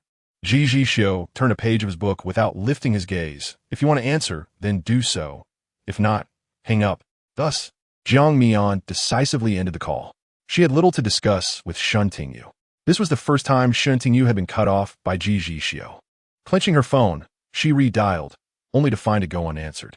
The assistant reminded her, Sister, the director is calling for you. Having been late the previous day, she knew she couldn't afford to lose any more face. Shen Tingyu handed her phone back, calming herself. Understood. 2 days passed, and Jiang Mian returned to the film set. Director Wang waved her over. Come here quickly. I want to add a scene with you and Xingyang. Jiang Mian approached and peered at the script. Xingyang was the male lead. He was academically gifted and came from a well-off family, beloved by all in the class, including the female lead. However, no one was aware of the secrets hidden within Chen Wenya's diary, nor the lotus seed candy she placed on Xingyang's desk every day after school. As the college entrance exams approached, Xingyang fell gravely ill, causing great concern among everyone, including the female lead, Chen Wenya. She was tasked by the teacher to deliver notes to him and personally made him a soft-boiled egg, which he consumed as if it were a miraculous cure, returning to class the next day. Xingyang always thought that once the exams were over, he would confess his feelings to Chen Wenya. Unfortunately, there would be no future for them. Youth is inevitably filled with regret and poignant romances. Jiang Mian found herself deeply immersed in this script, shedding tears multiple times. She had no objections to the added scenes. What about the actor's song? He has delayed due to a late flight. Don't worry about him. If you agree, he will likely have no objections. Director Wang waved his hand. Focus on preparing for this scene. The rest can wait until Xingyang arrives. Jiang Mian nodded, understood. Li Lady, standing at the back of the crowd, suddenly felt weak and wobbly. Xiang Long, beside her, quickly supported her, a hint of concern on his face. Haven't you eaten? Low blood sugar? Li Lady felt a brief dizziness and instinctively grasped his hand. I just didn't eat breakfast, I'm fine. Xiang Long helped her to a nearby seat, pulling out a piece of candy from his pocket to offer her. This is from the captain this morning. It's quite sweet. You should eat more, he remarked after a moment of silence. Li Lady, slender and frail, elicited concern from others, prompting her to smile. Thank you, big brother. I will, if circumstances allowed. She wished to eat well. However, soon she would be able to leave that place once she received her paycheck. Xiang Long replied curtly, then turned to fetch her a glass of water, presenting it to her. Li Lady felt warmth in her heart as she accepted the cup, grinning. Big brother, you're really kind. Xiang Long found himself inexplicably eager to converse with her. Where do you live? Li Lady noticed his awkward stance and brought a stool over for him to sit, chuckling as she answered, I live in the slums of Kyoto. She spoke candidly. Xiang Long was taken aback, lowering his head. I'm sorry. There's no need to apologize, she replied with a gentle smile. If she continued working with Mian Jie, she could apply for accommodation from the company and leave that place behind. Taking a sip of her tea, she encouraged, sit down. Xiang Long complied. Li Lady, feeling a rare desire to confide, lowered her voice. Actually, we used to live quite well. In Kyoto, life was relatively carefree. However, things took a turn when my father became entranced by gambling, led astray by his unscrupulous friends. His addiction spiraled out of control, and being perpetually unlucky, he quickly squandered our family fortune, selling our house and resigning from his job. Each loss soured his mood, leading to violent outbursts directed at my mother. In his desperation for money, he resorted to borrowing, while relatives who once supported us turned their backs, some occasionally offering a small sum out of pity. Yet, before we could use any help, my father would discover it, resulting in further beatings and accusations of hiding money. He was like a dog, with money acting as a bone that he could sense from afar. The extent of my mother's suffering remained unspoken by Li Lady. Initially, she did not dare to resist, but as she witnessed her mother's injuries, she gradually found the courage to stand up to her father. Though her words were few, Xiang Long felt a pang of empathy. A man who strikes women is truly despicable. Li Lady drained her glass of water and echoed, indeed. It's a pity we cannot choose our lineage. Her greatest regret is that such blood flows through her veins. Everything will be all right, Xiang Long reassured her. Since meeting Jiang Mian, Li Lady felt that life was taking a turn for the better. Upon her return, her mother even expressed intentions to leave that man behind. Life suddenly felt promising. When Song Xingjia arrived, Jiang Mian had just completed a scene. The man, impeccably charming, clapped his hands to gather attention, declaring, apologies for my tardiness. I had my assistant prepare some milk tea and desserts for everyone to enjoy this afternoon. 3 burly men followed him, carrying boxes. A gasp arose from the crowd. Inside were treats from Yixingtang, the local milk tea brand known for its limited daily offerings. For Song Xingjia to procure such a bounty suggested he had significant backing. Jiang Mian was still pondering this when Song Xingjia affectionately ruffled her hair and asked, "What flavor of milk tea would you like?" Jiang Mian was momentarily taken aback by his sudden gesture, perceiving it not as flirtation, but rather as a familial affection. Regaining her composure, she inquired, "Do you have Yangji Ganlu?" "Yes," he replied, bending down to retrieve a cup and handing it to her. "Thank you," she said, inserting a straw. Standing beside her, Song Xingjia's gaze was warm and his smile inviting. "You should come to our port city for milk tea. The Yangji Ganlu there is exceptional, along with many delightful snacks that far surpass those sold outside Hengdian." It was Jiang Mian's first realization that Song Xingjia hailed from the port city. She had not specifically researched his background, as he was quite low-key about his personal life. The port city was neither too far nor too close to Kyoto, and though she had yet to visit, she had heard it described as a haven for the wealthy, overflowing with extravagance. She blinked playfully. "If I go, will you be my tour guide?" "Of course," he replied with a doting smile. Chapter 40. Let go of that film. Emperor Jiang Mian's heart raced. Song Xingjia appeared remarkably approachable. Before she could delve into her thoughts, she noticed him signaling the end of the conversation. He took 2 cups of milk tea and walked over to deliver them to the director. Shifting her gaze, she chastised herself for overthinking. He was simply friendly to everyone. Remembering how her roommates had requested a signed photo after learning about her scene with the film emperor, she hesitated before deciding to seek him out later that evening after filming concluded. For convenience, Director Wang had arranged accommodations at a single hotel for the entire cast. Jiang Mian and Song Xingjia's rooms were on the same floor. That evening, she prepared the signed photos and knocked on his door. After a short wait, the door opened. Song Xingjia appeared in a white bathrobe, his hair slightly damp, his alluring peach blossom eyes glistening with moisture, radiating charm from every angle. Upon seeing Jiang Mian, they both paused in surprise. "Just a moment. Let me change," he said quickly before closing the door. Jiang Mian stood at the threshold, gently pressing her palm against her cheek, feeling an astonishing warmth. Goodness, she had caught a glimpse of the film emperor's upper body. What a coincidence. 5 minutes later, Song Xingjia opened the door again. "Come in.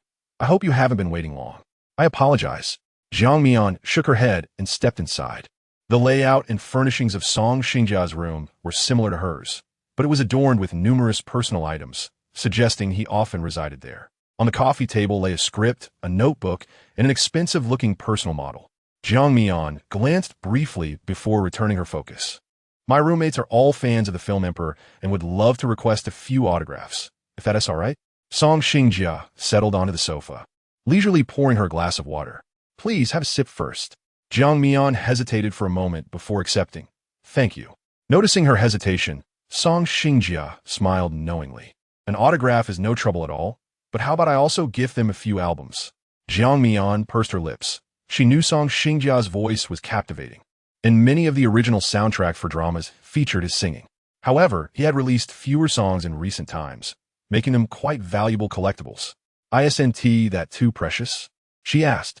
"No, it's a gift for my little fans. They'll find it worth every penny," he replied, envisioning the joy her roommates would feel upon receiving such a surprise. Jiang Mian's eyes sparkled as she grinned. "Thank you, Film Emperor Song. You're truly wonderful." "As long as you're happy," he said naturally. Jiang Mian handed him the signed photos. "I have the pen ready for you." Song Xingjia took it and smiled appreciatively. "Your roommates really are devoted fans. This is even a photo from my early career." Jiang Mian's eyes gleamed with excitement. "Film Emperor Song, every one of us in the dormitory is your fan." Song Xingjia signed fluidly and returned the photo to her. "Thank you. One day, you'll achieve this level of success too." Jiang Mian clutched the photo tightly, feeling as if Song Xingjia genuinely wished to encourage her. Considering that it might not be appropriate for a man and woman to linger alone in a room for too long, she stood up. "Thank you for the autograph. Film Emperor Song. I'll take my leave now." "Wait, there are also the albums." Song Xingjia stopped her. He walked around the bookshelf and soon returned with 3 albums. "Here you go." "Thank you." Back at her room, she laid everything out on her bed and snapped a photo to share with her dorm group. Blossoms blooming. Film Emperor Song's signed photo. "Beauty G. Did you really get close to the Film Emperor? Susu wants to lose weight. I bet there's one of my photos in there." Jiang Mian. Albums gifted by Film Emperor Song. Jiang Mian sent a playful wave emoji. "Beauty G. Can your crew have visitors? I want to see Film Emperor Song." Jiang Mian. Director Wang didn't mention it, so it's probably not allowed. Ji Lanru expressed her regret. This was the closest she had ever been to Song Xingjia. Jiang Mian. I'll bring them back for you when I return to school. Blossoms blooming. I can't wait, my treasure. Just send it directly. I'll cover the shipping. Susu wants to lose weight. One beauty G. Look at your ugly faces. But I want one too. Jiang Mian chuckled. Sure, I'll send it to you at school. Blossoms blooming. So how is he? Is Film Emperor Song easy to talk to? Did you get a chance to flirt with him? Susu wants to lose weight. I heard he has the best physique in the entertainment industry, with perfect 8-pack abs. Jiang Mian smacked her forehead, recalling the brief glimpse she had just seen. It wasn't too shabby, even if only for a few seconds. Nonetheless, she firmly replied, you old perverts. I'm filming a youthful campus drama, a pure love story. Besides, I'm a married woman. Beauty G. Let go of that Film Emperor. Let me have a chance. Jiang Mian. I'll give you Film Emperor Song as WeChat. Do you dare at him? Ji Main. I dare not. She is merely talking big. Ji Main. You actually have Song Xingjia's WeChat. Quickly, what does he post on his moments? Jiang Mian quietly opened Song Xingjia's moments. Interestingly, it was Song Xingjia who suggested adding WeChat for convenience, as she felt awkward bringing it up herself. Thus, Jiang Mian added Song Xingjia's WeChat. Their conversation had yet to progress beyond that verification message. Song Xingjia's moments were exceedingly simple, consisting of just 3 posts, one announcing a number change, another stating he was back in Hong Kong, and the last was a shared news article about Hong Kong. Jiang Mian took a screenshot and shared it in the group to satisfy Ji Lanruo's curiosity. Ji Lanruo looked at it and pouted in disappointment. Old men are truly boring. So Susu wants to lose weight. Let's consider the possibility that Song Xingjia might not even post on moments. Duo Hua Kai Fu Gay. My grandmother, who is 70. Posts on moments. Ji Lanruo. Admit it, Song the great actor is inherently aloof. He is too lazy to maintain his Weibo, let alone post on moments. Such a person likely seeks only to please himself. I just wonder if he is emotionally reserved or not. Jiang Mian almost spat out her drink. This topic was difficult for her to engage in, as she faced Song Xingjia every day and feared that one day she might inadvertently spiral into wild thoughts. She exited the group chat, opened her script, and began memorizing her lines for tomorrow. Then she remembered she had yet to ask Ji Zhixiu if he had applied his medication on time. Setting the script aside, she dialed Ji Zhixiu's number.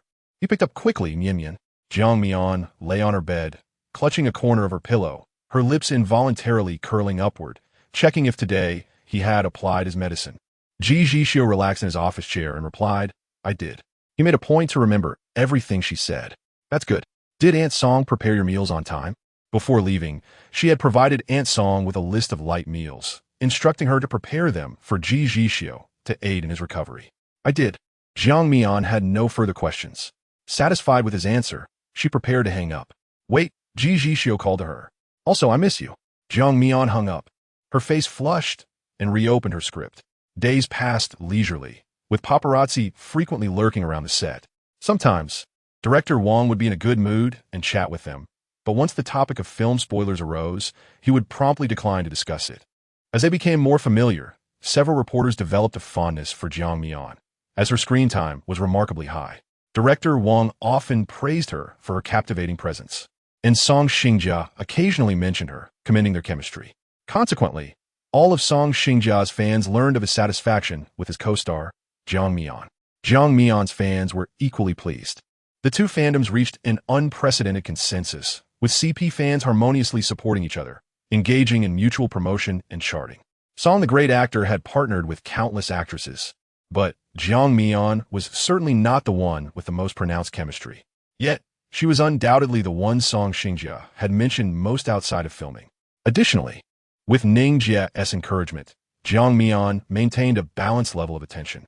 The latter half of the film required shooting in Hainan, prompting director Wang to grant the entire crew a 2-day break to prepare their belongings. Thus, when Jiang Mian next saw Ji Zhixiu, the injury on his forehead had completely healed, leaving no trace. After not seeing the young lady for over 10 days, Ji Zhixiu felt a deep longing. The little fish, a lazy creature, lay across his lap. Jiang Mian reached out to pet it, wondering if it had forgotten her. You heartless little thing. Have you forgotten me after such a brief time? Meow. Ji Zhixiu, while gazing at his computer, replied, He is just like that, too lazy to move. When you are away, he loves to hide in your wardrobe. Jiang Mian, feeling slightly annoyed, playfully ruffled the little fish's head. You mischievous creature. The little fish feigned death, allowing her to indulge in her whims. Where did this time? Jiang Mian asked. Hainan, he replied. Ji Zhixiu shifted his gaze from the computer to her face and inquired. Is it convenient to go a day later? Jiang Mian tilted her head, sensing something unusual. Is there a reason? There is a gala, and I would like you to be my companion. Ji Zhixiu had never taken a female companion to public events before, but had suddenly changed his mind, feeling that bringing Jiang Mian along would not be inappropriate. Naturally, Jiang Mian had no objections. Then, I shall inform Director Wang. She called Director Wang, who merely advised her that if she were to come on her own, she should not travel with them and would not be reimbursed for the flight. Jiang Mian smiled. Perhaps it was what Director Wang said that prompted Song Xingjia to send her a message. I heard from Director Wang that you would come a day later. Is something going on? Jiang Mian replied. Just a minor personal matter. The other party understood and did not inquire further. Song Xingjia's demeanor struck Jiang Mian as peculiar. He was always courteous and maintained an appropriate distance, yet seemed particularly concerned for her. Ji Zhixiu noticed her distraction and, dissatisfied, pinched her soft cheek. Jiang Mian realized that, unbeknownst to her, Ji Zhixiu had already set aside his computer. The little fish had also vanished. She sat before him, slightly ingratiating. What shall we have for dinner? Yet the man seized her chin, lifting it, his warm breath enveloping her. At the Jiang residence, Ji Zhilan's belly was gradually growing, and her morning sickness had intensified. There were days when she couldn't eat all day, while on others, she craved takeout. During such times, she would direct Jiang Cheng to fetch food for her. After the last incident, Jiang Cheng had resigned at her request, and Ji Zhilan was pleased, wanting him to focus on keeping her company at home. Suddenly, Ji Zhilan craved duck necks and instructed Jiang Cheng to go buy some. Jiang Cheng, feeling lazy, slumped on the sofa and replied, Why not let the maid go? Why should I go? Ji Zhilan retorted, You buying proves your love for me. Wife, you should eat less of that unhealthy stuff. What is so good about duck necks? If you want some, let my mother prepare it for you. Zhang's mother, chiming in from the side, said, Oh dear, those duck necks are full of lymph nodes. Eating too many can lead to cancer. Ji Zhilan instantly became furious. Sitting up straight from the sofa, Jiang Cheng, is your mother cursing me? What do you mean, your mother? ISNT my mother also your mother? Jiang Cheng retorted. Don't twist my words. I merely asked if your mother was cursing me. Jiang Cheng also stood up, displeased. Ji Zhilan, don't stir up trouble. My mother is only concerned about you. Jiang Cheng, why are you yelling at me? Am I the one causing trouble? Just look at what your mother said. Is that something a person should say? Hearing their quarrel, Zhang's mother sighed. Oh, I'm truly getting old and confused. Even a few words of concern for my daughter-in-law warrant such a retort. Perhaps I should just die to avoid being a nuisance. Yilan, irritated by Zhang's mother's innocent demeanor after causing trouble, immediately shot back. Then you might as well die. In the next moment, Jiang Cheng raised his hand and slapped Ji Zhilan. Her face instantly bore 5 distinct fingerprints, the force causing her to fall back onto the sofa. She looked at him in disbelief. Jiang Cheng, you hit me for your mother? You hit me again? A servant hurried over to support her. Are you all right, madam? Jiang Cheng coldly replied. Who told you to disrespect my mother? He had grown up with his mother, and no one was allowed to speak ill of her. She acknowledged that her words had been fueled by anger, but she never expected Jiang Cheng would dare to lay a hand on her. Pride made it difficult for her to apologize. She grasped the servant's hand, gritting her teeth as she stood up. Fine, Jiang Cheng, you have guts. Just because I said one wrong thing, you hit me for your mother. You two are nothing but scoundrels. She turned and returned to her room, and in less than a few minutes, she had packed her things and left with the servant, heading back to the Ji residence. Upon seeing her leave, Zhang's mother worriedly asked, Son, is everything all right? You ought to coax her back, and next time, I shall refrain from meddling, remarked Mother Jiang. Jiang Cheng, however, was unconvinced, stating, We have quarreled countless times. Has she not always cried and begged me to return like a forlorn dog? Rest assured, Mother, this time will be no different. This woman cannot truly live without me, especially now that she carries my child.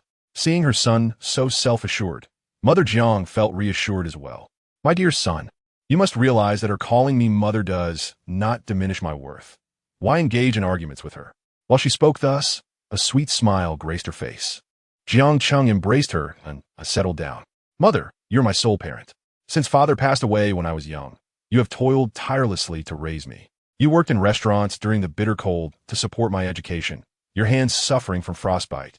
It was then that I vowed to study diligently and provide you with a better life, ensuring no one could bully you.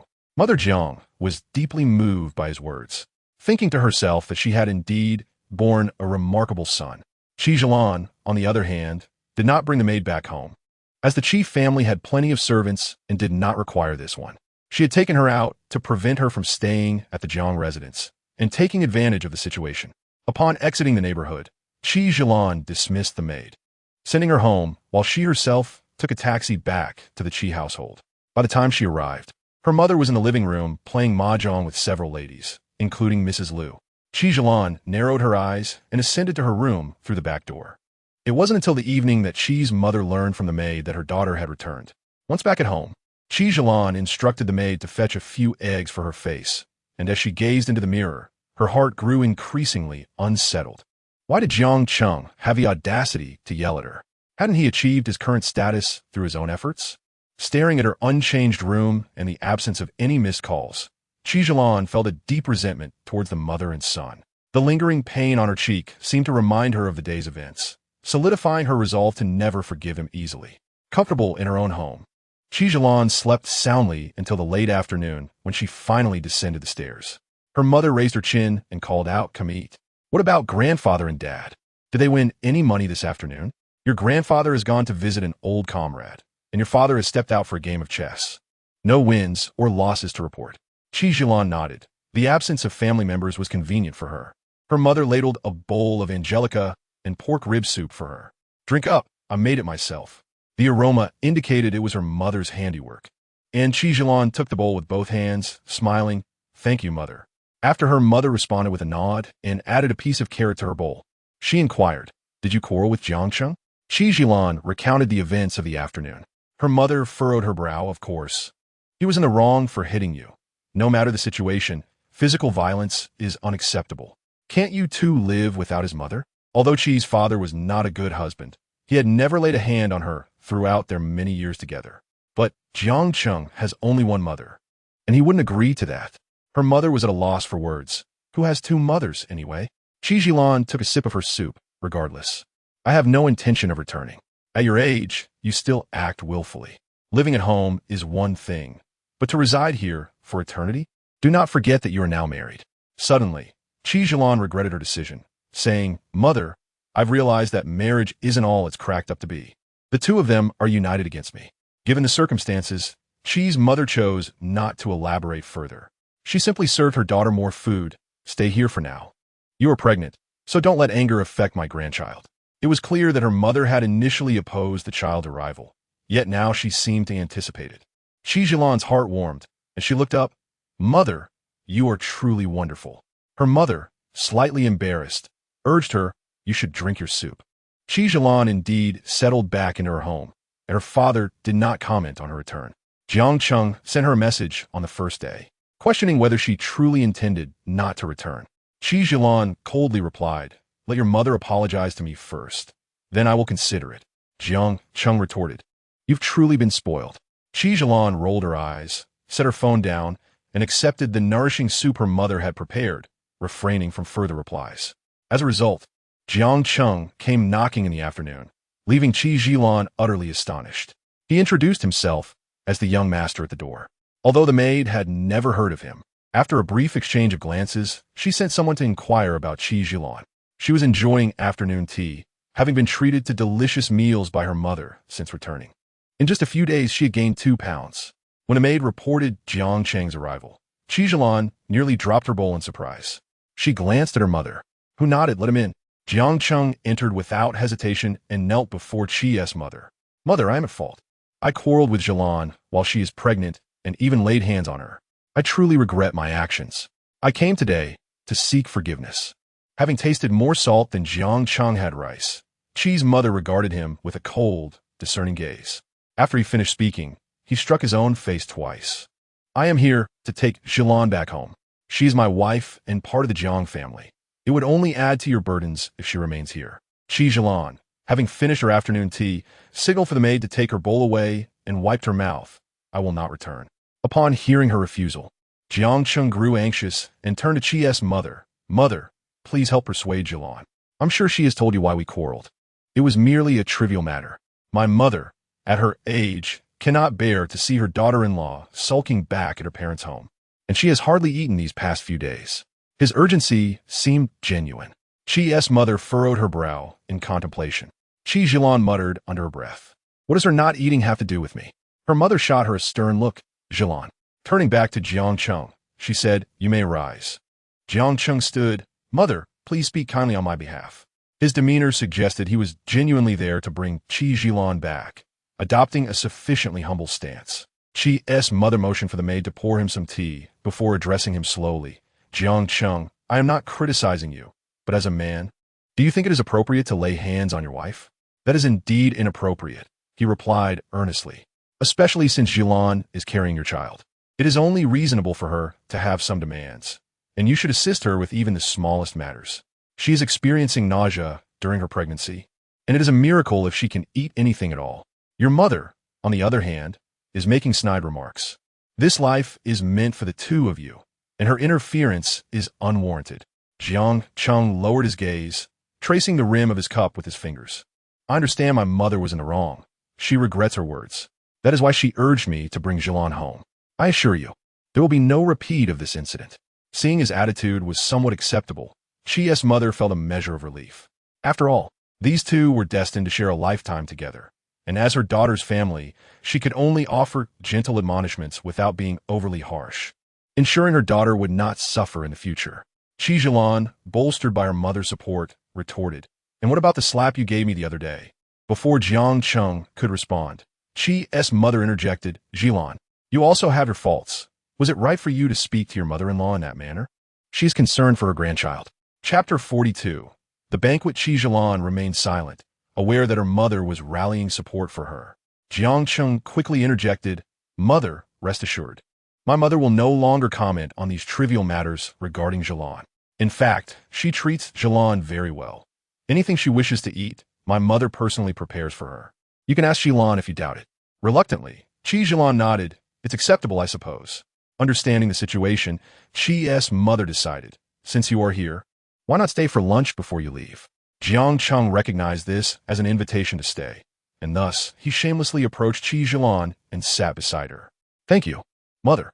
He then turned to Ji Zhixiu with a solicitous expression. Darling, would you like some peaches? I can peel them for you. Without waiting for her response, he took a peach from the fruit platter and began to peel it.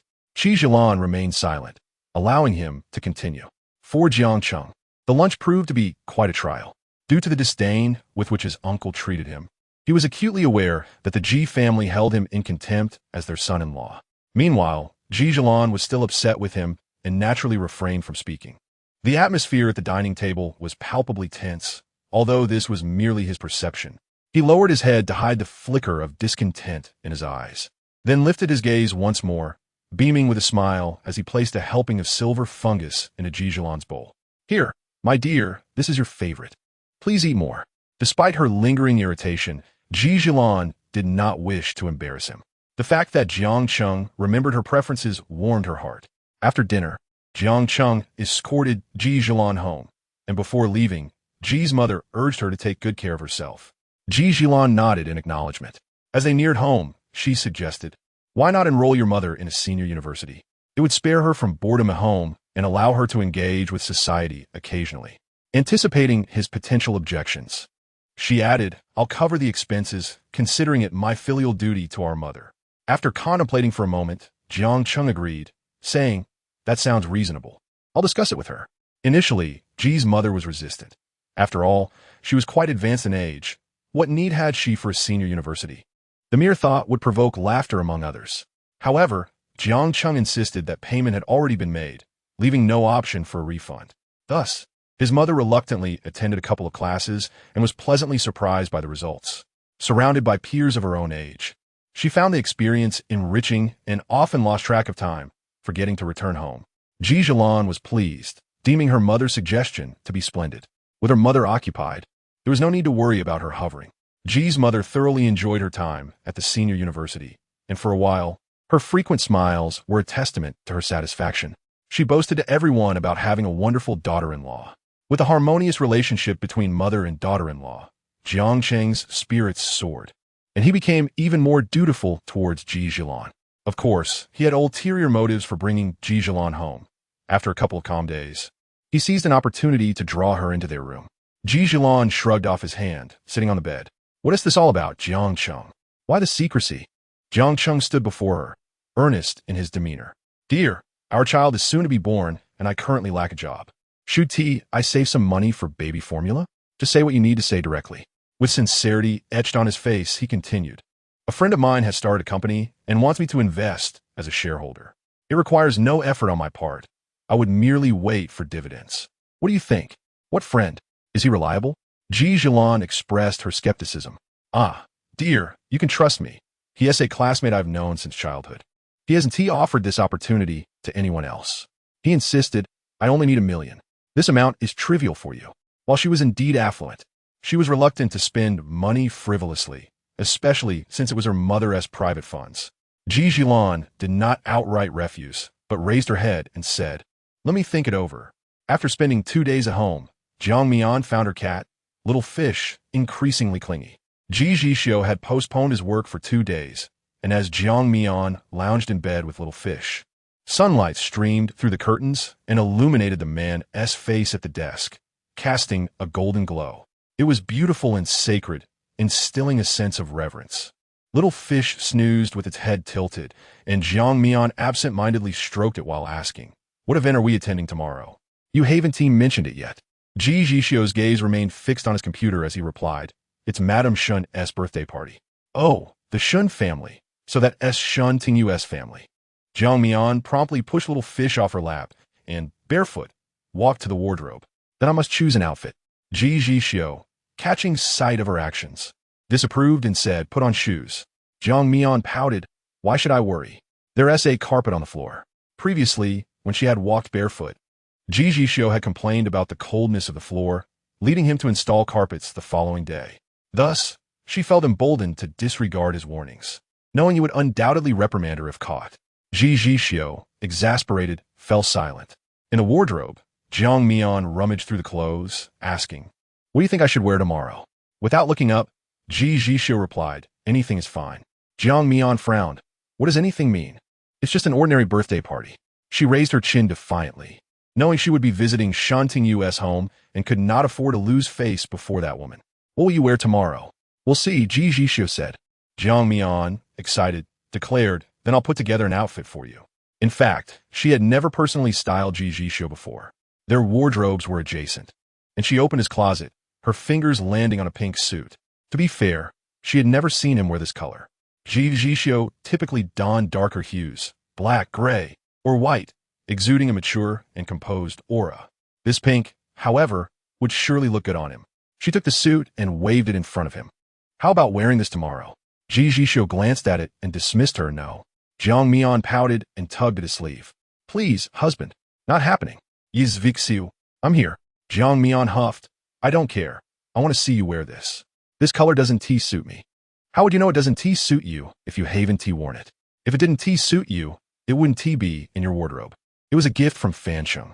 Jiang Mian climbed in his lap. "Just wear it once, please. I want to see. Tomorrow, I'll wear pink too. We'll be a couple in matching outfits." Ji Zhixiu felt a flicker of indecision, but relished her eager demeanor. Suppressing a smile, he raised an eyebrow and resolutely replied, "No." Jiang Mian persisted, shaking in his lap. "Ashio, husband." Before long, she felt the heat radiating from beneath her. Her enchanting eyes widened in surprise. Her cheeks flushed as she teasingly exclaimed, "You rogue." Ji Zhixiu tightened his grip around her slender waist, his voice low and husky, laced with desire. "Only for you am I a rogue." With that, he leaned down and captured Jiang Mian's lips, indulging in her sweet essence. Breathlessly, she murmured, "You still haven't said whether you will wear it tomorrow." Ji Zhixiu, one hand sliding around her back, unfastened a button. "I will." The birthday party commenced in the afternoon, personally invited by Shen's father, and Ji Zhixiu felt compelled to honor the invitation. Having promised Jiang Mian to wear the pink suit, he naturally intended to keep his word. As he emerged from changing, Jiang Mian rested her chin on her hand. her eyes sparkling. Ji Zhixiu, tall and handsome with perfect features, managed to wear the vibrant pink suit without appearing garish or flamboyant.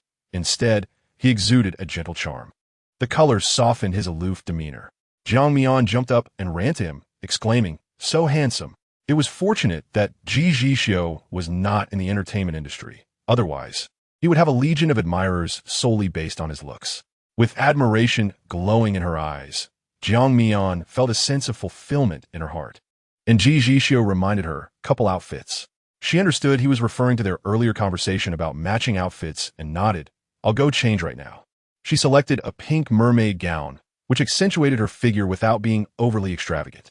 It was perfect for such an event. She paired it with the latest limited edition handbag, swiftly styled her hair into an elegant bun, and upon glancing in the mirror, found her makeup flawless and her smile radiant. A picture of perfection. Once again, Long drove them. The Shen family's private villa was in a completely different direction from Ji Zhixiu's. They encountered heavy traffic through the city center, and by the time they arrived, dusk was settling. Meanwhile, at the Shen household, Shen Tingyu was busy selecting a dress, asking her mother, "Will Ji Zhixiu be coming tonight? Is it true?" Today, Mother Shen adorned herself splendidly for the occasion as the birthday celebrant.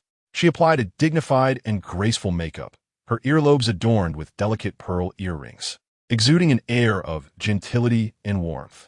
Dressed in a flowing gown, she appeared exceptionally gentle, the necklace of jade resting elegantly upon her neck.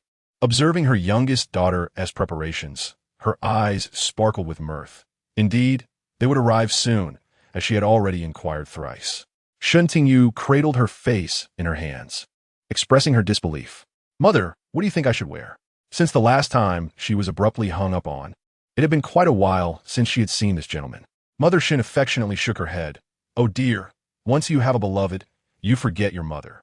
My daughter looks beautiful in anything, but let us go with that lovely lavender gown you're holding."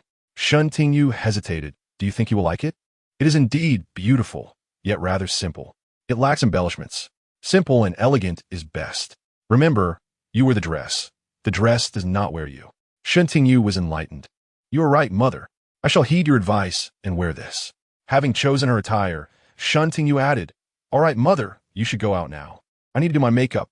He will be arriving soon, and if I delay, I shall truly be late." Mother Shen looked at her with indulgent eyes. "Very well. I shall wait for you outside. Do not rush. The guests have yet to arrive, and I am sure Ji Zhixiu will not come so quickly." Chapter 43. "He is my husband." She stepped out of the room, gently closing the door, and turned to find Father Shen smiling softly at her. Even after so many years together, Mother Shen felt her cheeks flush. "What are you doing here? Why not go inside?" Father Shen chuckled. "You two are sharing secrets. When do I have to intrude?" She felt a sweet warmth from his unwavering thoughtfulness over the years. Walking over to link her arm with his, "Darling, thank you for throwing such a grand birthday celebration for me. Wife, you have managed the household diligently for so many years since marrying into the Shen family. You rarely venture out for leisure, so I wanted others to see what a virtuous wife I have." His words brimmed with pride, feeling fortunate to have her. They descended the stairs hand in hand. "Let me check if there is anything I might have overlooked." Father Shen grasped her hand firmly. "Do not fret. I have already inspected everything. Go rest well. Soon, as the guests arrive, the birthday star shall have no time to relax." "All right. I shall heed your words." Mother Shen smiled. Soon, guests began to arrive in small groups, and luxury sports cars lined the entrance of the Shen residence. Although it was a birthday celebration, it also served as a social gathering. Every face wore a polite smile, engaging in cordial exchanges. Ji Zhixiu and Jiang Mian arrived at a perfectly timed moment. Xiang Long halted the car at the entrance, and Ji Zhixiu opened the door first, then proceeded to assist Jiang Mian out of the vehicle. Jiang Mian looked up, her lips curling into a smile as she stepped out, linking her arm with his. Standing at 168 meters, she appeared delicate beside Ji Zhixiu. The two walked slowly into the living room, guided by a servant.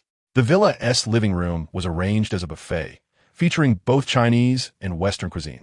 Jiang Mian discreetly surveyed the surroundings before averting her gaze.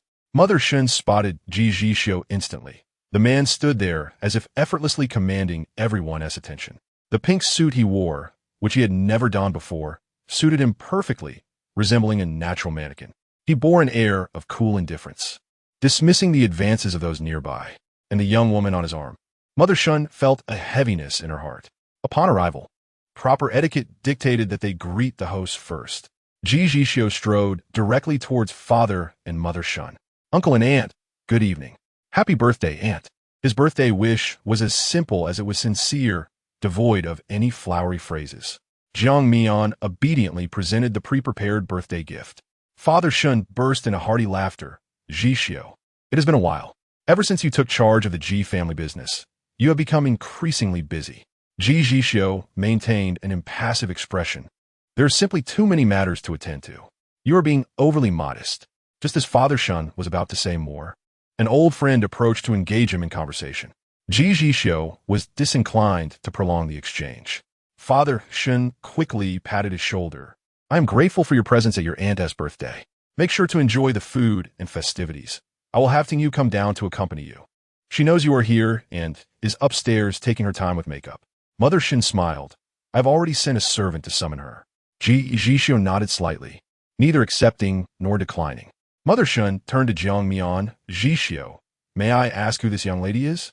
A companion. Mother Shen refrained from probing further, knowing well it was more than a mere companion. She smiled gently. Please take her to explore the food offerings. I will have you seek you out once she descends. Thank you, aunt. Ji Zhixiu was aware of Jiang Mian's fondness for small pastries, and he recalled that the Shun family had a talented pastry chef. Shen Yuan had mentioned this before. Just as he was about to lead Jiang Mian away, someone intercepted them. Jiang Mian recognized this individual as a financial mogul, likely a business partner of Ji Zhixiu. Not wishing to intrude, Jiang Mian leaned in to whisper, You chat. I will wander about. Ji Zhixiu slightly inclined his head. Their desserts are quite delightful. You should try some. All right. Shen Tingyu, having heard that Ji Zhixiu brought a female companion, needed no further speculation to ascertain it was Jiang Mian. Narrowing her eyes slightly, a mocking smile played on her lips, her gaze heavy with bitterness. She secured the last earring, then descended the stairs. Jiang Mian, about to take the final mousse, was suddenly cast into shadow. She looked up in surprise, only to see Shen Tingyu, dressed in a lavender gown, with her hair cascading over her shoulders and a light makeup. Shen Tingyu's smile was laced with derision. Jiang Mian hesitated. Do you want some? I won't give you any. In the next moment, she swallowed the mousse in front of Shen Tingyu's astonished gaze. Despite her efforts to restrain herself, her words dripped with disdain, as if you've never had one before. Jiang Mian feigned innocence. Jixiu recommended it. How a single remark can unravel a rival's composure. Indeed, Shen Tingyu's expression darkened considerably. She grasped Jiang Mian's wrist and pulled her outside, prompting Jiang Mian to hastily set down the tray and follow. Jiang Mian thought it inappropriate to create a scene at a birthday celebration, so she acquiesced.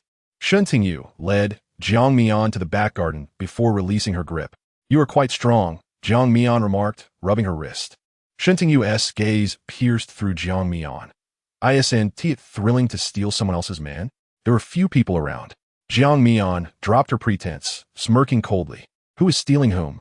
As far as I know, you and Ji Zhixiu have long since parted ways. Why do you criticize me? And what of it? I was forced to break up because I had to go abroad. As soon as I return, he will come back to me. Moreover, he loves me. If you don't believe me, look. Shen Tingyu raised her wrist, showcasing a bracelet that flashed before Jiang Mian's eyes. Even in that brief moment, Jiang Mian recognized it as the Paraiba bracelet she also possessed, which had been tucked away in her vanity drawer after she joined the film crew. Ji Zhixiu had mentioned that this bracelet was uniquely designed by him, one of a kind in the world. Thus, what did Shen Tingyu's bracelet signify? Satisfaction gleamed in Shen Tingyu's eyes at Jiang Mian's evident dismay. With a taunting smile, she declared this was personally designed by him, the only one in existence. Gifted to me. So, have you come to understand your place? Jiang Mian felt a fleeting weight in her heart. After a moment of stunned silence, she suddenly laughed. It is quite normal for a boyfriend to give gifts to his girlfriend. Isn't it? What does that signify? Besides, the opportunity is now yours lost. Jiang Mian tilted her head, her smile radiant. What does it mean? Jiang Mian suddenly felt an urge to stop concealing the truth. Under the soft glow of the lights, her eyes sparkled like stars, and she slowly revealed a harsh reality to Shen Tingyu. But he is my husband. Shen Tingyu felt as though she had been struck by lightning, even doubting the functionality of her ears. She understood the implication of such words. No wonder Jiang Mian resided in his villa. No wonder Ji Zhixiu took her everywhere. It turned out that during the 3 years of her absence, this man had secretly married someone. As she gazed at the woman's smug expression, Shen Tingyu's emotions fluctuated, and she felt an overwhelming desire to confront the man immediately. But so what? Marriage could lead to divorce. Jiang Mian nodded. You are right. So what do you count as?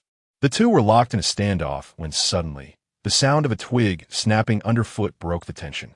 They both turned to see a shadow emerging from the darkness. A young man with delicate features and a smile raised his hands, saying, "Sorry, just passing by. Please continue." Shen Tingyu felt a twinge of embarrassment at being seen, and the revelation left her feeling as if she had fallen into an abyss. Ignoring Jiang Mian, she turned to leave. In her haste, she failed to notice that this man was not dressed for a party and shouldn't have been there at all. "Hey, she's left. Aren't you going?" "Yes," she called out. Jiang Mian raised an eyebrow, surveying the man from head to toe. "Aren't you leaving?" Yes, she felt a bit uncomfortable under her scrutiny and retorted, "Why should I leave?" "Because you snuck in," Jiang Mian replied with a smile. "If the security catches you, you might end up in jail." Yes, she hadn't expected to be seen through, muttering, "Is it that obvious? If I really get caught, will you bail me out, pretty sister?" "No, Jiang Mian firmly dictive. My relationship with the Shen family is bound to be complicated. If I go to get you, they might think you're someone I sent." "You're so heartless," he feigned hurt, then curiously asked, "Hey, does she want to steal your husband?" Jiang Mian shot him a glance. Children shouldn't ask so many questions. "Do I look that young? I'm an adult, you know." "Sister, are you being cheated on?" "Sister, it's hard to find a two-legged frog, but is it really that hard to find a two-legged man? If it doesn't work out, you can always swap him out." "Sister, who is your husband? Tell me, and I'll give him a good beating." Jiang Mian's mood had already plummeted. Her earlier indifference was merely a facade before Shen Tingyu. Now, the buzzing in her ears felt like an irritating fly. "Be quiet," she said coldly. "If you keep talking, I'll call someone to take you away." Yes, she immediately silenced. A few seconds later, he cautiously said, "Sister, please don't be angry." His gaze was innocent, like that of a pure little beast. Jiang Mian paused, no longer angry. "Next time, don't eavesdrop on others' conversations." Yeshi raised his hand, mimicking a zipper motion. "Don't worry, I didn't hear anything. Let us leave quickly. If we don't, someone might really see us," Jiang Mian prompted, then turned to head back, leaving Yeshi standing alone. Once she was a distance away, the innocence faded from Yeshi's face, replaced by a playful smirk beneath his long eyelashes. A look that seemed oddly familiar. Still a stubborn yet soft-hearted little kitten. As the wind blew, all sounds faded away. Chapter 44. She is not the only one. Jiang Mian walked into the hall against the wind. Under the dazzling lights, people mingled, drinks in hand, and laughter echoed. Shen Tingyu found Ji Zhixiu. Those conversing with him tactfully raised their glasses in a toast before departing, leaving the two of them alone. Ji Zhixiu's expression was icy. His tone frosty. "Is there something?" Shen Tingyu's eyes glistened with tears, her delicate hand grasping his. "Zhixiu, did you really get married?" She appeared fragile, as if the moment he uttered a single word, she would take flight. Ji Zhixiu frowned slightly. "I don't need to explain my matters to you." "I don't believe what she said, Zhixiu. As long as you deny it, I will believe you Haven team married and that you still have feelings for me." Shen Tingyu pleaded, her voice tinged with a hint of desperation. Ji Zhixiu lowered his gaze, his cold eyes sweeping over her, shattering her cruel fantasy with a few words. "Yes, I am married." She incredulously released her grip on him. "Why? Why are you being so cruel? Why give her hope only to shatter it?" The man's eyes held no warmth. Even in front of a beautiful woman shedding tears, he felt no stirrings in his heart. Shen Tingyu once again experienced the man's heart of stone. Ji Zhixiu drained his glass of red wine and set it down. "I wish you find your happiness soon." He could overlook the previous incident for Shen Muyuan's sake. Tears brimmed in Shen Tingyu's eyes, yet she stubbornly refused to let them fall. "Oh, wish her happiness soon?"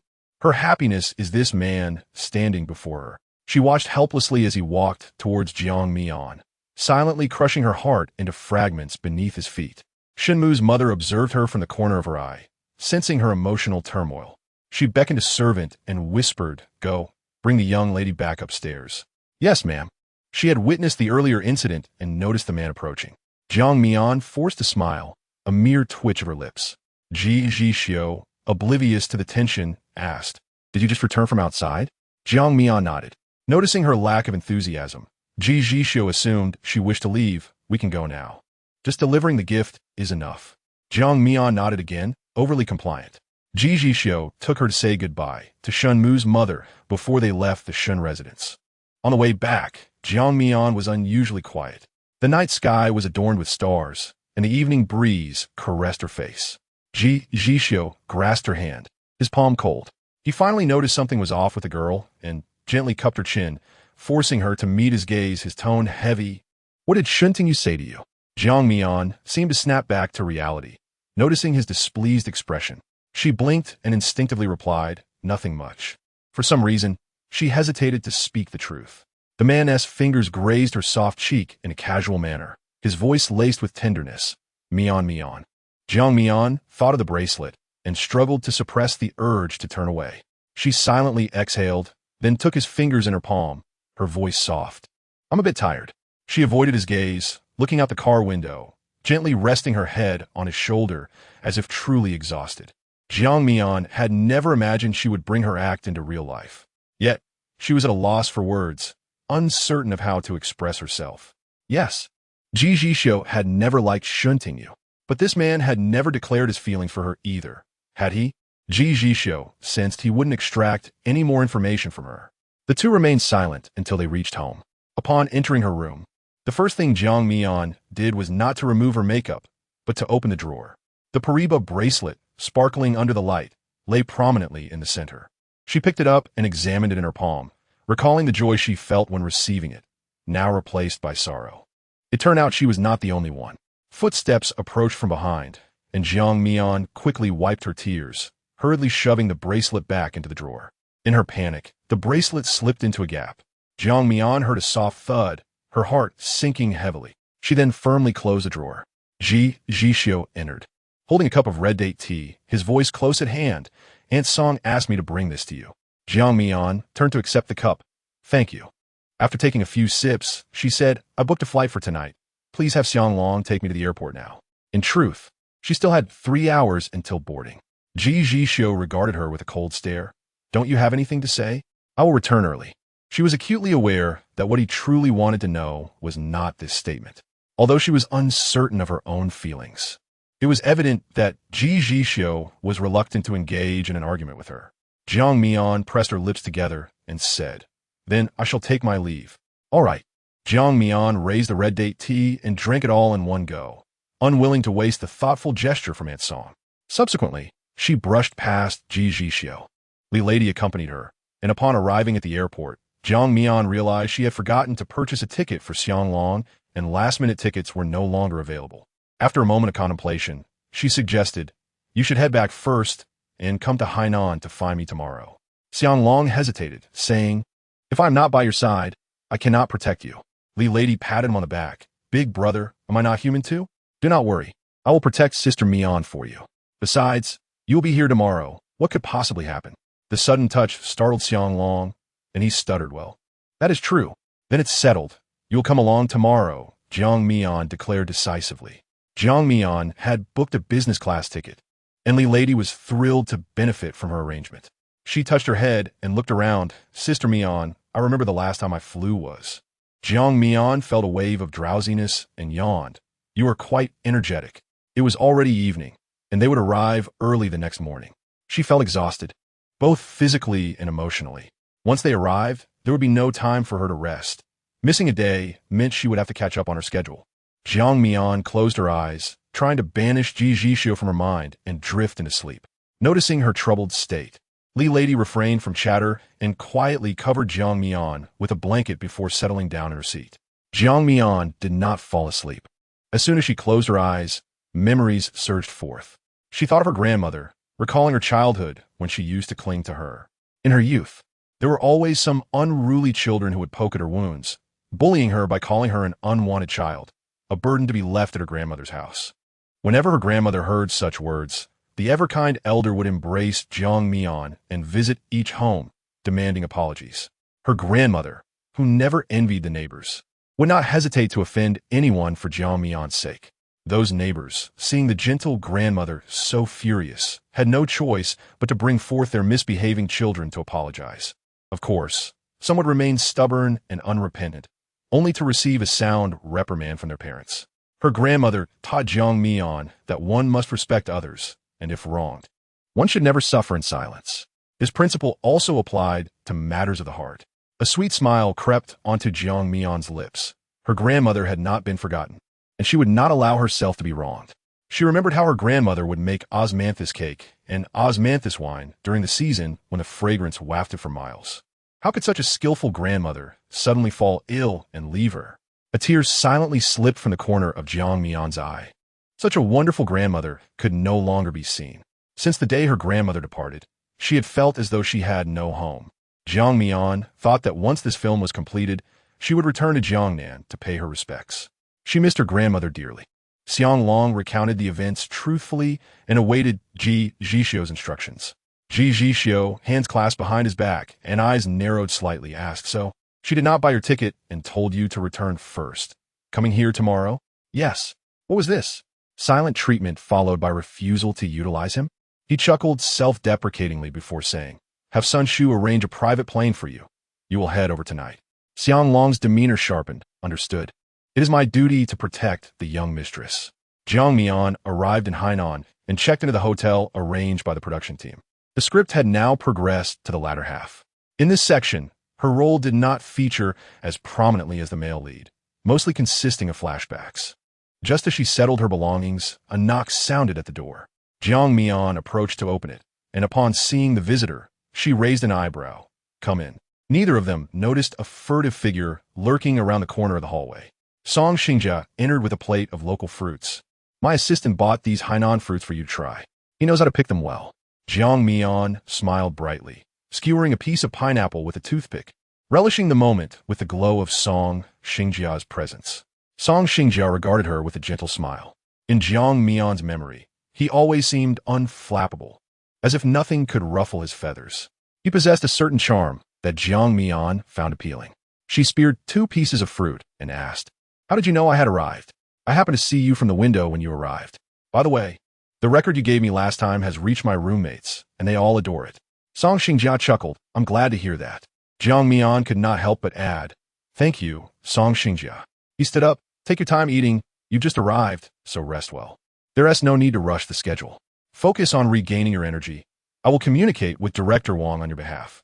His words were considerate, perfectly measured, and Jiang Mian hesitated to respond further until she noticed Song Xingjia turn away. "Rest well, and don't overthink." Jiang Mian bit her lower lip and nodded.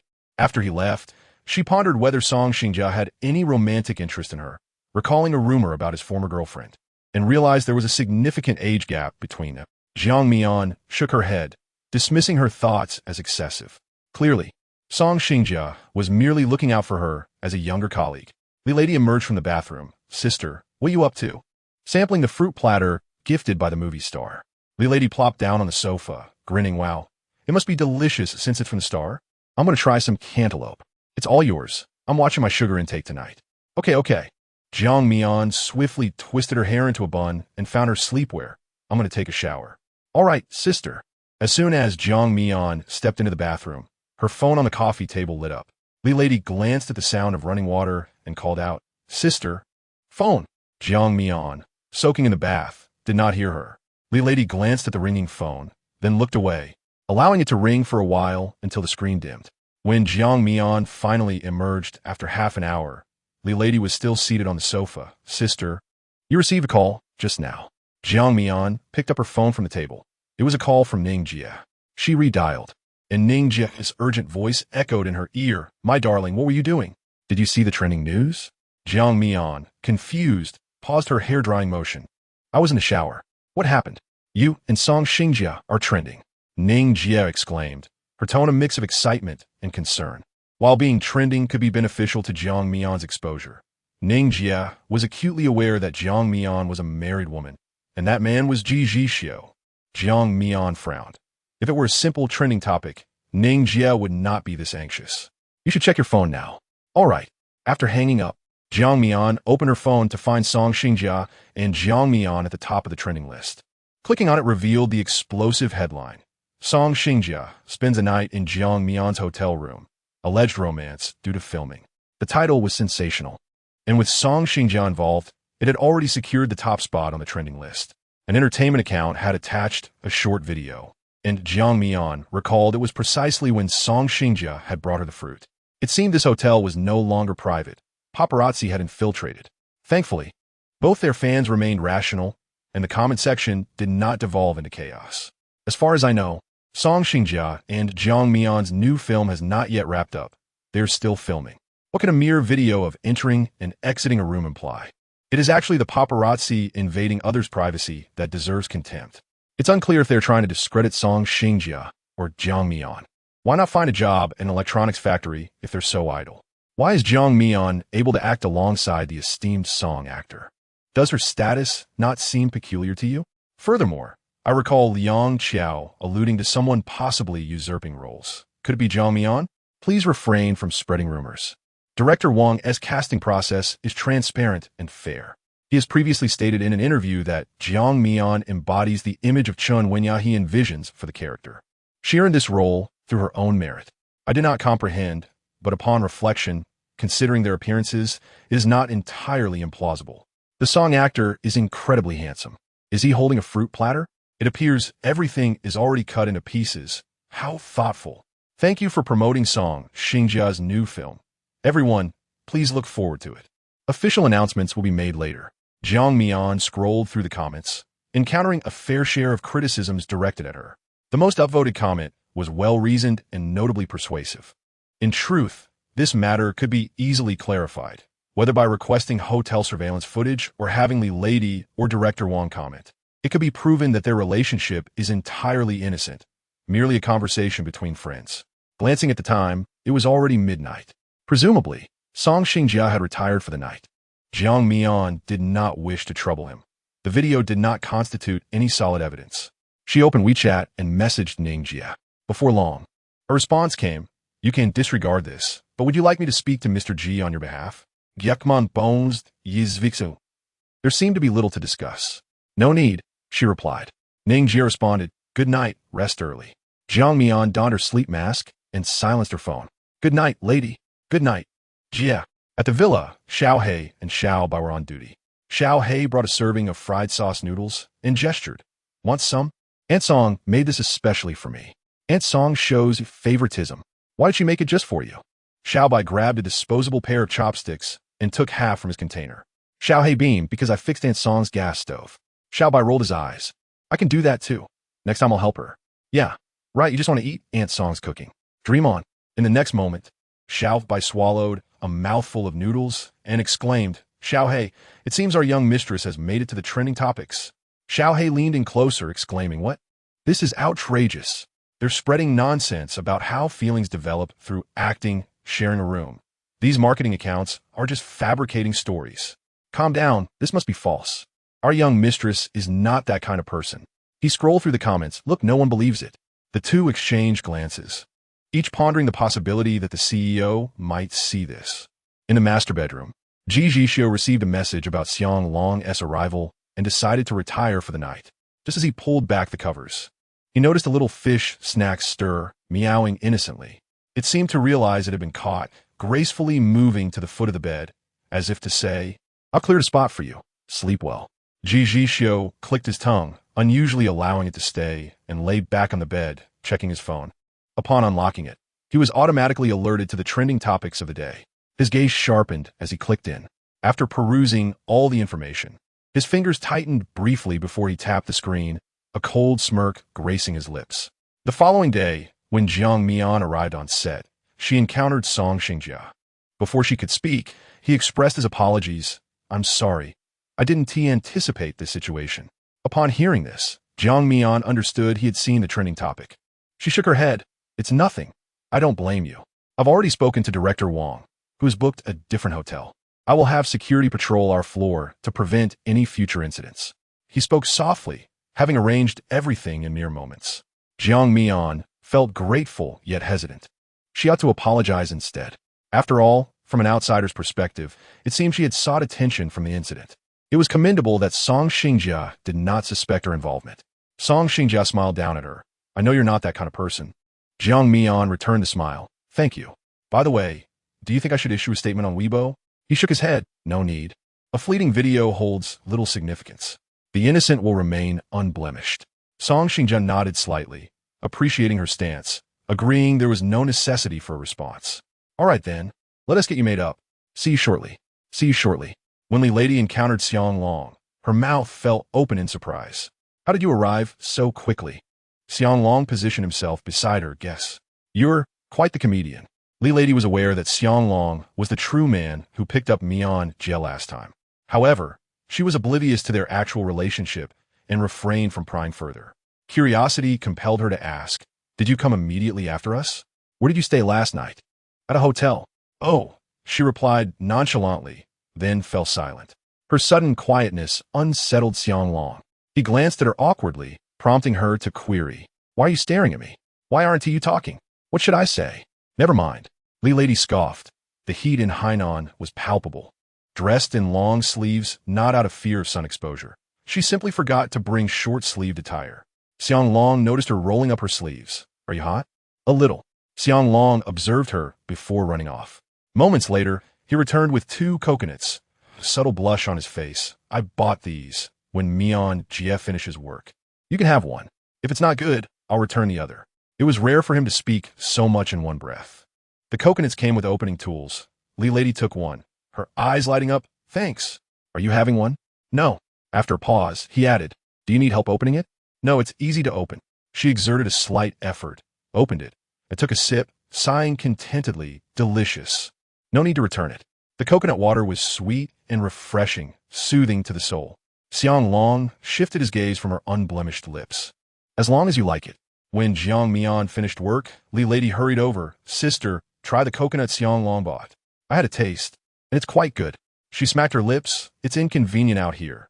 If we were home, we could make coconut chicken, which would be delightful. Jiang Mian was taken aback. Xiang Long? He is already here? Yes, I'm not sure how he got here.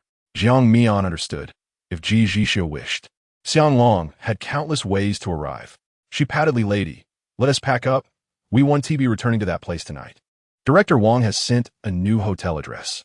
Li Lady nodded. All right, sister. We need to return to the hotel for our belongings. Should I go alone to retrieve them?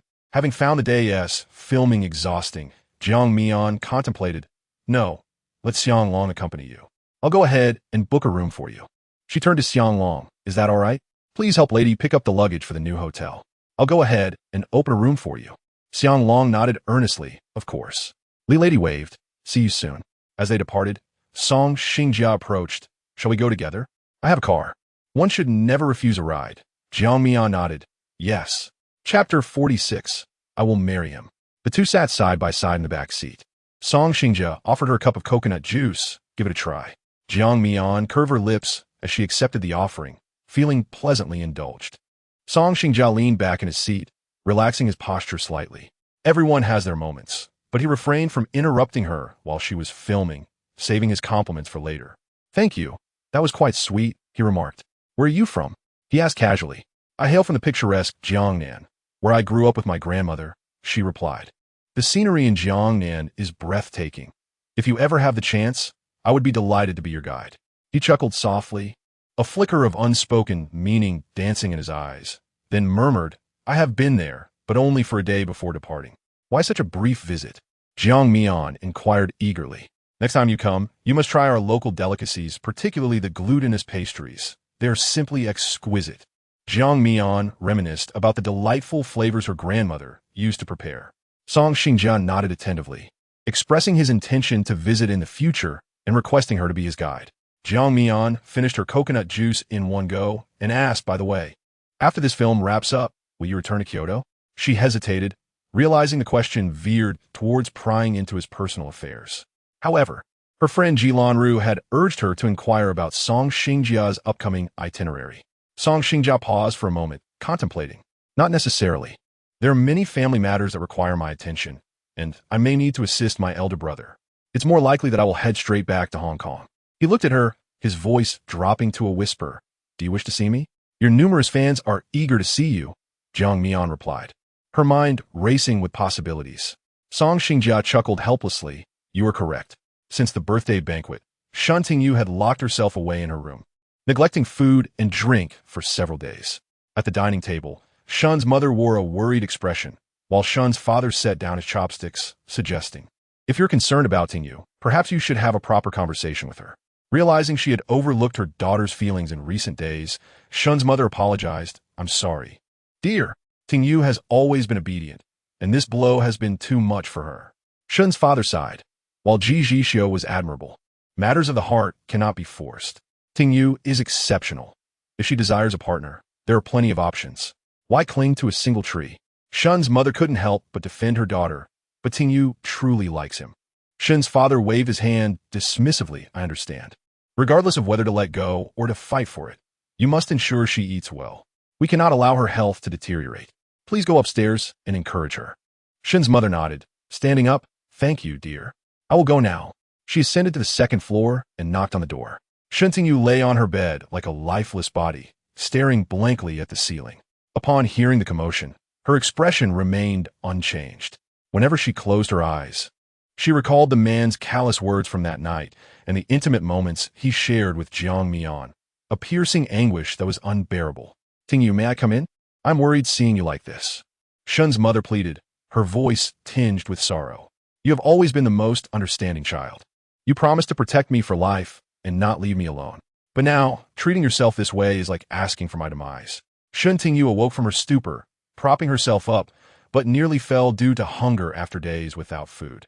Staggering to the door, she opened it to see her mother, whose eyes were red from crying. Unable to contain herself any longer, she burst into tears. Mom, I really love him. Do you know? I truly love Ji Zhixiu. I know, dear, I know, Shen's mother replied, her heart aching at the sight of her daughter's pallid lips. She guided her daughter to sit on the bed, gently stroking her back, her voice tender. It's all right, let it out. You have always been our good girl. Don't be sad. I'm here with you.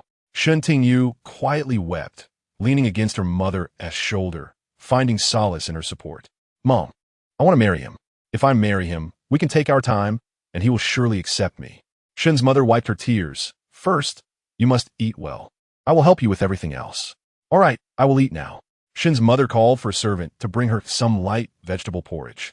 After days of fasting, her stomach struggled to accept food, so she could only manage some bland liquids.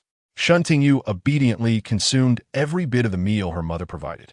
After finishing, she wiped her mouth and grasped her mother's hand. Mom, you'll help me, right? Not wanting to see her daughter in pain any longer, Shen's mother nodded. Rest assured. Tingyu, whatever you desire, I will assist you. But promise me, you will eat well and never scare me like this again. Shen Tingyu nodded vigorously. You can count on me, Mom. I won't do anything foolish again. I will win Ji Zhixiu back. Will staying home these days affect your work? Shen's mother asked. Shen Tingyu found her phone on the bedside table. After eating, she felt some strength returning.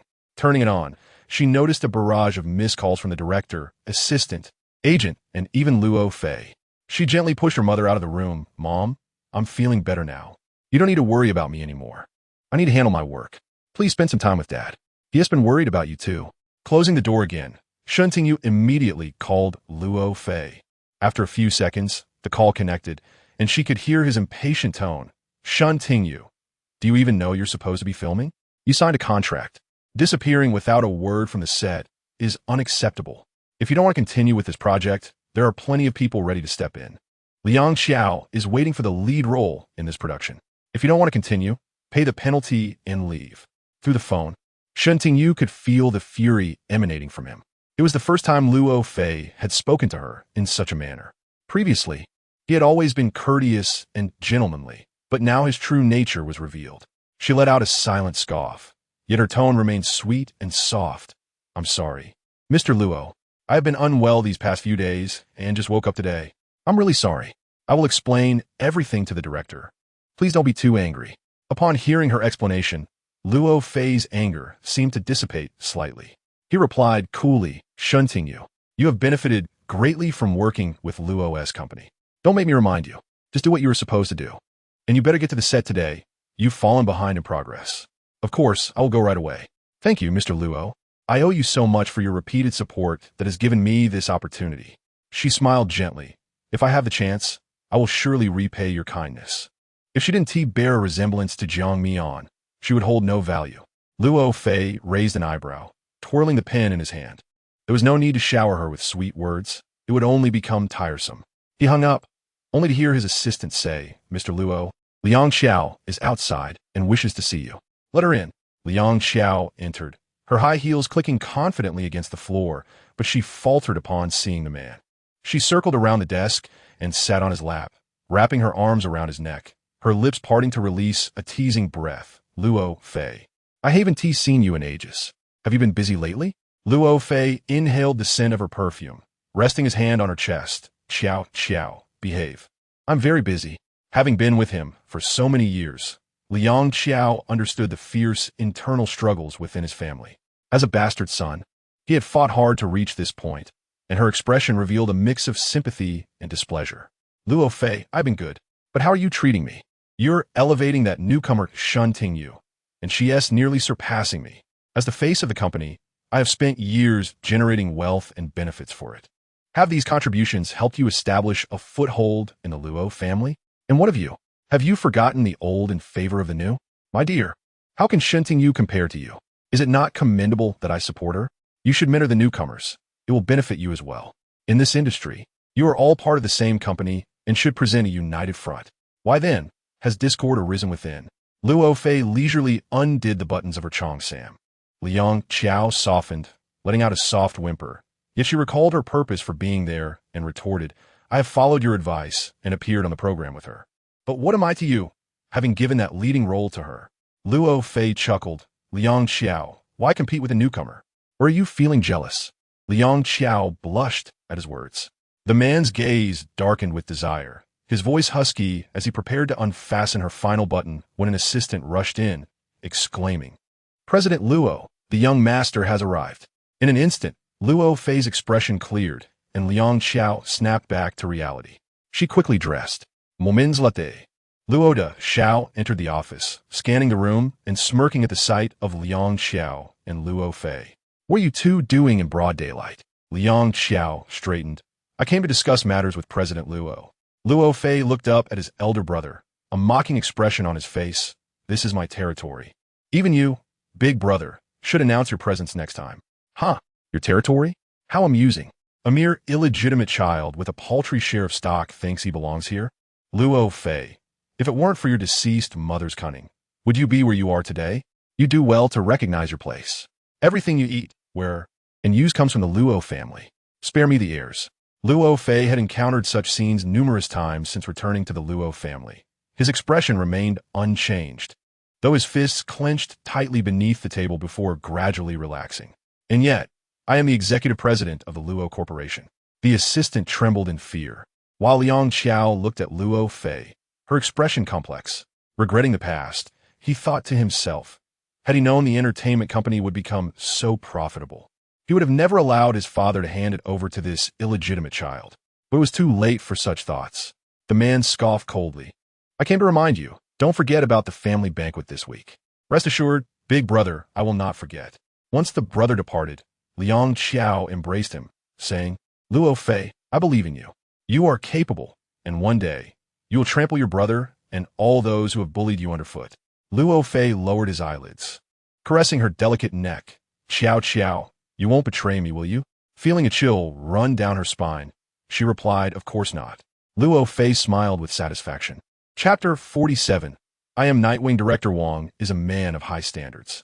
During the filming of this movie, it could be said that only Song Xingjia escaped his wrath. Jiang Mian, however, bore the brunt of his criticism. As the shoot neared its conclusion, Director Wang cheerfully asked her, Little Jiang, do you get angry when I scold you? You know I have a temper. What is there to be angry about? Director Wang, you're just demanding excellence from me for my own good. It is not personal. Jiang Mian replied nonchalantly. Receiving such guidance from a renowned director only enhances one's skills. What is there to be upset about? Director Wang nodded in approval. I'm glad you understand. Song Xingjia approached, teasing, what's this, Director Wang? Are you feeling guilty for scolding the young lady? Director Wang shot him a glance. Xingjia, I scold Jiang Mian for her benefit. She is a promising talent. A gem must be polished to shine. If you want me to adopt a gentle approach, I cannot learn that. Song Xingjia raised an eyebrow, smiling. She is indeed remarkable. This role has brought me great surprises. Speaking of roles, Director Wang nodded. I initially thought she might struggle to keep up with you, but unexpectedly, she was drawn into the scene more easily with your guidance. Do you two converse behind my back? Not at all. She simply has a high level of comprehension, Song Xingjia replied. Jiang Mian, overwhelmed by the praise, responded no. It's all thanks to Xingyang and Director Wang's teaching. Director Wang chuckled, smile now. You won't be able to once we film your final scene the day after tomorrow. Jiang Mian frowned, her eyes sparkling. Director Wang, you are ruthless to save the most challenging scene for last. Enjoy it. Once you wrap, you can celebrate. Xingjia still has more filming to do. Jiang Mian glanced at Song Xingjia. I will be there to support Xingyang. The group shared a collective laugh. Upon returning to the hotel, Li Lady approached. Sister, this is the script that Ning Jie selected for you. She said to audition for it immediately after this project wraps. Jiang Mian took it. What script? It's a fantasy drama, adapted from a popular IP, and you will play the fourth female lead. She chuckled. Jiang Mian opened it, raising an eyebrow. If I remember correctly, this copyright was acquired by the Luo family. So this is an investment from them? Ning Jie advised you to think long-term. It is rumored the main leads have already been confirmed as Ling He and Zhao Xinxin. Jiang Mian was well aware of both, esteemed actors within the industry. Originally, the fourth female lead was also cast, but I heard she can no longer participate. The Luo family proactively contacted Ning Jie, and her suggestion is for you not to miss this opportunity. Jiang Mian nodded, understood. She certainly wouldn't deny herself this chance. With Luo's investment, the production team would surely be top-notch, and with such a stellar cast, even playing a mere decorative role would be advantageous. After pondering for a moment, she asked, when did Ning Jie say to audition? Next Monday. All right. She placed the script on her bedside table and casually inquired, Lady, have you been getting closer to Xiang Long lately? The lady paused, feeling a bit flustered. Sister, it's just that we chat a bit when I have free time during filming. Are you upset? She hadn't anticipated the lady would be so anxious. Smiling, she reassured, I'm not unhappy. I just asked. In fact, if you two develop a relationship, that would be fine by me. The lady blushed. Sister, what are you saying? He doesn't have any feelings for me. Jiang Mian seized on her words. So he has no feelings for you, but you don't feel the same for him? Sister, please stop teasing me. The lady exclaimed. Jiang Mian noted the moment and refrained from further commentary. On the day of Jiang Mian's rap, the weather in Hainan was bleak and gloomy. Director Wang had also anticipated this and scheduled the final scene for that day. After the director called cut, Song Xingjia presented her with a bouquet. Congratulations on rapping. Jiang Mian held the flowers close, her eyes still red from earlier tears during the scene. Yet her face beamed with joy, happy.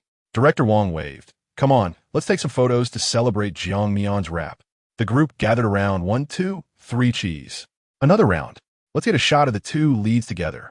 Each time filming rapped, there was a bittersweet feeling, having lived through the character's joys and sorrows. Afterward, she needed to quickly detach herself from Chen Wenya's emotions. With a smile, she pulled out her phone on the way to the airport, taking a couple of pictures of the flowers and then some selfies. Suddenly, the car jolted. The driver sheepishly said, Miss Jiang, I need to step out to check something. Jiang Mian nodded. Go ahead. After a while, the driver rolled down the window and said, Miss Jiang, the car has unexpectedly suffered a flat tire. By the time I fix it, you might miss your flight. Jiang Mian frowned slightly. This was a person sent by Director Wang.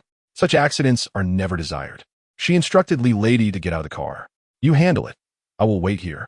Standing by the roadside, she realized this area was far from the city, making it difficult to hail a taxi.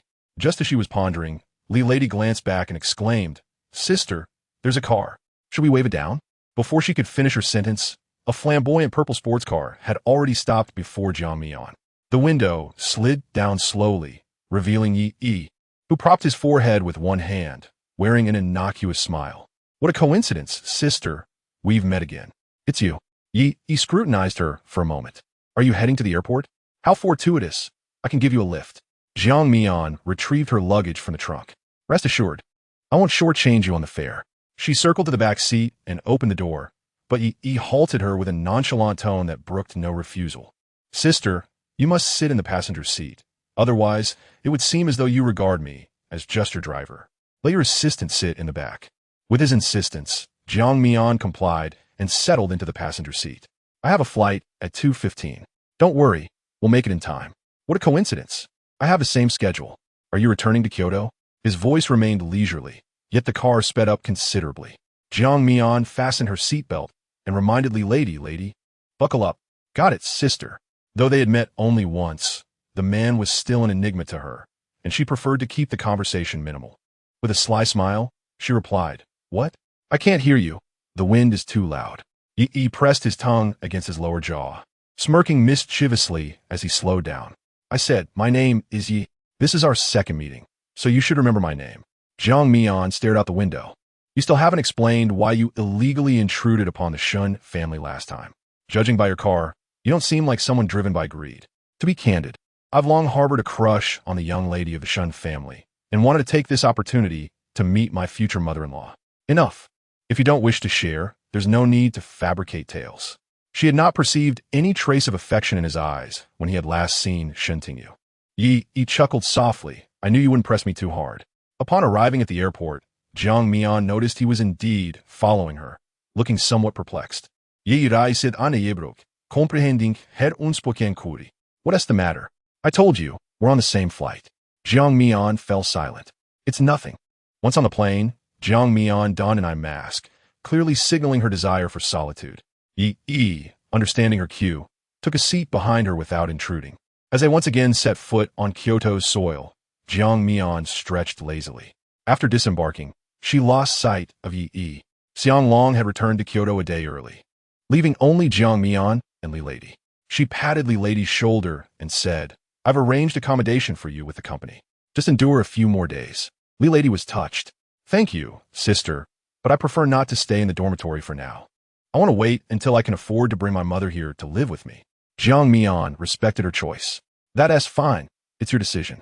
Returning to Shengshu Huading with her luggage, Jiang Mian noted that since her last return to the set, Ji Zhixiu had not contacted her, nor had she reached out to him. They had entered a peculiar Cold War.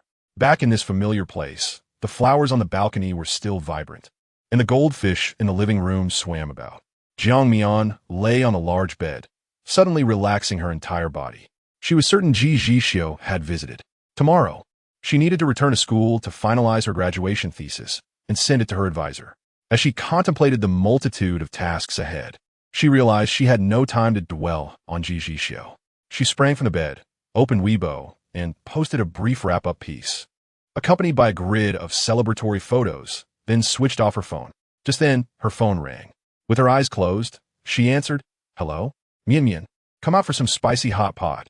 A new place has opened at the Central Square, and it's incredibly delicious.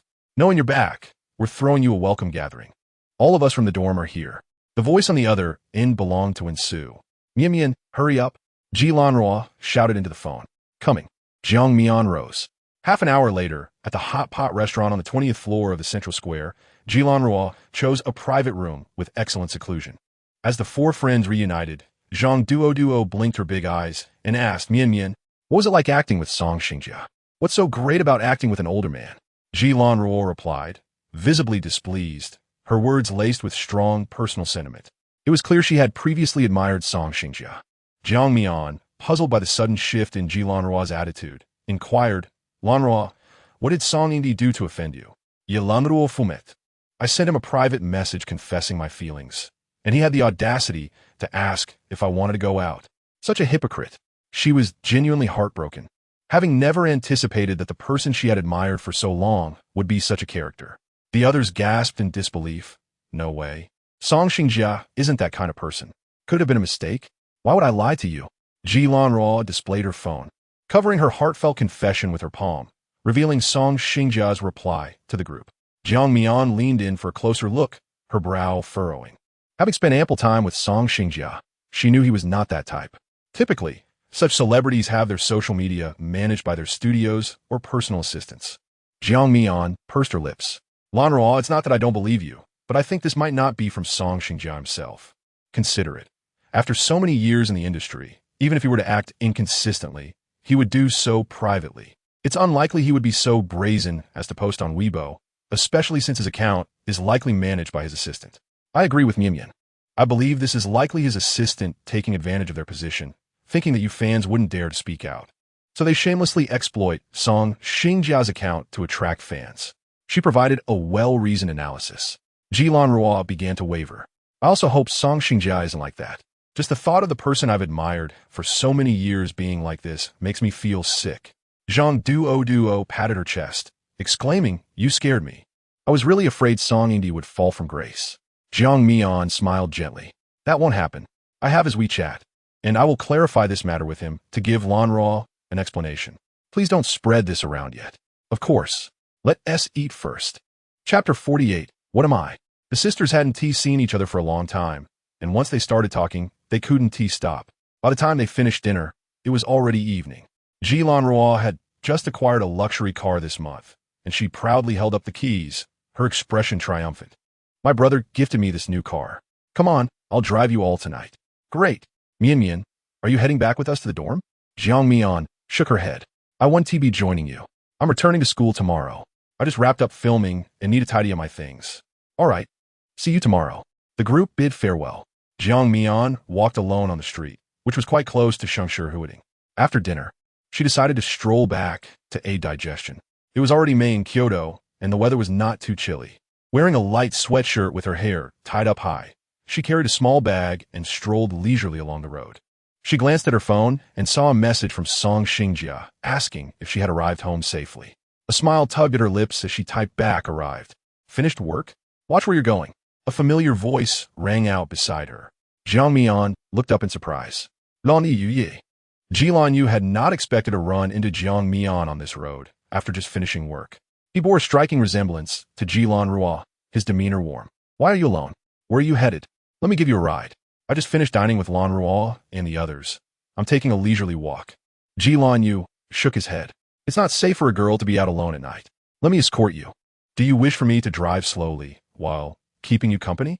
The road was not suitable for such leisurely travel. Jiang Mian was not one to be overly sentimental.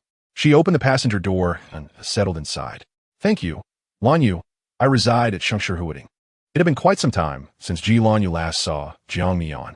He had always believed there would be plenty of opportunities in the future, but now that Jiang Mian was about to graduate, he feared that there might not be another chance to speak with her. As he hesitated, Jiang Mian remarked, "I heard from Lanruo that you went on a blind date a couple of days ago. How did it go?" Her eyes, shaped like peach blossoms, widened with curiosity. Ji Lanyu cursed inwardly. This mischievous girl always seemed to revel in distorting his image. Maintaining his composure, he explained, "It was a family obligation. Truly, I had no intention of pursuing it. The other party was also coerced. We merely shared a meal." Jiang Mian nodded in understanding. If both parties were agreeable, why not give it a try? "What about you? What are your thoughts?" Jiang Mian assumed he was inquiring about her perspective on blind dates. "I don't have any strong opinions. As long as one finds a compatible partner, blind dating is merely a means to that end. I don't reject it." Ji Lanyu's inquiry regarding her feelings about him was caught in his throat. As he arrived at the entrance of the community, he asked, "Which building?"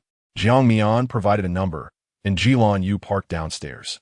"Shall I accompany you upstairs?" He knew this was somewhat forward, but it was time to express his feelings. Jiang Mian opened the car door. "No need. I've already arrived in the community. Everything will be fine." "Thank you, Lanyu, for the ride."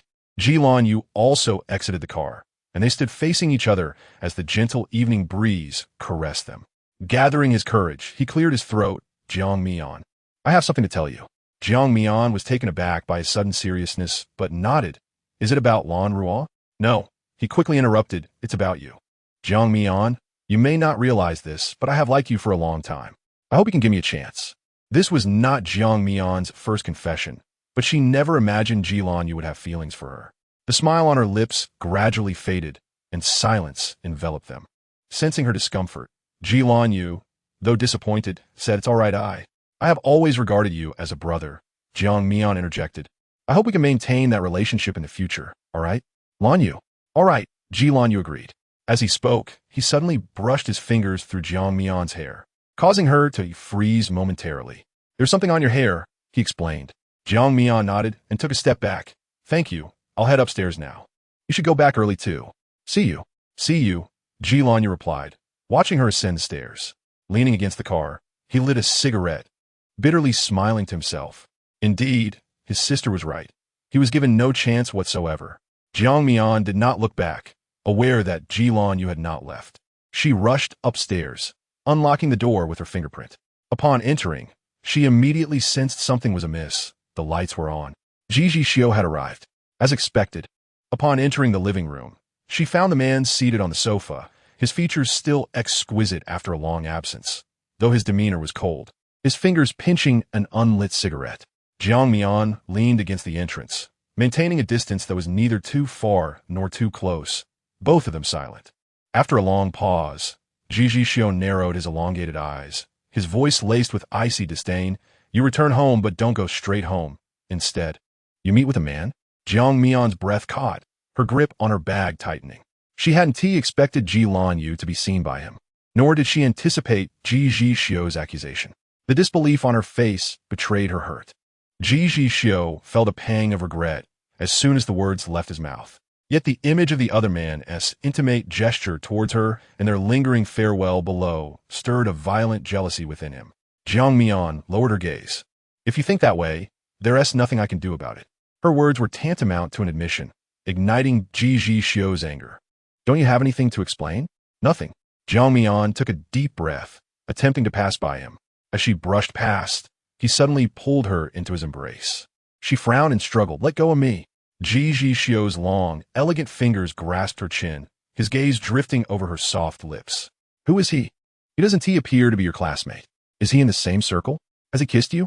Are you insane?" Jiang Mian was incredulous at his assumptions. "Think whatever you like." He held her waist firmly, his gaze darkening as he leaned in to kiss her. Jiang Mian decisively turned her head aside. "If someone else has touched you, do you still wish to continue?" After uttering those words, Jiang Mian sensed the tightening grip on her waist, and she stifled a gasp of pain. Ji Zhixiu's fingertips harshly brushed against her lips, his voice cold as ice. "Why allow him to kiss you? Do you like him?" Jiang Mian suddenly felt exhausted. She ceased her struggles. "It has been over 3 years.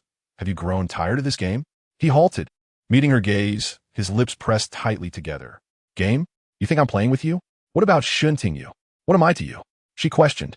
"I have told you, there's nothing between me and Shen Tingyu. But the Parbier bracelet you gave me, she has one too. How do you explain that?" Ji Zhixiu released her, straightening her posture. "Clarify this. What bracelet?" Jiang Mian closed her eyes, recalling the evening at her house when Shen Tingyu showed her the identical Parbier bracelet. "She has one, just like yours. You claimed it was unique, just for me." Ji Zhixiu, "You are truly hypocritical." "Impossible," he vehemently denied.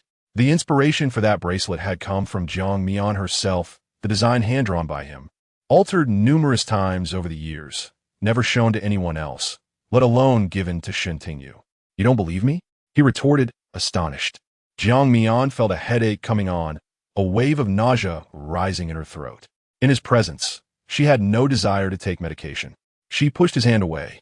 Her eyes reddened, lashes glistening with unshed tears, her expression defiant.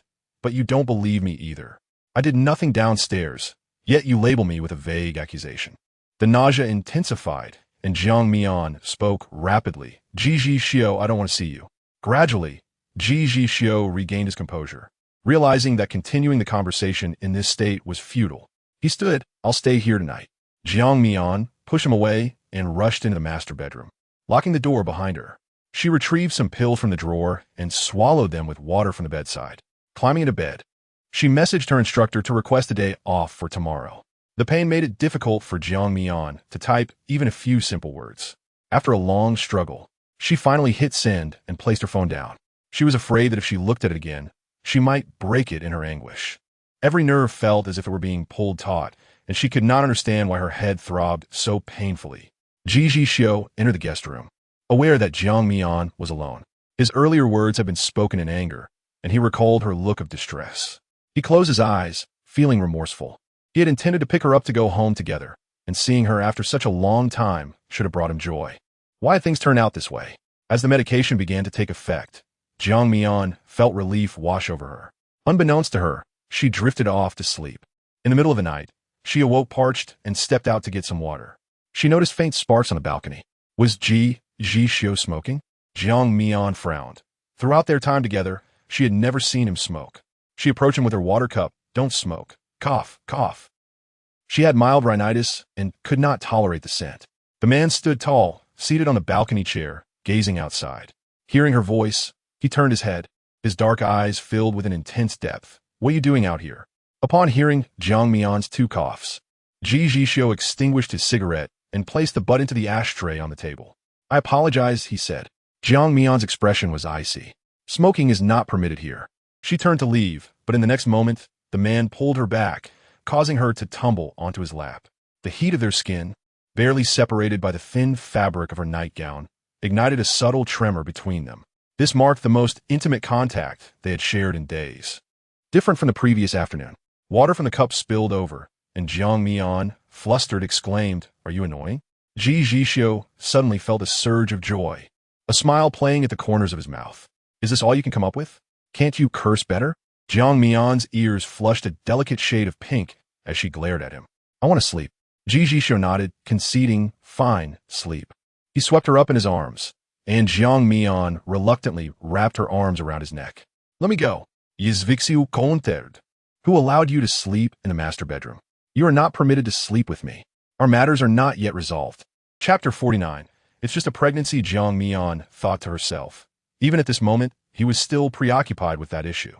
With delicate hands, she pushed against Ji Zhixiu's chest, lowering her gaze. My period has started. So we cannot sleep together.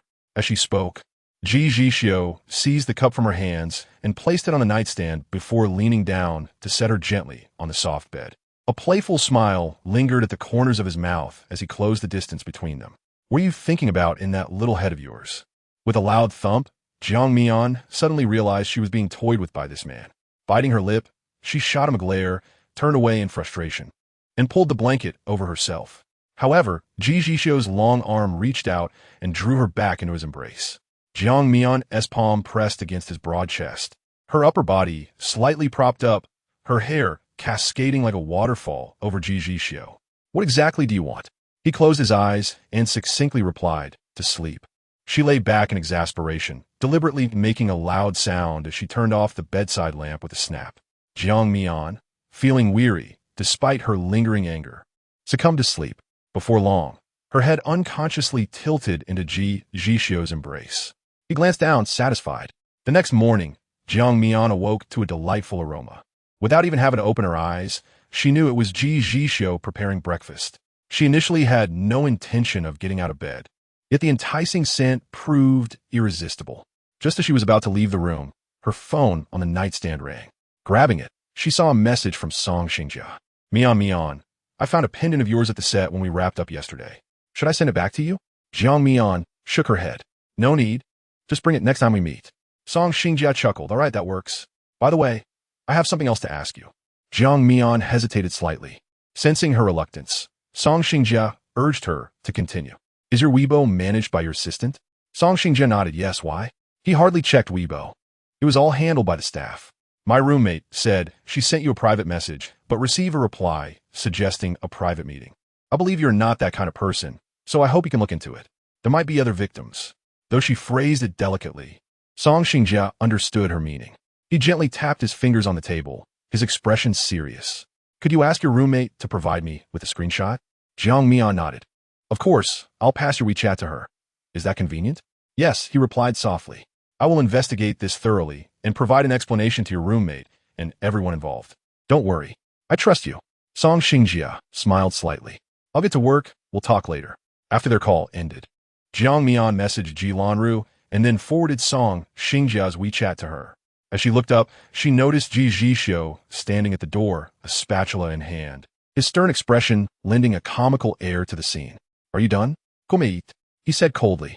Jiang Mian rolled her eyes discreetly and shuffled out in her slippers. On the table lay a bowl of small wontons and a plate of soup dumplings. Jiang Mian's eyes brightened. This style of wonton was a Jiangnan specialty. With a light broth garnished with dried shrimp and seaweed, the wonton wrappers translucent yet resilient against boiling. It had been ages since she had tasted this. At least in Kyoto, it was not prepared this way.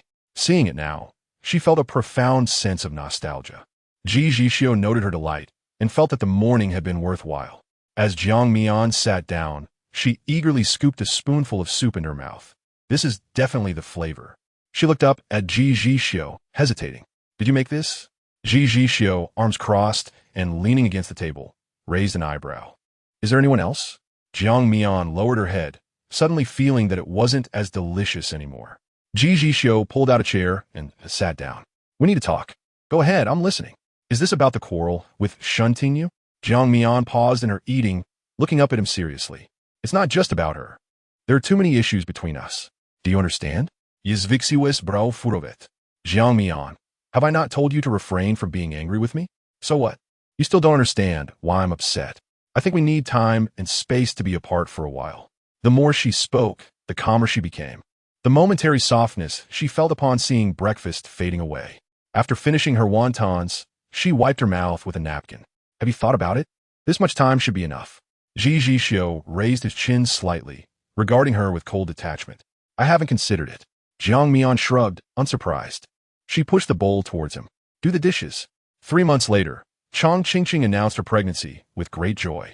Her mother was elated, finally able to share this delightful news with others. She suggested, how about we let Qingqing rest at home instead of going to the hospital? I can take care of her. No one understood Chang Qingqing better than Chang Qin. Before she could respond, Chang Qin shook his head. Mom, Qingqing is still in the early stages. She should keep moving. It's beneficial for the mother. We'll discuss it again during the later stages of pregnancy. Having been rebutted by her son, Chang Mu did not take offense, smiling in agreement. All right, we'll do as you say. What would you like for dinner? I'll cook for Qingqing. A gentle smile spread across Chang Qingqing's face. I'm not picky. I love whatever Mom makes. Chang Mu sprang from the sofa. Then I'll go make you some soup. I'll start right now. Chang Fu shook his head, observing his wife. Look at your mother. She's just overjoyed. She didn't even go play mahjong today. Chang Qin lowered his head, his palm resting on Chang Qingqing's baby bump. Although they couldn't feel the baby moving yet, he felt warmth beneath his hand. We're all very happy.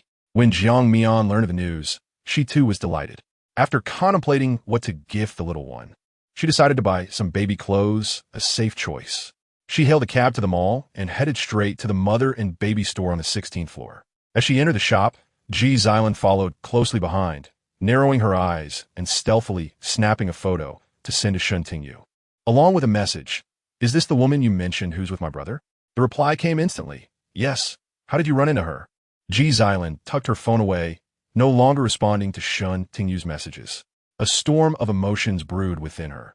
This woman had already had a child with her brother, and he had the audacity to keep this hidden from the family. Jiang Cheng nudged her shoulder. What are you looking at? Are we leaving or not? They too were there to purchase baby supplies. Taking one last deep look at Jiang Mian, who was browsing through clothes, Ji Zhixiu averted her gaze and left. Inside the store, Jiang Mian picked up a piece of clothing, examining it closely. The delicate skin of the baby required that any close-fitting garments be made of pure cotton. Jiang Mian meticulously selected, surprised by how adorable the items for babies were. As Jiang Mian glanced left and right, her fingers pointed decisively, indicating the items to be packaged together. All right, madam, please hold on. Jiang Mian opted for home delivery, arranging for the items to be sent to Chang Qin's residence. When Chang received such a large bundle of newborn clothing, she was utterly astonished and delighted. She quickly grabbed her phone and messaged Jiang Mian. Thank you for the gift. I received it and I love it. Jiang Mian replied. Looking forward to the little one. Chang lightly responded. If you like it, perhaps you should consider having one yourself. Jiang Mian paused upon reading the message. Have a baby? Given her and Ji Zhixiu's current circumstances, that seemed improbable. Ji Lanruo playfully tapped her shoulder from behind. What are you thinking about? Have you finished your thesis? Jiang Mian snapped back to reality. Yes, I have sent it off. Ji Lanruo raised her eyebrows, teasingly asking, did my brother say anything to you? Her tone hinted at complexity. I didn't mention your marriage to him. I advised him to let it go, but he wouldn't listen. Jiang Mian pressed her lips together. It's fine. We can still be friends. Seeing her demeanor, Ji Lanruo realized that her brother's chances were slim, and she sighed inwardly for her foolish brother. Anyway, I don't want to call you sister-in-law. It's better to remain friends. By the way, have you added Song Xingjia? Jiang Mian inquired with concern. I added him, Ji Lanruo stammered. What's wrong? It's not just Song Xingjia. I had to send him screenshots.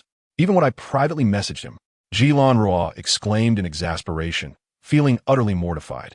Had she known, she would never have confessed her feelings to Song Xingjia, as she never expected he would see it. Reflecting on her overly sentimental message, she felt a wave of despair. Jiang Mian stifled a laugh, trying to reassure her. It's all right. Song Yingdi is not just anyone. It's not a big deal. After all, you intended for him to see your heartfelt confession, didn't you?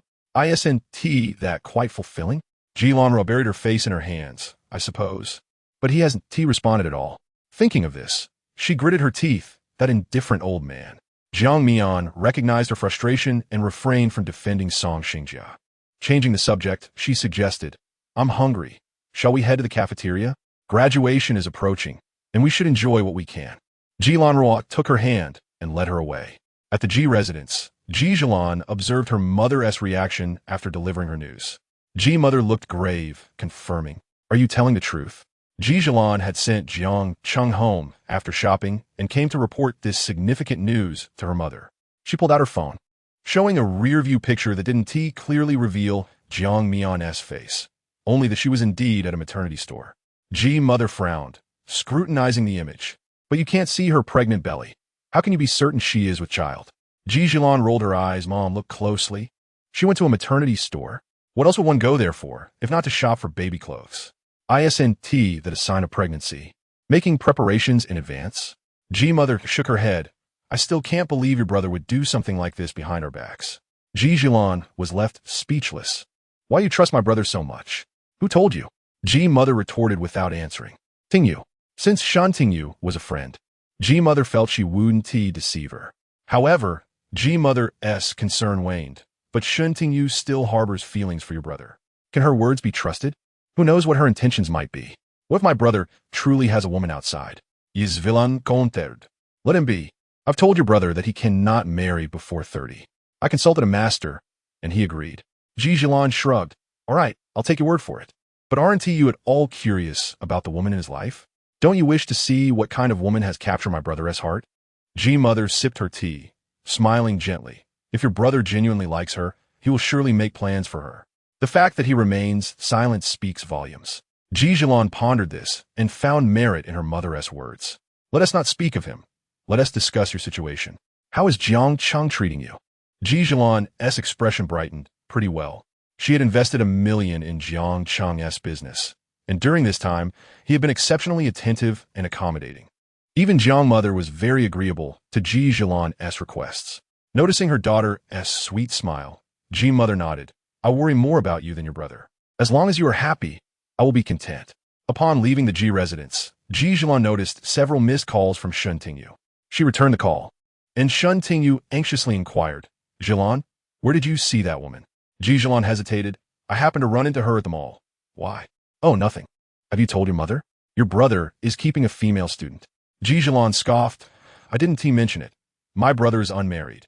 If he is happy, tell him my mom won't change anything. How can it not matter, Zhixiu? This woman clearly has her eyes on your brother's money. She'll need to deceive him first. Ji Zhixiu interrupted. Rest assured, I will always support you. But you know my brother's nature. My words won't hold weight. You'll have to work on your relationship with him yourself. Shen Tingyu bit her lip, fully aware of this truth. But how can I win him over? Realizing that Ji Zhixiu was not much help, she gripped her phone tightly. All right, I gotta go. I'll contact you once I finish this busy period. Okay, goodbye. Upon arriving home, Jiang Cheng rushed to her wife. Why are you back so soon? Did you finish talking with your mother? You didn't call to let me pick you up. Ji Zhixiu lowered her gaze. Please help me take off my shoes first. At your service, my princess. Jiang Cheng knelt to his sister. Looking up, did your mother give you anything? Ji Zhixiu rolled her eyes. What are you thinking, Jiang Cheng? Don't tell me that $1 million is already gone. Of course not, dear wife. That's an investment. The money will only grow. Jiang Cheng gallantly supported her waist. Please, sit down and rest. Now that's more like it. Jiang Mian decided not to return to Shengshu Huiding and instead stayed in her school dormitory. It was evident to everyone at the company that President Ji was in a foul mood, particularly to Fan Sheng. After a week of enduring the chilling atmosphere emanating from President Ji, along with Alice's nightly complaints, he finally hesitantly asked President Ji, have you had a quarrel with the young madam? Unable to think of any other reason, he inquired. Ji Zhixiu lifted his gaze, casting an enigmatic look upon him. What? Now, even my private matters are up for discussion? Fan Qing shook his head. No, I merely noticed your mood and wanted to alleviate your burdens. Ji Zhixiu felt momentarily silent. Do you recall the bracelet I asked you to get designed with the Paraiba tourmaline? Of course. Shen Tingyu has one as well. Fan Cheng was well aware of the dynamics between the three of them and immediately grasped the implication. So, the young madam misunderstood? I am unaware of the origins of Shen Tingyu. Yet I am certain that the design I crafted was intended solely for her, for she alone is worthy of it. This naturally refers to Jiang Mian. Fan Cheng pondered, the blueprint was personally designed by you. This cannot be mere coincidence. Indeed, yet I find it perplexing to identify the source of the issue. I recall that the design was kept in your office. Back when you and Miss Shen were in a romantic relationship. Fan Cheng hesitated, as the matter is delicate. Ji Zhixiu's gaze sharpened, and he spoke. With newfound courage, Fan Cheng ventured, this is purely a rational speculation, General Manager. You may wish to consider it. When you were together, Miss Shen once came to your office to wait for you. Do you remember? Could it be that, during that occasion, she happened to see it? If this blueprint has been viewed by more than one person, then Shen Tingyu might very well create another. Ji Zhixiu rubbed his temples. This is the most plausible conjecture. In truth, to ascertain the accuracy of your supposition, all I need do is examine Shen Tingyu's bracelet. The blueprint from 3 years ago still had many details incomplete, rendering it a mere prototype. Therefore, General Manager, there is no need for you to be anxious. Once we uncover the truth, we can explain it to the young mistress. I am not anxious, Ji Zhixiu denied. Before continuing, arrange for a meeting with Shen Tingyu in my name as soon as possible. Understood. Fan Cheng was highly efficient, scheduling the meeting for noon the following day. In reality, once Fan Cheng mentioned it was Ji Zhixiu who arranged the meeting, Shen Tingyu eagerly agreed, even taking a day off from the filming crew. After responding to Ji Zhixiu, Fan Cheng timidly reminded, what if Miss Shen does not wear that bracelet on the day? Ji Zhixiu's lips curled into a cold smile. If I desire it, would she dare not speak of it? The next day, Shen Tingyu initially wished to dress up elaborately, but feared Ji Zhixiu would perceive it as too deliberate. Thus, she opted for a simple white dress, exuding gentleness and elegance. Arriving early at the agreed location, when Ji Zhixiu arrived, Shen Tingyu could not suppress her excitement, and stood up, her eyes sparkling with restrained joy. Zhixiu. Ji Zhixiu nodded slightly, observing her please sit. Shen Tingyu complied obediently, asking, Assistant Fan said you wanted to see me. Is there something amiss? Do you recognize a design blueprint from my office? Ji Zhixiu inquired. Shen Tingyu was taken aback. Zhixiu, I haven't even visited your company since I returned. How could I have seen the blueprint in your office? Is that so? Then what is this on your wrist? Ji Zhixiu suddenly grasped her wrist. Shen Tingyu's heart raced, but she quickly relaxed, revealing her wrist. What is it? I have nothing on. Fortunately, she had prepared in advance and had not worn the bracelet that day. Ji Zhixiu released her hand, his narrow eyes narrowing slowly, his words sharp as a blade. You are unworthy of possessing it, though he did not state it outright. Shen Tingyu understood perfectly. This man had discovered the truth. Forcing a smile, she replied, I do not comprehend what you mean, Zhixiu. When your brother returns, I shall inform him of your actions. Ji Zhixiu spoke in a flat tone. No, Zhixiu, I have done nothing. What will you tell my brother? In Shen Muyuan's eyes, she had always been a docile and obedient younger sister. She would not permit her image to be tarnished before her brother. She lifted her face, her features reminiscent of Jiang Mian's, appearing pitiful. Zhixiu, I merely like you. What fault is there in that? If loving someone is a mistake, I shall gladly err again and again. Ji Zhixiu frowned, turning his head away, unwilling to waste further words. He turned to leave. Shen Tingyu dared not stop him, gazing longingly at his retreating figure. Why? Why does he always treat her this way? Is Jiang Mian truly that significant? Fan Qing opened the car door for him. How is it, General Manager? Was it Shen Mrs. doing? Ji Zhixiu bent down to enter, responding with a non-committal. Fan Cheng chuckled. So my guess was quite accurate, wasn't it? Should we discuss this with the young mistress? I have already done so. She does not believe it. Ji Zhixiu replied, his brow furrowing.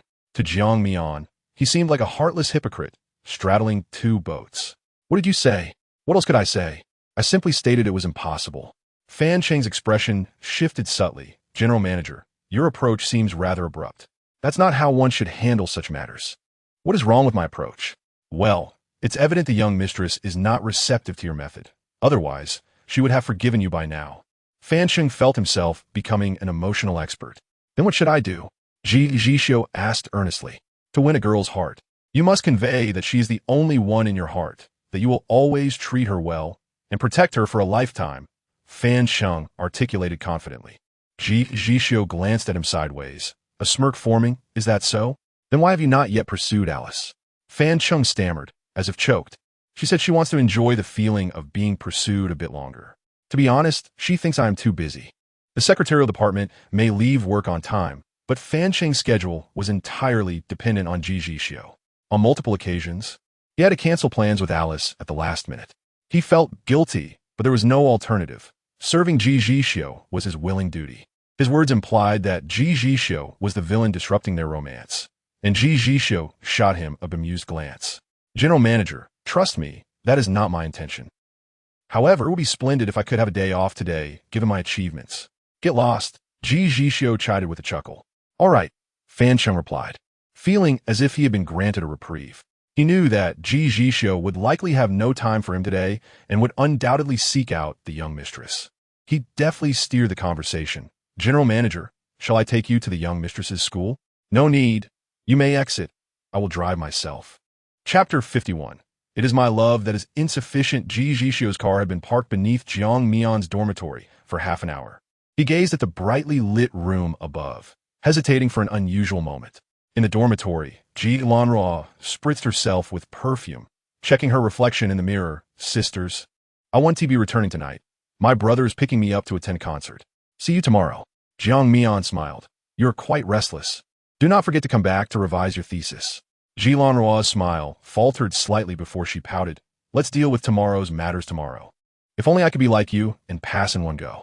When Su carried a basin of water outside to water the flowers on the balcony and suddenly shouted, Look, there's a handsome man downstairs.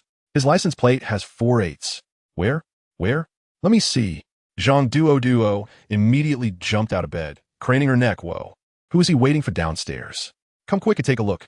Jiang Mian had a slight sense of foreboding when Su exclaimed how handsome he was. And upon hearing the license plate number, her suspicion was confirmed. Without needing to articulate it, she knew Ji Zhixiu had come to find her. She feigned calmness. Glancing at Ji Lanruo, aren't you going to see the concert? I will drive you. Let us not linger here. With that, she pushed Ji Lanruo towards the exit.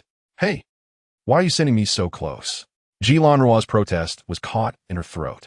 Her brother was waiting downstairs for her. Ji Lanruo was supposed to be picked up by Ji Lanyu, concerned that he might not arrive and cause Jiang Mian to overthink. Ji Lanyu decided it better to be straightforward and come himself. As Jiang Mian escorted Ji Lanruo downstairs, she exchanged glances with Ji Lanyu. The evening air still held a slight chill, and Jiang Mian had impulsively descended, wearing only a thin, long-sleeve top. Ji Lanyu's gaze flickered, though he merely offered a polite smile as he opened the car door for Ji Lanruo, addressing Jiang Mian. We're leaving. You should head back upstairs. All right, have fun. Bye. As the crowd dispersed, Jiang Mian ambled a few steps forward, with the car trailing behind at a comfortable distance. Once she had distanced herself from the female dormitory, Jiang Mian abruptly opened the car door and slid into the passenger seat. What exactly are you trying to accomplish, President Ji? She inquired. Ji Zhixiu found Jiang Mian's demeanor reminiscent of a disgruntled pet, requiring gentle coaxing. Have you not seen your son for such a long time? Don't you miss him? Ji Zhixiu replied leisurely. Son was Jiang Mian's affectionate term for her pet, and each time Ji Zhixiu heard it, he scoffed. He had no desire for a cat as a son, yet now he found himself using the term for her beloved pet. Jiang Mian's heart softened, and she turned her head, asserting, I can take him back. You gave him to me, so he belongs to me. She emphasized her point with conviction. Ji Zhixiu nodded. All right, come here. I'll show you. He pretended to take out his phone. Jiang Mian immediately turned her face, leaning in closer. Today, she wore her long, dark hair down, and her eyes sparkled with anticipation as she awaited Ji Zhixiu to unveil the photos. Ji Zhixiu's long arm wrapped around her head, pulling it to his chest. He lowered his head, his voice seductive. He belongs to you, and you belong to me, yes? Jiang Mian could distinctly hear the rhythmic beating of his heart. Thump, thump. I just saw that person. He is your roommate's brother.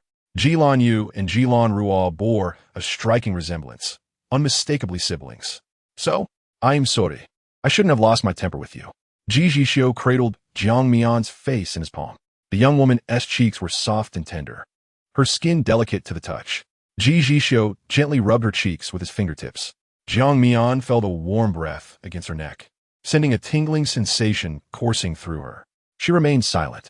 Regarding the bracelet, I spoke with Shen Tingyu, although she did not admit it. I know she must have peeked at my design. He continued in a hushed tone, genuinely attempting to appease her. So, please don't be angry. What I promise you is truly one of a kind, with no duplicates. Jiang Mian tightened her grip on his clothing and tilted her head slightly. Ji Zhixiu, do you understand the issues between us? She yearned for a new breakthrough in their relationship. Even though they were legally married, Jiang Mian was aware that there might come a day when they would part ways. She did not want that, so she was willing to make an effort in this relationship. Ji Zhixiu's heart softened immensely. He embraced Jiang Mian, I understand. It was precisely because he wished to keep Jiang Mian by his side that he refrained from broadcasting their relationship. Being his wife was simple. As long as she was happy, that was enough. However, being a member of the Ji family was far more complicated with numerous expectations. He only desired for Jiang Mian to lead a simple and joyful life. Not being able to provide you with a sense of security is my failure in love. This was the first time Ji Zhixiu uttered the word love. Jiang Mian's eyes glistened with tears as she hugged him tightly. It's all right. Just hearing you say that is enough. Ji Zhixiu could not bear to see Jiang Mian in such a state. He lifted her chin and said, don't cry. How about I take you back to see our son? Jiang Mian's tears transformed into a smile. No, I can't leave. I have an appointment with my teacher tomorrow. Ji Zhixiu removed his suit jacket and draped it over her shoulders. Shall I take you back then? Get some rest early. She nodded, all right. I'll come and pick you up tomorrow? Sure. Ji Zhixiu watched as Jiang Mian entered the dormitory. Zhang Duo was applying a facial mask on her bed, and, upon seeing Jiang Mian's return, pulled back the curtain. I almost thought you had lost yourself while seeing Lan Ruo. Why did you take so long? Wen Su was poking at some wool felt. Upon hearing this, she looked up at Jiang Mian and exclaimed, Mian, you're wearing a suit, a men's suit. Did you go on a date with your husband? She'll keep it down. Jiang Mian closed the door, her eyes sparkling with amusement. It was just a brief meeting. TSK. This woman, nourished by love, is different, so sweet. She kicked over a bag of dog food. Jiang Mian raised an eyebrow, choosing not to respond. You two aren't going out, right?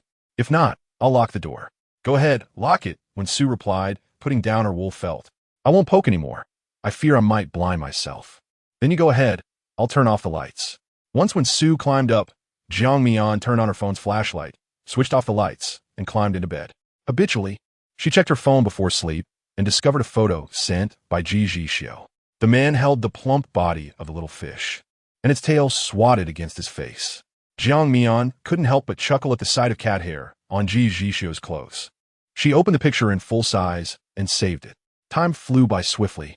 After Jiang Mian's defense, Song Xingjia's filming also concluded smoothly. The matter Jiang Mian had asked Song Xingjia to investigate yielded results. When Song Xingjia called to explain, his tone was filled with regret and self-reproach. The incident was not his first offense, but fortunately, it had not escalated into a major blunder. He had previously used my account to arrange a meeting with a fan, booking a hotel, but receive a work call on the way, and the girl sent something amiss, causing it to fall through. In any case, I have now dismissed that person. I also managed to find a previous fan and reassured her, and I have already informed others in the circle. This person will not harm anyone again. Jiang Mian was not dissatisfied with Song Xingjia's handling of the matter. After all, it had not led to severe consequences, and there was no way to send that person to jail. At most, it was merely a light reprimand. Song Xingjia's approach was indeed harsh. Severing someone's financial means was akin to taking their life, yet this person had brought it upon themselves. She nodded, as long as it's resolved. Song Xingjia, unusually hesitant, added, as for your roommate, I expressed my apologies to her on WeChat, but she hasn't replied. I wonder if she's all right? Jiang Mian paused, recalling that she had been with Ji Lan Ruo the previous night, lively and carefree, having long cast off the shadows of that day. Perhaps she has her reasons for not seeing it. I'll let her know. After a moment's thought, Jiang Mian decided not to undermine her roommate in front of Song Xingjia. All right. Song Xingjia smiled warmly. I will be returning to Port City this afternoon. I hope we can collaborate again in the future. I would certainly welcome that. Safe travels. At the airport, Song Xingjia into the call. His assistant slightly bent forward. "Mr. Song, it's time to board." Song Xingjia cast a cool glance at him, his demeanor starkly contrasting with the gentle warmth he displayed before Jiang Mian. The assistant felt an immediate wave of pressure wash over him. "Let us go." He straightened up immediately, falling back a step to keep pace. Jiang Mian returned to the dormitory and caught Jilan Ruo. "Song Xingjia said he sent you a message. Didn't you see it?" Jilan Ruo paused and applied her makeup. "I saw it, but I don't want to reply." "What did Song Xingjia say?" "Who would want to respond to that?" She tossed her phone at Jiang Mian. "Take a look for yourself." "Miss Ji, I sincerely apologize for the harm caused to you. I will compensate you for your emotional distress. Please feel free to state any demands." Jiang Mian read aloud. "What's wrong? That sounds quite decent, doesn't it? Look at the next line. How much do you need? You can name your price." If Song Xingjia were standing before Jilan Ruo now, he might very well receive a punch from her. She scoffed. "Am I someone in need of money?" His apology lacks sincerity. If he were to treat her to dinner, and she happened to see that handsome face, perhaps she would forget about the incident altogether. Jiang Mian chuckled. "Even if you're not satisfied, you might as well respond. He is concerned about you." Thankfully, her blush was concealed by the blush on her cheeks. Jilan Ruo, in a rare moment of benevolence, nodded. "All right then. Since you put it that way, I'll message him back shortly." "Sounds good." Song Xingjia had just landed and turned on his phone when he received Jilan Ruo's message. "Not in need of money." Mr. Song's apology lacked sincerity. For some reason, an image of a young girl pouting, seemingly quite displeased, flashed before Song Xingjia's eyes. As soon as his fingertips grazed the screen with the intention of replying, the butler who had come to greet him spoke. "Young master, you have finally returned. The master has been waiting for you for quite some time. Let us depart swiftly." Song Xingjia pressed his lips together, pocketed his phone, and climbed into the back seat first. "Let us go. We can discuss matters later." Chapter 52. Have you ever thought of another child? The butler nodded, refraining from further conversation, and promptly entered another vehicle. Upon his return to the Ji family home, chaos reigned. Song Yin was darting around the courtyard, trailed by several servants. "Little ancestor, please stop running. I can't keep up. You might fall." With a smug expression, Song Yin charged straight into Song Xingjia's arms. But upon realizing it was his uncle, he hastily halted, clasping his hands behind his back, and straightened his posture to greet. "Good day, uncle." Song Xingjia regarded him for a moment, not in anger, but with a tone laced with authority. "You are already 10 years old. Such a big boy must learn to behave. Have you finished the books I sent you last time?"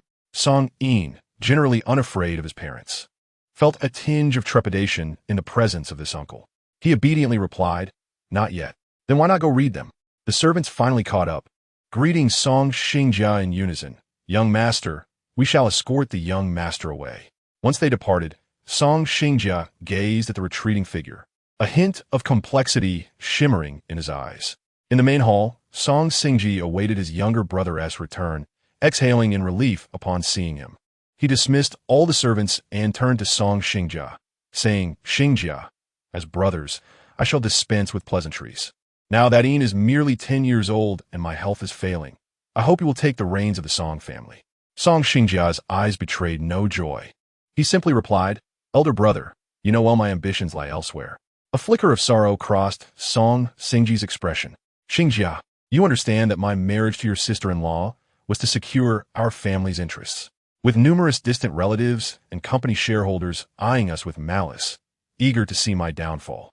And with Ian being a lively and innocent child, only you can shoulder this family's burdens."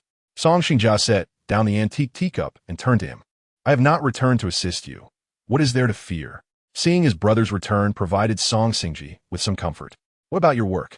Song Xingjia, seated gracefully, replied nonchalantly, "You need not worry about my matters. I will handle them." "Very well," Song Xingji said, nodding slightly. "With your assurance, I am at ease. Rest assured, I will not impose any demands upon you. Merely lending a hand is sufficient." Song Xingji then added, "You still dote on Ian so much. Have you not thought of another child all these years?" A somber expression crossed Song Xingji's face as he regarded Song Xingjia, a hint of warning in his gaze. "Tread carefully, Xingjia." Rising from his seat, Song Xingjia remarked, "Having endured a long flight, I am fatigued. I shall retire now." Exiting the main hall, he navigated through the covered walkway back home. The Song residence was a quintessential Chinese abode, steeped in history and worth its weight in gold. Many distinguished figures had emerged from his lineage, and the property had undergone several renovations over the years. Yet, the timeless charm of its antiquity remained unchanged. Strolling leisurely towards the backyard, he rounded a corner and encountered a beautiful woman. Sister-in-law, the elegant woman, with willow-like brows and petite round eyes. Her hair styled in a bun, greeted him with a smile. Xingjia, back so soon? Have you seen your brother? Yes, I just finished a conversation with him. She nodded. Then rest up. I have ensured your room is cleaned daily, so it remains just as you left it. Gratefully, he replied, I shall return now. Thank you for your efforts, sister-in-law. They exchanged pleasantries and parted ways. By the time Song Xingjiao remembered he had yet to reply to messages, night had fallen. He pondered deeply, uncertain of what sincerity Ji Lanru sought. Just then, the butler approached him. Young master, this is the local specialty you asked me to purchase. Shall I send it to someone? Song Xingjia examined the 2 large boxes the butler had brought. Please send them out. The address is this. The butler nodded and turned to leave. Wait, Song Xingjia called after him. Divided into 2 portions. One should be sent to her. The day before Jiang Mian left school, she and several dorm mates had a farewell dinner before moving back to the villa from Shengshihuading. The audition results from the Luo company had come through, allowing Jiang Mian to join the crew promptly. When she received the delivery, she was pleasantly surprised. Previously, Song Xingjia had inquired about her address, and she hadn't anticipated he would send her local specialties. She snapped a photo and sent it to him. I received the delivery. I really like it. Song Xingjia replied, I'm glad you like it. Do come visit when you have the chance. Yet, a twinge of confusion arose within him. Jiang Mian had received her package, but Ji Lanru had not. Ji Lanyu escorted Ji Lanru back to the dormitory, watching her enter the building before driving away. Ji Lanru, humming a tune, was about to ascend the stairs when the dormitory supervisor, wearing glasses, called out to her. Ji, darling, your parcel has arrived. Ji Lanru halted, turning her head in disbelief. Me? My parcel? As graduation approached, she had been using her home address for purchases and had never indicated her school address. How could there be a parcel? The supervisor nodded affirmatively. Yes. It's addressed to Ji Lanru. That can only be you. Ji Lanru nodded, stepping back a couple of paces. All right. Could you please fetch it for me? Just a moment. I'll go find it. The supervisor turned and peered into the room, and in a short while, she emerged with a large box. Here you go. Your parcel. How large? Ji Lanru murmured softly. Upon seeing the name Song Xingjia on the box, her eyes widened, effortlessly lifting it with one hand. Thank you. Auntie, I'll take my leave now. Wow, it's quite heavy. Pressing the elevator button, Ji Lanru set the box down once she reached her dormitory door. Shaking her arms. What could be inside that S so heavy? She took out scissors and opened the box, revealing its contents one by one. What is this? Traditional salted egg yolk pastry from Port City? The renowned Hong Kong-style golden cake? Durian pastries from Little Bear Bakery? A few minutes later, as she surveyed the heap of snacks, Ji Lanru muttered to herself, is this what he considers sincerity? She pulled out her phone and snapped a selfie, sending it to Song Xingjia. I am surrounded by your snacks. Song Xingjia replied, I'm glad it has arrived. Do you like the flavors? Lanru responded, I haven't started eating yet. Thank you for your thoughtful gifts. She opened a packet of durian pastries to taste, finding the flavor rich. The exterior crispy, while the interior was soft and delectable, even better than any she had tried before. Jiang Mian entered the Hungian film set directly with Li Lady and Xiang Long. The fantasy drama titled 9 Layers of Immortality featured her as the master of the female lead, with only a few scenes. If filming went smoothly, it would likely wrap up in about half a month. 9 Layers of Immortality had divided filming into A and B groups, with Jiang Mian and the leading actress Zhao Xinxin in Group A, while the male lead Ling He and other actors were in Group B, resulting in their paths rarely crossing. Despite having been on set for a week, Jiang Mian had yet to meet the male lead, but she had grown increasingly familiar with Zhao Xinxin. Zhao Xinxin, a former child star with a round face and a quintessential sweet appearance, had requested to add Jiang Mian on WeChat upon their first meeting. Leaning in closer, she remarked, I just adore beautiful women. Jiang Mian smiled in return. You are beautiful as well. Zhao Xinxin pouted, so what? Lingy doesn't fancy me. Jiang Mian thought. Is this what she meant? Seeing Jiang Mian's shocked expression, Zhao Xinxin candidly confessed, yes, that's exactly what I meant. I like Ling He. Jiang Mian remained silent. And Zhao Xinxin did not require a response. Continuing to speak to herself, our families have been close for generations. We grew up together. Since childhood, I have followed Ling He closely, but alas, he claims he does not fancy me. This revelation is truly astonishing, leaving Jiang Mian wishing she had not overheard. She gently comforted Zhao Xinxin, saying, "My dear disciple, there are countless beautiful flowers in the world. Do not worry, I shall keep this secret." Zhao Xinxin smiled, reassured. "Don't be tense, my esteemed master. Rest assured, once I finish filming this drama, I shall no longer harbor any feelings for him." She added, "After all, I invested my own money in this production." With a playful wink, she thought of fulfilling her own dream. Ling He approached from a distance, his expression nonchalant. Upon seeing him, Zhao Xinxin stood up, hands on her hips, and exclaimed, "Hey, what brings you to our group A?" Ling He glanced at her, retorting, "I'm not here to see you. I'm here to collect props. Once I have them, I'll be on my way." Zhao Xinxin fumed, and once Ling He departed, she slumped back down, muttering, "That insufferable Ling He." From Jiang Mian's outsider perspective, it was evident that Ling He might not be entirely indifferent to Zhao Xinxin, though she refrained from voicing this thought. To her surprise, she encountered Yi again so soon. Yi, a character introduced mid-production by the director, was cast as a guard for the male lead. Upon seeing Jiang Mian, his eyes sparkled with interest. "What a coincidence, we meet again." Jiang Mian remained silent. Zhao Xinxin shouted, "Wow, director, where did you find this handsome guy? He is almost more attractive than the male lead." Jiang Mian stole a glance at Ling He's expression, which was indeed not favorable. The director chuckled softly. "Our Ling, he is handsome too. There are no unattractive individuals in this drama." Yi humbly replied, "Oh, I'm just average." Zhao Xinxin, without hesitation, stood on tiptoe to pat him on the shoulder. "You're too modest. Come on, from now on, you're sticking with me. Are you new? I don't think I've seen you before." "Yes, I'm new. I hope Sister Xinxin will take good care of me. Don't worry, no one in this crew will bully you." Ling He's gaze fell on her hand, while she remained blissfully unaware. Jiang Mian believed that with Zhao Xinxin around, this production would undoubtedly be captivating. Moreover, they now had Yi on board. Fortunately, she had just one more week until filming wrapped. When the day's shoot concluded, Yi approached her, holding a cup of mango sago. Jiang Mian raised an eyebrow, refusing. "How did you know I enjoy mango sago? If I said it was a guess, would you believe me?" "No." Yi nodded. To pursue someone, one must first understand their preferences. Jiang Mian nearly thought she misheard him, her face filled with skepticism. "What did you just say?" Chapter 53. "I heard some sisters want to play cards. I said, I want to pursue you. I wonder if you would grant me this opportunity." Jiang Mian clearly heard no. She packed her belongings, brushed past Yi, and returned to the hotel with Li Lady. Late at night, Zhao Xinxin knocked on Jiang Mian's door. "Hurry, master. Come and try the tea eggs and jianbing I bought. This old lady makes the best tea eggs." And I finally caught her at her stall. Jiang Mian had just finished her shower, dressed in pajamas, and smiled at Zhao Xinxin holding 2 bags at this hour. "Are you not worried about gaining weight?" Zhao Xinxin casually sat on the sofa, beckoning her. "What is there to fear? If I gain weight, I'll just lose it again." "Oh, your little assistant is here too. I bought plenty." She handed 2 tea eggs to Li Lady. "Eat up, don't be shy." "Thank you, Sister Xinxin." Jiang Mian sat down and peeled 1 egg. "Let me guess, did Ling He buy this for you?" Cough. Zhao Xinxin nearly choked on the yolk, and Jiang Mian promptly offered her a glass of water.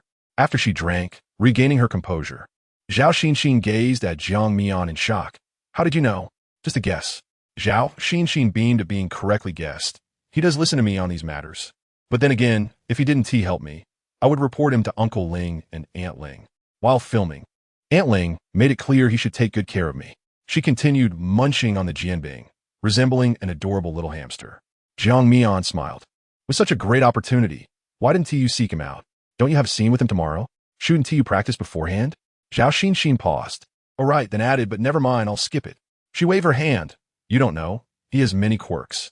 He doesn't allow anyone to disturb him at night. He needs his beauty sleep. I wonder what a man needs beauty sleep for. I remember when I was 13, I climbed through his second-floor window to find him and caught him in the shower. He was furious and told me never to come looking for him again, as it disturbed his rest." Jiang Mian couldn't help but laugh. Zhao Xinxin was clearly the less emotionally intelligent one between them. She poured a glass of coconut milk and placed it on the coffee table. All right, take your time eating. No rus. You should eat too. I bought plenty. She looked up with her bright, round eyes.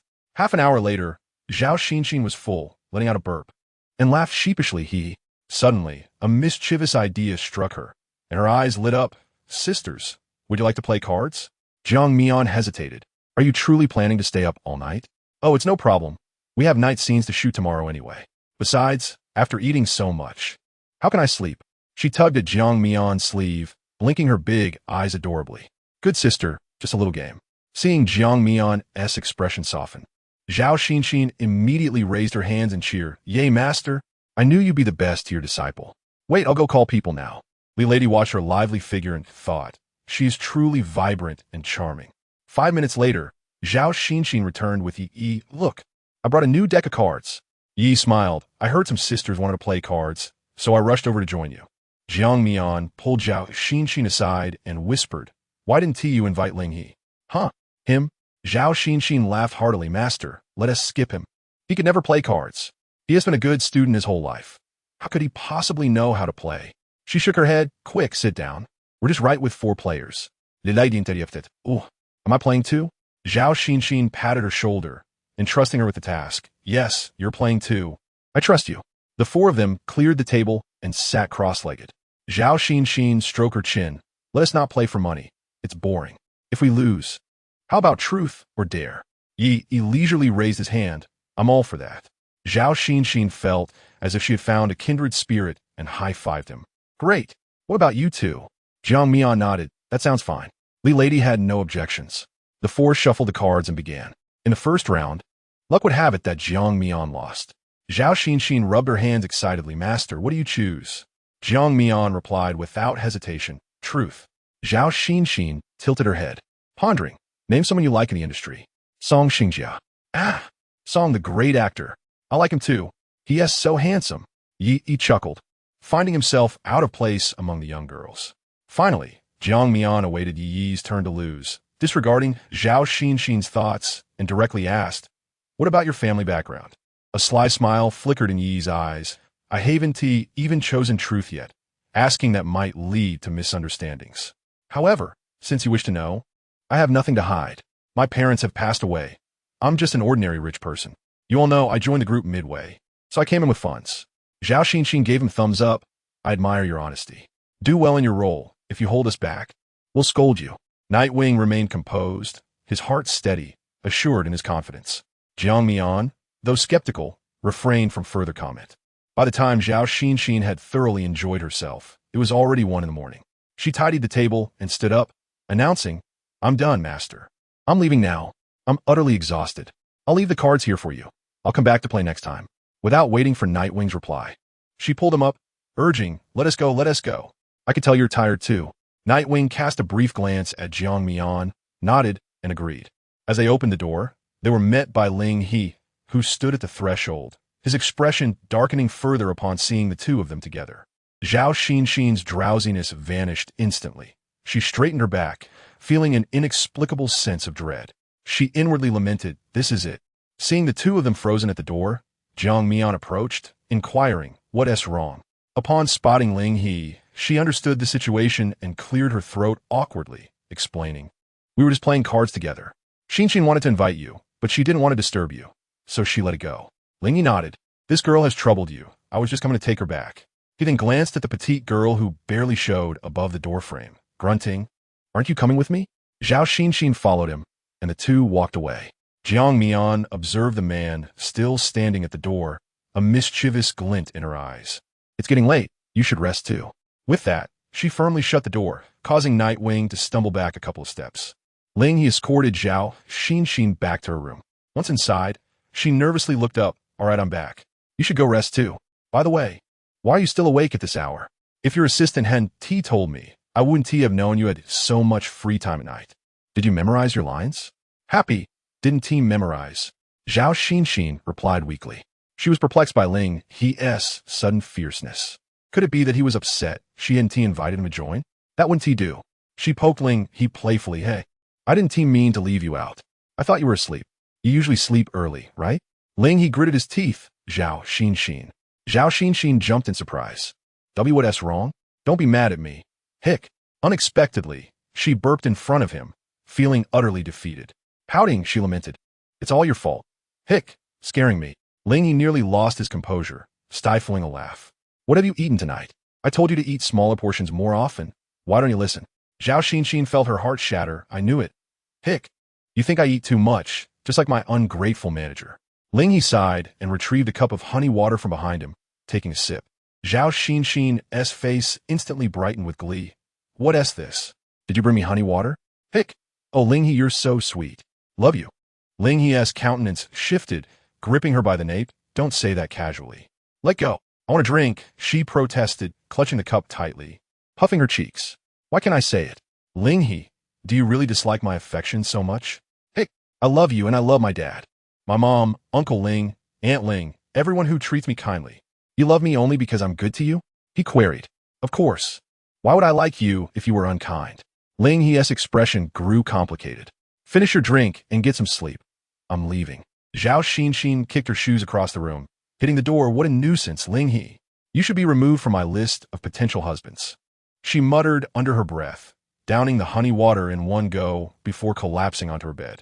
It seemed she wasn't hiccuping anymore. After staying up too late with Zhao Xinxin, Jiang Mian slept in until well past noon the next day.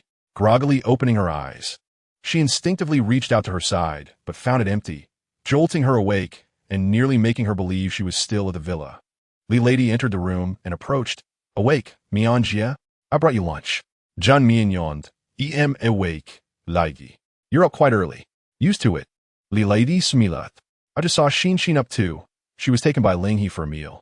Those two are quite the pair. She got out of bed, slipping on her shoes. By the way, have you made any progress with Xiang Long lately? Li Lady lowered her head shyly. Sister, I'll be honest with you. I really feel unworthy of Xiang Long. Jiang Mian gently lifted her chin, meeting her gaze. What is there to feel unworthy about? Xiang Long comes from a good family. While my father is a gambler and my mother is unwell. I earn a decent amount each month, but it can't compare to him. Has he introduced you to his parents? No. Li Lady shook her head. He said he wanted to, but I didn't agree. Jiang Mian patted her reassuringly. He has thought about introducing you to his parents, which shows he is serious about your relationship. Chapter 54. It's good to have you. Li Lady's face was marked with evident conflict. I'm just afraid. Sister, you understand? I do. But happiness must be fought for. Don't give up easily. Lady, you're not lacking in anything compared to others. Although your family situation isn't ideal, it's not your fault. You're independent, filial to your mother, and can cook wonderfully. You're truly impressive. Jiang Mian spoke gently. Her words provided Li Lady with immense encouragement. She nodded resolutely, meeting Jiang Mian's eyes. I understand, sister. Thank you. Ji Zhixiu's belly grew larger by the day, nearing several months along now. One day, Jiang Cheng mentioned he had business at the company and would not accompany her to the prenatal checkup, though Ji Zhixiu initially felt indifferent about going alone. Upon arriving at the obstetrics department, she noticed that every expectant mother was accompanied by someone. A twinge of resentment towards Jiang Cheng crept into her heart. Be careful. My wife. Oh, I'm not showing yet. It's fine. Ji Zhixiu recognized a familiar voice and looked up to see Chang Qin supporting Chang Qingqing, who was clad in a white coat. She widened her eyes. Lu Tsonga. Qingqing Jia.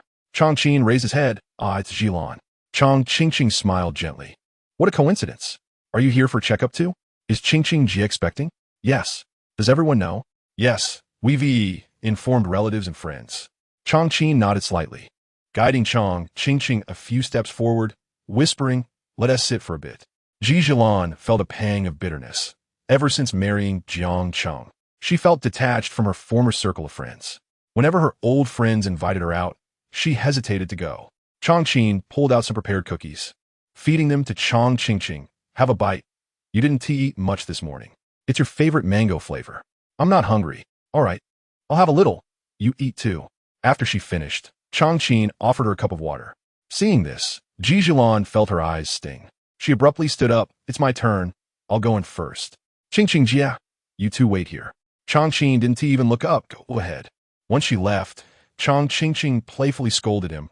I told you not to accompany me. You're always at the hospital for work, and I'm not a stranger. I must accompany you. It puts my mind at ease. Moreover, for our baby's checkup, we should all be together.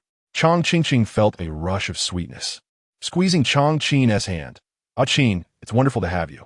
I promise to take care of you for a lifetime, and that one tea change. Ji Zhixiu returned home, filled with grievances, only to find Jiang Cheng engrossed in a video game. Upon hearing her return, he removed his headphones. You're back? Ji Zhixiu glared at him. Didn't you say you were going to the company? Returning earlier than I. Why did you not come to greet me? Jiang Cheng.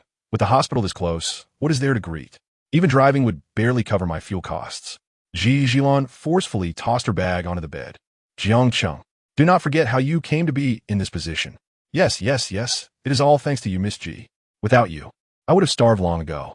Are you satisfied now? Jiang Cheng retorted. It was always the same. Every time they quarreled, Ji Zhixiu would resort to this line of argument. Had he not achieved this on his own? Noticing that Jiang Cheng did not indulge her as usual. Is villainous enger serst. Jiang Cheng, what do you mean by that? Is it that once you have money in hand, you forget everyone? Ji Zhixiu, I must ask you. What do you mean? A minor quarrel every 2 days and a major one every 3. Do you find this entertaining? We are married. Is it not normal for you to spend your money? Do not act as if you were bestowing charity. My well-being is contingent upon yours. Now that you have married into the Jiang family, you are one of us. Stop presenting yourself with that air of superiority. Jiang Cheng's barrage of words left Ji Zhixiu at a loss for words. She shouted, Jiang Cheng, if you dare to speak to me like this, I shall retaliate. With that, she lunged forward, but Jiang Cheng, mindful of the child she carried, quickly sidestepped. I warn you, do not go mad. You still have my son in there. Be cautious. The nanny, hearing the familiar sounds of their quarrel, came in and advised, Sir, Madam is pregnant. Let us speak calmly and avoid any physical altercations. Is villain, in the heat of her fury, paid little heed, and seizing a penholder from the table, hurled it at him. Jiang Cheng, taken by surprise, cried out in pain, raising his hand to touch his cheek, feeling the sticky trace of blood, and gasped, Ji Zhixiu, have you lost your mind? He dodged and fled the room, pushing past the obstructive nanny, leaving her with a parting remark, enjoy your madness. I am leaving. Ji Zhixiu sat heavily on the bed, suddenly filled with regret. The nanny cautiously entered, silently tidying up the scattered items. That evening, when Jiang's mother returned from her classes to have dinner, she noticed Jiang Cheng was missing and asked in confusion, Where is my son? It is so late, and he has not returned? Ji Zhixiu scoffed, Your son is worthless. Jiang's mother, displeased, replied, Ji Zhixiu, what has Jiang Cheng done to offend you? In what way has he wronged you that you speak of him like this? He has wronged me in many ways. We are family. Why harbor such grievances? It is normal for a young couple to have their spats. Jiang's mother expressed her dissatisfaction. Ji Zhixiu, unwilling to engage, focused on her meal. After dinner, Jiang Cheng still had not returned. Growing worried, Jiang's mother called him, but no one answered. Only then did she realize something was amiss. Turning to Ji Zhixiu with a questioning gaze, Did you drive my son away? Ji Zhixiu, piercing a piece of watermelon with a toothpick, replied, He is an adult. His legs are his own. Where he goes is beyond my control. You do not seem concerned. Ji Zhixiu chuckled. Since you are worried, wait here patiently. I am pregnant and cannot stay up late. I shall retire for the night. By the way, if Jiang Cheng returns, please inform him to sleep in the guest room, so he does not disturb us. After all, a pregnant woman requires a rest. With that, she leisurely carried the fruit platter upstairs. Jiang's mother watched her retreating figure, unable to suppress a curse. The hours passed until midnight. When Jiang Cheng returned and was startled to find his mother in the living room, he patted his chest. Mom, why are you not asleep at this hour? Sitting here in the dark? Jiang's mother replied, You finally decided to come home. I called you, but you did not answer. A flicker of unease crossed Jiang Cheng's face. I had something to attend to. My phone was off. As long as you are fine, I can sleep easy. By the way, your wife has already gone to bed. You should sleep in the guest room tonight to avoid disturbing her. Jiang Cheng, displeased, retorted, Just because she told me to sleep in the guest room, I will not listen to her. He stomped up the stairs, turned the lock on the master bedroom door, only to find it was locked from the inside. He could not help but curse under his breath. Well done, Ji Zhixiu. Jiang Cheng stormed towards the guest room.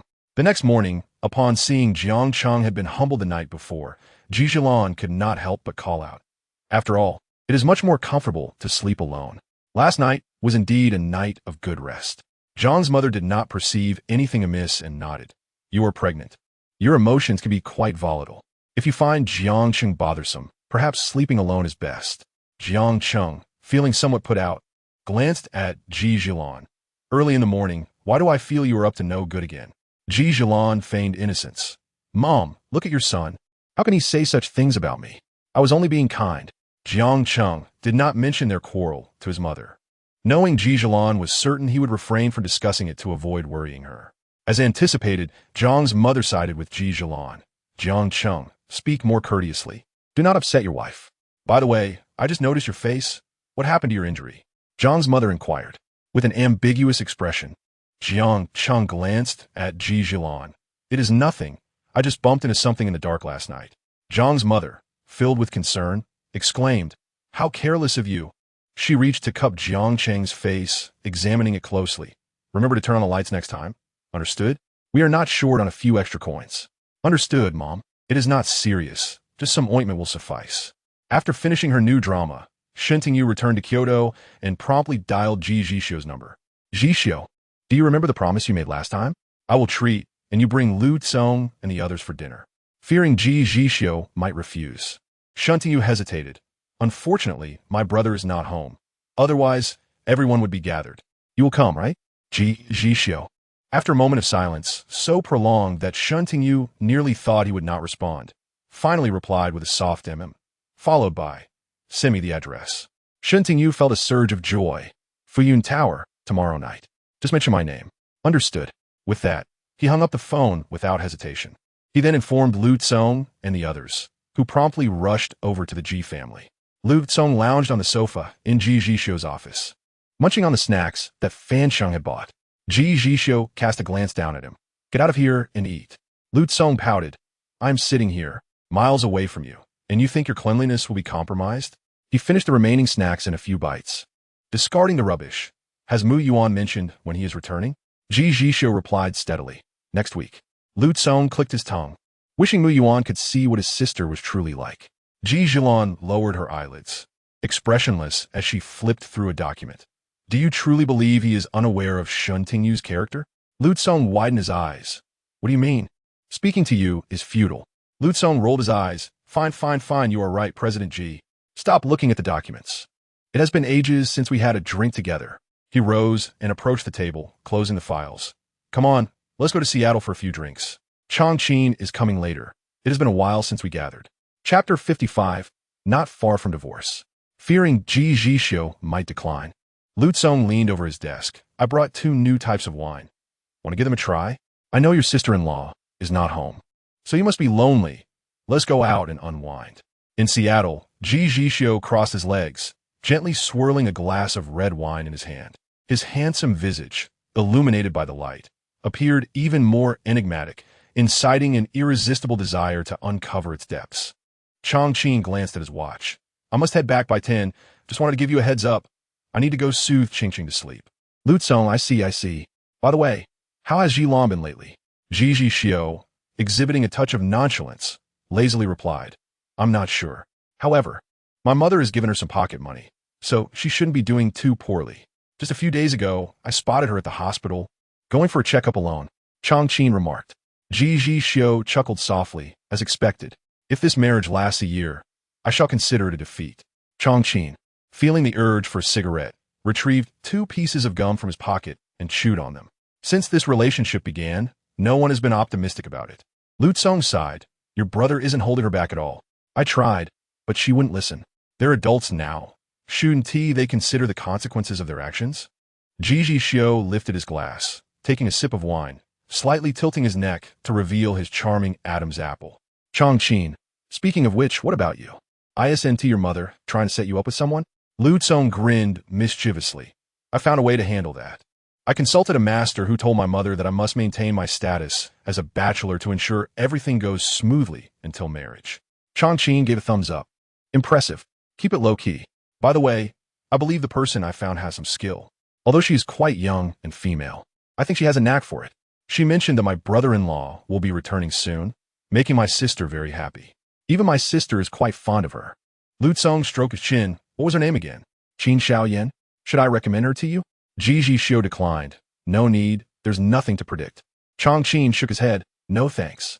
At that moment, none of them anticipated the troubles that would later arise with Qin Xiaoyan. Well, if you don't need her, that's fine, but if you change your mind later, the opportunity may not arise again. Lu Tsong scoffed. I had her predict my destined partner, and she stated that my true match has yet to arrive. Occasionally observing that both his friends had confidants, Lu Tsong felt a tinge of envy. He lamented, now only Mu Yuan and I remain free in body and spirit. Chongqing grabbed a handful of peanuts and suddenly squinted toward Lu Tsong's back. Look over there, is that Jilan? Ji Zhixiu moved his fingers, set down his glass, turned to look, and nodded. Yes, it's her with Jiang Cheng. Lu Tsong, what are those two doing here? Chongqing, it seems like Jiang Cheng is drunk. In the distance, Ji Zhilan grasped Jiang Cheng's wrist. Your mother sent me to find you, worried that you might lose your way. And here you are, looking for women, huh? Jiang Cheng, irritated, retorted, what are you talking about? Where did you see me looking for women? Can't I just come out for a drink when I'm in a bad mood? Still trying to argue? Did you come here for anything other than women? Hearing their quarrel, Lu Tsong hurriedly stepped forward. Jilan, calm down. You're still carrying a baby. Let us talk this through. Ji Zhilan turned to see him, feeling somewhat wronged. Lu Tsong ge. Jiang Cheng's expression darkened upon seeing her, feeling displeased. Lu Tsong raised his hand in an oath. Jilan, this bar is run by Chongqing ge. We are law-abiding citizens here and do not offer special services. Don't slander us, and you two should stop arguing. He then threw an arm around Jiang Cheng's shoulder. Today, since my brother-in-law is here for a few drinks, it's on me. It's late. You should head back. Would you like me to give you a ride? Just as Ji Zhilan was about to respond, Jiang Cheng coldly interjected, no need. He shrugged off Lu Tsong's arm and pulled Ji Zhilan closer. Thanks, but we can manage ourselves. I'll take my wife home now. All right, stay safe. Lu Tsong, not one to be easily fooled, was baffled by Jiang Cheng's sudden hostility. However, since he declined, he let it go. Ji Zhilan glanced at Lu Tsong and smiled at him before following Jiang Cheng away. Lu Tsong made his way back through the crowd and plopped down on the booth. They VE left. Chongqing, what did they say? Lu Tsong, Zhilan thought he was out looking for women, and they ended up arguing. I told her there were no women here. Chongqing's bar was impeccably clean, with many of the servers being diligent college students working part-time. With Chongqing as the owner, few would dare to cause trouble here. Ji Zhixiu supported his forehead. They're not far from divorce. Upon entering, Jiang Cheng immediately released Ji Zhilan's hand. Lu Tsong ge, you seem quite familiar. Ji Zhilan settled into the sofa, rubbing her wrist. Jiang Cheng, I didn't say anything about you. You're the one bringing it up, right? That's just a childhood friend of mine. What is wrong with calling him brother? Oh, a brotherly love, huh? Ji Zhilan felt her face flush with anger at Jiang Cheng's unreasonable comments. What right do you have to bring him up? Do you treat me with the same gentleness and care that Lu Tsong does? The more she spoke, the more she recognized Lu Tsong's virtues. Jiang Cheng suddenly leaned closer to Ji Zhilan, whispering, Ji Zhilan, I know exactly what you're thinking. Let me tell you, even if you have feelings for Lu Tsong, you should consider whether that Lu Tsong ge feels the same about you. Ji Zhilan's expression shifted between green and red. What nonsense are you spouting, Jiang Cheng? She had never even contemplated being with Lu Tsong. She acknowledged that initially she had looked down upon him, but now, who was she to think she could be with him? Jiang Cheng's mother emerged from the second-floor room, poking her head out. Son, I asked Jilan to find you. Why are you still awake down there? Mumbling to yourself. Jiang Cheng shot her an irritated glance, raising his voice. Mom, we're going to sleep soon. You should head to bed as well. I'm exhausted. I'm going to sleep now. You two should turn early as well. Jiang Cheng lowered his head, pulling Ji Zhilan upstairs to sleep. Ji Zhilan slapped his hand away. Don't touch me. You smell like alcohol. It's disgusting. Jiang Cheng chuckled. I am disgusting. And yet, you still married me? Stop pretending. Ji Zhilan shoved him away and stormed upstairs, silently vowing that she must get a divorce. There was no way she could continue living with Jiang Cheng. When Jiang Mian's scene concluded, Zhao Xin was tearful. Master, what will I do without you? Your disciple will miss you. Jiang Mian patted her. It's all right. When you return to Kyoto, we can go out together. Ling He stood beside her, handing her a tissue. Wipe your tears. You look awful. Zhao Xin, still upset, clutched Jiang Mian's arm. Wah.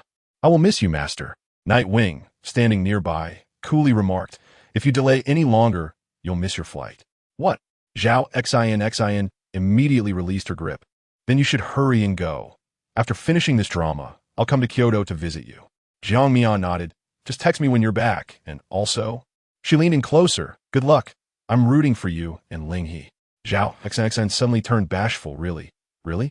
I understand. You should leave quickly. She glanced at Ling He, who frowned, unsure of why she was suddenly acting shy. What is wrong with you? Nothing. She hurriedly replied. If it's nothing, then prepare well for the next scene. Jiang Mian boarded the plane and closed her eyes to rest. Hello, could you please let me through? This voice was very familiar. Jiang Mian removed her eye mask. Nightwing? Nightwing smiled warmly. What's wrong? She moved aside to let him sit down. What are you doing here? Nightwing. My scene's wrapped up, so I'm heading back. His role was insignificant. He could finish whenever he wished. It was an easy task. Oh, Jiang Mian replied and put her eye mask back on. Nightwing tilted his head to observe her. His eyes filled with unabashed interest. Li Di and Xianglong sat behind Jiang Mian. As Nightwing followed closely, Xianglong took note of it, planning to report to General Ji upon his return. Li Lady felt an overwhelming joy at the thought of reuniting with her mother, and Xianglong, influenced by her enthusiasm, lowered his voice. Lady, would you like to meet my parents when we get back? They are very gentle. Li Lady beamed. Really? You truly promise me? Xianglong, elated, couldn't resist embracing her. I truly promise you. She realized that Sister Mian was right. A man as exceptional as Xianglong should not be missed but firmly grasped. Upon disembarking from the plane, Jiang Mian didn't notice Nightwing, who had already vanished without a trace. She settled into the car, instructing, First, let us take Lady home. Xianglong nodded, understood. After dropping Li Lady off at her residence, they returned to the villa. Ji Zhixiu was not home today, and Aunt Song was overjoyed to see her return. Why do I feel like the young mistress has lost weight during her time away working? Now that you're back, what would you like to eat? I'll make it for you and ensure you regain your strength. Jiang Mian hugged the little fish, who had grown plump under Aunt Song's care during her absence, its fur glossy and its texture delightful. She rubbed the little fish and said, Perfect. I've been craving Aunt Song's fried meatballs. Let us make that for dinner tonight. Absolutely, I'll get right on it. Aunt Song tied on her apron and headed to the kitchen.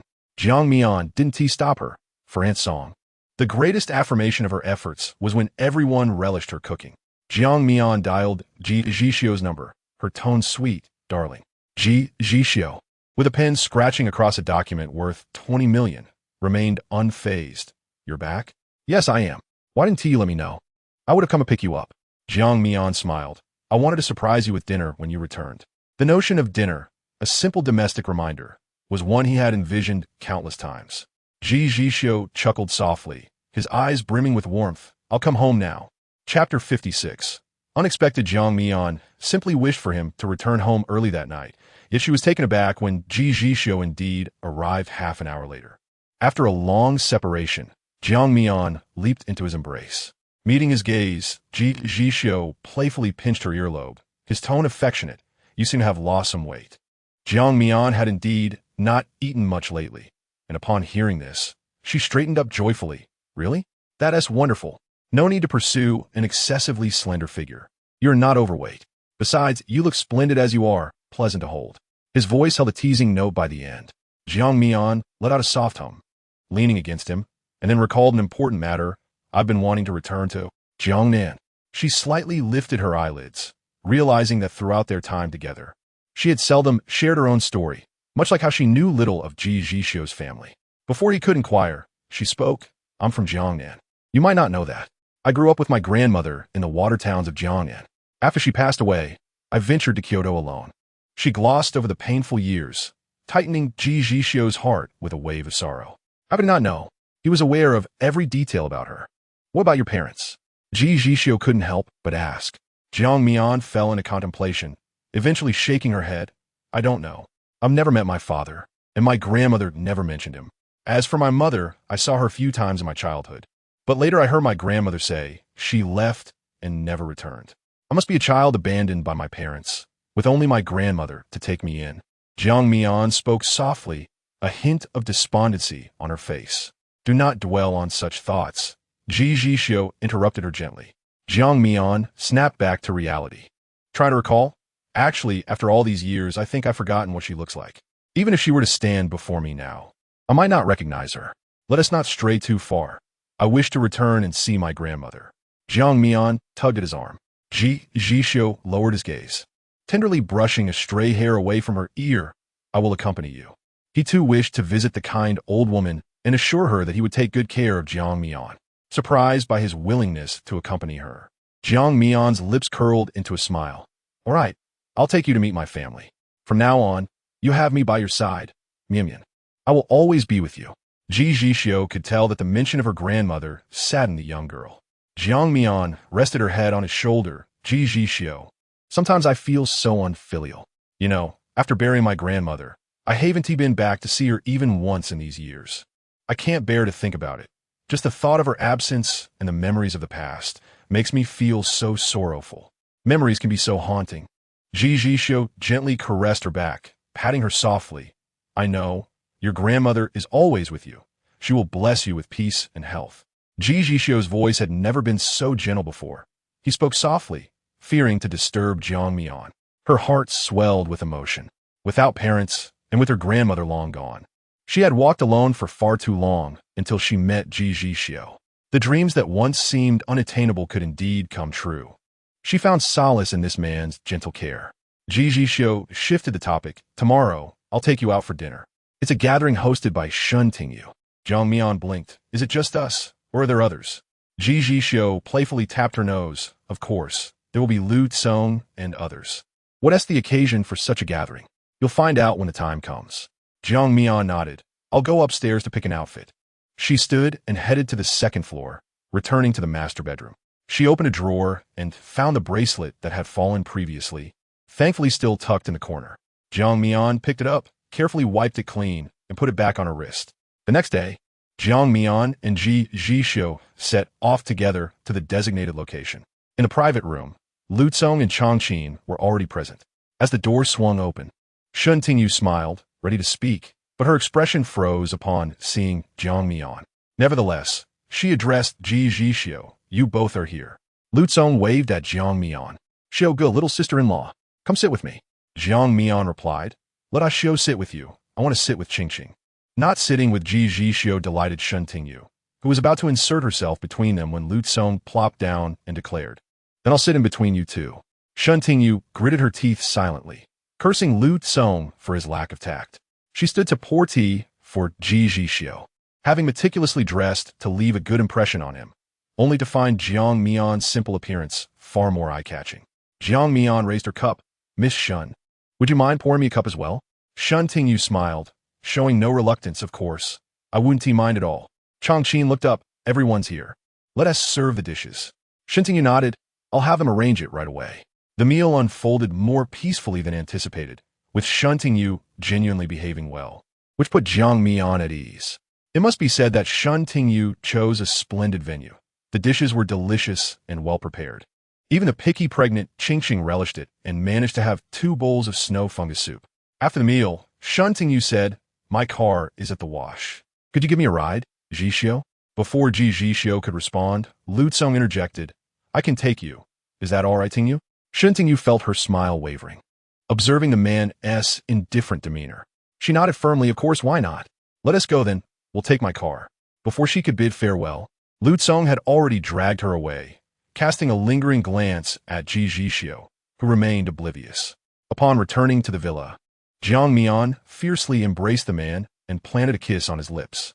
Darling, you were splendid today. How so? He questioned, a teasing lift in his brow. If I performed well, shouldn't I receive a reward? Ji Zhixiu's playful demeanor had become second nature to Jiang Mian. She grabbed a nearby pillow, chuckling. If anyone else were to see you like this, who would ever believe it? With a low chuckle, Ji Zhixiu replied, Who else besides you would have the privilege of witnessing this? Just as Jiang Mian opened her mouth to retort, a sharp pain shot through her head, and she instinctively grasped Ji Zhixiu's wrist. My head hurts. Concern etched on his face. Ji Zhixiu pressed his fingertips against her temples. Have you taken any medication recently? The last time I took some was during our argument, she admitted. This isn't a sustainable solution. Over-reliance on painkillers is dangerous, he said, lowering his gaze at her. Shall we consult a traditional Chinese doctor? Without a moment's hesitation, Jiang Mian firmly declined. No. She closed her eyes, attempting to distract herself. Chinese medicine is too bitter. I don't want to drink it. Ji Zhixiu coaxed her gently. Let's just go for a checkup.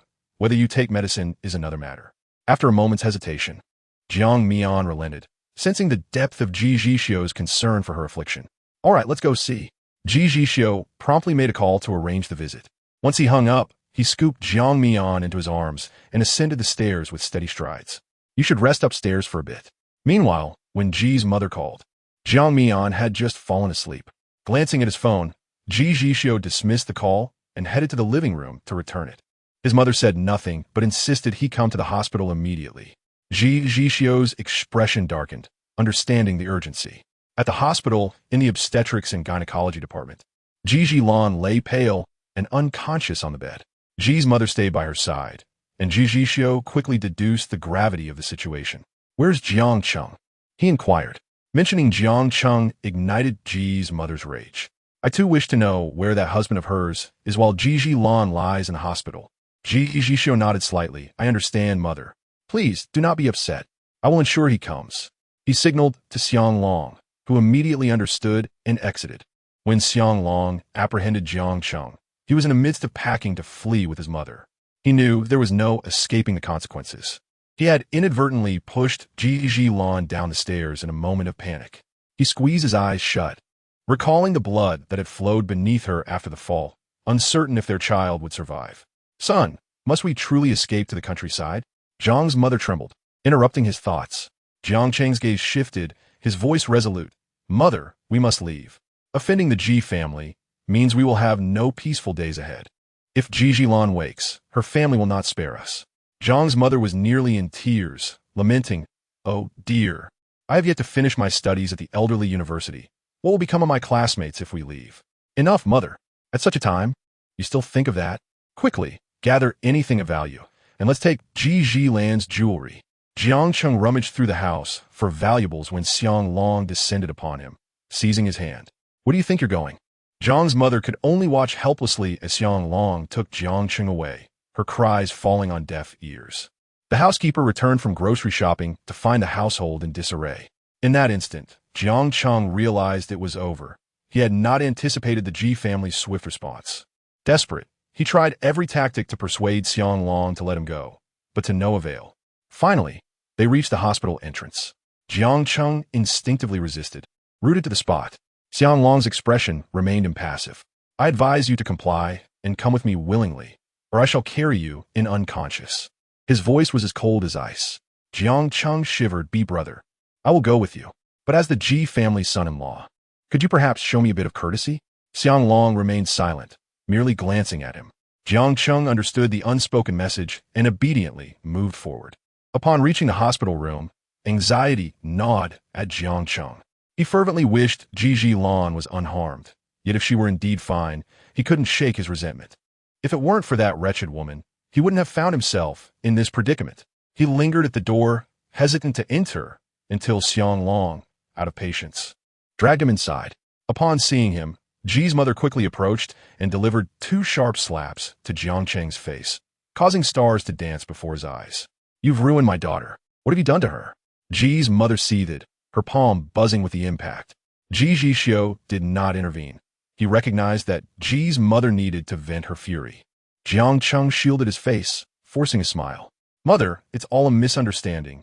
Please let me explain. Ji's mother withdrew her trembling hand. I have no interest in your excuses. I will wait for Ji Zhilan to awaken and hear it from her. Jiang Cheng glanced at the unconscious woman on the bed, a wave of dread washing over him. How? How is she? How dare you ask? The child is gone, and she lies here in a coma, all thanks to you.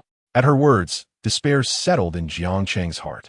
His child was indeed lost. Seeing Ji's mother agitated, Ji Zhixiu worried she might suffer setback. Mother, please, no more. Ji Zhilan needs to rest. As for Jiang Cheng, Ji Zhixiu contemplated. Since Ji Zhilan and Jiang Cheng are still married, let him stay here to care for her. You return home. I will ensure he is monitored. Ji's mother nodded in agreement. I will prepare some food for Ji Zhilan and return later. Once she departed, only Jiang Cheng and Ji Zhixiu remained in the room. Jiang Cheng felt as though he were standing in a furnace, his legs trembling, too fearful to sit. He dared to glance at Ji Zhixiu, but quickly averted his gaze before it could meet Ji Zhixiu's expression. Every subtle motion did not escape Ji Zhixiu's notice. A frigid smile graced his lips as he leaned back, resting his eyes. That night, Ji Zhilan remained in slumber, and as dawn broke, Ji Zhixiu rose to organize Xiang Long to keep watch over Jiang Cheng before returning to the villa. Jiang Mian was still asleep, and upon seeing her serene face, Ji Zhixiu felt a sense of calm wash over him. He slipped beneath the covers, enveloping Jiang Mian in his embrace. When Jiang Mian awoke again, she felt refreshed, her head clear. Recalling Ji Zhixiu's prior words, she grasped his long, elegant fingers and looked up at him with hopeful eyes. My head no longer hurts. Can we skip a doctor visit? He thinks you smiled. No. You promised me. It's fine this time, but what about next time? Jiang Mian understood he had her best interests at heart and reluctantly nodded. All right then. That's a good girl, Ji Zhixiu murmured softly. Additionally, we might have to postpone our trip to Jiangnan for a few days. Ji Zhilan has encountered a mishap. My apologies. Jiang Mian's heart jolted. What happened to her? The child could not be saved, and she is currently in the hospital, he replied. Jiang Mian furrowed her brow. Despite Ji Zhixiu's steady tone, she sensed the underlying turmoil. She was uncertain of the details, but knew he must be heartbroken for his sister. It's all right. Let's focus on resolving Ji Zhilan's situation for now. There's no rush to go back to Jiangnan, she assured him with a smile, comforting him. Ji Zhixiu nodded. Later, I will return to check on her. Jiang Mian affirmed. Go ahead. Ji Zhilan awakened in the afternoon. The first action she took was to call Ji Zhixiu. As he approached the door, he ended the call and walked in. You're awake? Ji Zhilan propped herself up, urgency in her voice. Brother, Jiang Cheng left me behind, despite her frail appearance. Her tone was resolute. Ji Zhilan slightly nodded, urging the others present to remain calm when they see her later. Take care of yourself, she said. Rest assured, brother. I will take care of my own health. A pale smile graced her lips, for she knew without asking that the small life within her was gone. All of this was due to that scoundrel Jiang Cheng. The memory of the scene she witnessed before losing consciousness shattered her heart. Jiang Cheng had just stepped out to buy food, while Xiang Long, indifferent to his fate, had no intention of intervening. Upon returning with the meal and seeing Ji Zhilan awake, Jiang Cheng attempted to flee, but the piercing gaze of Ji Zhixiu held him in place. Zhilan, you're awake, he stammered. Are you feeling unwell? Ji Zhilan closed her eyes, regarding his feigned concern with disdain. Suppressing her fury, she spat out through clenched teeth, Jiang Cheng. I never imagined you were bisexual. While dating me, you were indulging in your manager's affections. How extravagant you are! She had never anticipated such a revolting betrayal would occur in her life. She was also astounded by Jiang Cheng's audacity to bring someone into their home, and on her marital bed, no less. That day, she had intended to pamper herself with a beauty treatment, but upon forgetting her phone, she returned only to stumble upon that grotesque scene. In her rage, she confronted the pair, but Jiang Cheng had inadvertently pushed her down the stairs. The last image burned into her mind was of their panicked faces by the staircase railing. It was she who had called for emergency assistance. It appeared her earlier suspicions regarding Jiang Cheng and his manager were not unfounded, and she regretted believing his deceitful claims of workplace harassment.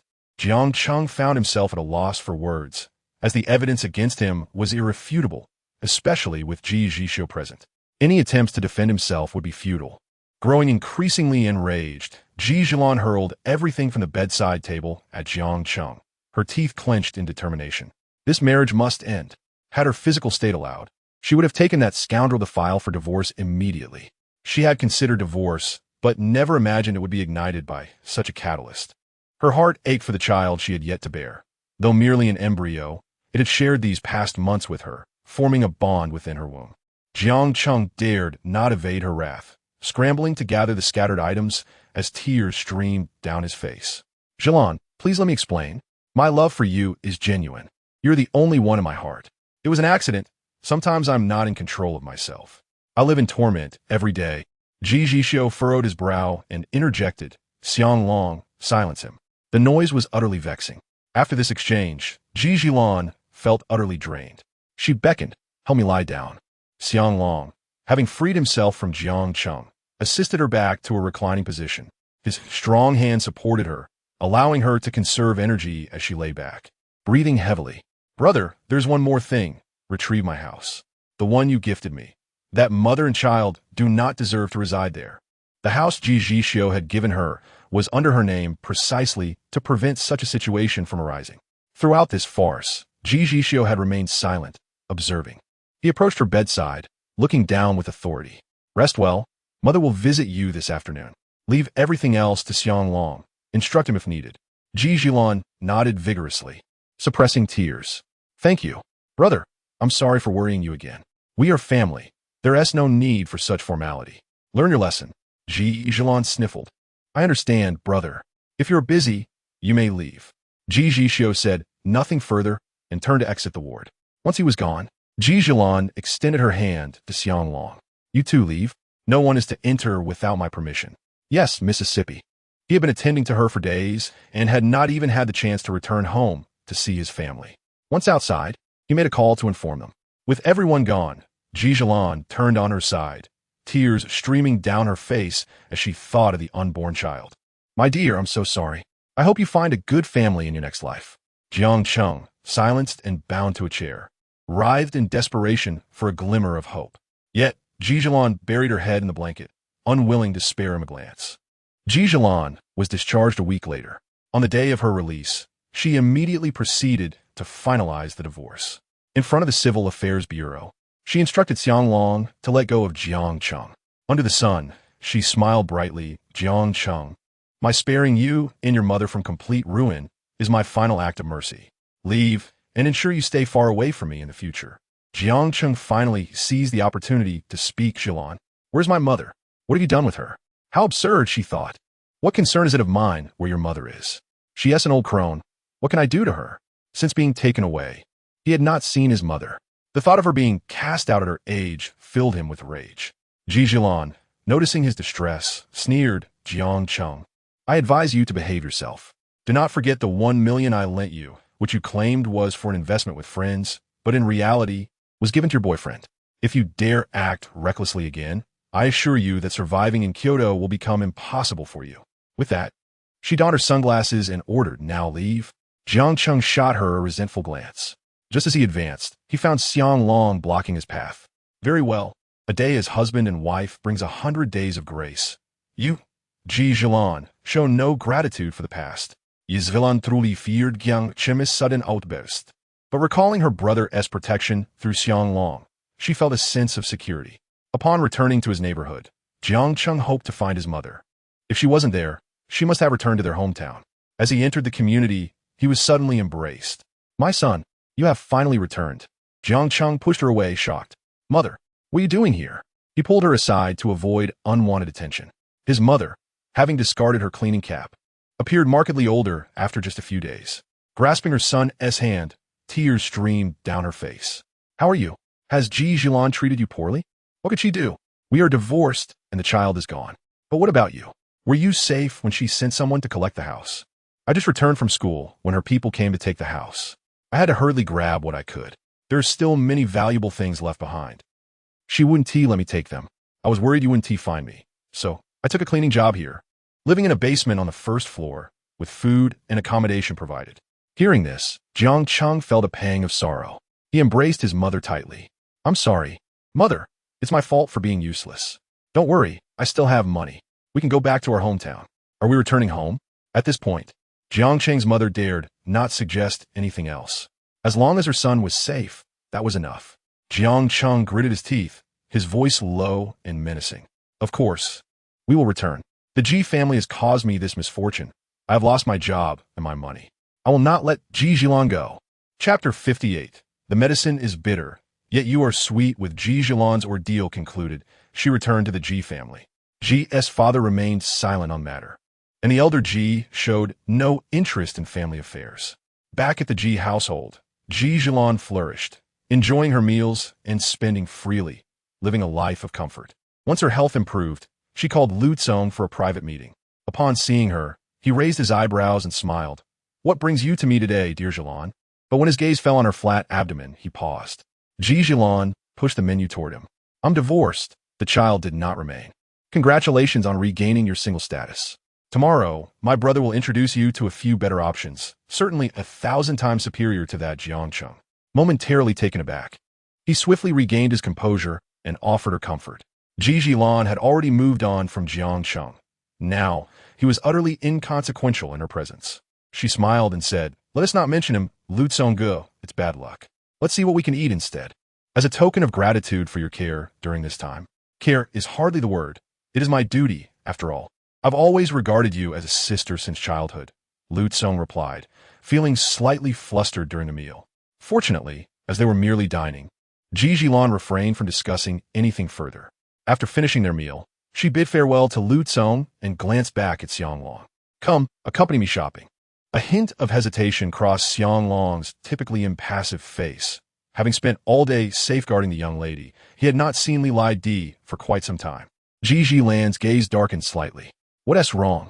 Is such a simple request too burdensome for you?" "Not at all, Mississippi. Please do not overthink it. Which shopping mall shall we visit?" Xianglong promptly shook his head. Seeing his firm acceptance, Ji Zhixiu's mood lightened. She raised her chin and declared, "Let us go to the largest one."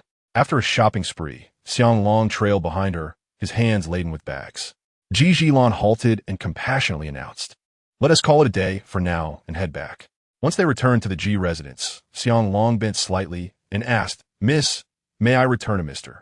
Ji side now?" Ji Zhixiu, engrossed in admiring her acquisitions, responded with displeasure, "My brother instructed you to stay close and protect me. Are you unwilling?" Mr. Ji valued his protection of the young lady, so Xianglong naturally had no objections. Yet, he secretly wished he could distance himself from her side, concealing his true feelings. He lowered his head and replied, "As you command." Mississippi. Ji Zhixiu snorted softly, took out her phone, and instructed, "Now, please take these items to my room." "Understood." Xianglong considered asking when Ji Zhixiu would recall him, but hesitated, fearing it might be inappropriate. In his indecision, he sent a message to Li Lai Di. "I've been by the young lady's side lately, protecting her. Wait for me. I'll take you home to meet my parents as soon as I have the time." Li Lai Di, now renting her own place and having moved her mother from the slums, was safe from her father's attempts to exploit her. While eating, her mother inquired, "What is wrong, Lai Di? Who sent you that message that has you so distracted?" Recovering her focus, Li Lai Di replied, "Oh, it's just a friend." Her mother, with the wisdom of experience, could see through her daughter's demeanor. Pleased to see her daughter in good spirits, she picked up a piece of chicken and reminded her, "Don't forget to share any good news with me." Li Lai Di nodded earnestly, "Rest assured, Mom, you are my closest confidant. I will certainly share everything with you." Just as she anticipated a reply, a loud cry echoed from downstairs. Xianglong was startled. It was a young lady's voice. He dashed down the stairs, elegantly sliding down the banister, and swiftly stopped in front of Ji Zhixiu. "What is the matter, miss?" Ji Zhixiu's heart raced as she beheld the imposing figure before her. A hint of anxiety etched on his face. Was it concern? She felt a long-lost thrill in her heart. "What happened?" he reiterated. "In nothing," Ji Zhixiu stammered, her cheeks flushing. "I just saw a spooky image on my social media." Cursing her misfortune in silence, she found some solace in the fact that all was well. He exhaled in relief. Ji Zhixiu looked at him and asked, "Are you very worried about me?" "Of course," Xianglong replied without hesitation, adding, "Mr. Ji assigned me to ensure your safety. If anything were to happen to you, he would certainly hold me accountable." A pang of disappointment struck Ji Zhixiu. Was it merely because of her brother? "What?" he asked, having not heard her clearly. "Nothing," she replied, picking up her phone again. "Why should we chat? Let us add each other for convenience." Xianglong took out his phone. "Shall I scan your code, miss?" After adding each other on WeChat, Ji Zhixiu felt certain that her relationship with Lu Tsong was no longer viable. However, with Xianglong, there was potential for development. After all, he was one of her own. Even if they were to marry, he would never dare to treat her poorly like Jiang Cheng had. Furthermore, asking her brother for a bodyguard would be an easy task. He would surely comply. Resolute in her decision, Ji Zhixiu smiled and said, "You've accompanied me all day. You must be tired. Go rest for now." Xianglong nodded. "Thank you, Mississippi. There's no need to call me Miss anymore. Just use my name. Calling me Miss feels too formal." Xianglong, puzzled yet unwilling to press further, nodded again, understood. Upon returning to his room, the first thing Xianglong did was call Li Lai Di, having promised to take Jiang Mian to see a traditional Chinese medicine practitioner. Ji Zhixiu had swiftly arranged everything. The delay was solely due to Ji Zhixiu's unexpected situation. As Jiang Mian prepared to leave, she attempted to persuade him, "Look, I'm not experiencing any headaches or discomfort. The man's gaze silenced her. Jiang Mian's voice faltered. She pulled away from Ji Zhixiu's grasp and quickly entered the car. Soon, Ji Zhixiu joined her, holding her hand, his gaze softening as he reassured her. Don't worry, we're just going to take a look. Resting her head on his shoulder, Jiang Mian thought to herself that it was merely a common headache. Don't you think you're being overly anxious? Ji Zhixiu's heart tightened. He and T had figured out how to discuss Jiang Mian's lost memories with her. I worry about everything concerning you, he blurted out. Jiang Mian's lips curled into a smile. Xiu. Yes, I'm here, he replied, vowing to always be present from the moment he found her. The esteemed traditional Chinese Dr. Ji Zhixiu, found for Jiang Mian, was highly regarded in the medical community. Only his connections allowed him to secure an appointment. After examining her pulse and asking several questions, the doctor finally looked up and said, Miss Jiang, please follow my assistant to the pharmacy. I will prepare a prescription. Jiang Mian nodded and followed the assistant. Once she left, Ji Zhixiu spoke in a low voice.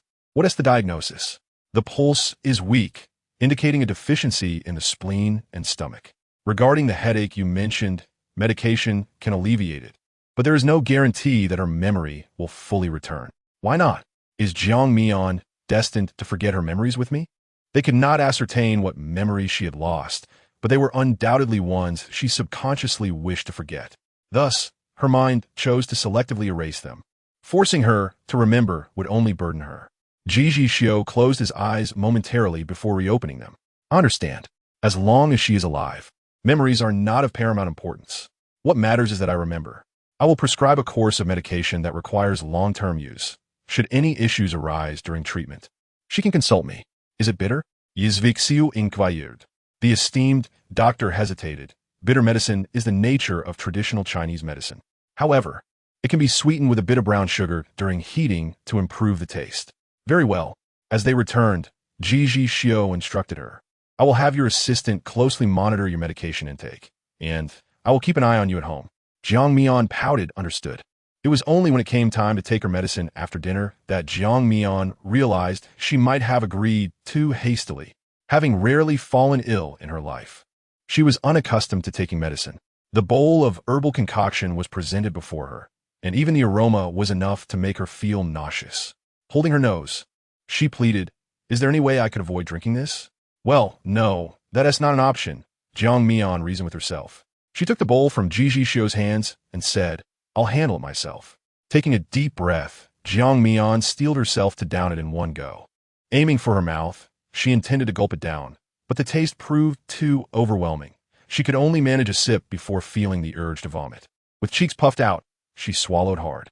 The bitter taste instantaneously pervaded Jiang Mian's mouth, causing her to furrow her brow as she gazed at the half-empty bowl before her. With a pinch of her nose, she summoned her resolve and finally drained the bowl, leaving not a single drop behind. Had she taken even a second longer, she feared she might have expelled its contents. In an instant, Ji Zhixiu placed a piece of milk candy, already unwrapped, into her mouth. The sweet, creamy flavor swiftly dissolved the bitterness, creating an exquisite harmony between the overwhelming bitterness and the delightful sweetness. Jiang Mian's expression softened, and with a playful beckoning of her finger, she summoned him closer. Ji Zhixiu, puzzled, leaned down, only to be met by her soft lips pressing against his. Jiang Mian wrapped her arms around his neck, her chest arching forward. Her silky tongue ventured forth, sharing the bittersweet taste with him.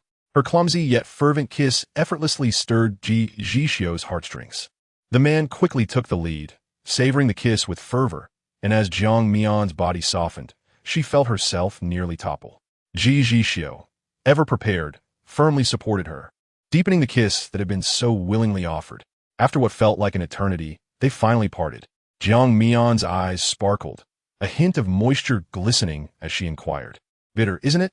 Ji Zhixiu chuckled softly. The medicine is quite bitter, but you are decidedly sweet. To alleviate her shyness, he deftly changed the subject. I've purchased tickets for a trip to Jiangnan tomorrow. Do check if there is anything you need to pack. Jiang Mian's eyes lit up. So soon? Is it just the two of us? Of course not. Fan Sheng will be joining us. Is Xiang Long not coming with us? She asked, puzzled. Normally, when there were no company matters at hand, Ji Zhixiu always brought Xiang Long along. Upon mentioning Xiang Long, Ji Zhixiu hesitated. He is with Ji Lan. I will return home tonight. Chapter 59. Could you give me Xianglong? At the Ji residence. Ji's mother was delighted to see her son return and instructed the servants to prepare a lavish feast. Since Ji Zhixiu had taken full control of the family business, the elder Ji had not interfered in company matters. Aside from Ji Zhixiu, the rest of the Ji family were mere idlers.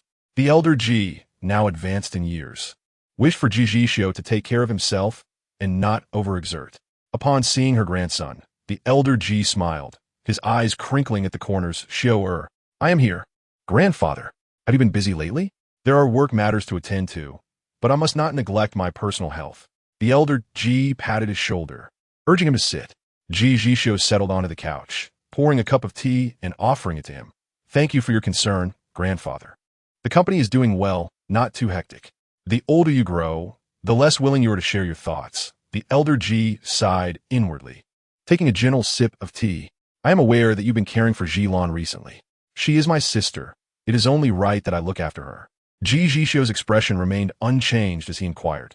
Where is she? Upstairs. Show her. Jilan's marriage serves as a reminder for you.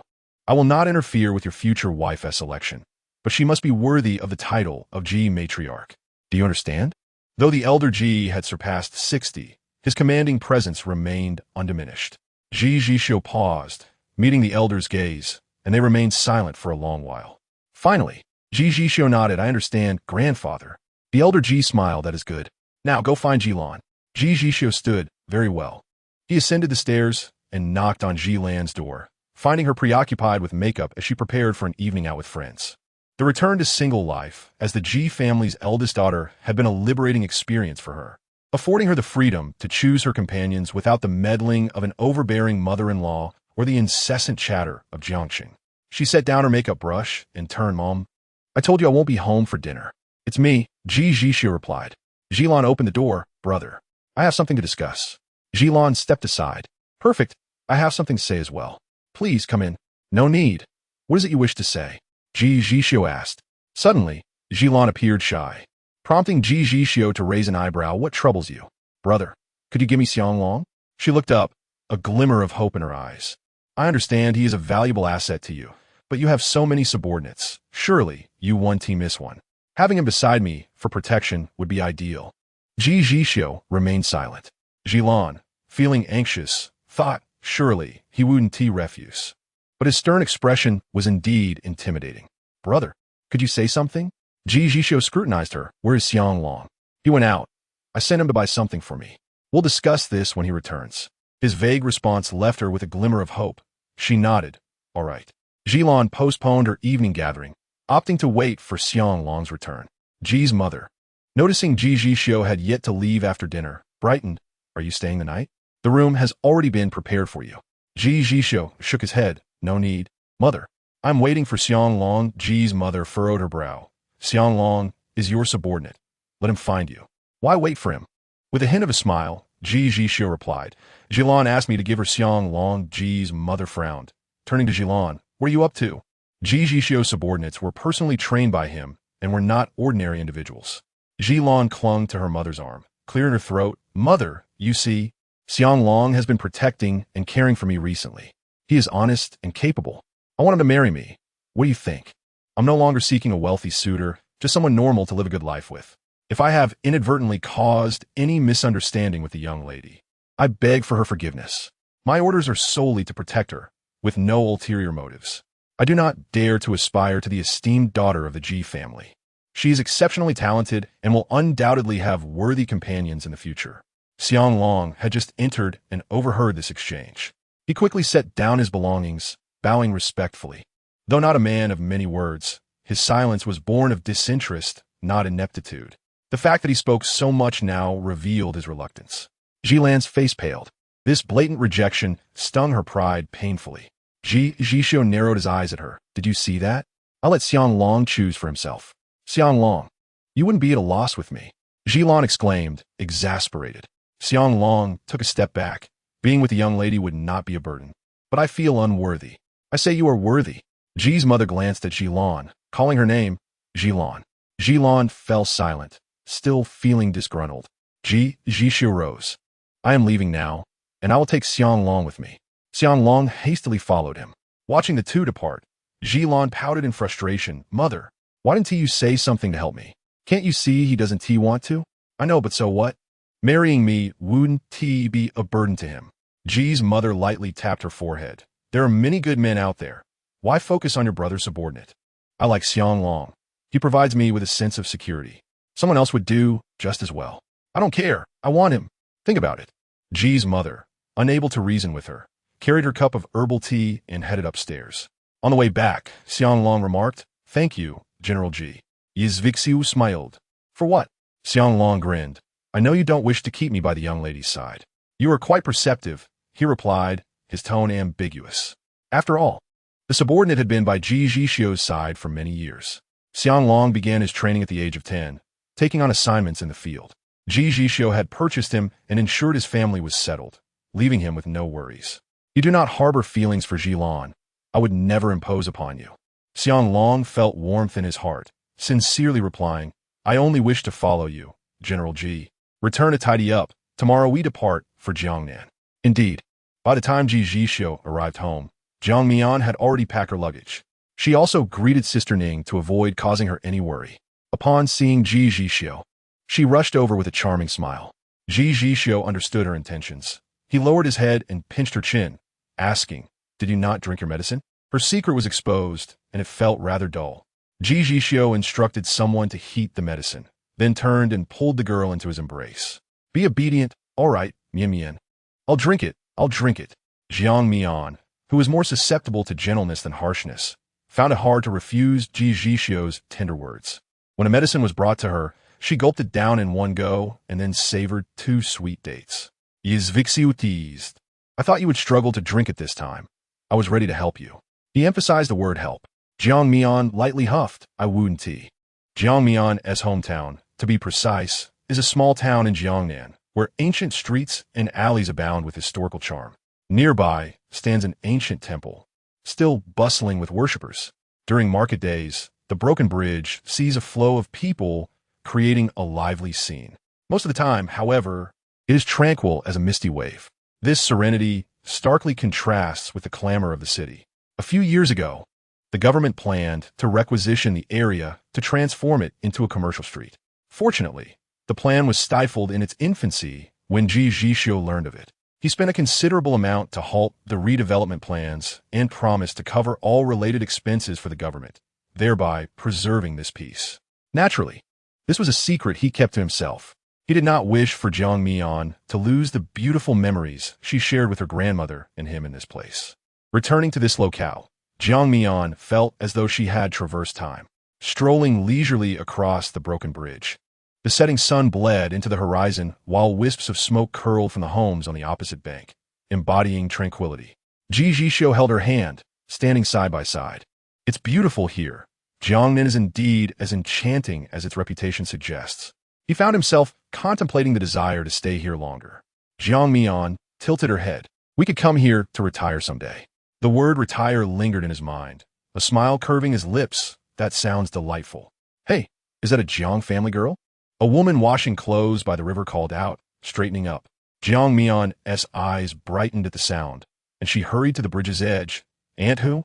Aunt Hu's eyes crinkled in a smile as she approached with her wooden basin. "It's me. You must be Mian Mian, right?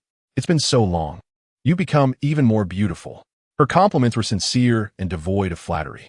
Jiang Mian's lips curled up in delight. "Aunt Hu, it's wonderful to see a familiar face right after returning."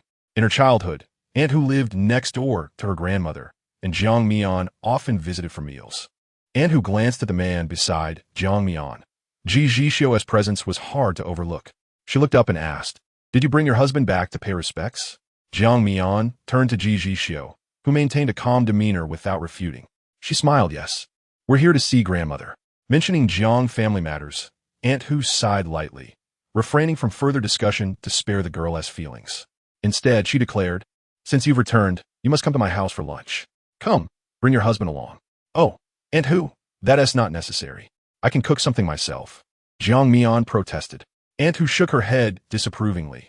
"Your home is empty. How can you use the pots and pans?" Not visiting Aunt Hu would make it seem like you were being distant. "You little girl, you're breaking my heart." Jiang Mian turned to Ji Zhixiu with a helpless expression, but he spoke with warmth. Then we shall trouble you, Aunt Hu. His words were articulated clearly. His handsome face gentle and refined. Aunt Hu was instantly charmed by him. If her hands weren't occupied with the basin, she would have patted him on the back.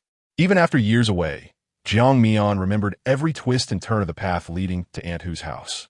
As they descended the bridge towards Aunt Hu's home, the scenery remained unchanged, imbued with the nostalgia of spring. Jiang Mian walked confidently to the door, which was adjacent to Aunt Hu's house. With a push, the copperwood door swung open, and Aunt Hu bent to place the basin in a corner. Come in, sit down," she said eagerly. She poured 2 cups of tea and handed them over. "When you were little, you adored my clay pot chicken. Today, Aunt Hu must prepare it for you." Jiang Mian smiled. "Aunt Hu, you don't need to go to so much trouble.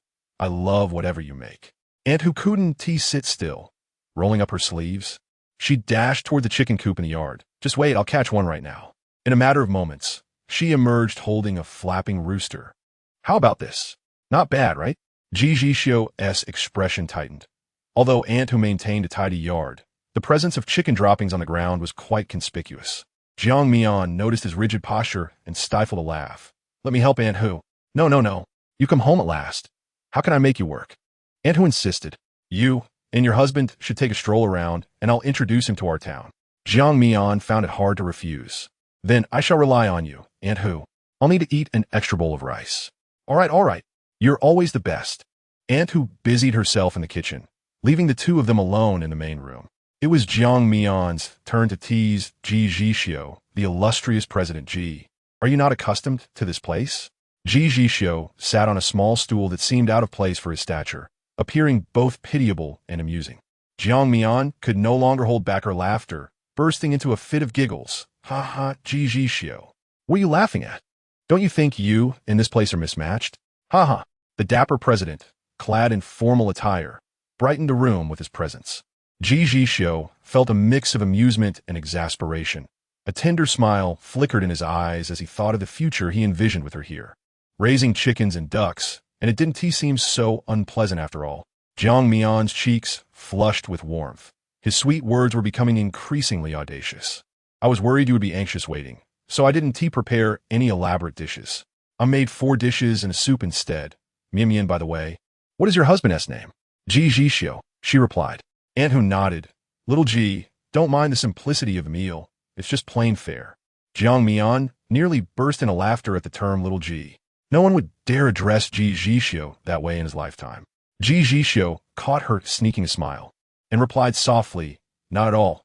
It is we who are intruding, causing Aunt Hu unnecessary trouble. Besides, the meal you prepared looks quite delectable." Aunt Hu beamed. "This young man knows how to speak well. Come, try the food."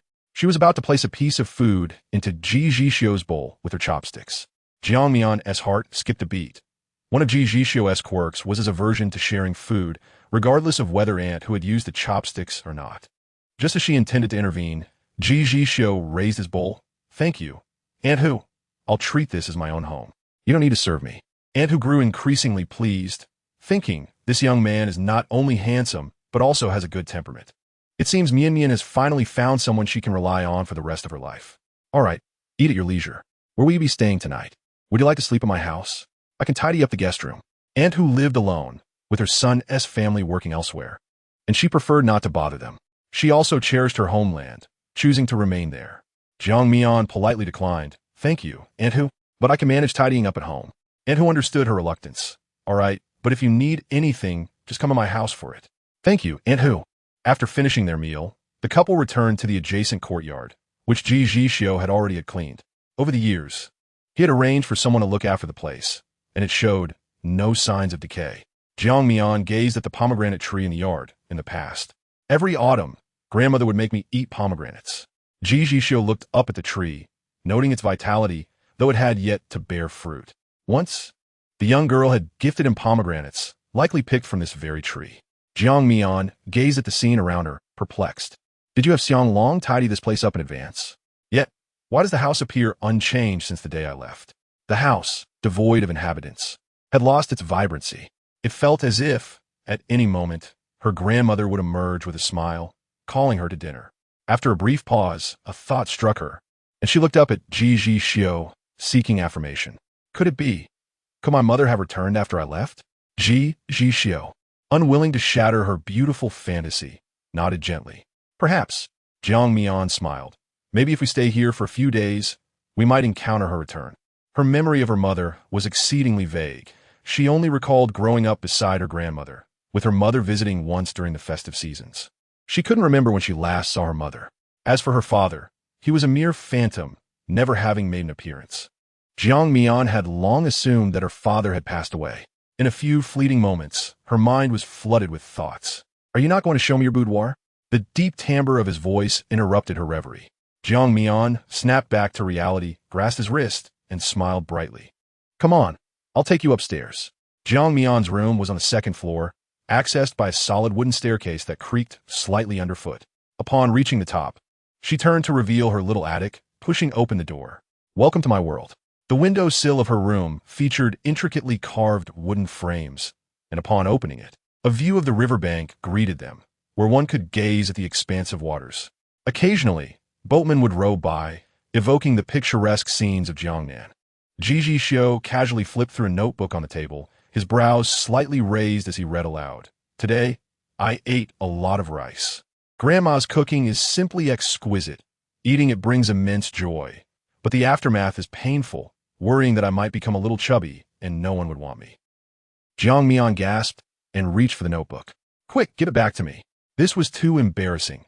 It was her diary from her younger days. Unexpectedly seen by Ji Zhixiu. Taking advantage of his height, Ji Zhixiu leaned against the table, holding the notebook aloft, a playful glimmer in his eyes. I haven't finished reading. No peeking, Jiang Mian exclaimed, flustered. I must see. How had she never noticed how shameless Ji Zhixiu was? It wasn't too late to realize it now. After a few flips of the pages, he returned it to her. You were quite adorable as a child.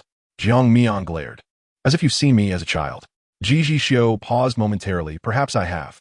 You were in Kyoto, and I was in Jiangnan. How could that be possible? Jiang Mian was oblivious to his emotional shift as she tucked the notebook away. I haven't been back in ages. I wonder if the water heater at home still works. It does, Ji Zhixiu assured confidently. Jiang Mian shrugged it off. I'll take your word for it. I'll go check. Wait for me here. All right. While she was away, Ji Zhixiu took a moment to explore the room.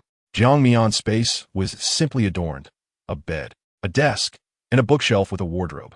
The shelf held trinkets and books favored by little girls. His fingers lightly brushed over a music box on the table. Dust-free, yet bearing the patina of time. It was evident that this place had been well cared for.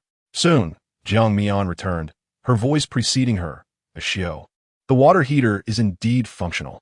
She had thought it might be broken after so long without use. It seems the quality is quite good. We won't need to go out for showers tonight. Ji Zhixiu nodded. Shall we wash up first? We can visit Grandma tomorrow. Jiang Mian agreed. I'll go wash up first. Half an hour later, she returned, towel in hand. A xiu, I prepared your things and placed them on the sink. In July, Jiangnan was neither cold nor hot. Jiang Mian wore a long-sleeved nightgown, feeling pleasantly cool as the breeze brushed against her. When Ji Zhixiu emerged from his bath, Jiang Mian couldn't help but blush at the sight of him. It seemed that the goddess Nuwa had favored Ji Zhixiu particularly. With his striking looks and distinguished background, Jiang Mian silently lamented how it was no wonder Shen Tingyu pursued him relentlessly. Ji Zhixiu noticed her lost expression and asked, What are you thinking? Jiang Mian patted the edge of the bed, clearing her throat. There's something I need to discuss with you. My bed is too small for two people to sleep in. Tonight, you can sleep in my room, and I'll take Grandma's room. Ji Zhixiu stepped closer, the fresh scent of mint wafting from him, causing Jiang Mian to momentarily lose her train of thought. I want to sleep with you, he stated, leaving no room for refusal. Jiang Mian rolled her eyes. Brother, look at your height. How can I fit you in this bed? Her voice took on a playful, almost endearing tone. We would have space to stretch out. It would be too unfair to my husband, don't you think? Her playful demeanor was hard for Ji Zhixiu to resist. He relented. Fine, we can sleep separately. But how will you make it up to me? He looked at her with an amused expression. To convince him, Jiang Mian whispered something in his ear before heading for the door. All right, I'm going to sleep now. Ji Zhixiu, wary of provoking her, refrained from saying more as he watched her retreating figure with a hearty laugh. Just as Jiang Mian entered her grandmother's room, Her phone chimed. "Shio, it's hard to sleep alone." Jiang Mian stared at the four characters and suddenly chuckled. "Jiang Mian, I'm off to sleep. Good night, darling." Ji Zhixiu gazed at the small, fragrant sachet hanging from the bed, letting out a sigh. Such an ungrateful little thing. That night, Jiang Mian slept soundly without dreams. The next morning, she awoke to find Ji Zhixiu returning from outside, stepping on the morning dew, carrying some food. "You're up? Come have breakfast." Jiang Mian smiled sweetly. "Darling, you woke up so early to buy breakfast for me? I'm so touched." Ji Zhixiu, with an indifferent expression, replied, "I had Xianglong fetch it." Xianglong thought to himself. Clearly, it was Ji Zhixiu who returned from his morning run to buy it himself. "I don't care. Even if Xianglong bought it, it was at your behest." Jiang Mian opened the takeout box to reveal her favorite soup dumplings. Ji Zhixiu, seeing through her thoughts, warned, "Flattery won't get you anywhere. Don't forget what you promised me last night." Chapter 61. Where did this man come from? Once again, this man had seen through her.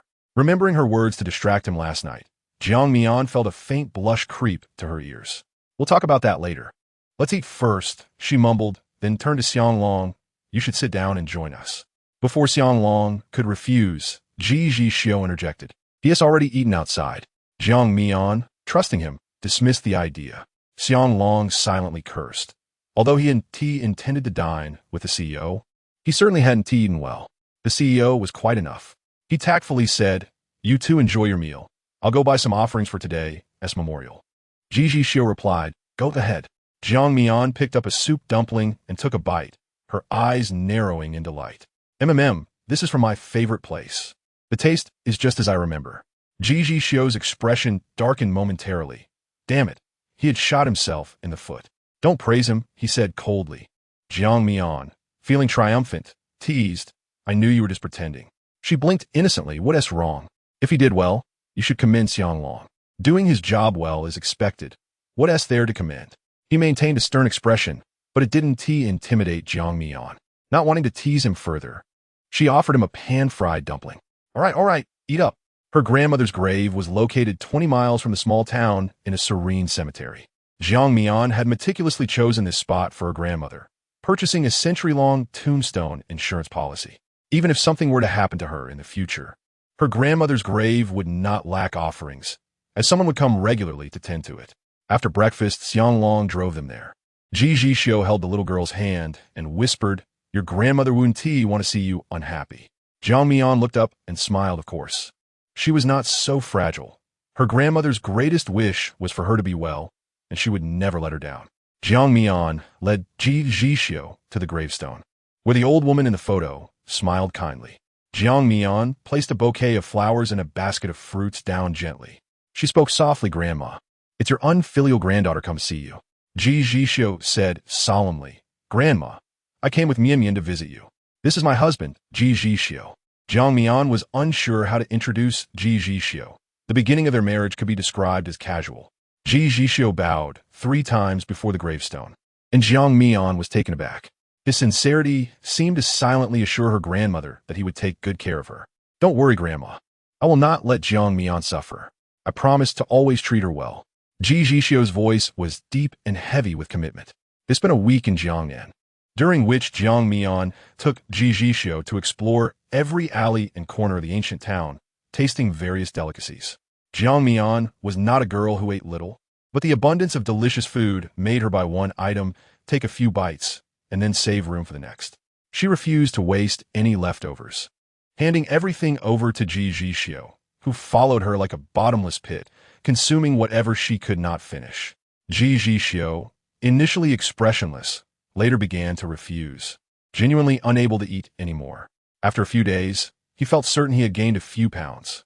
In the past, he would never have tried such street food. Jiang Mian was enjoying herself when a call from Sister Ning jolted her back to reality. "My darling, are you planning to work or stay home forever? Hurry back to work." Jiang Mian pulled the phone away, listening to Sister Ning's rant, and pinched her ear before replying. "I'll be back tomorrow and then come to the office to find you." "That's more like it." After hanging up, Jiang Mian turned to Ji Zhixiu. "Shall we head back tomorrow?" Her week here was not solely for leisure. She had hoped to wait for someone who never came. Sister Ning's call urged her to shatter her naive fantasy. Ji Zhixiu understood her thoughts and squeezed the little girl's palm, comforting her. We can leave a note on the table. If she returns, she will see it. In truth, he knew that Jiang Mian's mother would not come back. He had stationed people here for many years, and no one had ever seen anyone searching for Jiang Mian. No need. It was just my fantasy. How could someone who suddenly disappeared ever return? She forced a smile, her face pale, with her gaze lowered, her disappointment evident. Even the small mole at the corner of her eye seemed to have lost its liveliness. Ji Zhixiu sighed inwardly, lifting her chin gently. Should I search for her? One must see the living and the dead, who would just vanish. He realized his words were harsh, but they were the truth. Jiang Mian laughed at his teasing. No need. Maybe she's living a good life. Honestly, I can't even remember what she looked like. Jiang Mian furrowed her brows, attempting to recall, but suddenly felt a headache. Ji Zhixiu noticed something was amiss and quickly grasped her hand. Don't think about it. Strangely, I find that every time I think of her, my head starts to ache. Ji Zhixiu's heart sank. Stop thinking about it. Didn't you say we would return tomorrow? Let's go back then. Check if there's anything left to take. Jiang Mian nodded. Let me get up and look. Successfully shifting the topic, she watched him leave the room. Ji Zhixiu dialed a number. This is Ji Zhixiu. Please help me contact Elder Yuan. Hello, Mr. Ji. I am Elder Yuan's assistant. I'm afraid I have to inform you that he is currently napping. You know his age and his habit. That is all right. Please relay my next question to him. Of course, please go ahead. After Elder Yuan prescribed medicine last time, my wife has been taking it. She mentioned experiencing headaches when recalling old acquaintances. Is there a way to use this to stimulate her memory? I've noted that down, Mr. Ji. I will call you back once Elder Yuan wakes up. After hanging up, he instructed Xiang Long to book a flight. Upon returning to Kyoto, Jiang Mian's first action was to have Xiang Long take her to the office. She knew Xiang Long hadn't seen the lady in a long time, so she called her along. Jiang Mian entered Sister Ning's office alone. Upon seeing her, Sister Ning turned in her chair. My little ancestor, you've finally come back. You've been so busy lately. Director Wang's drama is coming up, and you need to promote it. I'll also take care of scripts for you. You're still young, so keep acting. I've turned down variety show invitations for you. There's no point in doing those until you have good work. She took a sip of water. Tomorrow night, there's a commercial event.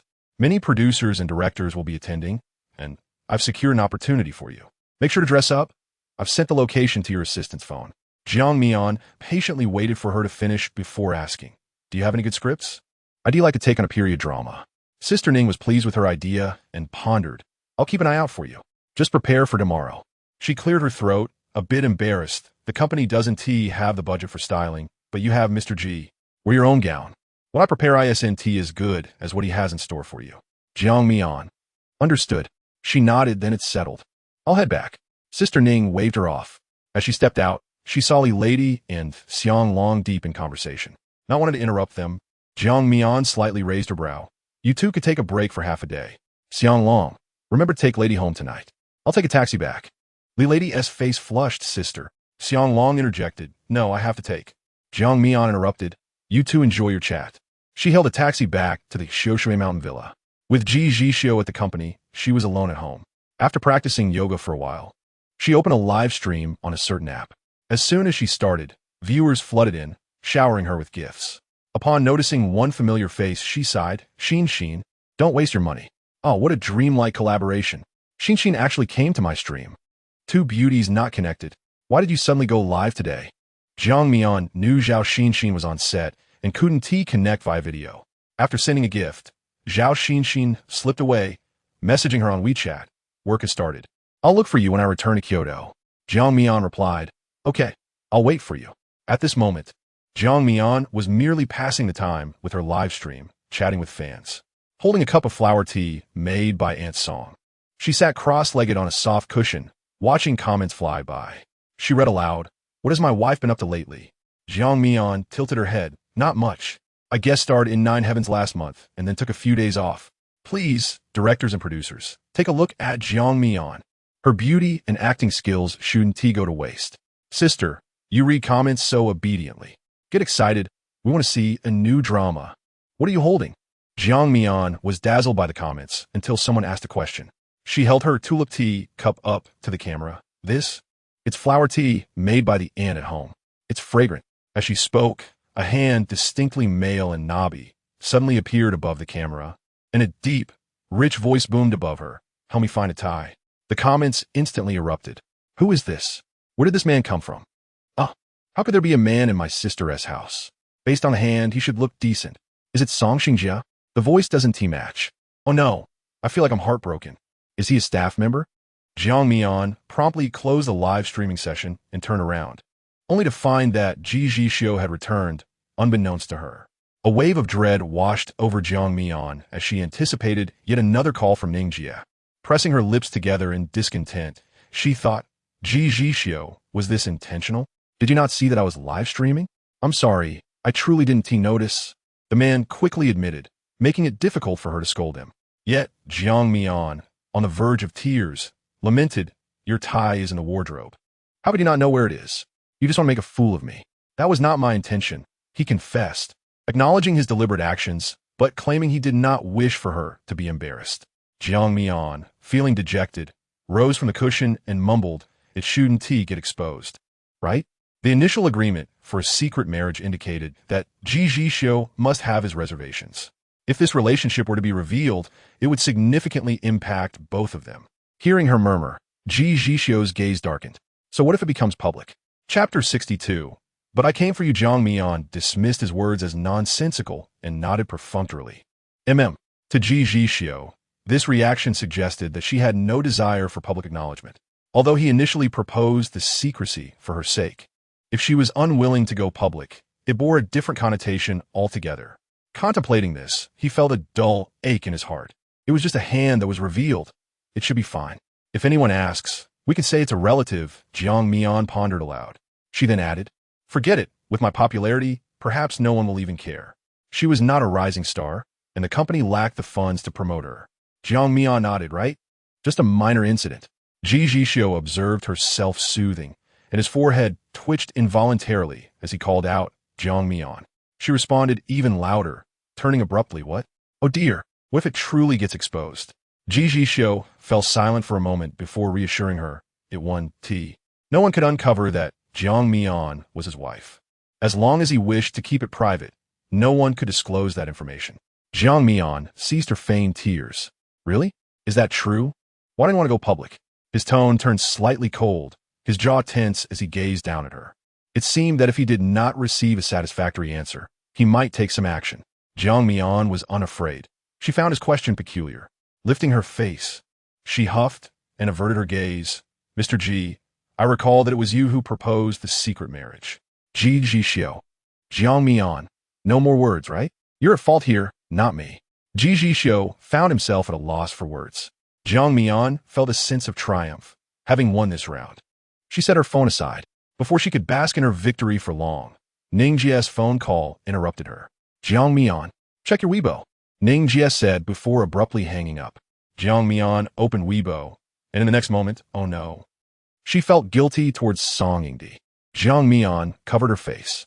Because of Ji Zhixiu's unintentional reveal of a hand, coupled with an ambiguous remark, Song Xingjia had unexpectedly trended.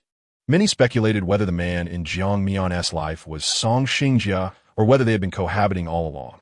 Of course, Song Xingjia's fans were skeptical, as Jiang Mian's Weibo was registered in Kyoto, while Song Xingjia's was in Hong Kong. Feeling somewhat embarrassed, Jiang Mian hesitated on how to message Song Xingjia. But before she could decide, his message arrived. Song Xingjia, don't worry about the trending topic, I'll handle it. A pang of warmth surged within Jiang Mian. He asked nothing of her and bore no blame, merely instructing her not to concern herself. Despite her being the source of his troubles, how could he be so gentle? Jiang Mian typed, I'm very sorry for this incident. I've dragged you into this unwarranted trouble. He replied almost instantly, Mian, I'm a few years older than you. If you don't mind, you can regard me as an elder. Do you have a boyfriend? Jiang Mian thought it harmless to inform him. Yes. Song Xingjia, I understand. Setting her phone down, Jiang Mian truly paid no mind to the trending topic on Weibo. The following day, Ningjia had arranged for Jiang Mian to attend a lavish cruise event hosted by a wealthy patron. The event was filled with prominent figures from various fields, including many renowned producers and directors. Jiang Mian speculated that with Ji Zhixiu's status, he must have received an invitation as well. Perhaps she might even encounter him on the cruise and surprise him. Scheduled for the evening, It was a 24-hour cruise affair. Jiang Mian selected a lavender evening gown, knee-length, neither overly flashy nor too subdued, exuding an aura of grace and ethereality.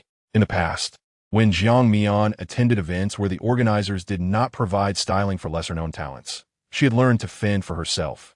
She styled her own hair into soft curls and applied her makeup. She then invited Li Lady along. Given the strict guest limits, it was a rarity to include her. Clutching the invitation that Ning Jie had painstakingly acquired, Jiang Mian boarded the luxurious cruise as night fell, accompanied by Li Lady. Kyoto, being coastal, boasted a scenic area far removed from the city as clamor.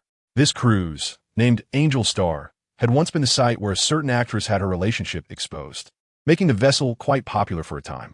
The attendant at the entrance took Jiang Mian's invitation, glancing at it with a fleeting look of surprise before promptly instructing another attendant, "Please take this lady inside." Unaware of the attention, Jiang Mian's curiosity led her to survey the grandeur of the cruise. Inside the expansive reception area, crystal chandeliers sparkled, casting enchanting shadows. Conversations bubbled among small groups. Men donned suits while women adorned themselves in elegant attire. Li Lady followed Jiang Mian closely, apprehensive of getting lost in the crowd. "Miss Jiang, feel free to explore for a while. We have activities scheduled later," the attendant said. Jiang Mian nodded and smiled. "Thank you." After dismissing the attendant, Jiang Mian eagerly followed the signs to the buffet area. Having arrived, how could she not indulge? However, being mindful of her attire, she decided to watch her appetite. "Lady, eat more," she urged. Li Lady, her eyes wide with excitement, eagerly nodded. "Sister, this place is stunning. If you like it, be sure to take plenty of photos and enjoy the food," Jiang Mian encouraged. "Don't worry, sister. I'm saving room for tonight's feast." Jiang Mian chuckled. Finding a seat, "Let us have a little something first before heading to the banquet hall." Li Lady brought her some desserts. Even when dining, female celebrities had their standards. They avoided cold or greasy food in important settings to prevent mishaps. Instead, they opted for delicate and visually appealing snacks. As Jiang Mian pulled out her phone to capture a few pictures, she overheard Li Lady point behind her, "Sister, isn't that Liang Xiao and Shen Tingyu?" Jiang Mian paused, retracting her phone, and discreetly followed Li Lady's gaze. Across a buffet table, Liang Xiao appeared to be engaged in conversation with Shen Tingyu, seemingly having the upper hand, as Shen Tingyu's expression looked rather displeased. Liang Xiao stood confidently, arms crossed, dressed in a striking red gown. Her voluminous waves cascading over her shoulders, towering over Shen Tingyu in her heels. In contrast, Shen Tingyu donned a white cake dress, her hair elegantly pinned up, exuding a fragile demeanor, resembling a pitiful victim of bullying. Liang Xiao had recently regained some popularity within the company, while Shen Tingyu had joined a new production, rekindling her romance with Luo Fei. In the company, she had already begun to present herself as the president's wife, and, with Shen Tingyu's return, it was inevitable that she would become a thorn in Liang Xiao's side. Raising an eyebrow, Liang Xiao sneered, "Shen Tingyu, why are you everywhere I go?" Shen Tingyu clenched her wine glass, meeting Liang Xiao's gaze. "Liang Xiao, I have no interest in you. There is no need for you to antagonize me." Liang Xiao, fuming, retorted, "You're still trying to deny it? If you have no thoughts about Luo Fei, why did you come here right after the filming wrapped up?" Shen Tingyu fell silent. In her eyes, even 10 Luo Feis could not compare to Ji Zhixiu. What reason could she possibly have to be interested in Luo Fei? If it weren't for the fact that she knew Luo Fei had also sent an invitation to Ji Zhixiu, she would have skipped this banquet altogether. However, she was not foolish enough to speak ill of her boss in front of others, so she lowered her gaze and replied, "Since Xiao Jie does not believe me, I have nothing more to say." In Liang Xiao's eyes, Shen Tingyu was merely a scheming woman, and she shot Shen Tingyu a fierce glare. "Let's wait and see. Only one of us can remain." Jiang Mian, uninterested in the drama, withdrew her gaze. What a narrow path for adversaries. Li Lady nodded in agreement. "Shall we wait a bit before going in?" Jiang Mian rested her chin on her hand, losing her appetite for dessert. "Then you can finish eating and head to the deck to enjoy the view." Li Lady quickly devoured a chicken leg and wiped her mouth. "No need to wait. Let's go now." Jiang Mian was taken aback as she was pulled up, forgetting to send a message to Ji Zhixiu. The two ascended to the second-floor deck. where a gentle night breeze caressed them, and the sky was adorned with a smattering of stars. In the distance, the shore glimmered with lights, and the undulating blue waves possessed an unusual allure. Leaning against the railing, Jiang Mian suddenly recalled the river cruise she had taken with Ji Zhixiu in Ireland during the new year, a smile inadvertently gracing her lips. "Sister, what are you smiling about? Have you thought of something joyful?" "Perhaps it was the perfect atmosphere." Jiang Mian tilted her head. "I was just thinking of the person I like." The lady hesitated. "Is it that boss of Xianglong?" "Yes." Jiang Mian, considering Li Lady as one of her own, did not conceal the truth. "We are already married. The first time I saw you two together, I thought you were a perfect match." Li Lady grinned widely. The bond between them was one that others could not intrude upon. Although she had never been in love, she was not naive. "So, does this roundabout count as my ship finally coming in?" Jiang Mian beamed. "It does. Go fetch us 2 glasses of red wine. Let's have a drink." "Sure." Li Lady nodded. "Wait for me, sister." Jiang Mian spread her arms to embrace the wind. As the playful breeze lifted her skirt and a few strands of hair brushed against her cheek. From behind, her silhouette resembled a fairy poised to take flight. He paused, a flash of admiration in his eyes, before stepping forward to drape his suit jacket over Jiang Mian's shoulders. With his usual nonchalance, he remarked, "Out here alone to seek tranquility?" Jiang Mian abruptly turned, upon seeing him, leaned against the railing, and attempted to return the jacket. "I'm not cold." She had grown accustomed to Yi's sudden appearances. Jiang Mian mused that even if she encountered him in the women's restroom next time, she would not be surprised. "The wind is so strong out here. Aren't you afraid of catching a cold?" "Big brother would be concerned," he said with a tone of feigned affection, as if he had harbored feelings for Jiang Mian for years. Jiang Mian brushed off his teasing, her brows knitting together as she replied seriously, "First of all, we aren't even sure who is older. Secondly, I'm really not cold. I'm just feeling fiery." Jiang Mian was well aware of her own body. She had a lot of internal heat, and this cool breeze was quite refreshing, so she had no desire to wear an extra layer. Too much cold wind can lead to headaches. Yi stood beside her, his concern unmistakable in his tone. Jiang Mian tossed the jacket back into his arms. "Thanks. I just want to enjoy the breeze." Yi chuckled softly, gazing down at the jacket in his arms. All right. Encountering this woman always left him at a loss, as she was impervious to both sweet talk and sternness. An awkward silence lingered, and Jiang Mian was unsure of what to say. Yi casually draped the suit over his arm and remarked, "Don't you have many questions for me? Why not ask now? Everyone has secrets they prefer to keep. If you don't wish to share, why should I pry?" She sensed that Yi was a man with stories to tell. Each of his appearances brought surprises. Yet, she was not inclined to delve deeper. Rubbing her arms, she pondered a possibility and asked suspiciously, "This cruise banquet tonight, it wouldn't be organized by you, would it?" Yi paused, then burst into laughter. "Oh no, it's really not." His smile was carefree and unrestrained, to be fair. Yi possessed a face that could easily play the leading man. Every feature was exquisitely crafted, and his expressive eyes appeared gentle toward everyone. But Jiang Mian knew better. His smile was merely a facade. This time, however, it seemed genuine. He suddenly leaned closer to Jiang Mian, their proximity so close that he could distinctly see her long, curled eyelashes and the momentary fluster in her radiant eyes. He smirked mischievously, leaving her uncertain of his sincerity, his breath warm against her skin. "But I came here for you." Jiang Mian pushed him away forcefully. Inappropriate. Who would believe such a flimsy excuse? If he was not the one organizing it, how could he be certain she would attend? As the narrative unfolds, the enigmatic Luo, Fei, appears to harbor a flicker of interest in Jiang Mian, a notion Shen Tingyu observed with a mix of disbelief and intrigue.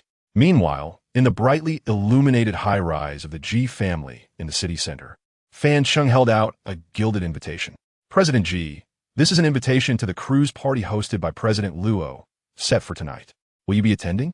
Without lifting his gaze, Ji Zhixiu replied, "No." Xianglong mentioned that the young mistress has also received an invitation and has already left. Ji Zhixiu set down his pen and looked up at him. "Why didn't you say so earlier? Prepare the car." Fan Chung thought to himself that he had been busy all day and hadn't given him a chance to speak.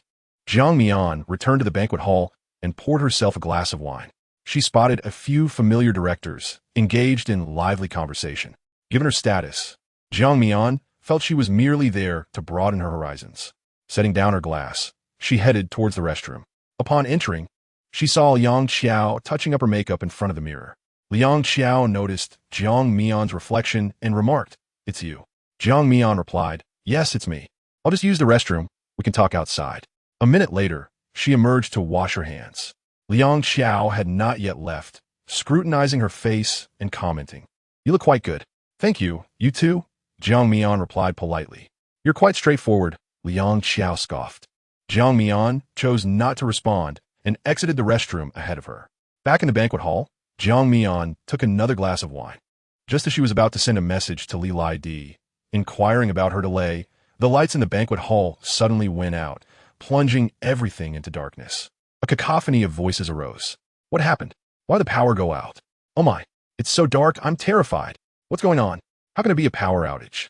In the darkness, a deep, reassuring voice reached Jiang Mian's ears.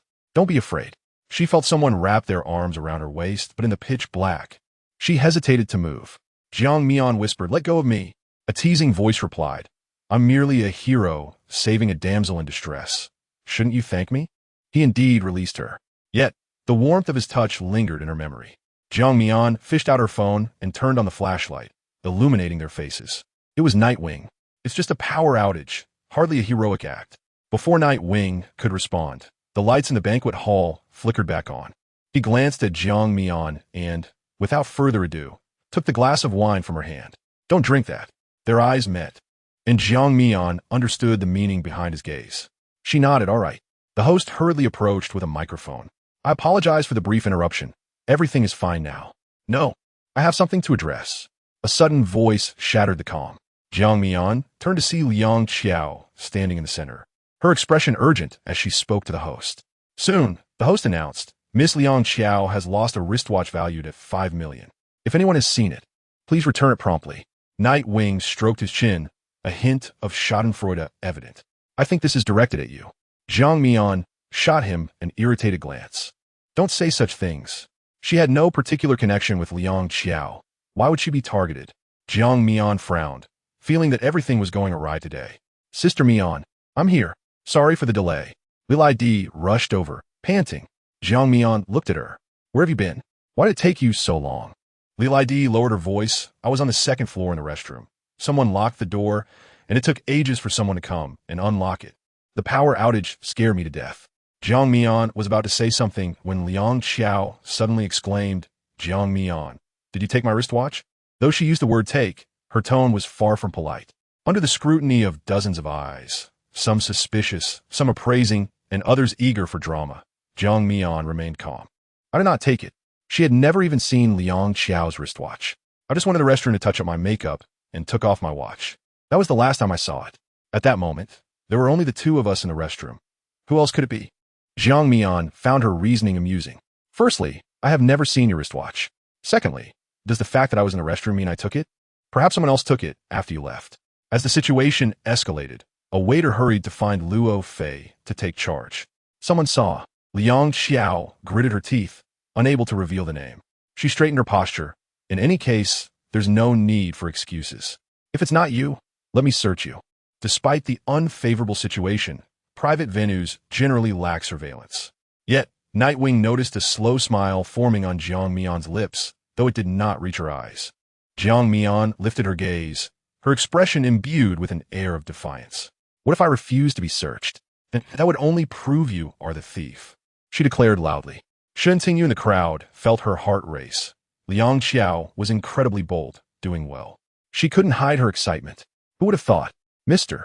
Luo wouldn't invite someone like her, would he? She is a pretty young lady. Doesn't seem like someone who would steal. You can't judge a book by its cover. Look at her outfit. There's no designer label visible. It might be some cheap knockoff. How can anyone just waltz in here?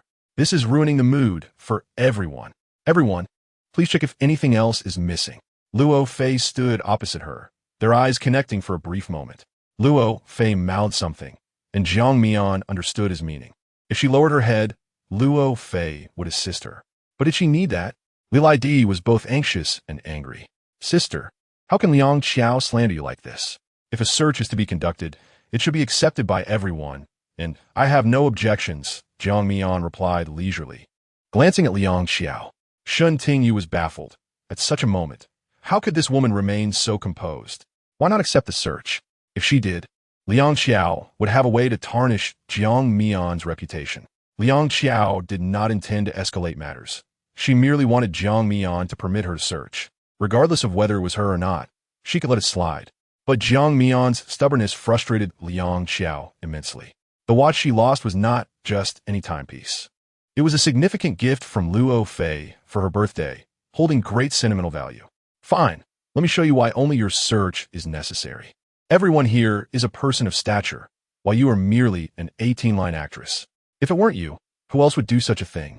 Only you have the motive. Jiang Mian fell silent for a moment. Was it because she was not well known that it gave others the impression she was impoverished? Over the past few years, she had barely spent any of the money Ji Zhixiu had given her. She often lost count of the change left in her bank account after each month's deposit. Not to mention the money she earned herself. Even as a millionaire, she was more than comfortable. Regarding their comments on her attire, Jiang Mian felt speechless.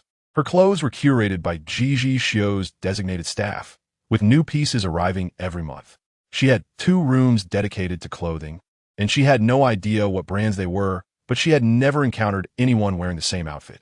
However, she was certain they were not the knockoffs these people suggested.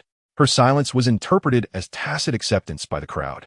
Even Nightwing looked at her with concern, wondering if she was feeling disheartened. Jiang Mian smiled brightly. To fabricate a charge, one need not worry about the lack of evidence. She knew her explanation was feeble, but she would never admit to something she hadn't done. With a smile, she radiated a brilliance that was hard to ignore. Nightwing's heart stirred. Liang Xiao's anger flared. Someone grab her. I want to see who dares. A sharp voice cut through the air. Ji Zhixiu, accompanied by Fan Cheng, appeared before everyone. Clad in a black suit, he surveyed the crowd with a cold smile playing at his lips. Yet, beneath his calm exterior lay an undeniable indifference, transforming the atmosphere instantaneously. An oppressive aura enveloped the surroundings, palpable to all. Ji Zhixiu's thin lips parted, his expression mocking. Is this the Grand Cruise banquet Mr. Luo invited me to? I need to have a serious talk with your father about this. His words struck Luo Fei at his core, leaving him pale. He merely handed Ji Zhixiu an invitation letter with little expectation of his attendance. Shen Tingyu felt equally stiff, unable to fathom that Ji Zhixiu would arrive at such a moment. Liang Xiao was utterly mortified, for this was Ji, the most formidable figure in Kyoto, who even Luo Fei dared not provoke. Was he protecting Jiang Mian? Only Jiang Mian's eyes sparkled with joy, her smile growing more radiant. Silence enveloped the grand banquet hall, rendered even more profound by Ji Zhixiu's arrival. Have you heard? Ji Zhixiu's voice broke the stillness, laced with a hint of mockery. That some have claimed her attire is counterfeit? A chill swept through the assembly. Fan Cheng stepped forward, adjusting his glasses, and stated with unwavering resolve. Miss Zhang's evening gown was personally designed by the renowned French designer VSDR. The handbag she carries is one of the wedding gifts from the former princess to the old queen when she married into the royal family. Gasps of disbelief echoed through the room as the murmurs intensified. It's VSDR? The one known as the Hand of the Angel? My goodness, the designer who makes only 1 gown a month, for whom even the little princess of France must queue for a custom piece. ISNT had said that VSDR has retired? Why would they still design for Jiang Mian? Does this woman have some powerful connections? I have no idea. Fan Cheng, serving as Ji Zhixiu's representative, was a voice of authority. His words were beyond reproach. He added, Miss Liang probably lacks even the qualifications to book an appointment with VSDR, so it's no wonder you're unfamiliar. His tone was flat. Yet Liang Xiao discerned the underlying sarcasm. Her face flushed in embarrassment, wishing only to vanish into the ground. Do you still believe she stole your worthless watch? Ji Zhixiu's gaze was as sharp as a blade, fixed on Liang Xiao. She felt a sudden constriction in her chest. His eyes were too cold, inducing a terrifying chill that coursed through her veins. His dismissive remark rendered the multi-million-dollar watch seem like mere refuse. She no longer cared to explore why Ji Zhixiu was supporting Jiang Mian. She just wanted to bring this unexpected farce to a close. Liang Xiao cast a desperate glance towards Luo Fei, whose expression had finally eased, and sensing her distress, he stepped forward. Mr. Ji, this is all a misunderstanding. There is no need for anger. A misunderstanding? He echoed, an inscrutable depth in his eyes. Is being aggressive a misunderstanding? Is distorting the truth a misunderstanding? Is attempting to search someone without cause a misunderstanding? The mere thought of their dirty hands almost touching Jiang Mian ignited a fury within Ji Zhixiu. Seizing the opportunity, Shen Tingyu discreetly signaled to a corner, prompting someone to hastily depart. Luo Fei felt humiliated under Ji Zhixiu's scrutiny, yet he recognized the futility of comparing himself to him. Clearing his throat awkwardly yet politely, he attempted to diffuse the situation. This matter is, I found it. I found Miss Liang's watch. A waiter hurriedly approached with a tray. Luo Fei's eyes brightened as he composed himself, quickly presented. The waiter approached, holding the tray aloft. Here it is, Mr. Luo. Miss Liang, please ensure this is indeed yours. Fan Cheng's tone was icy, a warning to those who dared to defame his young mistress. Liang Xiao seized the watch. Elation flooding her being, it's the one I lost. Since the missing item has been recovered, let's consider this matter resolved. Luo Fei declared magnanimously. Li Lady, observing his pretense, muttered under her breath, "Humph, such a hypocrite." Her words, though softly spoken, were audible to those around. A fleeting smile danced in Jiang Mian's eyes. Ji Zhixiu exhaled a dismissive snort, and Fan Cheng immediately understood. Straightening his posture, he expressed his displeasure. Is it enough to simply brush aside wrongdoing with a few words? Upon hearing this, Jiang Mian turned her gaze to Ji Zhixiu, recognizing that he was standing up for her, a sweet warmth blossoming within her heart. Ji Zhixiu's eyes met hers. Observing the girl's slender figure standing tall, his indifference softening into a trace of tenderness. Today, he felt no desire for secrecy. He longed to embrace her openly. Shen Tingyu, witnessing their blatant exchange, felt her eyes redden with jealousy. Luo Fei, understanding the unspoken message, aimed to quickly quell the situation and said in a firm tone, Liang Xiao, you've misunderstood Miss Jiang. Apologize to her. Liang Xiao looked up at him, disbelief etched on her face. To have a celebrated star apologize in front of so many? Had he considered how this would affect her reputation in this industry? Would she not be the subject of ridicule? Luo Fei narrowed his eyes, lowering his voice as he emphasized, Liang Xiao, you are the one who instigated this. You must resolve it, and do not feign innocence. Before she could respond, Jiang Mian interjected for the first time since Ji Zhixiu's arrival, her voice soft yet unyielding. If Mr. Ji hadn't been present, I would have already been searched by Miss Liang and her associates. Such baseless accusations and violations of personal rights. Mr. Luo, will anyone dare attend your future gatherings? Simply asking Liang Xiao to apologize would be far too lenient. Luo Fei, entertained by her defiance, was taken aback. Jiang Mian continued, her expression innocent. Though I've been proven innocent, the harm has already been inflicted. The shadow of such slander lingers.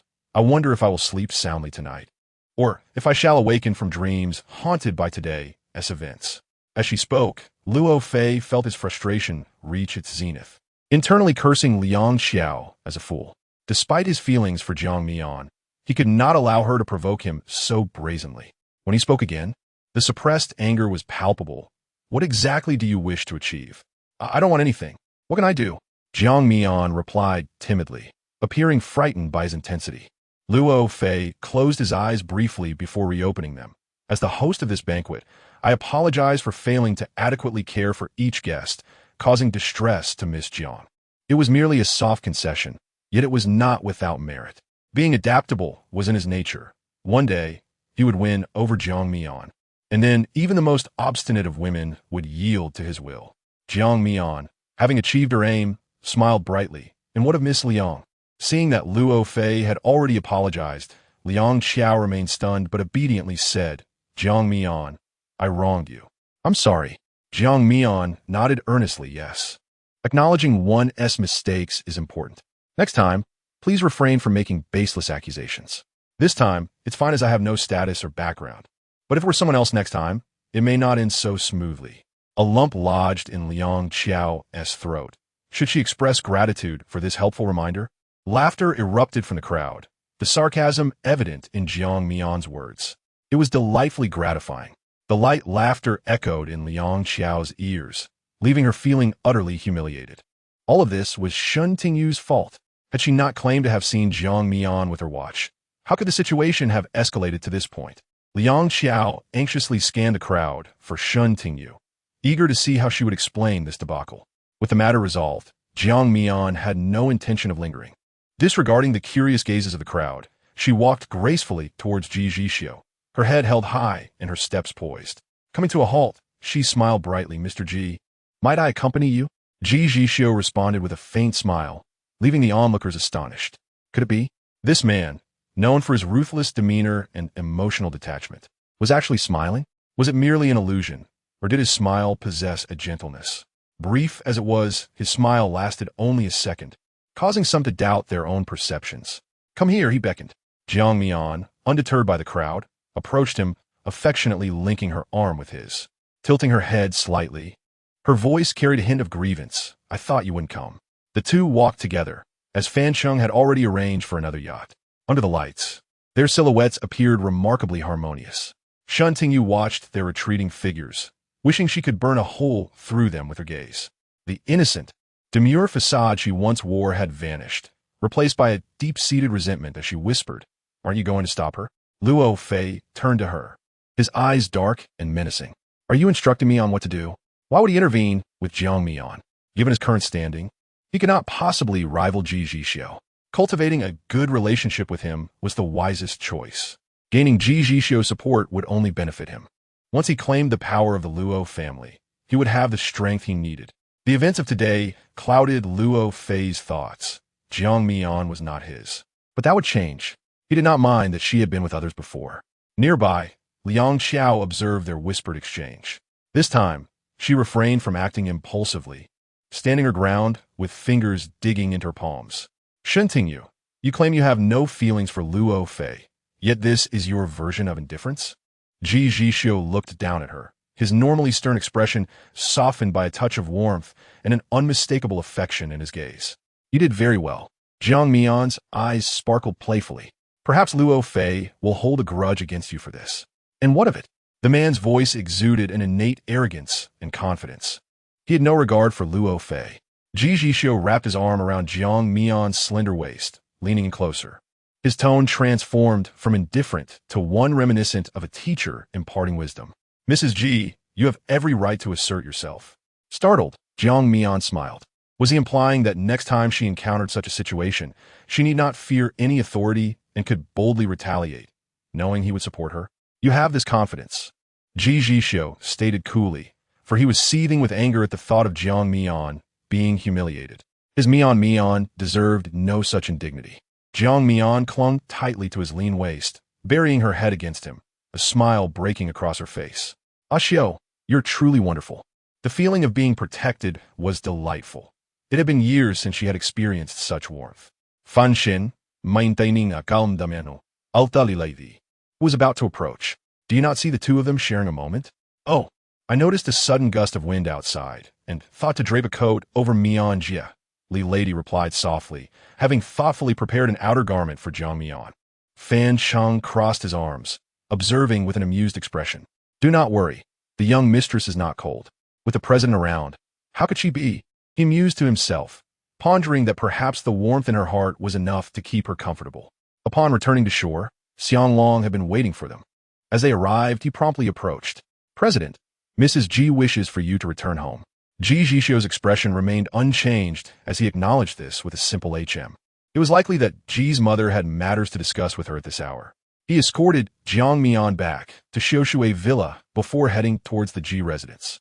Once back, Jiang Mian suddenly recalled, Lady, did you happen to see Yi earlier?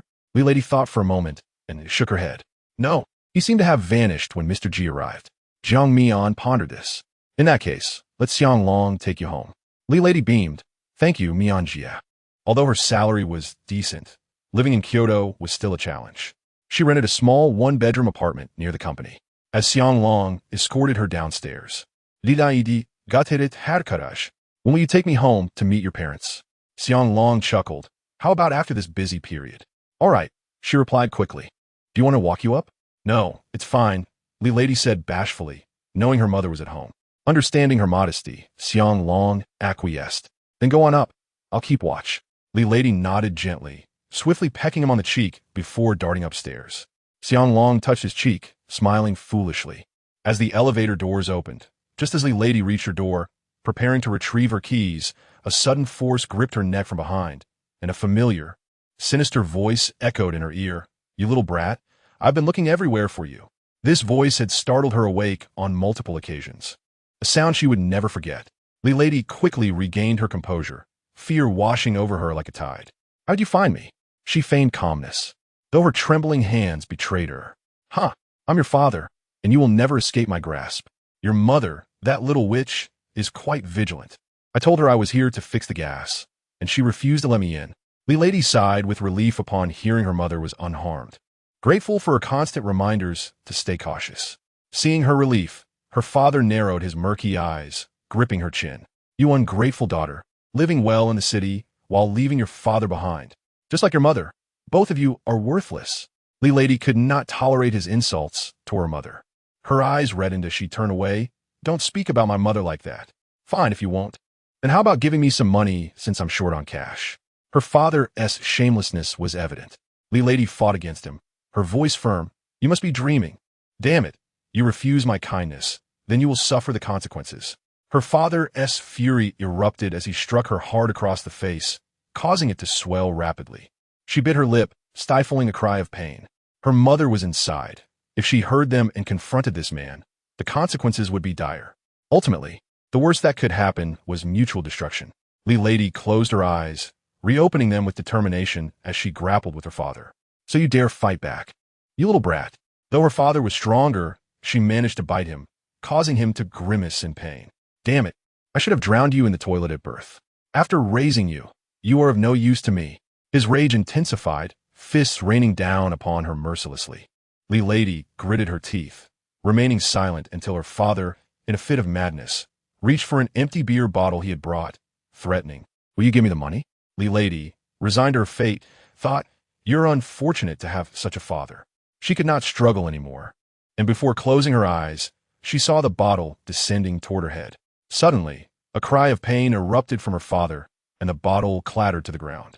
Li Lady opened her eyes to see Xiang Long effortlessly restraining her father, his demeanor cold and menacing. "What do you think you're doing?" "I don't want to do anything." Her father stammered, clearly intimidated. "Oh dear brother, please let me go. Let's talk this over," Li's father pleaded. Xiang Long turned his questioning gaze towards Li Lady. A mix of shock, joy, and profound sadness surged within her. "Let him go," she said wearily.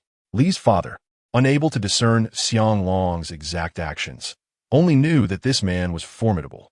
In an instant his hand was severed, unleashing a wail akin to that of a slaughtered pig, echoing at the door. Xiang Long released him, already having inferred much, and furiously commanded, "Get lost. Never disturb her again, or I shall strike you each time we meet." Dragging his injured hand, Li's father shot a fierce glare at Li Lady, still wanting to utter some harsh words, but upon meeting Xiang Long's eyes, he retreated cowed. The pain in his hand served as a stark reminder that this man could effortlessly crush him. Terrifying indeed, the brutality of this man. So frightened that he dared not take the elevator, he scrambled down the stairs instead.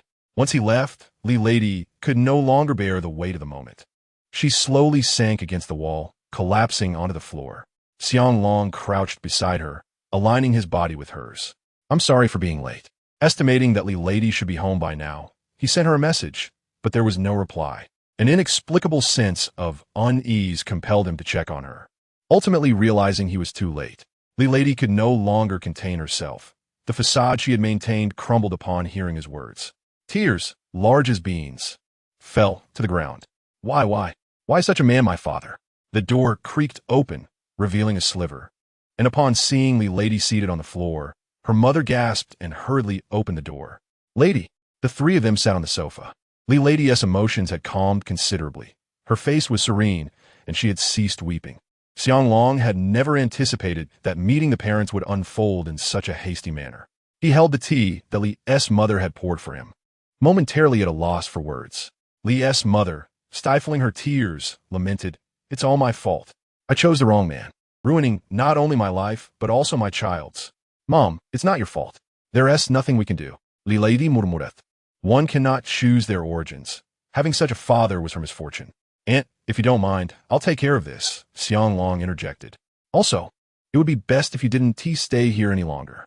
I have a small house in the city center, and I would like to invite you to move in for your safety.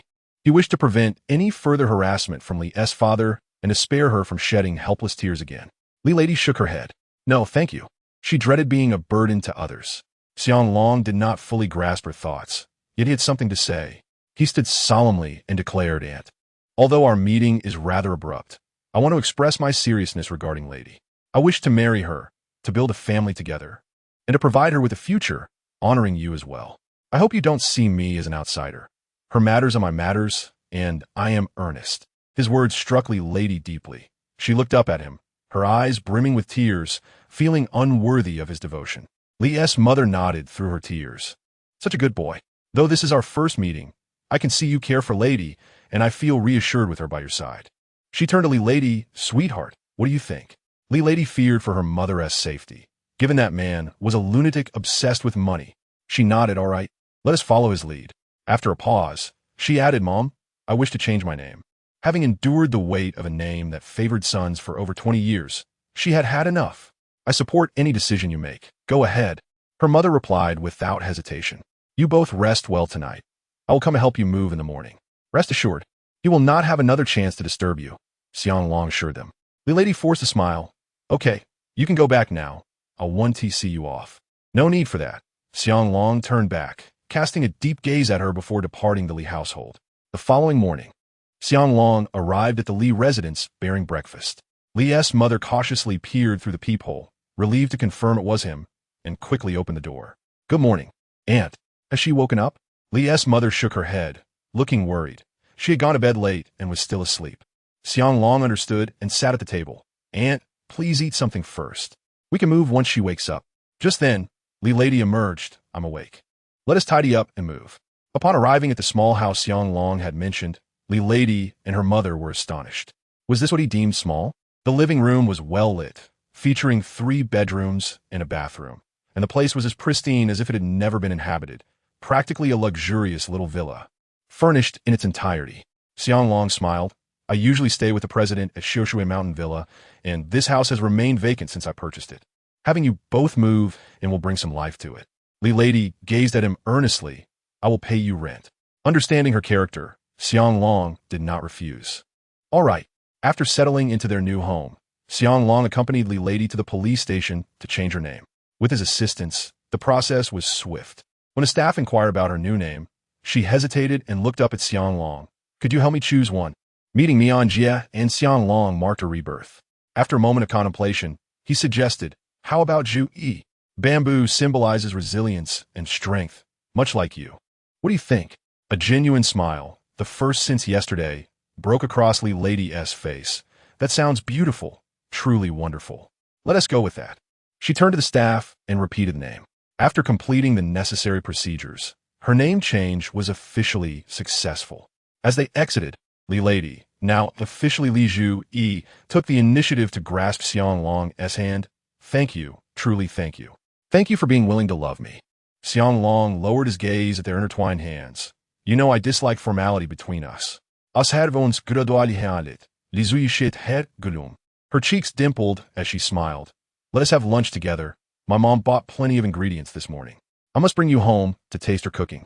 Xiang Long instructed her to open her palm, placing the house key within it. This is the only key.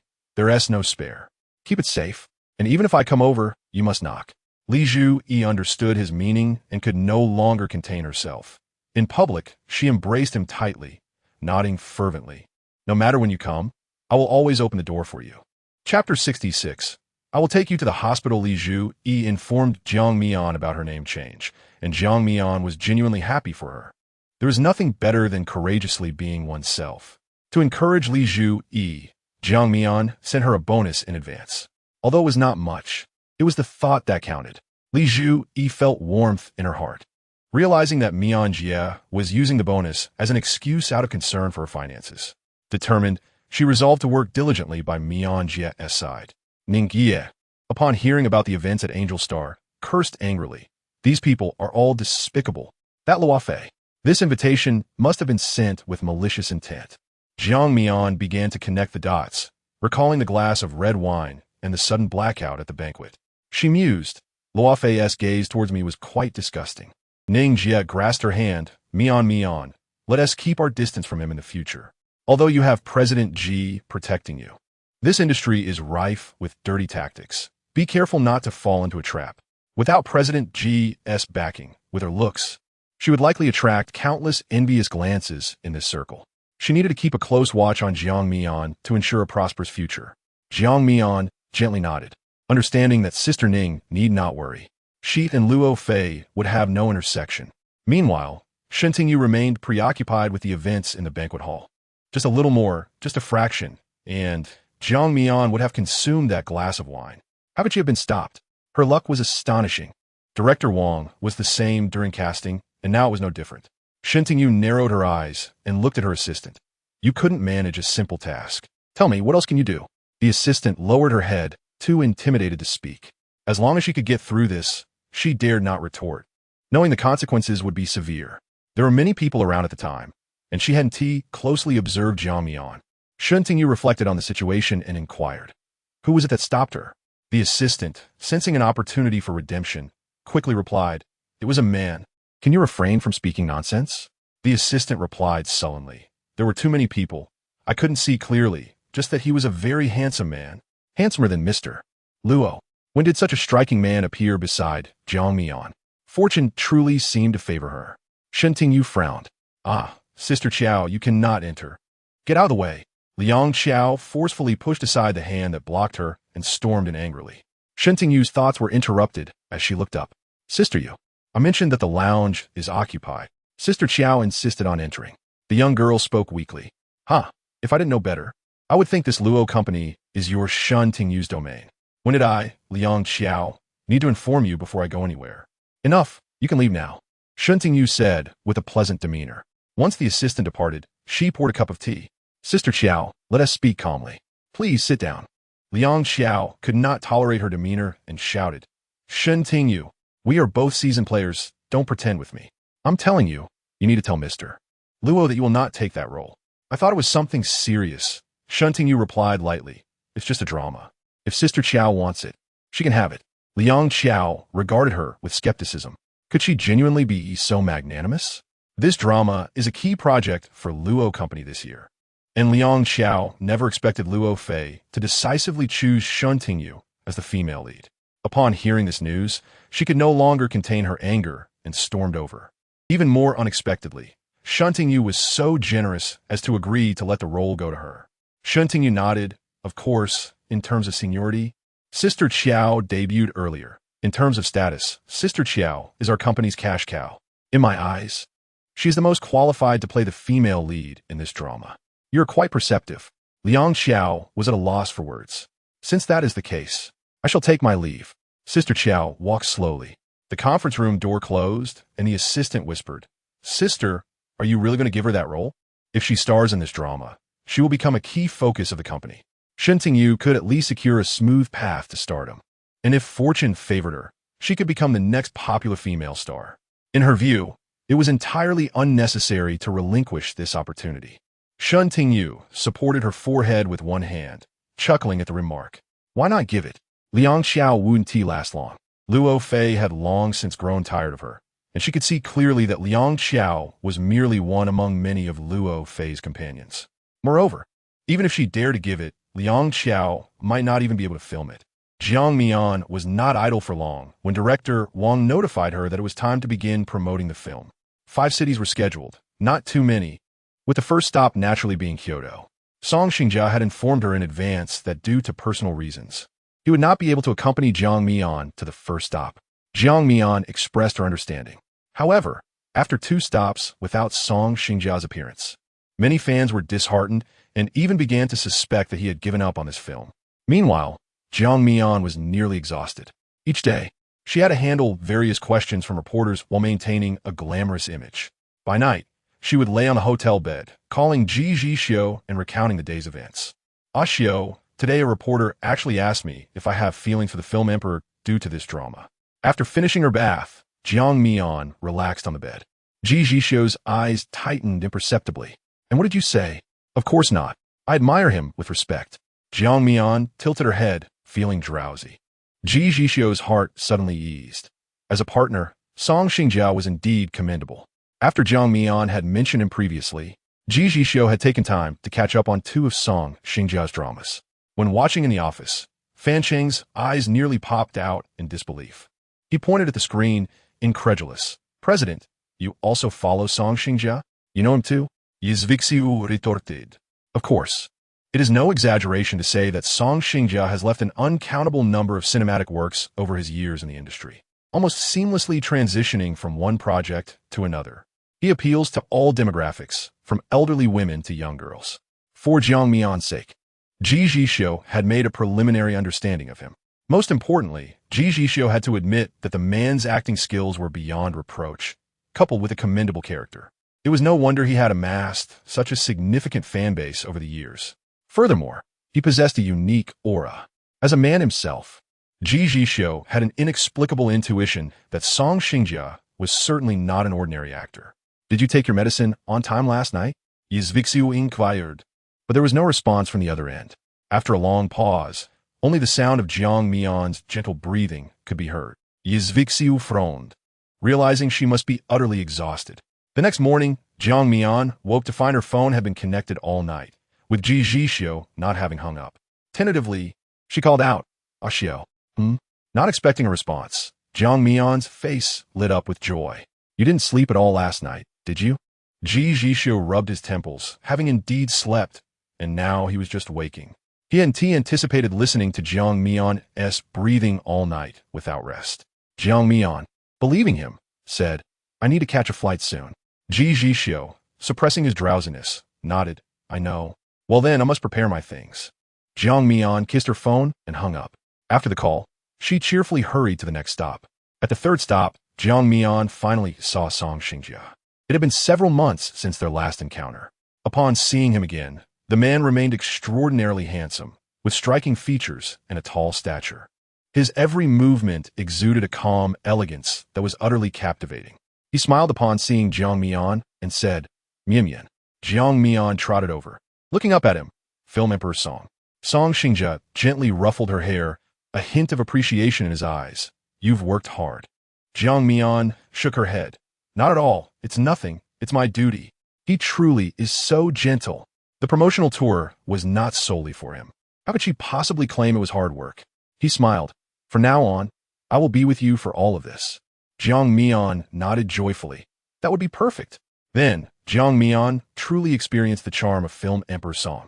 During the film promotion press conference, the audience was filled to capacity, and no one dared to pose sharp questions to Jiang Mian anymore. All attention was solely on Song Xingjia. Although he captivated everyone's gaze, he did not focus solely on himself. When reporters engaged with him, they were effortlessly led along, allowing other crew members to shine as well. His ease and grace left Jiang Mian in awe. With him, the promotional tour felt far from exhausting. As the events progressed, Jiang Mian even felt somewhat like a supporting role. Upon seeing the momentum building, Director Wang waved his hand and added 5 more cities to the schedule. Unexpectedly, during the final press conference, a large group of fans appeared out of nowhere, having caught wind of the news and rushed to block Song Xingjia. The security personnel received the alert and rushed over to disperse the crowd, but they were met with an overwhelming surge of fervent fans, creating an impenetrable barrier. Jiang Mian found herself trapped amidst the chaos, desperately wanting to shout, "Song Xingjia, did not take this passage. You've blocked the wrong person." Yet her voice was drowned out, unheard amidst the clamor. Li Jui was stuck at the other end, frantic. "Song Xingjia, Song Xingjia. I would crash into a wall for Xingjia. Let me through, let me through. Stop blocking here." The esteemed actor did not come this way.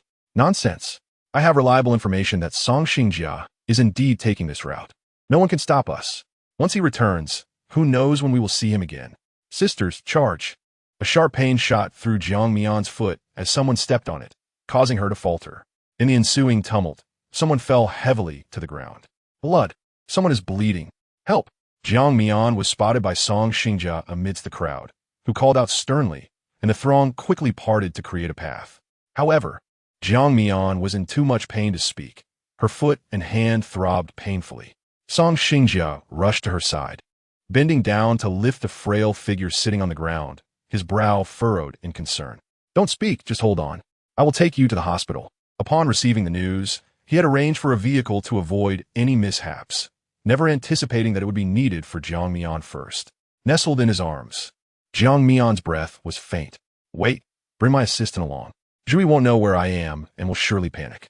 Song Xingjia nodded, grasping her hand reassuringly. Don't worry, I will take care of everything. Hearing his words, Jiang Mian finally felt a sense of peace and closed her eyes. Just before losing consciousness, she thought, Ji Zhixiu would surely be furious. Chapter 67. He wants to give Jiang Mian the best. What should have been a splendid film promotion event turned into a calamity. The bustling crowd and cacophony of voices made the news of Song Xingjia rescuing Jiang Mian spread rapidly on the internet, igniting a flurry of trending topics. Jiang Mian injured, Song Xingjia rescues Jiang Mian video high school class 3 promotion accident, Jiang Mian stampede incident. Pancake Entertainment reported, a netizen revealed that Jiang Mian was injured during the final promotional event for high school class 3 in Lansher when fans of Song Xingjia blocked the exit passage, leading to a stampede. An ambulance has transported her to the hospital. We hope her injuries are not severe. Help! The video is terrifying, everyone pushing and shoving. Jiang Mian is so pitiful. Praying for her safety, Song Xingjia carrying Jiang Mian is incredibly handsome. I'm really fed up with these crazy fans, pure lunacy. It's an embarrassment to our Jia. Are these fans? They're madmen, using love as an excuse to behave this way. Ha! Song Xingjia will definitely be furious this time. Just wait and see. After posting the video, Ji wiped the cold sweat from his forehead. The scene was so harrowing. Jiang Mian's injuries were likely serious. Why are you dazed? Go find out which hospital Song Xingjia took Jiang Mian to. You must dig up the latest news. The editor-in-chief shouted, directing the camera at him with evident dissatisfaction. Originally, no one wanted to come to such a remote place, as flights did not directly reach it. However, for Song Xingjia, he sent Ji, not expecting the latter to stumble upon such fortuitous luck. This incident would undoubtedly provide their entertainment channel with immense exposure, and it was imperative to secure the scoop. Ji nodded blankly, understood, editor. Hearing the response, the editor nodded approvingly. Ji, look at your name, Ji. You were born for this industry. I have high hopes for you. Don't let me down. After ending the video call, Ji wore a troubled expression. If he were capable of uncovering such stories, he wouldn't still be in this company. Despite his thoughts, he hurriedly grabbed his camera and left the hotel. At the city hospital, Jiang Mian had yet to awaken. The doctor stated that the patient had been overly fatigued and needed rest. Li Zhui bit her lip in self-reproach, having immediately called Sister Ning to inform her of the situation. It was her fault for not protecting Mian properly. She gazed at Jiang Mian lying on the hospital bed, silently praying for her swift recovery. Yes, issue a statement from the studio. You know how to write it, right? Also, have the arrangements for the other injured parties been made? Song Xingjia spoke in a low voice. All arranged, Mr. Song. Rest assured, they're all minor injuries. I will ensure someone is there to care for them. As for the statement, may I draft it and send it to you for approval? The assistant replied. Sure, go ahead. After organizing everything, Song Xingjia hung up the phone. He hadn't felt this powerless in a long time. The small, fragile figure of Jiang Mian, nestled in his arms, had pierced his heart with a pang of sorrow. He suddenly recalled the time he secretly visited Jiang Mian to meet her. The young girl back then was lively and adorable, bullied by others, sitting on the ground with tears stubbornly glistening in her eyes as she declared, having my grandmother is enough for me. Oh, an orphan, a wild child. Wild child. Jiang Mian had picked up stones from the ground and hurled them at the bullies, causing them to scatter in fear. I am not. Song Xingjia closed his eyes, recalling that he too shared the Song family lineage. While Song Yin spent her days playing with cats and dogs, never worrying about food or clothing, Jiang Mian had already taken on the responsibility of caring for her grandmother at such a young age. Thus, upon returning to Port City, the first thing he did was inform his elder brother that he had found his child. He hoped to bring her back, even if it meant registering her under his name.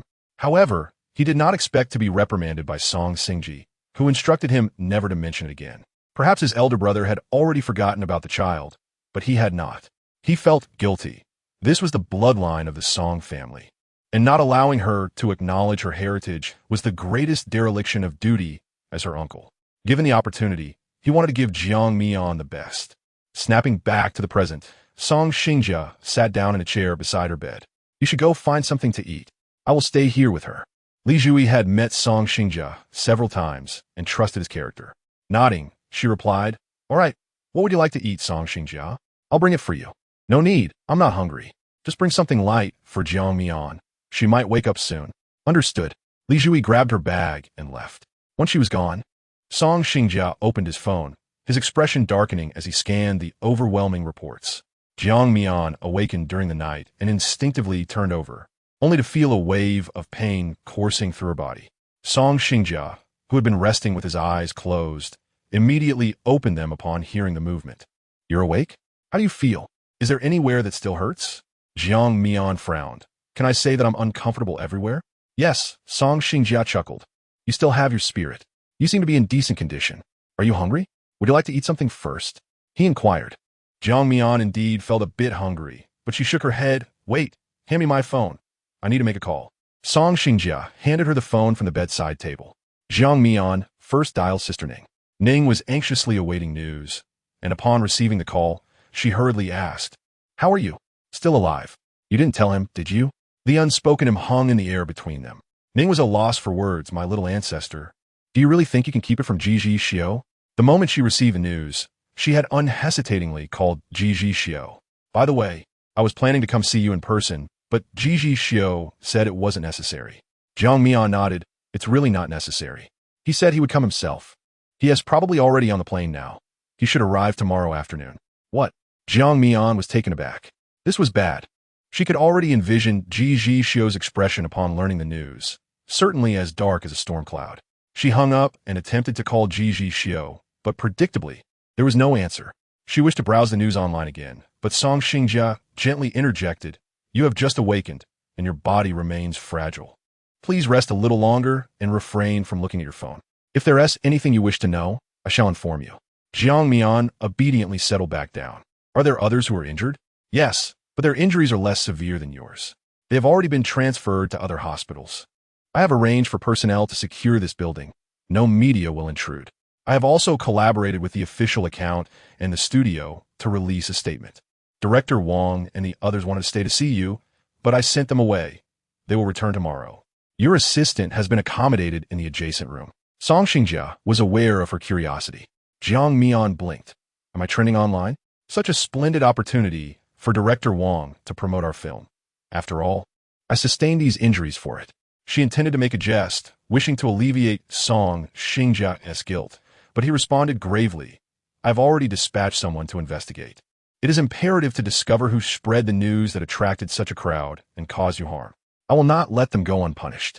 This incident stemmed from my involvement. Jiang Mian, I am truly sorry. Jiang Mian was taken aback. Song Xingjia was also a victim in this situation. Besides, it was merely an accident.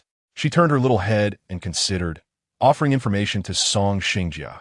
I overheard one person exclaim that after this press conference, you would not return, which is why they seized the opportunity. Lan City is a remote municipal area, lacking the convenient transportation of larger cities. Even arriving by plane requires a lengthy drive. The decision to hold the final event here was made by Director Wang, who wished to share the beauty depicted in the film with audiences nationwide, not even overlooking such secluded locales. Song Xingjia gently patted her head. Rest now. Do not overthink. Jiang Mian thought to herself that sleep was a luxury she could not afford, especially with Ji Zhixiu arriving the next day. She had yet to contemplate how to address him. Nevertheless, she closed her eyes. When Shen Tingyu received the news, she devoured 2 large bowls of rice that evening. It seems heaven has eyes. How could Jiang Mian not be trampled? She lamented. Ji Zhixiu arrived in Lan City that afternoon, just as Director Wang and the crew had finished visiting Jiang Mian. The hospital room was left with only Jiang Mian and Song Xingjia. Would you like an apple? After lying in bed for half the day, Song Xingjia, concerned for her boredom, occasionally brought her snacks. Jiang Mian shook her head, aware of his guilt, but this treatment felt excessively generous.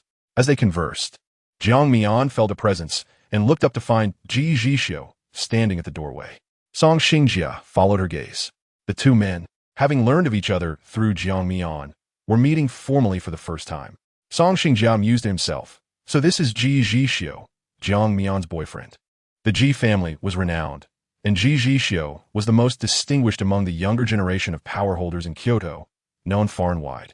Though he had not heard rumors regarding Ji Zhixiu's romantic life, He wondered whether he truly held sincere feelings for Jiang Mian.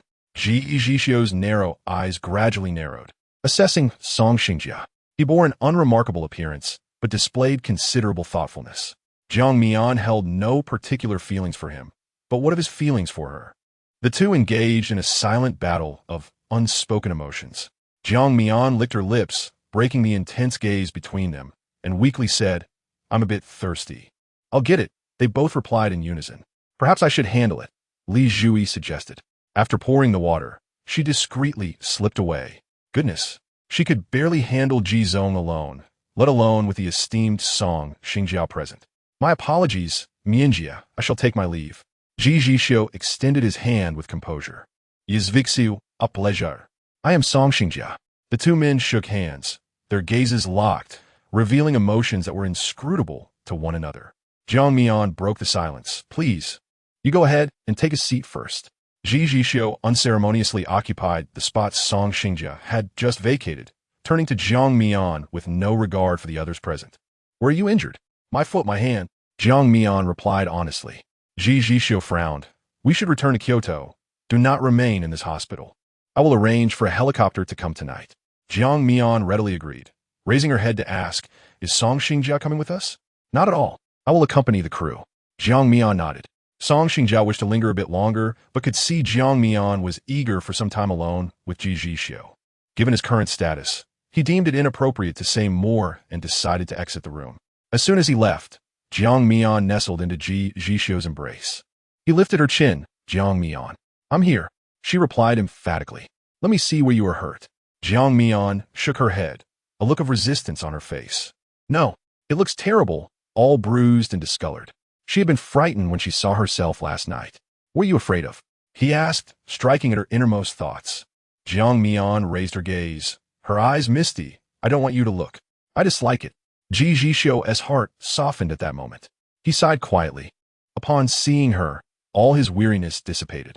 He embraced the young girl. "Do you know how worried I was when I received the news? This was an accident. It won't happen again," Jiang Mian hastily reassured him. Chapter 68. Truly a fool, given this man's domineering nature. Jiang Mian dreaded the possibility of him uttering something controlling. Ji Zhixiu found it amusing.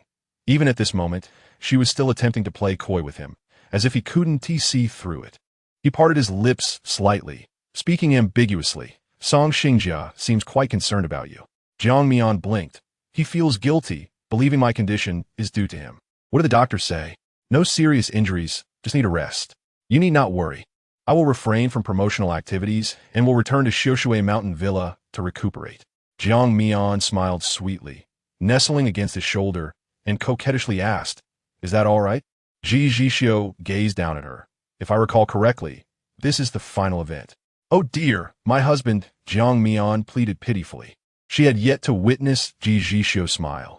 His stern expression was rather intimidating. Ji Zhixiu wrapped his arms around her waist from now on. "I will have Xiang Long accompany you at all times." His magnetic voice resonated above her head. Initially, Ji Zhixiu had intended for Jiang Mian to bring Xiang Long along, but she felt it unnecessary to have so many people around for a mere promotional event, so he had not insisted.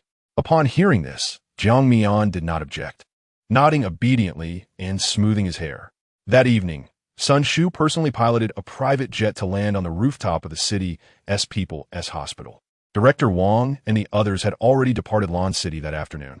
Under the cover of night, Jiang Mian stealthily boarded the plane, while Song Xingjia watched her departing figure. A sense of worry creeping into his heart. He wondered when he would see Jiang Mian again. He would return to focus entirely on aiding his older brother in seizing power. In Kyoto, upon her return, Xiao Yugan leapt into her arms, only to be ruthlessly picked up and tossed aside by Ji Zhixiu. "Meow. Hey, let me hold her." Jiang Mian, undeterred by Ji Zhixiu's cold demeanor, happily received Xiao Yugan from him. "Does it still hurt?" "It does." Jiang Mian tilted her face up. "A kiss from my husband will make it better," she asserted confidently. Ji Zhixiu genuinely cupped her face, as if cradling a rare treasure, and slowly lowered his head, drawing near to her luscious lips. Initially, he intended to merely graze her lips, but gradually, he craved more than just a fleeting kiss. Jiang Mian slightly parted her lips, enticing Ji Zhixiu to explore her mouth freely, their tongues entwining in an intimate dance. Ji Zhixiu's large hand gradually ventured beneath her garment, reaching for her button, causing Jiang Mian to awaken from her daze, letting out a soft whimper. Xiao Yuan, displaisa, exclaimat, folies humans. You're crushing me. Ji Zhixiu suddenly regained his senses. Realizing Jiang Mian was still an injured party, he withdrew his fingers, pressing half of his weight atop her, calming his breath. He was unsure whether Jiang Mian was simply too sweet or if his self-control was lacking. Their gazes locked, the desire within their eyes unmistakable. And Jiang Mian was not in a much better state herself. Ji Zhixiu grasped Jiang Mian's palm, his voice hoarse, Mian Mian. Jiang Mian yearned to feign ignorance. Yet the truth was unmistakable. The man's Adam's apple bobbed, and his thin lips, having tasted her, appeared even more lustrous, accompanied by his gentle, shallow breaths. Jiang Mian, much to her dismay, felt her cheeks ablaze. Help me, he coaxed. Her chest rose and fell in a similar rhythm, and she replied softly, but my hand is injured too. Then Jiang Mian heard the man utter a curse under his breath. She swore she had never seen such an expression on Ji Zhixiu's face in all the time she had known him. He abruptly released her and stood up. Jiang Mian watched his retreating figure as he headed to the bathroom, and after a moment, she couldn't help but chuckle. When Ji Zhixiu returned, Jiang Mian was already lying on the bed. The man, still damp, looked at her and said, "You sleep first. I'll head to the study." Jiang Mian turned on her side, propping herself up slightly, her long, dark hair cascading down. With her innocent peach blossom eyes wide open, she asked, "Will you come back later?" Ji Zhixiu pinched the bridge of his nose and replied nonchalantly, "I want to be back. But I will miss you." Ji Zhixiu suddenly smiled, a hint of mischief in his eyes. "You think just because you're injured, I can't do anything? Still trying to tempt me, Jiang Mian sensed a hint of danger and quickly shook her head, lying back down, exclaiming, my hand hurts so much. I'm going to sleep." Ji Zhixiu watched her act, and when she settled down, he stepped out of the room and turned off the light. Once the silence enveloped her, Jiang Mian climbed out from under the covers and opened the dormitory group chat. "Come chat with me and keep me company, a patient in need." Ji Lanru was the first to respond. "Do you want me to come visit you?" When Su chimed in, "Take me along, darling, you're truly a calamity." Zhang Duo added, "I want to go too." Jiang Mian pondered for a moment. Ji Zhixiu might not be home tomorrow, and if Ji Lanru came over, it wouldn't be a bad idea. "If my husband isn't home tomorrow, you all can come." Ji Lanru replied, "Sure, let me know what you want to eat, and I'll bring it," Jiang Mian suggested, from a snack stall on the back street of the school. A few months after graduation, she found herself missing the school's delicacies the most. Ji Lanru responded, "No problem." As they chatted, Jiang Mian received a phone call. "Wu, Master, are you okay? I just finished work and saw the message." "Wu, how are you? Does it hurt?" The voice of Zhao Xinxin came through, tinged with a hint of tears. Jiang Mian couldn't help but smile, her heart warmed. She found her to be such a lovely and sincere girl. "I'm fine. I'm already back in Kyoto. Thank you. That's great. Woo, Master.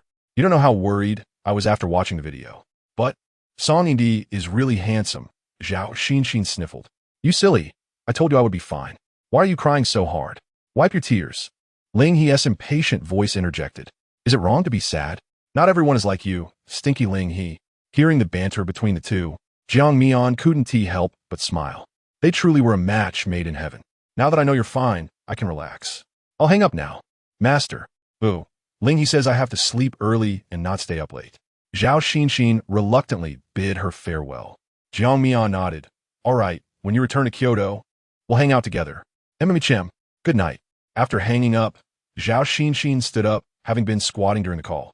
As she suddenly rose, her legs tingled, and she couldn't help but stumble backward. Ling He, quick on his feet, caught her by the waist and pulled her into his embrace. They both froze, as if time had stopped. Ling He's earlobes turned a shade of red, yet he remained composed, brushing away the tears beneath her eyes, his voice gentle. "You really are a fool."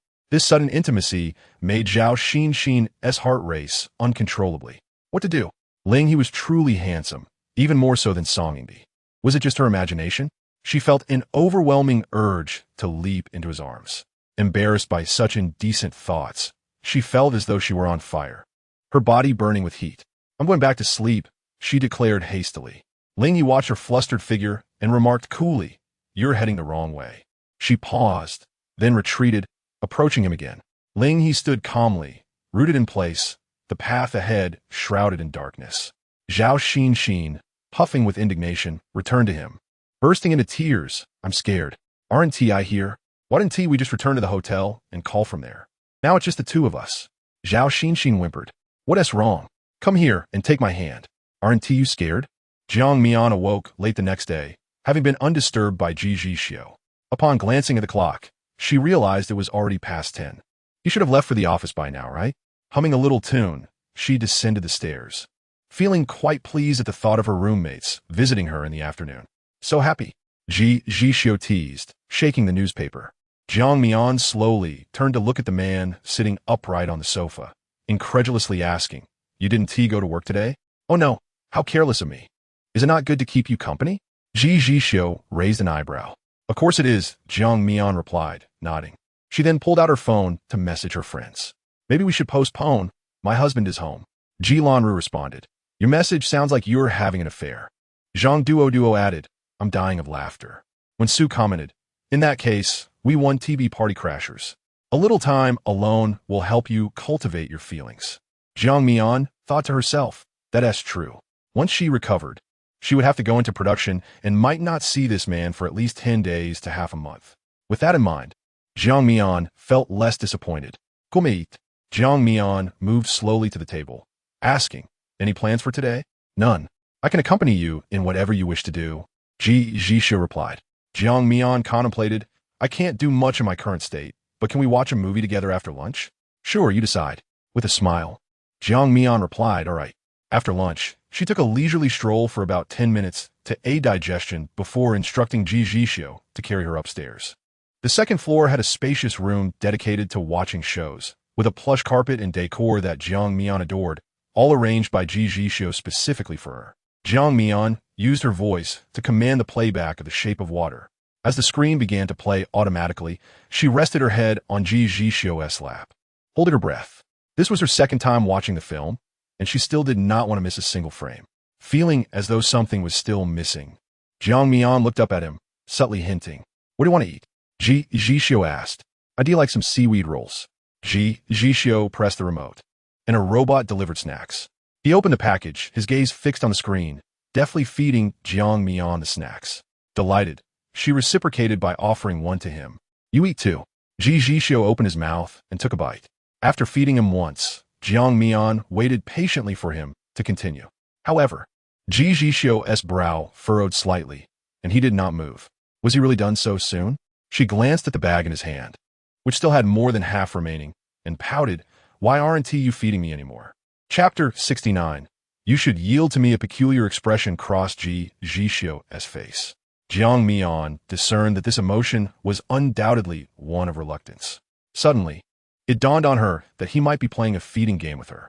Thus, she picked up another piece and offered it to Ji Zhixiu's lips. He lowered his head and accepted it naturally, even nibbling on her fingertip.